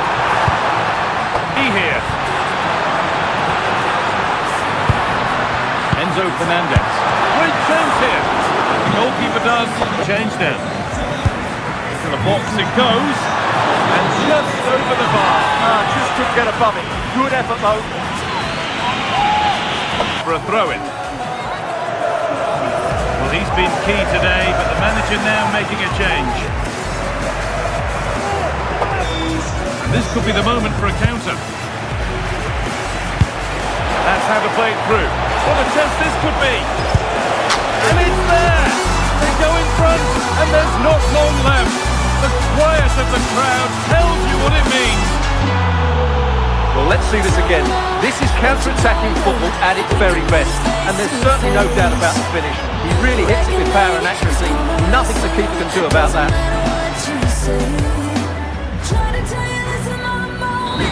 There we are, full-time here, and it's Real Madrid who will go home happy, having taken all the points. There wasn't much in it, to be honest. Really competitive game with chances at both ends, but they probably just about edged it overall and deserved the result in the end. Hey Jayden, I really feel for you with everything that's happened, but you do have the right to move on, you know. You gave her a beautiful life, one that a lot of people would only dream of. I just don't want you being so hard on yourself, Jay, especially not around your son. He needs to see you strong, not carrying all this guilt. Yeah, I think you're right. It's just that the media won't get off my back, and having Mia see my name getting dragged all over the internet, that's not good for her, you know? But yeah, I really have to find ways to block out the noise. Maybe I'll even get a therapist or something.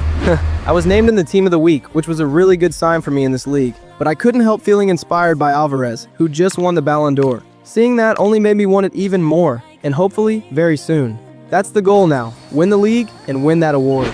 Hello folks, we have Manchester City taking on Real Madrid, and both sides have been incredibly consistent, still unbeaten in their respective leagues. With the recent history between these two clubs, we can only imagine what kind of drama this matchup is going to bring, and we are absolutely here for it. Don't go anywhere, and please enjoy. And thanks for joining us for another game live on EA TV. I'm Guy Mowbray, joined by Sue Smith in the commentary position, and we're all set for another UEFA Champions League fixture here. It's Manchester City, and they take on Real Madrid. Yeah, it's a big game for them, and they know if all goes to plan, they'll secure the place in the playoffs. They may not have the majority of the support, but I don't think that'll matter. Hopefully they'll get it done today. Manchester City starting 11. Gianluigi Donnarumma is in goal. Alphonso Davies starts with Carvajal in the fullback positions, and the main man in attack is Erling Haaland.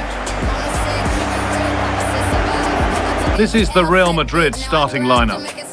It's a 4-5-1, or you could say a 4-2-3-1. This does offer plenty of threat going forward with the three behind the central striker. We may see the wide midfielders cut in and the fullbacks push on, while the defence is still protected from the two holding. So the kick-off is Real Madrid, and we're away. It's played into the box. Eduardo Camavinga. And it's been safely dealt with.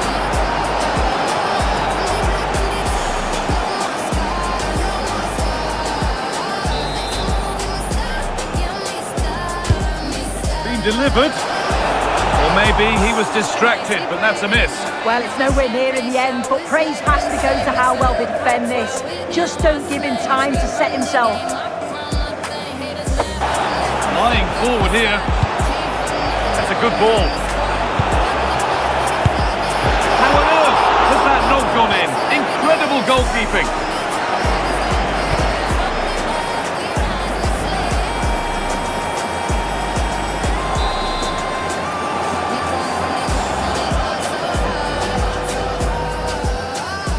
Corner taken short. Have a go here. And it's held on to... It's read his mind there. That's gone out of play. Corner for City now. Maybe a good chance to go ahead. Well, they haven't had too much to cheer for a while, but a goal here would be huge.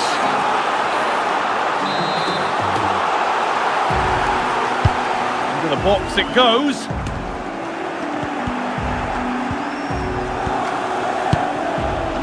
Mbappe. ever closer to goal here. Chance to score! Instinctive and fantastic. Yeah, that's a real confidence booster. Just knowing your keeper can handle those crucial moments. It's put into the middle.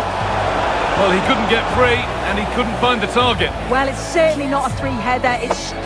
And that will do it for the first half here in Manchester. Pulled up as they look to make it count and take the lead. Yeah, they've upped the pace now. Moving it to take the lead. And it's in. It's no longer goalless. There's the opener.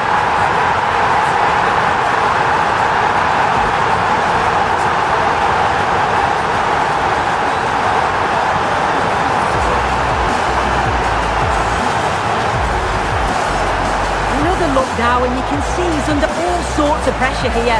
He's done well though to fend them off. Really strong play and a good finish too.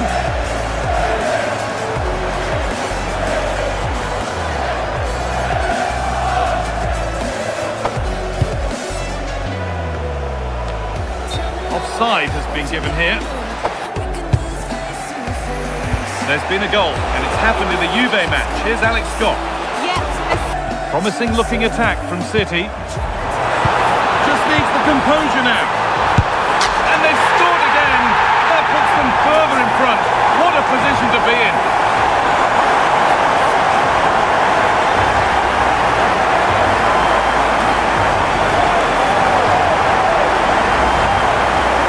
Well, this is a neat inside finish. His movement is great. He finds a yard of space, and then it's so composed.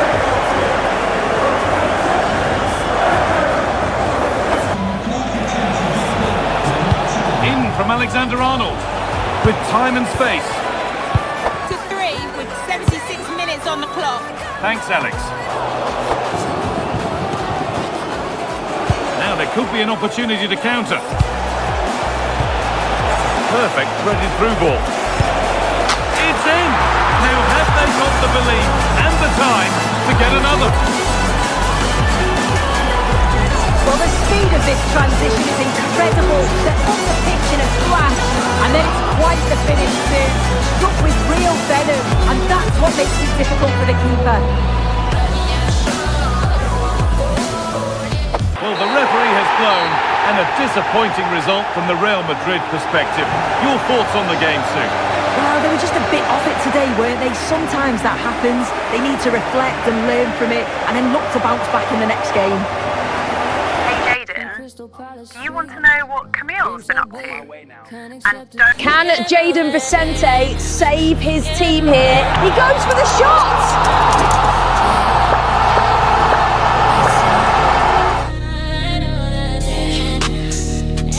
Hi everybody, welcome back.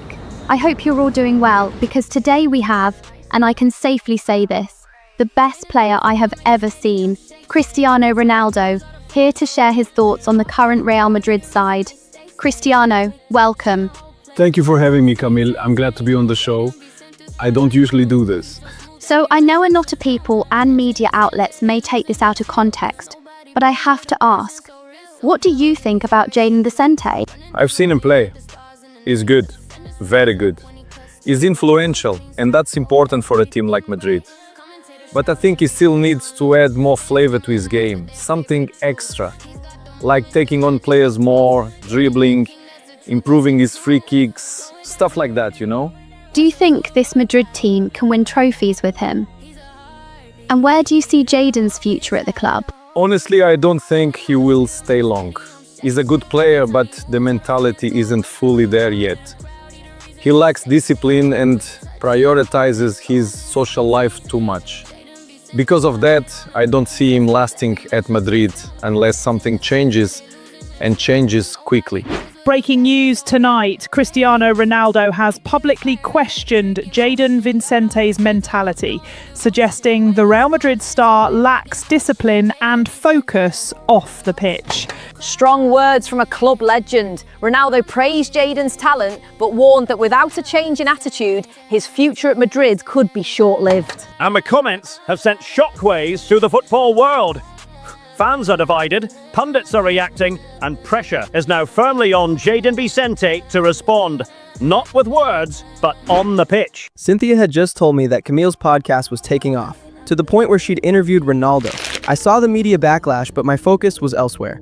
I was more concerned with making sure Mia kept improving. She just started playing for Real Madrid's under-15s, and I'm telling you, she was out of this world. I can only imagine the kind of player she has the potential to become. The only thing I need to help her eliminate is the self-doubt that creeps in from time to time, because watching her play is like watching myself when I was younger, and I never had that trait. She's really impressed me so far, and now I'm fully invested in seeing what she can achieve this season. My son, Jayden Jr., is growing up now, and it's up to me, as a father, to be there for him, to spend time with him and talk to him about my experiences as a player. After every game, my priority is always being with my kids. That Ronaldo interview really hit me. It made me realize how neglectful I've sometimes been when it comes to family time. This year, my goal is to strengthen that bond and be a better presence in their lives. All right, lads, bring it in. Boys, we're sitting 7th in the Champions League, and that's unacceptable. This club's history demands more. We should be higher, and you all know it. Tell me, what more can I do as your manager to help you? We have the facilities, we have effective training sessions. You know my door is always open if something is going on in your personal lives. But maybe I've been too lenient. From now on, that changes. Training starts at 7 a.m. sharp, no later. And we're adding an extra hour to every session. Standards matter here. Tomorrow, we face Juventus. We win that game, no excuses, no explanations. We go out there and remind everyone who we are. All right, enough of that. I'm with you.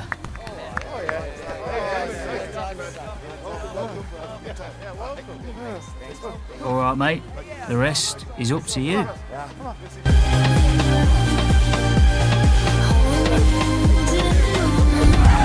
Well, what a game we have in store for you today. The hype has been building all week and we're just moments away from kick-off time. Stay tuned for the live action.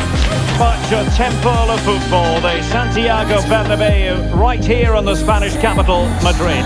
I'm Derek Ray in the commentary position, and alongside me is the former Arsenal and West Ham midfield player Stuart Robson. And it really should be an energetic league-based contest, this, in the Champions League. This Real Madrid side has been good lately, but not in the Champions League. They've looked shaky at times. Yes, they have world-class players like Mbappe and Jayden Vicente, but the connection between them can be inconsistent under pressure. With the added scrutiny following Ronaldo's harsh words, the big question is whether Vicente can respond tonight. I guess we're about to find out. Madrid side, Federico Valverde plays alongside Dani Ceballos in the centre of the park. And the main threat in attack today should be Kylian Mbappe.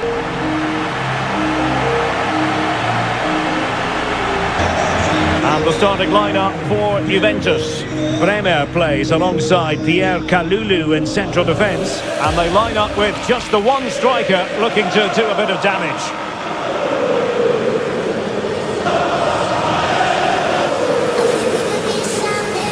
Yeah, brilliant stuff. Great to watch. Really inventive stuff from Real here. Could take the lead. Well, the bar can be the goalkeeper's best friend. David. Could be dangerous. Eyes lit up, thinking it was about to be the opener. Well, just a lack of composure. He should score there.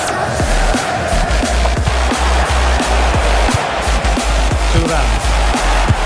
And he's showing lightning fast reaction. Yeah, what a remarkable save. He was so alert there. And there's the delivery. Can he deliver it with accuracy? Oh, and heading it just over the top.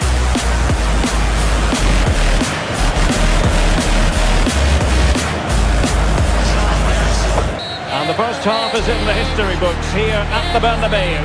You can see the social media noise is affecting Jayden Vicente. He's not fully in the game right now and needs to get his head back into it. And the same goes for the connection between him and Mbappe. Thanks, Alex. Now what can they do from here?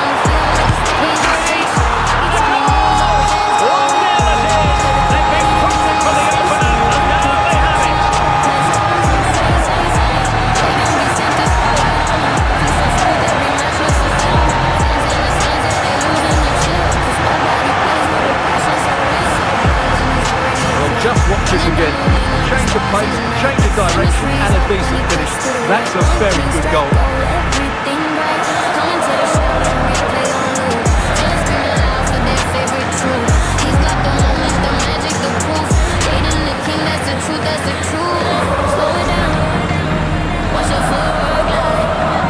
Inviting them to come at them. A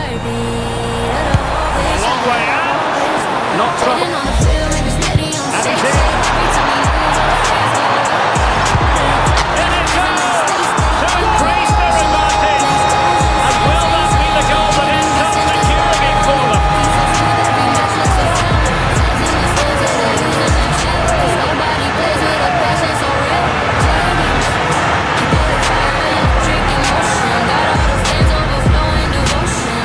That was a fairly easy finish in the end, but he still had to take it. He won't mind how they come, though.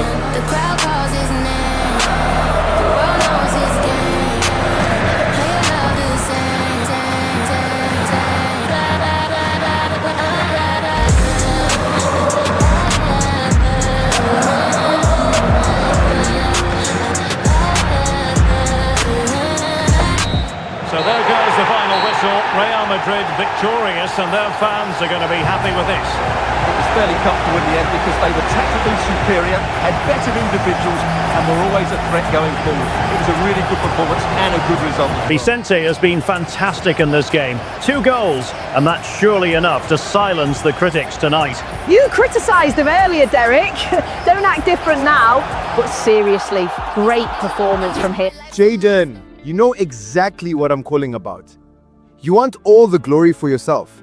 You don't pass, bro. What the hell? Don't start this, Killian. When I'm in front of goal, I'm paid to finish, not look around, bro. That's not football, that's ego. There were at least 3 moments you could have played me through. And how many times have you ignored my runs? Don't act like you're innocent. You're a joke. This isn't about innocence. It's about the team. If you keep playing like this, we won't win anything, bro. Maybe if you focus less on complaining and more on the game, we'd both look better. How about that? Careful, Jayden. Madrid isn't built around one man, bro. Just saying. This is not Cristiano days. Neither is it built on fear. I'll do what I need to do to win. After days of anticipation, we're finally here. A truly unforgettable occasion, worthy of a packed stadium. You won't want to miss a second of it. Greetings from Barcelona, one of football's spiritual homes. I'm Guy Mowbray, joined for commentary by Stuart Robson. And with the atmosphere building up nicely, what a match this promises to be. It's Barcelona, and they take on Real Madrid. Players and fans love a cup competition, and although we're a long way away from the final, both teams will be looking to book their place in the next round in the hope of a good run in this tournament. It actually looks like there's a very good chemistry and a healthy battle between Mbappe and Jayden. That kind of competition is good for them. It's exactly what they need at this stage of their careers. I'm not against it at all. Here's the Barcelona team sheet. Gavi starts alongside Pedri in central midfield. They're playing with just one up front. This is the Real Madrid starting lineup. Federico Valverde plays alongside Dani Ceballos in the centre of midfield, and the main man up front is Kylian Mbappe.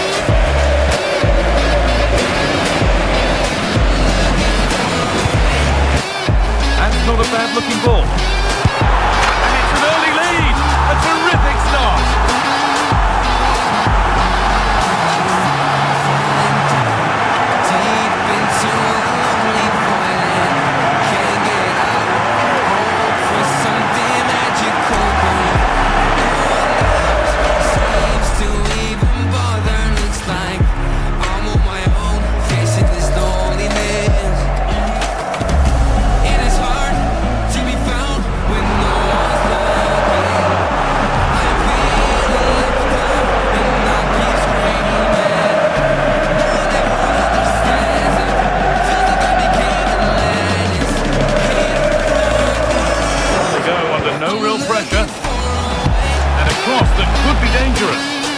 Valverde, and the flag goes up for offside. Well, that's just a lack of awareness. He was clearly in an offside position. Mendes. It's pinched Freddy's mind there. It's more dynamic in the 1v1 situations. Oh, chance here. Seemed to have struck that nicely. Stroked towards goal, maybe too well.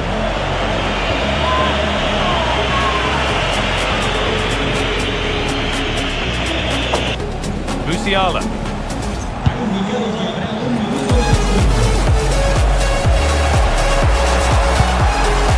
Onto Camavinga. They might be in. This could be. Oh, superb reflexes to get across to that. Outstanding.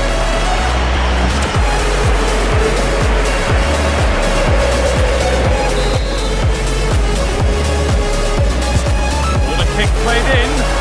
Cleared, but not out of trouble yet.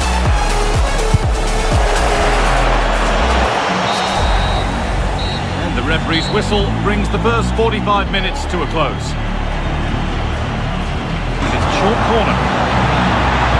Played over to the back post. And it's ended up in the safe hands of the goalkeeper. Takes it on, and the keeper more than equal to it.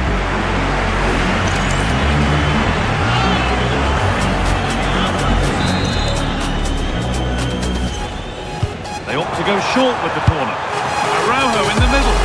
Just appreciate that. Proper command of the area. Mbappe.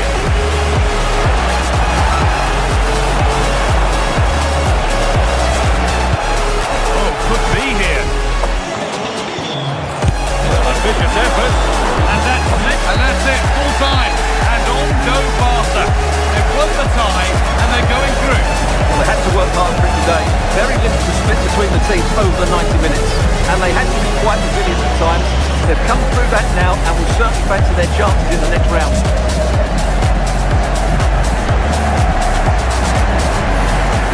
It was a really big day for the kids because I took them to the cup final we had that week against Atletico Madrid. Camille and I had been very cooperative, working together to make sure there was no toxicity around the kids. And honestly, that's all I could ask for. After days of anticipation, we're finally here. A truly unforgettable occasion, worthy of a packed stadium. You won't want to miss a second of it. Two teams ready to face off in a clash that will captivate fans across the globe. The tension's building, and this is one you won't want to miss. Hello everyone from the Estadio Abanca Balaidos in Vigo. My name's Guy Mowbray, delighted to be joined by Sue Smith for commentary. And with the atmosphere building up nicely, what a match this promises to be. It's Atletico Madrid and they take on Real Madrid. It's great to be here. I think it's going to be a really good game today. Both teams will be well up for it, so hopefully we're in for a treat. Here's how Atletico Madrid line up. Well, this is an attack-minded setup in a 3-4-3, and I'm sure the forwards will rotate and they'll be quite fluid. The width's going to be provided by the wing-backs, and they're key to this system in both defence and attack. This is the Real Madrid starting lineup. Yeah, it looks like a 4-5-1 or a 4-2-3-1. This can be quite an attacking lineup with the three progressive players behind the lone striker, but you've still got that defensive protection with the two midfielders holding.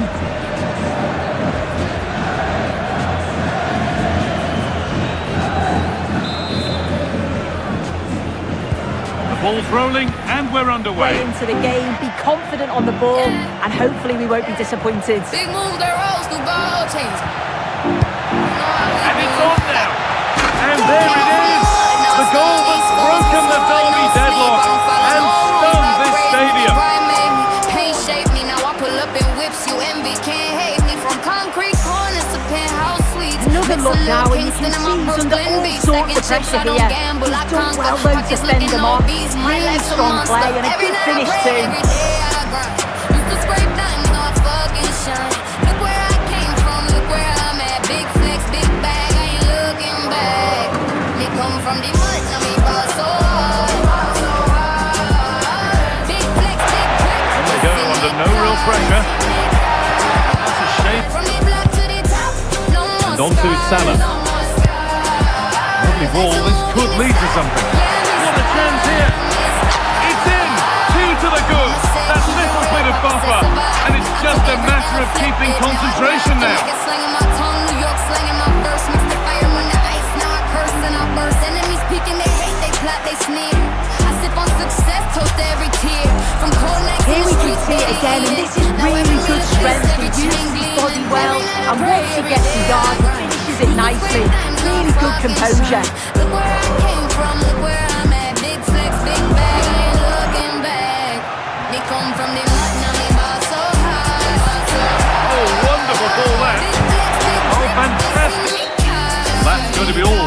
half here in Vigo. Alexander-Arnold. Goes on past the defender. Surely now. Well, given the position he found himself in, he really should be testing the keeper. Fantastic opportunity squandered. This is better, but they need to make the pressure count. Only 15 minutes left for play now. Who takes it on?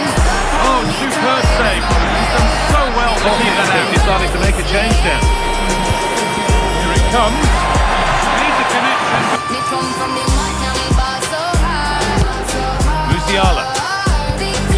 Vinicius Junior. And it's opened up. Terrific point-blank save. Well, I thought that had to be a goal, but He delivered. Oh, it's a nightmare for him, that. It's a really good chance to score.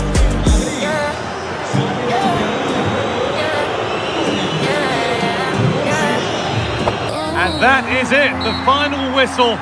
And the celebrations can start. They've got themselves a trophy. yeah, and I'm sure there'll be bigger trophies that they'll be competing for, but it was a good performance and they'll take that momentum into the next game, I'm sure. We finally did it. We won the Supercopa, and we did it in a way that I can only imagine made us stronger as a team. Even after the argument with Mbappe, I still managed to assist him twice in the final. That's when you really see the value of partnership. The coach, the fans jumping around, it's something I've seen throughout my career, but at Madrid, it's on a completely different level. Seeing my kids happy meant everything to me. That's all I could ask for. Watching my teammates celebrate gave me this deep sense of relief. And yeah, I know Ronaldo saw that. Maybe I proved him wrong. Maybe I even beat one of his records. And if that's the case, then let that be my motivation. These fantasies, breaking records, making history at Madrid and in La Liga, I don't want them to stay fantasies. I want to turn them into reality.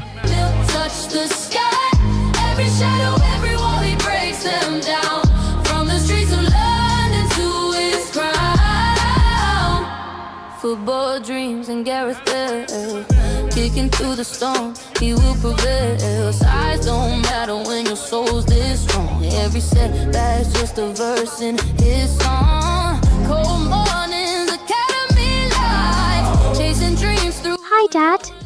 Are you and Mum getting back together? I miss you both. Jayden Vicente has become the fastest player since Cristiano Ronaldo to reach 16 goals in the Champions League. And with the season nearing its end, he's just one goal away from surpassing that mark. All signs suggest it's only a matter of time. Vicente is still chasing his first Champions League title, but if his dedication and focus remain at this level, it's looking increasingly likely. And honestly, we're here for it, because he has been, without question, the best player we've seen this season.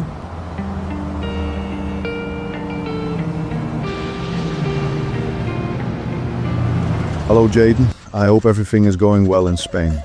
I've really enjoyed watching you thrive over there. I wanted to reach out about the possibility of a return to Liverpool. You meant a lot to this club. And after speaking with the owners, they're willing to make it worth your while. I genuinely loved working with you. I'll be honest with you, Real Madrid don't respect players the way they should. They never have. Once they're done with you, they move on without hesitation. We need you back home next season. Think about it. I traveled to France to attend several award ceremonies that celebrate the very best in the game, and I chose to make the journey aboard my newly acquired private jet. It felt important to be present, not just for the recognition, but to show my full support. The manager has shown immense faith in me from the start, and I truly believe that under his leadership, we can achieve something special this season. I haven't won any major trophies in my career yet, but this year feels different. There's a sense of focus, belief, and purpose that I've never felt before. I'm fully locked in, motivated to push my limits, and determined to make this season unforgettable, including chasing history by breaking the Champions League goal record in a single campaign.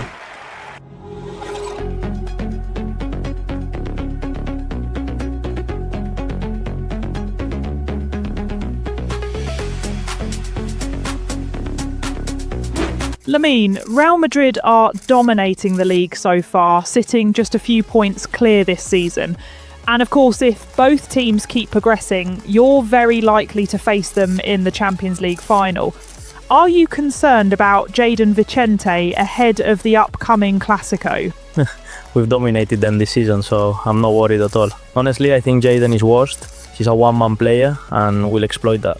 This guy has so much going on in his life that I'm not concerned at all, unless he proves us wrong, which he won't. And by the way, we're winning both the Champions League and La Liga. Hi Jayden, yesterday I spoke with Lamine Yamal about the upcoming El Clásico.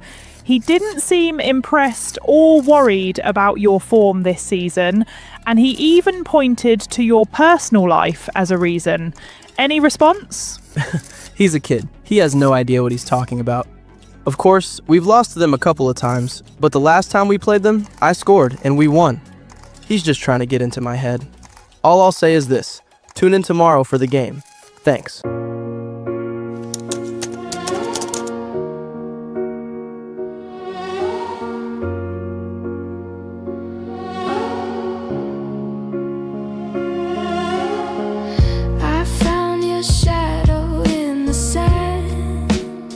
Welcome back, football fans. Today we have the biggest game of the season as Real Madrid take on Barcelona in a clash that could decide the La Liga title. These two giants have been nothing short of spectacular all season. Real Madrid come into this match with a major advantage, sitting 9 points clear. A win today isn't guaranteed, but it would go a long way towards making them comfortable at the top, especially with world-class talents like Jayden Vicente and Kylian Mbappe leading a line. But there's added intrigue. Rumours are circulating that Liverpool are hoping to bring Vicente back. Will that speculation have any effect on him tonight? Stay tuned, folks. This one has everything. Well, today we're set to witness a matchup that all football fans will truly relish. The stakes are high and the excitement undeniable. From one of the world's most iconic stadiums, the Santiago Bernabeu. I'm your commentator, Guy Mowbray, and I'm delighted to have Stuart Robson's expertise alongside me. And we've got La Liga EA Sports action coming right up. It's Real Madrid, and they take on Barcelona. When looking forward to this game, you can't help but notice there are some great matchups all over the pitch, particularly in those central areas. Whichever team wins more of those battles will win the game. With so much pressure between these two giants, we're hoping for a truly special game today. Not long ago, Jayden Vicente was awarded for becoming the fastest player to reach 16 goals in the Champions League, surpassing Cristiano Ronaldo, a remarkable achievement. The big question now is this: can he step up once again and save Madrid on the biggest stage? Let's see. This is the Real Madrid starting lineup. Well, in this shape, if their wide players stay high up the pitch and get enough of the ball, it's a very attacking lineup. But if they drop too deep, they will then leave the centre forward isolated, and it could be difficult for them.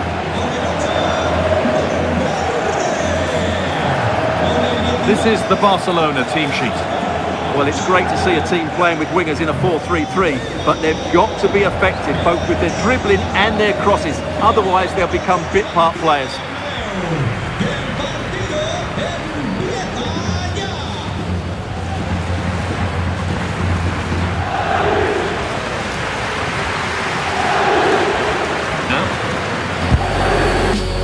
Trying to spark the attack further into life here. And a goal kick coming up.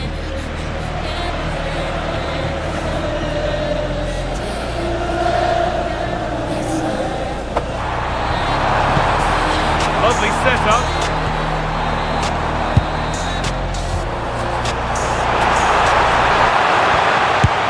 And it's saved and Alexander-Arnold.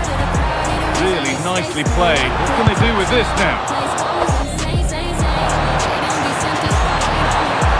Real pushing forward with options available. And there's the whistle, and that will do it for the first half here in Madrid. This proved to be right in the keeper's zone. Rodrigo. Advantage played, no free kick. Real moving the ball forward. What can they do from here? Just needs the composure now. It's in. Deadlock broken. And just how crucial could that prove to be?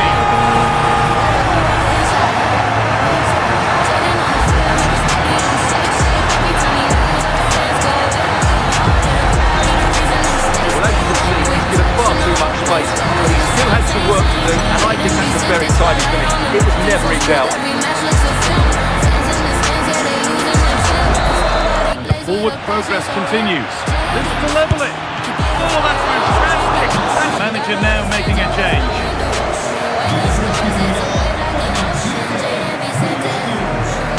Exciting times. Well, considering the current market, this has to be a real bargain. Good chance here.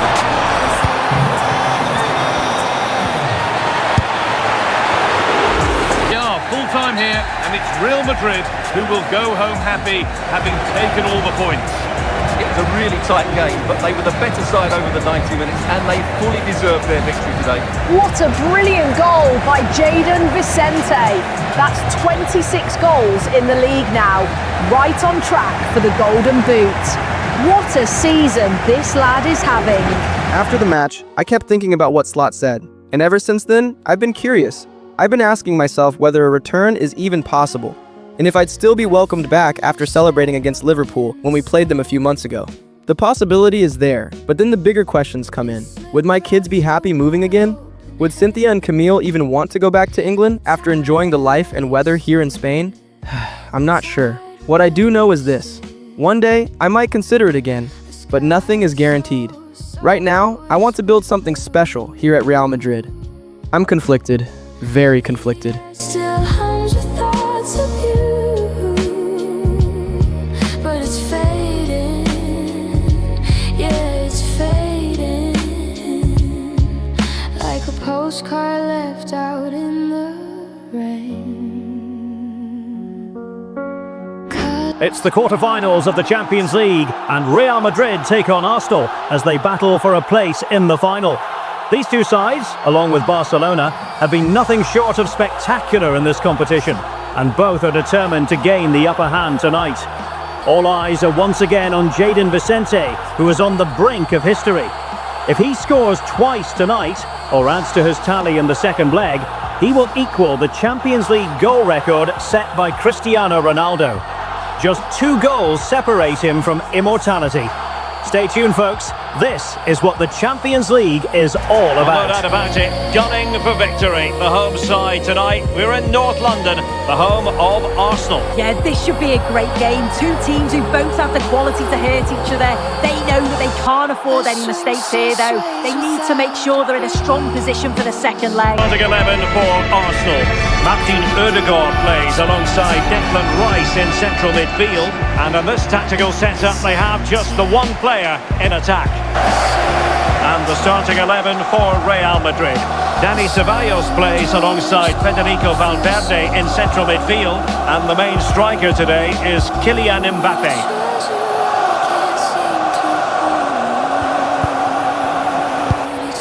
Vicente, and the shot, and just narrowly wide in the end.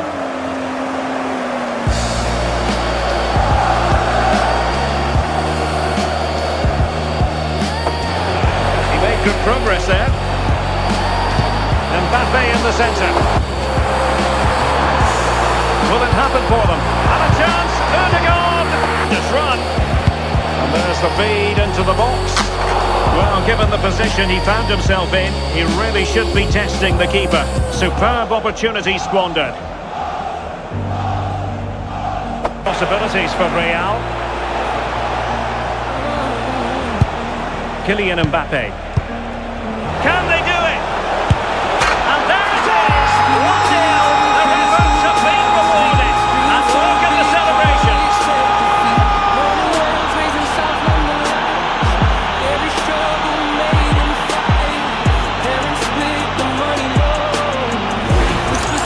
Well, we can see it again now. He does so well to slip past his man, leaves him stranded, and he watches it all the way, then just tucks it in with confidence.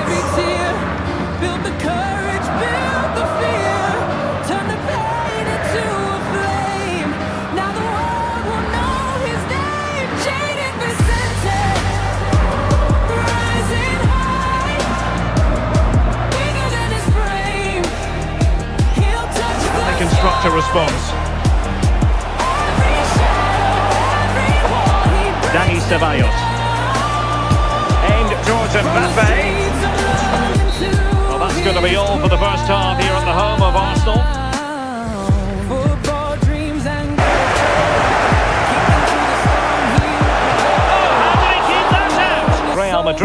And they take on Rayo Vallecano. Yeah, I can't wait. Oh, look at this, they must score! And we cannot say enough about that save.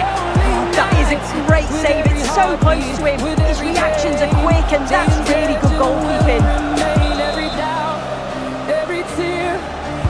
And there's the delivery. Really meat and drink and teammates around him. Genuine chance. Oh, difficult save to make. Vicente.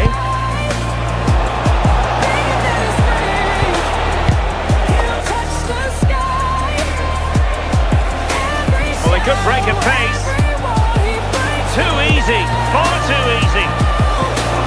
Can he finish them all? Terrific goalkeeping. They remain alive here. Yeah, that nearly ended their hopes, didn't it? But time's their enemy now. Breaking chains, redefining form. Every dream too big to tame. Jayden Vicente, remember the name. Can he deliver to God? Full time it is, and Real Madrid will take with them a lead into the second match. Well, it was a competitive game, wasn't it? You've got to say they just about deserved the win. I'm looking forward, though, to round two. Hopefully it's of the same quality. In the second leg, we stayed consistent and built on our strong performance. I provided an assist that fell perfectly to Rodrigo, and he buried it in the back of the net. At that moment, we knew we were through to the semi-final. And it's there! They have a goal, and they have the lead.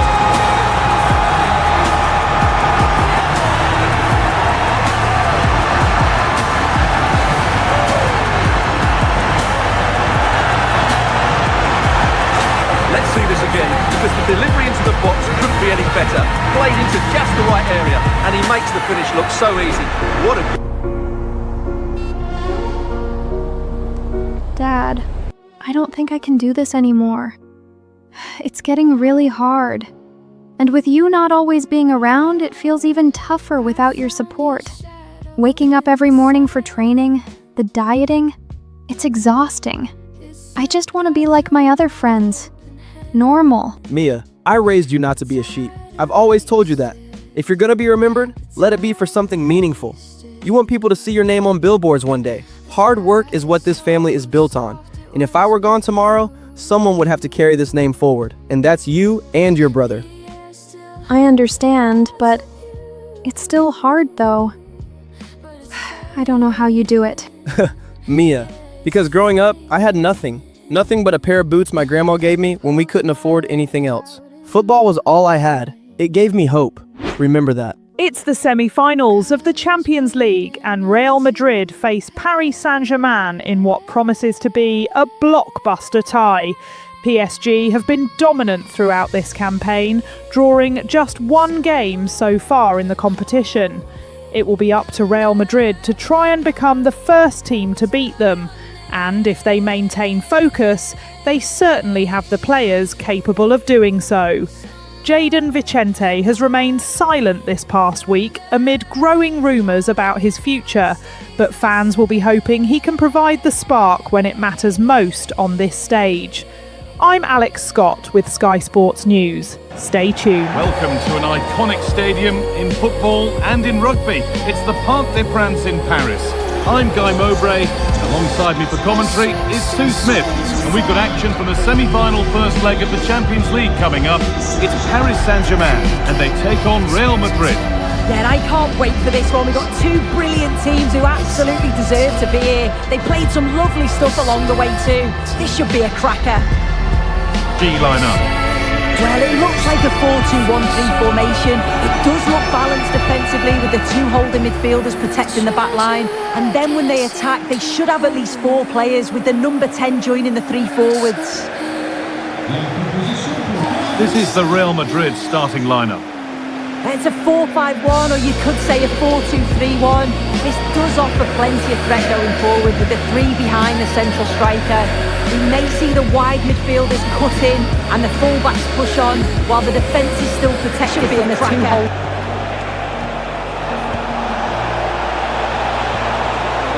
Over the ball to the back post.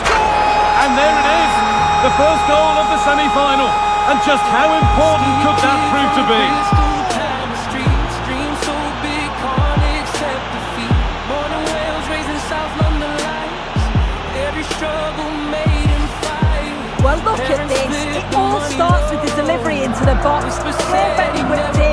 the finish matches it, connects with it so sweetly. No chance for the keeper. It's a brilliant goal. Every down, every tear, build the courage, build the fear, turn the pain into a flame. Now the From Real Madrid to win the ball back. Jayden Vicente. That's a good pass. Hold the flag. He shall not pass. He'll touch the sky. Makes the shot. And it's saved. Every wall he breaks them down. Alexander Arnold. From the streets of London to here. And that's Really well organised off the ball there. this was the equaliser. And it's in. The goal to get us back to level pegging.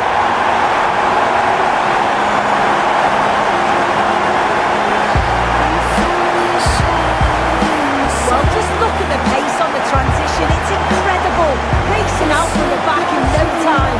And once it falls to him, he's never missing. Arms to right, slots it home.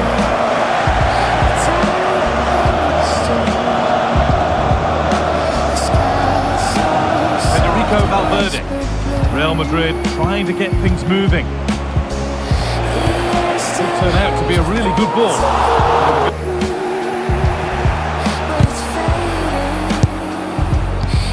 Lovely, incisive ball. Terrific chance. That's world-class goalkeeping. Well, he was under real pressure there, but his reactions were absolutely brilliant. It's put into the middle. Back up the bar. Well, a promising looking attack, but just unable to take advantage. And with that, the first half comes to an end here in Paris.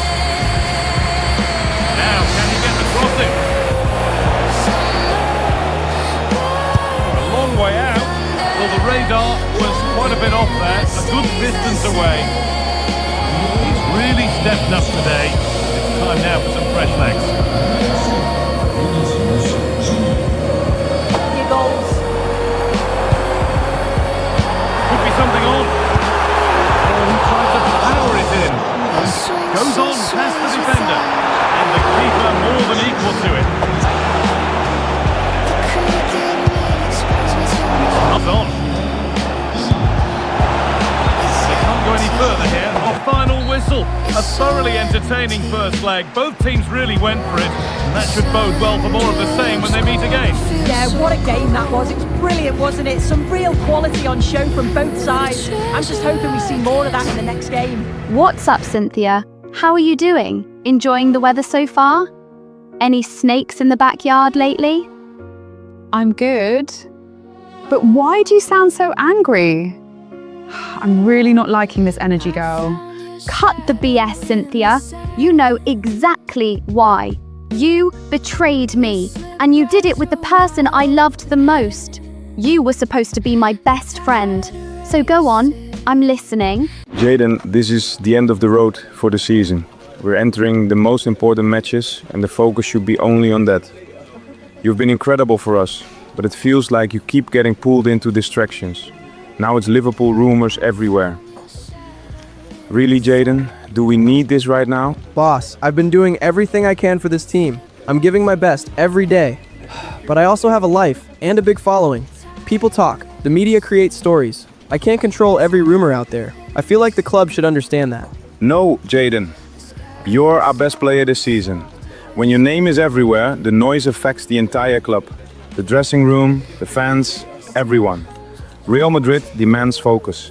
So I'm asking you directly, where is your commitment? With this club, right now, or somewhere else? I want a clear answer, and I want it now. Colors bleeding into pale.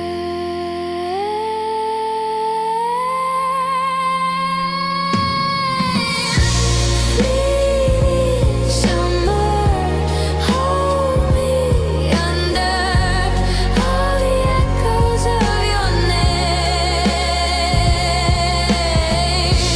Fleeting summer.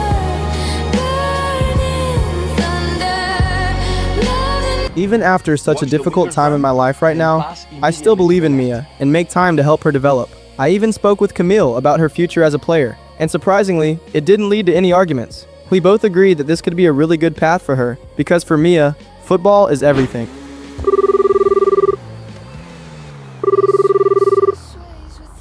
Jay, I spoke to Cynthia last week and she couldn't even explain why the two of you decided to ruin my life.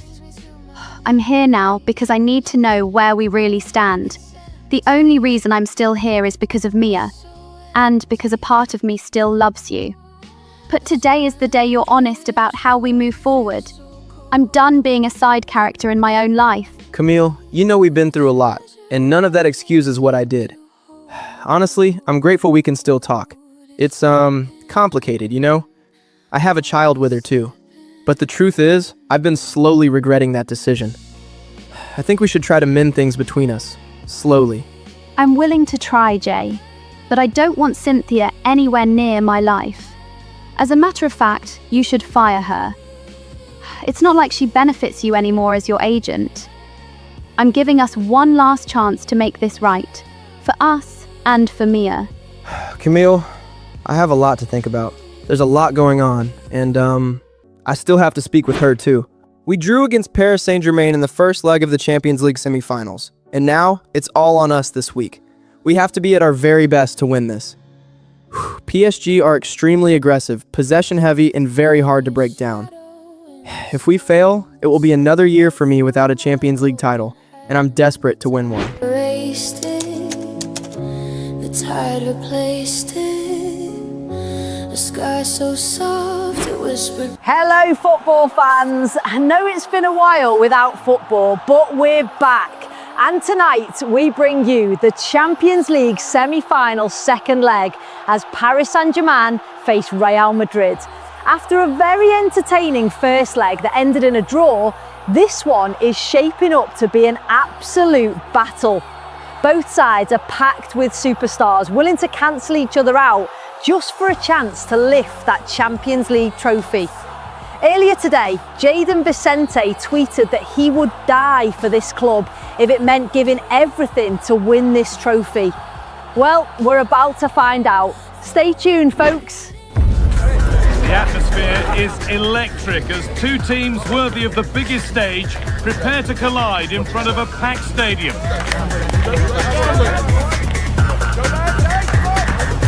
From the Spanish capital, joining me, Guy Mowbray for commentary, will be Sue Smith. And we've got to that stage of the Champions League, the semi-final second leg. It's Real Madrid and they take on Paris Saint-Germain. Yeah, it was a good first leg, wasn't it? Plenty of action at both ends, and with so little to split the two sides, you do feel that it's set up perfectly here. Hopefully we'll get a good game. Good starting lineup. Yeah, it's a 4-5-1, but it will morph into a 4-2-3-1. The single centre forward will be supported by the number 10, and you'd expect them to rotate and swap positions just to try and drag defenders out. The wide midfielders, they'll offer a threat in behind. Here's how PSG line up. Well, it looks like a 4-2-1-3 formation. It does look balanced defensively with the two holding midfielders protecting the back line. And then when they attack, they should have at least 4 players with the number 10 joining the 3 forwards.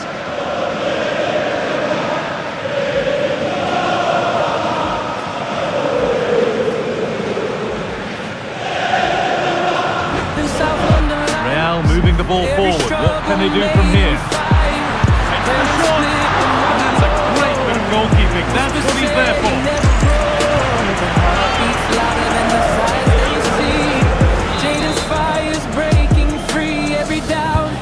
Here it comes. That's a good ball. Oh yes, what a goal! Speed of thought, followed by a magnificently executed chip. And the goalkeeper helps.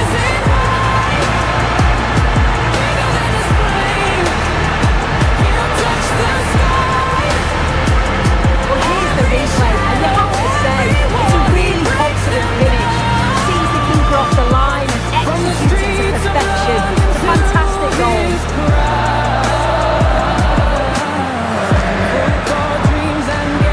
Jayden Vicente is now closer than ever to breaking the record held by Cristiano Ronaldo. With 17 Champions League goals, he's just one away from reaching that historic mark.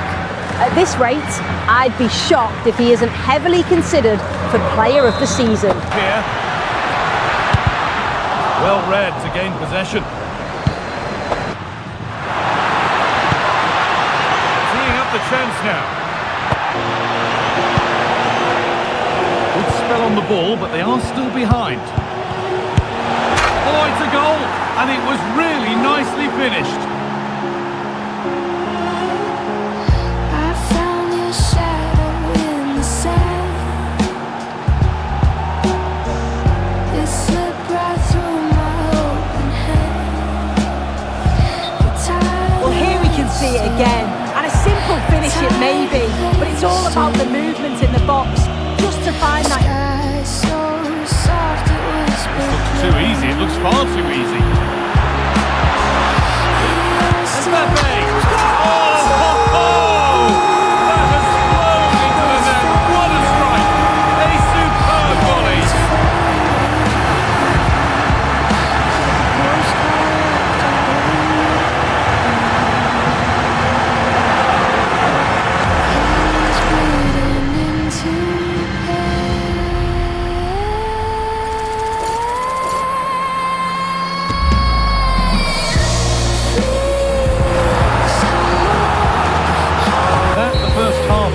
Bale comes to a close.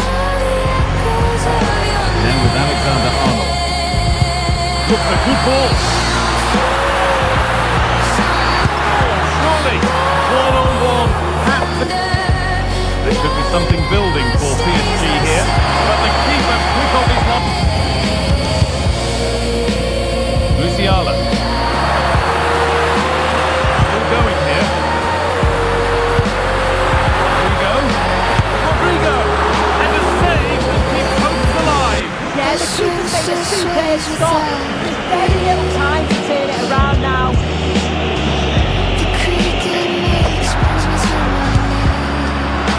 Oh, it's a decent... There is the whistle, and that confirms it. Real Madrid go marching on to the final. Well, look at the celebrations. You can see just how much it means to them. There really wasn't too much in it over the two legs. They were tested all the way. That's a sign of champions. What a final it promises to be. Hi Jayden, great win tonight. It must be a huge confidence boost going into your third Champions League final. How are you feeling, and do you think this could finally be the year you win it? Yeah, it was a very good win. I think the whole team played well tonight. The support from the squad has really made me believe again that it might be possible this year. And I have to believe. That's all I can do, especially for my kids. There have also been a lot of rumours about your future, with Liverpool reportedly interested. Is there any possibility of extending your contract with Real Madrid? Alex always trying to catch me slip. Honestly, I can't say anything about that right now. But my heart is with Madrid at the moment. And for now, my focus is on making history here. All right, that's all the questions for tonight. Thank you. Do you see this as a long-term strategy?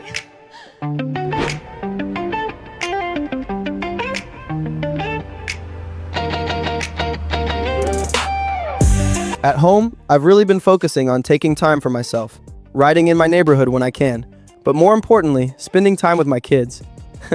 Jayden Jr. and Mia get along really well, especially since they're both massively into football. Most of our conversations are about school and training, which is something I've started to value more as I've matured. Being present for them is important, no matter what I'm going through in my own life. At the same time, I can't help but feel nervous about the Champions League final, and of course, the league, which we should secure next Saturday. Being there with the fans when it happens is something I know I'll cherish forever. Boys, this is the end of the road. We have two massive games ahead. The final league match is first, and it's simple. We have to win it. Right now, the only thing separating us and Barcelona is goal difference. If we lose and they win, the title is theirs. If we both drop points, we can still take it on goal difference. So go out there and give everything. Do it for yourselves, do it for each other, and do it for the fans. Then we turn our focus to the UEFA Champions League final. And you already know who's waiting for us there. Barcelona again. We'll talk more about that later. For now, go out there and win the league for your fans. This is the kind of occasion we all relish as football fans. Non-stop hype all week long, and now for the action. A really exciting night ahead of us here at the Santiago Bernabeu in Madrid. I'm Derek Ray, getting ready to bring you all the action, accompanied by my broadcasting partner, Stuart Robson. An action coming up from the Spanish top division, La Liga. It's Real Madrid, and they take on Racing Santander. Well, often we talk about the tactics, the individual players that are missing, but so often it's the mentality of the players that is key to winning any football game. Which of these teams has the right attitude today is the big question. And let's dissect the Real Madrid side. Well, in this shape, if their wide players stay high up the pitch and get enough of the ball, it's a very attacking lineup. If they drop too deep, they will then leave the centre-forward isolated, and it could be difficult for them. Let's have a look at the initial 11 for the visitors. Well, the shape is the same, but they may play it in a slightly different way. And key to this game will be the fullbacks. Do they tuck in alongside their centre-halves or look to support their wingers? I hope it's the latter.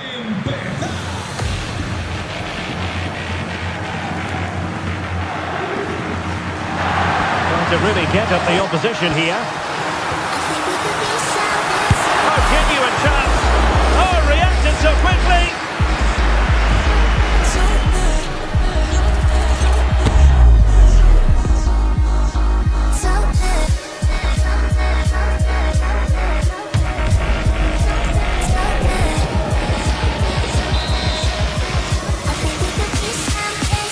He's fired over the corner.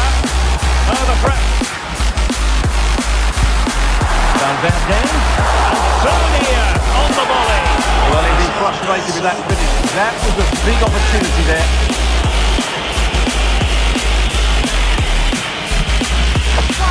15-minute play.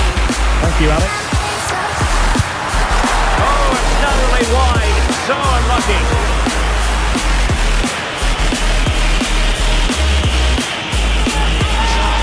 Good attacking football. How about the cross? And the ruling is offside here.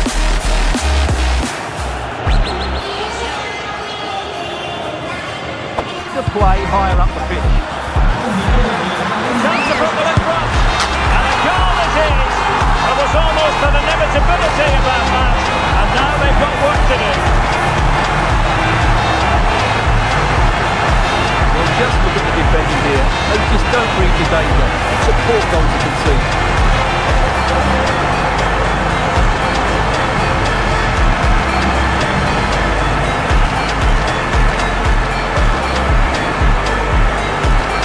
Jayden Vicente is officially the top scorer of La Liga this season with 31 goals. What an incredible first campaign that has been for him. His teammates have expressed nothing but amazement at such an iconic season. Even Kylian Mbappe couldn't catch him, finishing with 26 goals. Vicente has truly stolen the show this season. Is that half-time here in the Spanish capital?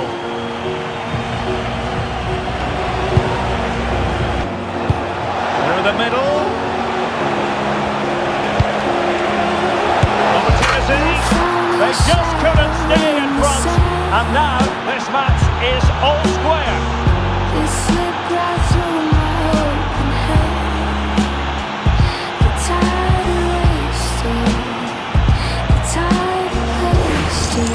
Well, here's the replay. He's done well to get his head up, pick out a teammate, and the finish is just as good.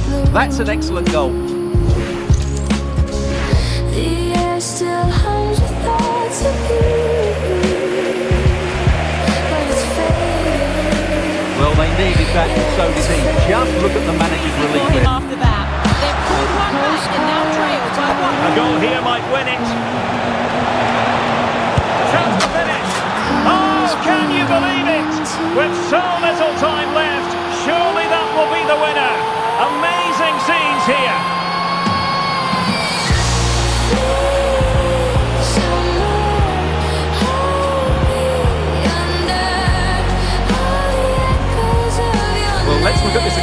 the transition when the ball changes hands is so quick. And from there, he never looked like missing. That's a lovely goal.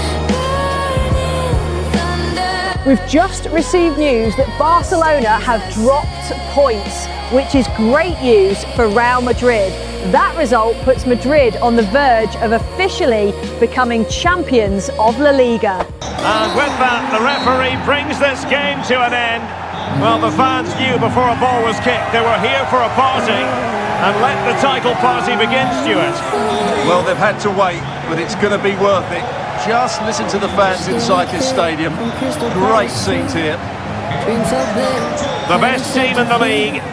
It was official ahead of this game, but the supporters wanted to be here to drink in the moment. Over the course of the season, they've been absolutely superb. Fully deserved the title. And now for the moment of confirmation, the trophy presentation. Well, this is what they were dreaming of before the game. Come and pick this trophy up. What a performance from them. Yes, a performance that has impressed absolutely everyone. And now it comes down to holding that piece of silverware aloft. The sweet taste of success. It has been quite the journey, and it comes to an end in style on the big stage. And now the celebrations can begin. Not just the players, but also the fans, the coaching staff. What a performance it's been.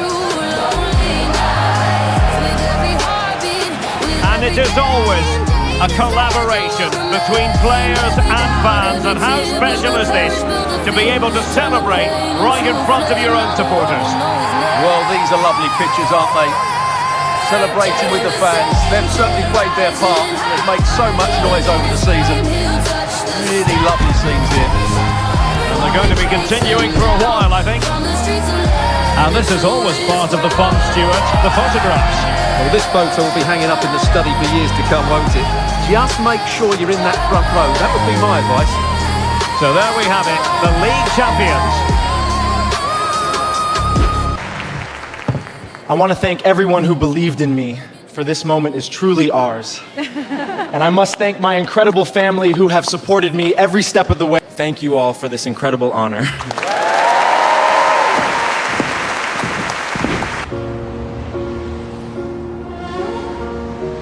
Boys, we're here and we need to be fully locked in. First of all, congratulations to Jayden Vicente for everything he's done for this team this season. He fully deserves those awards. But we're not finished yet. We still have the UEFA Champions League final ahead of us. And it's against our biggest rivals, Barcelona. So don't let your guard down. Don't let the fans down.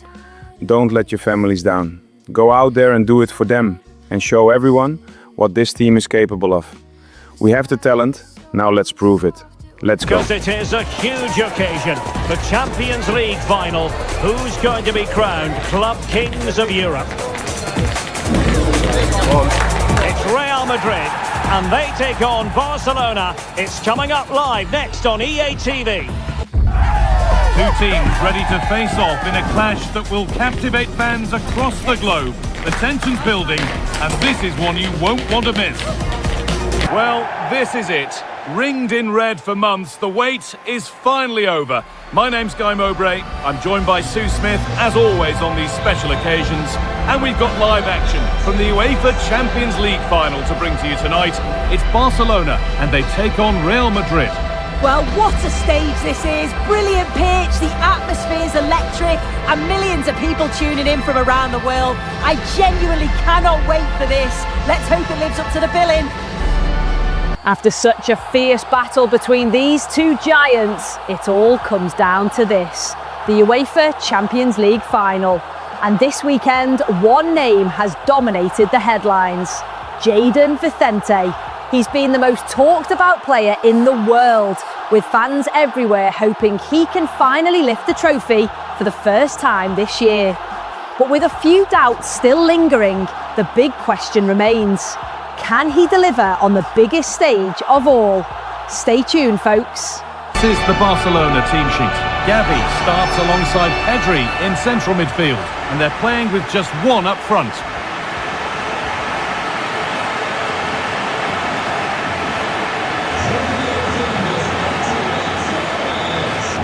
This is the Real Madrid starting lineup. Yeah, looks like a 4-5-1 or a 4-2-3-1.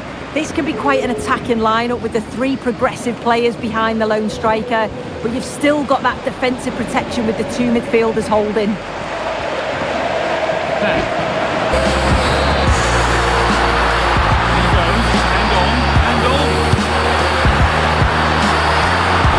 Well, and make sure the central striker isn't too isolated. If it's on one side, can the other winger come in and be that second centre forward? Fearless block. Trying his luck. Oh, superb reflexes to get across to that. Outstanding.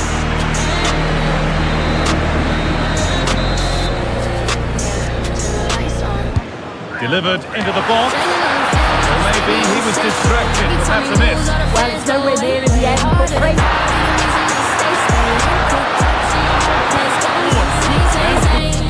That brings the first half to a close here in Berlin. We don't have time to be messing around. We've started well, but where are the chances for the forwards? Jayden, I want you tracking back a little more. Mbappé, stay forward. Musiala, don't sit too deep. Find spaces for your striker and support the attack whenever you can. And I want to see more crosses into the box. Boys, we don't have much time left. Now go out there and win this game. Get a crossover. Looking this on. And it's held up. They'll know that they're not playing up to the standard expected. You just feel they need to impose themselves a bit more. But the effort never really. It's a lovely ball. There might be something building now.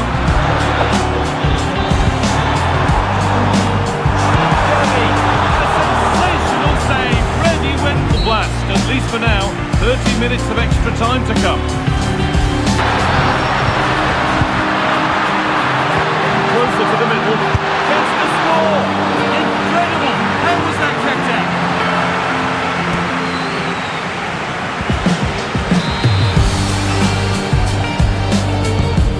Ball comes in.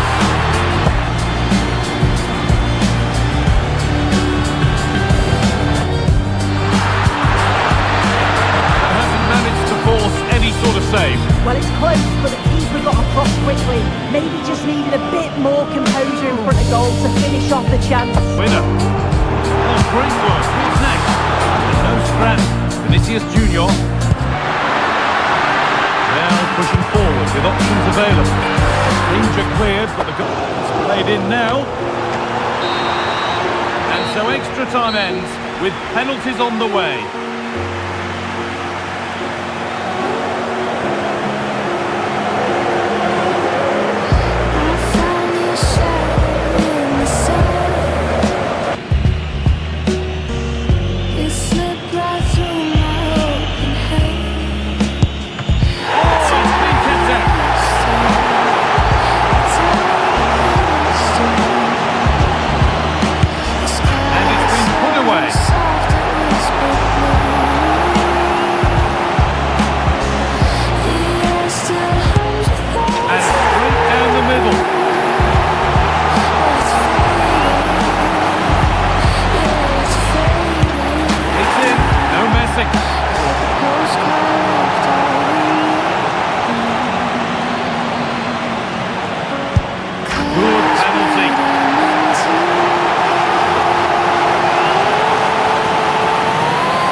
of sport when the biggest prizes are decided. Such contrasting scenes. Yeah, what a dramatic way to win. I think we can just about take a breath now. A brilliant achievement though. A stunning win. Well, they're not going to forget this for a long, long time. A proud moment for him.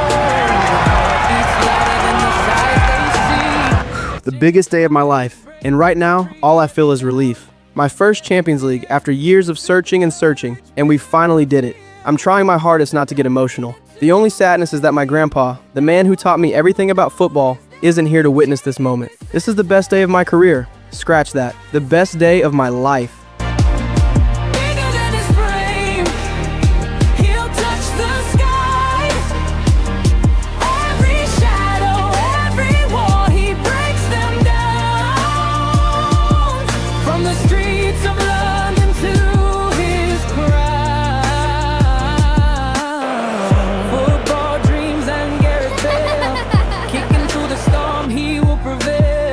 Size don't matter when your soul's this strong. Every setback's just a verse in his song. Cold morning academy lights, chasing dreams through lonely nights. With every heartbeat, with every game, Jayden's legend will remain. Every doubt, every tear, built the courage, built the fear, turn the pain into a flame. Now the world will know his name. Jayden Vicente, rising high. Hello Jayden, this is Perez. Please come to my office when you have a moment. I have something important to discuss with you about your future. He breaks them down from the streets of love.